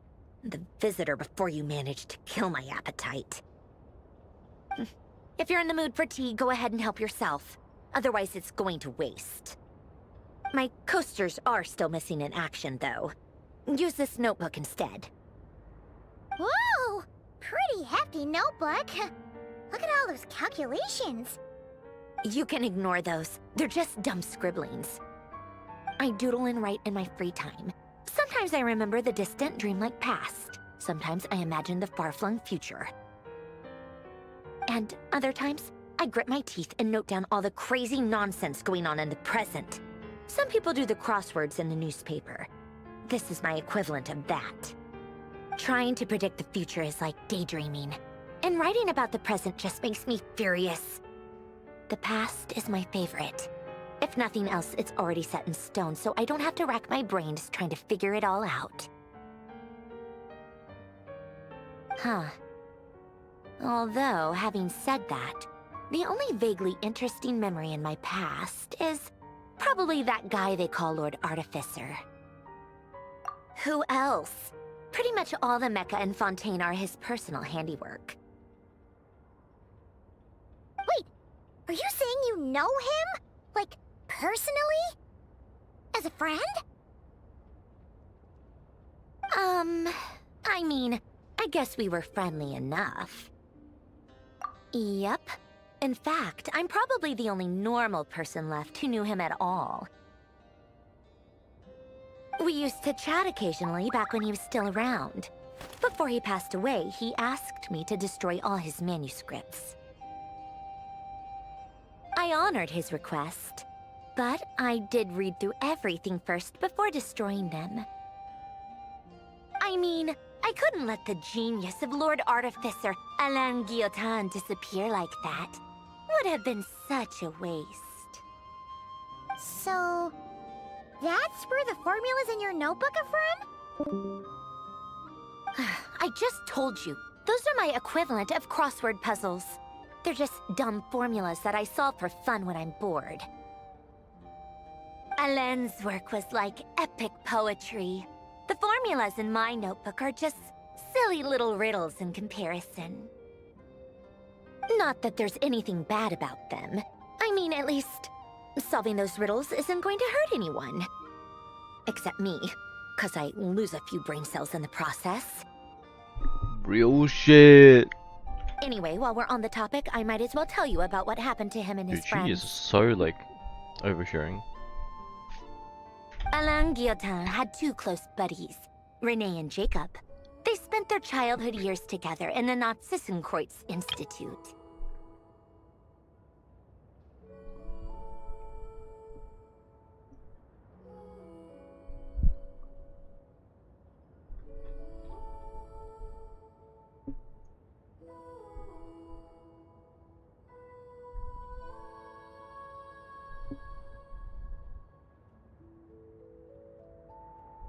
They were all quite competitive, so there was some rivalry between them, but it was a friendly rivalry.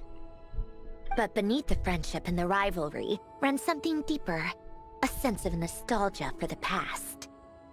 Unfortunately, childhood would end, the prophecy would come true, the apocalypse would arrive, and the future would never be. A mad dream that would normally only capture the minds of lunatics began to take root in their hearts. A dream of saving the world.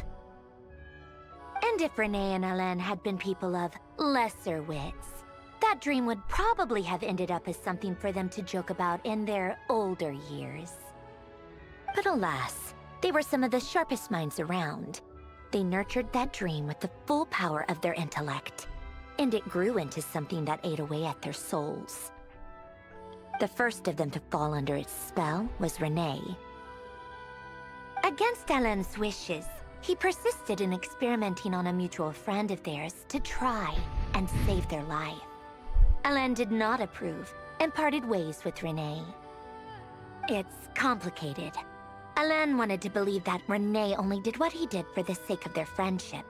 But when he told me about what happened, I could tell he still had some suspicions about Renee's motives. Perhaps the seed that would grow into a nightmare had already sprouted in Renee's mind. Even then. The next time they met, Renee's soul had been completely engulfed by the dream of salvation. His futile attempt to change the tide of fate only resulted in a wave that swallowed up the world, even before the apocalypse came.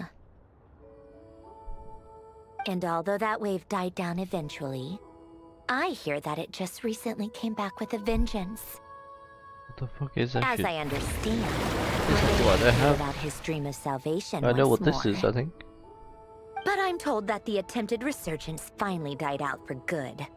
At long last, Renee awoke from his deluded dream.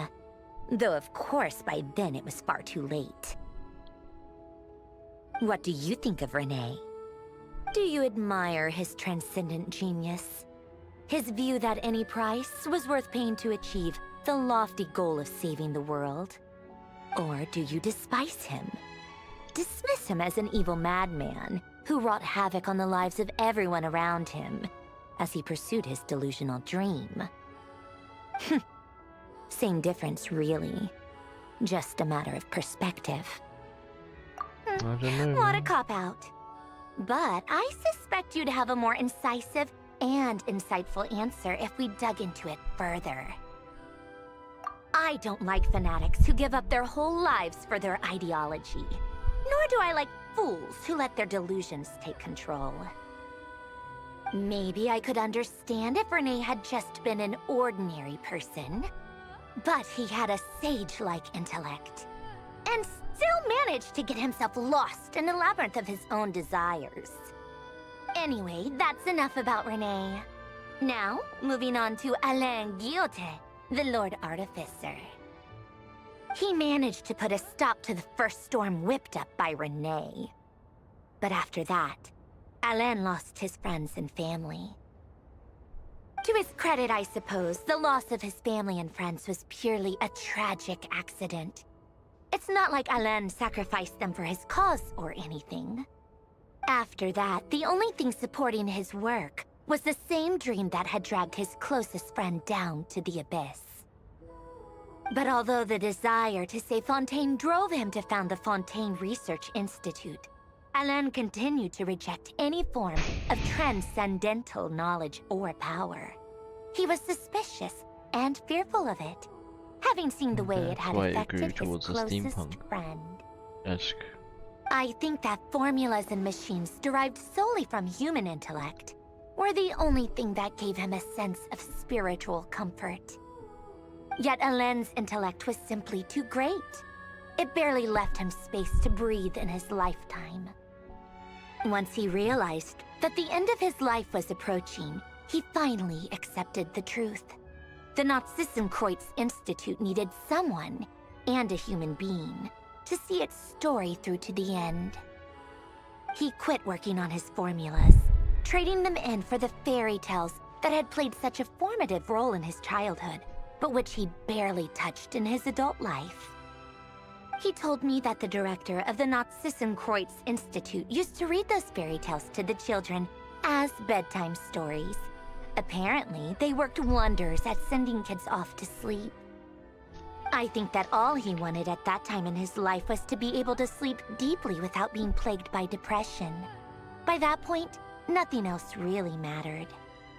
At the very end, he laid down to rest in the ruins of the former Nazissenkreuz Institute orphanage, while the Fontaine Research Institute he had founded continued tirelessly with its work. Many years after that, tensions over competing dreams would once again cause a rift, this time between members of the Fontaine Research Institute. But the actions of those fools had nothing at all to do with come out Alain. here and be like, "Yo, what's up?" And that is the story of two people from the Nazissenkreuz Institute who both wanted to save the world. One went all in on his fantasy of salvation without ever looking back, and ended up calmly sinking to the bottom of the deepest sea. The other sought desperately to burn bright in his life, even though he wasn't sure where he was going. I do sometimes wonder, why is it that people like them have such grand hopes of saving the world? I mean, when you burn that bright, someone's bound to see your light.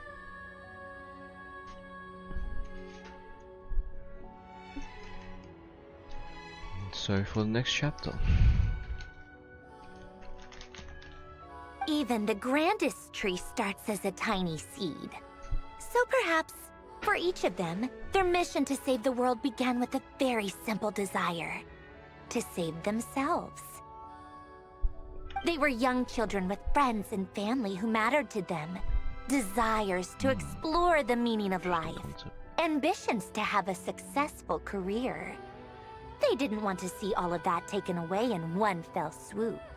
Or maybe they just wanted to find something to anchor themselves within the chaos, to stop them getting quietly swept away by the storms of life. But instead, the search for their own salvation took them down the rocky road laid out by fate. Do you think the desire to save oneself is enough of a justification to try and save the world?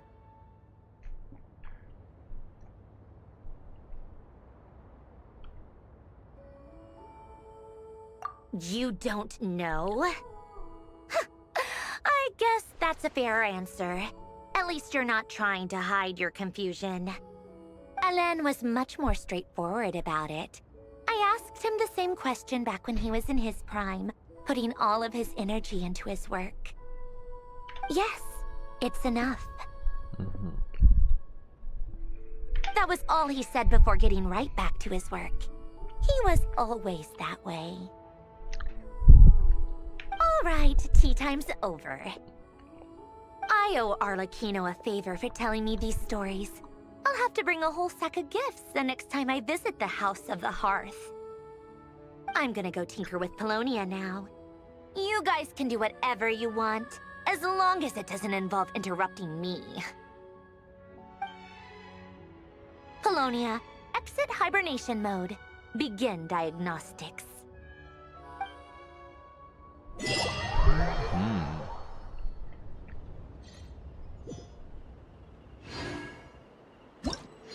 Well, well, well.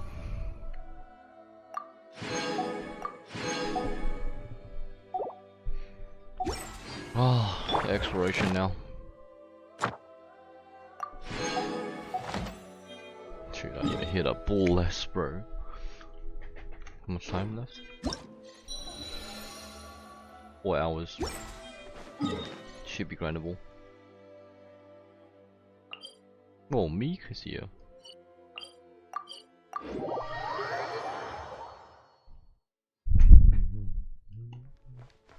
Add Astra. Thank you for Add Astra.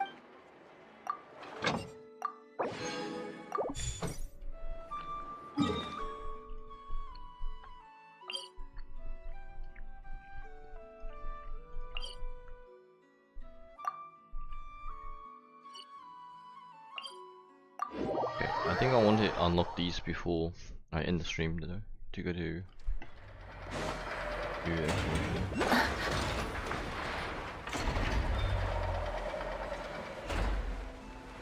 Exploration should be simple enough. It's only like 80%.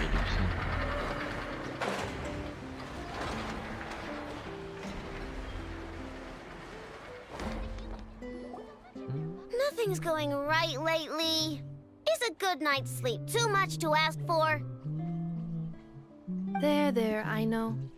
If nothing is going right, then nothing is the problem. And if nothing is the problem, everything is going to be alright. You What? really think so? You know, Inafa, you've gotten a lot better at comforting people since you went away. I bet it's the Traveler's influence. Talking about I me? could not say, but thank you. Please get some rest. I will inspect these sorting robots for you. I'm gonna give each one a hit on the head with my wrench. I gotta see for myself which one is going haywire. Oh, Traveler! Paimon! It's you! Hi, Aino! Hi, Inafa! It feels like it's been ages since I last saw you two. Or, wait, maybe not. I don't know. It's all a blur. Sorry. I didn't sleep too good last night. Literally me, bro. My head's a mess. But anyway, seeing you makes me feel a bit better. I know. It appears my analysis was correct. Huh? You were getting upset over nothing, but now that the Traveler and Paimon are here, your mood has improved. Conclusion. Everything is going to be alright. Huh. Well, I can't fault that logic. Oh, what's the matter, Aino? You can tell us. Whatever's going on, we'll help you out. Oh, it's nothing major.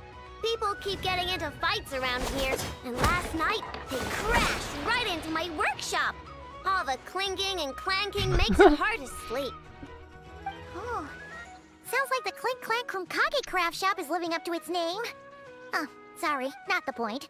So, who are these people? They sound dangerous. Do not be alarmed. It's a group of treasure hoarders on the run after stealing from the Fatui. Treasure hoarders? Dipping into the Vatui's pockets? Wow, the Nokrai faction's pretty bold. Sorry, again, not the point. What matters is, disturbing people in the middle of the night is unacceptable. Yeah, before Inafa came back, all I could do was hide in the workshop and curse them under my breath. But now, I can teach them a lesson. I already cleared them out last night. You will not be bothered again, I know. You're the best, Inefa. Wow, so problem solved, right? Well, the sleeping problem is solved, but now there's an issue with my prospector bots. They're supposed to sort out the useful treasure from the junk. Nice! Sounds impressive. No, not impressive. There's a traitor among them. Correct. The sorting bots delivered several items of no utility this morning. The ratio of useful to non-useful items suggests that one of the bots has malfunctioned. My bots don't just break down for no reason. You know what I think? It was sabotage. And it must have been one of those people from last night. Then we'll find him and make him pay.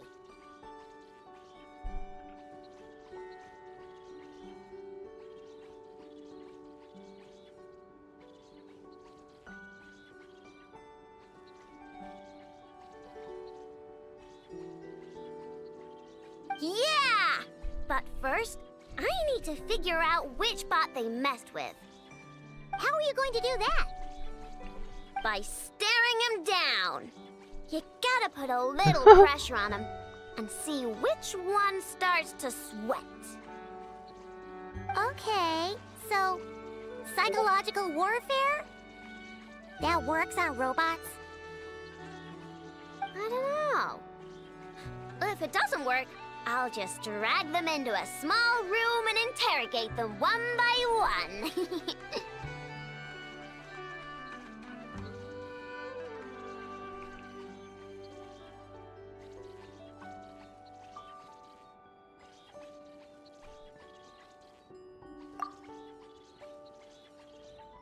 Whoa! How's that fair? Two of them are just hard-working little bots. If I take them apart even though nothing's wrong, it'll hurt their feelings.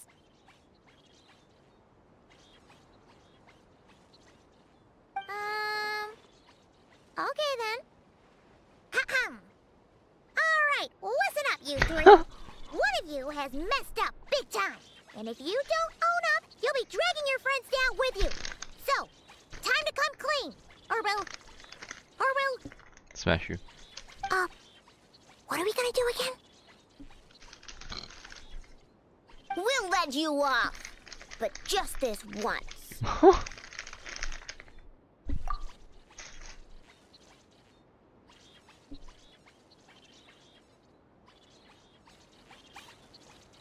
You stared them down all right, Traveler. Notice anything off? Yep, that's it. What did I say? A little psychological pressure does the trick. Come on, help me catch him.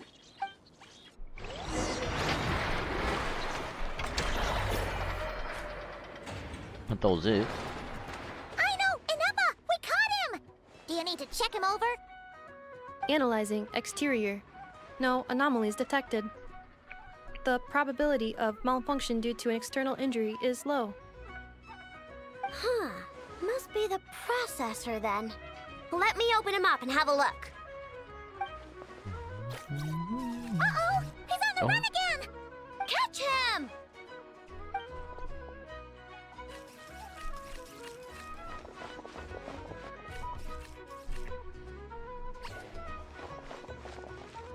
What? Is that him? How did he get so big? No, those are scrap sorting bots. It appears he can still connect to them. Okay, well now I'm getting curious. There's more going on here than a simple malfunction. But we need to catch him first. Try sucking him out.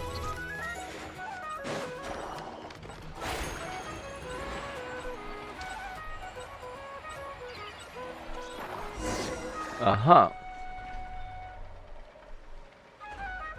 Oh, finally, we caught him. Give him Man, big what ass is bump. going on with this bot? Wouldn't you like to know? That's very Huh? no. You can talk? I know. Is he supposed to do that? No, it's not possible. I mean, My prospector bots do have a voice function, but it's all preset phrases. There's no way they have awareness like a Nepha. Their cores aren't even a fraction as advanced as hers. But it seems like he can communicate. Could his core have been upgraded or something? Can you mind your own business? Jeez, why is this bot so aggressive? It's like we're the ones being interrogated. Oh, just you wait. If you don't get out of my sight, I'll round you all up and send you straight to the Fortress of Marrowseed. The Fortress of Marrowseed? What kind of place is that?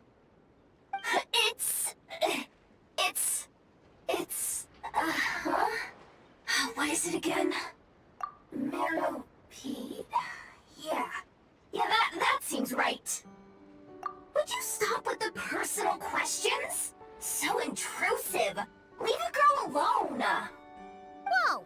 What do you mean, girl? You're a junk sorting robot. I'm a girl. Okay, well, I'm not sure what happened, but something is definitely wrong here. This isn't the prospector bot I know, that's for sure.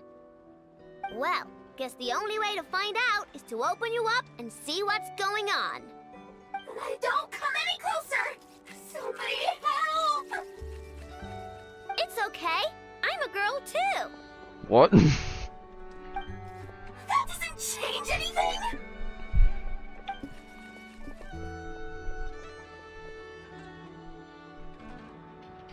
Apologies, Traveler in Paimon. Aino prefers to devote her full focus to solving problems. I believe she needs some time to get to the bottom of this issue. Perhaps it would be best to follow up tomorrow.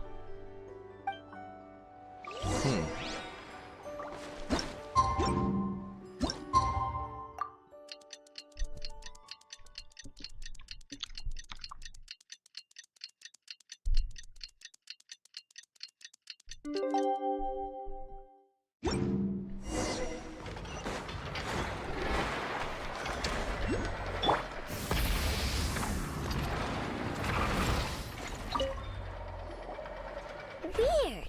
I know I only installed an average Nogcry machine core. Aino and Eppa, we're here. Greetings. I mean, I found the source of the malfunction, but now I have way more questions than answers. What? The bot has the wrong core. It is not the one Aino installed originally, but the core of a clockwork mecha from Fontaine. It has the wrong core? Oh, so now we have to hunt down the original one? It's no big deal. The original core was just something I salvaged from a pile of junk. Believe me, it's nothing special. The problem is, this new core is really advanced. I don't even understand half of its functions.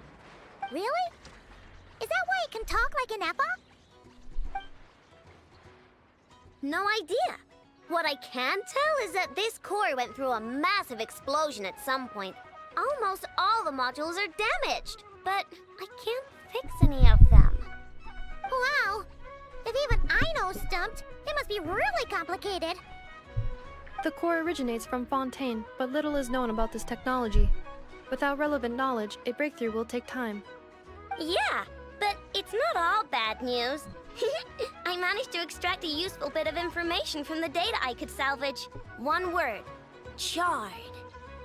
Charred? Is that its name? I doubt it, but I'm sure it's important. It was stored in the deepest part of the core. That's the best protected part, which is why I was able to salvage something from there. The best protected part? In the event that my core sustained damage, that's where I would move all Aino-related data to keep it intact. Ah! Knock on wood, knock on wood! Your core is gonna be just fine, Inefa. Don't jinx yourself like that. I was engaging in a hypothetical discussion. Doesn't matter, you still gotta say it. Say knock on wood. Knock on wood. Like that?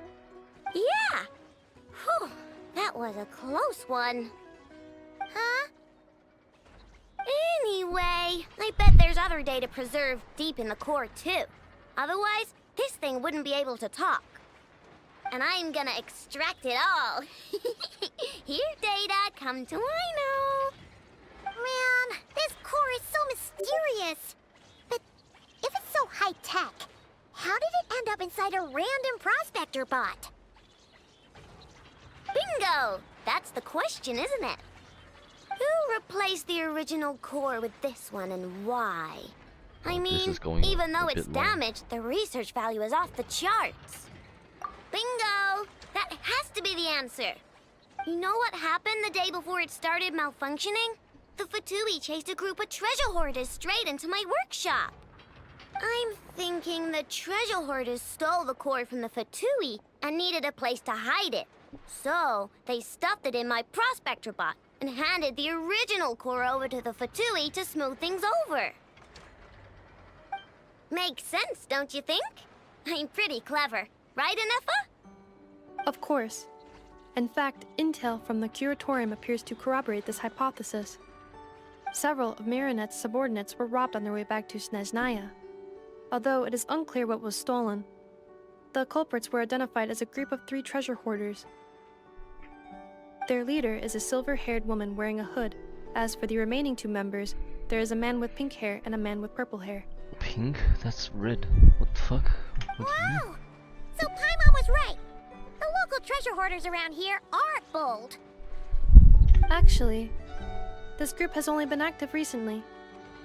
The Curatorium suspects them to be outsiders not local to this area. Who cares? Yehoda said they're just a bunch of small fry anyway. Yeah. If those treasure hoarders really did mean to hide the core in this bot, they're probably gonna come back for it.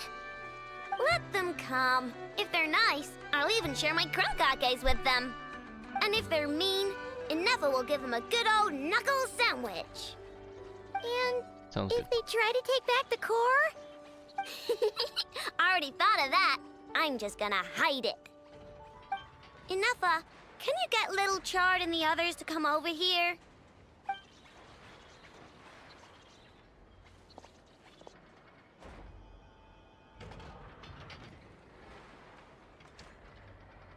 Little Chard. Okay, hold on to your hats. I'm gonna hide Little Chard in a scrap prospector bot. What did you just call me? Come on, we have to call you something. What? Do you already have a name? Lombro. What kind of name is that? Did you get it from somewhere in your data bank? What the It fuck doesn't is sound like a little Chard girl's name to Lombro? me. Oh, so use Lombro as a last name. Huh, I kinda like it. Then it's decided.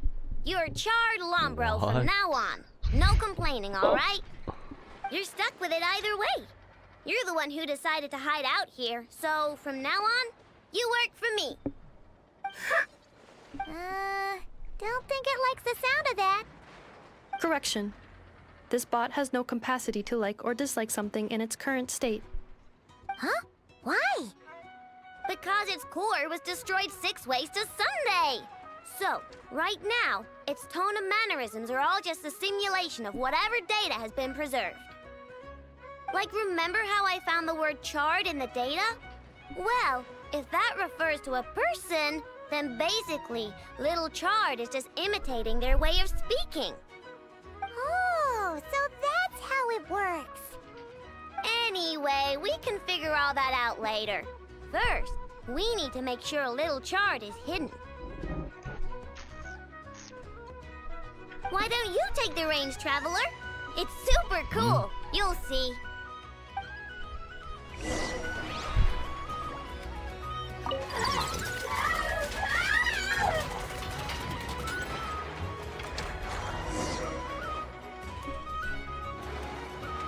Nice job! You've got some engineering chops, that's for sure. And thanks to you, I'm now the proud owner of the most advanced prospector bot in town. I expect good work out of you, Little Chard. But don't worry, you'll be compensated. Like I care. We gotta do something about that temper of yours. Maybe a little flour on your head will soften you up a bit.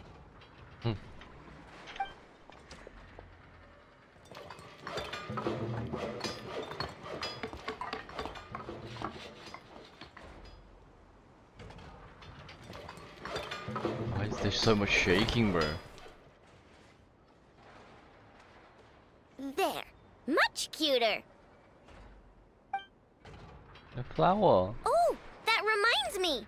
Traveler, Paimon, if you ever pick up stuff you have no use for, like screws and nuts and things, just bring them to me. That's awfully convenient. I can make them into flowers or use them to upgrade my console. Oh, and I don't expect you to hand them over for free. I pay good prices for scrap. You're gonna want to stop by every day. Okay. Deal? Awesome! Turns out Ineppa was right all along. Everything is gonna be alright. Good luck out there on your travels. I hope everything goes alright for you too. Thank you. I think that's all I want to do though. Exploration time.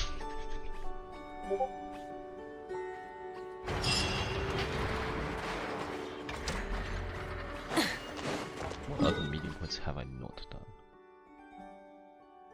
Night Cemetery. Not important right now. Not of the essence. Alright, alright. It's time for me to go to exploration in this area right here. I shall start right here.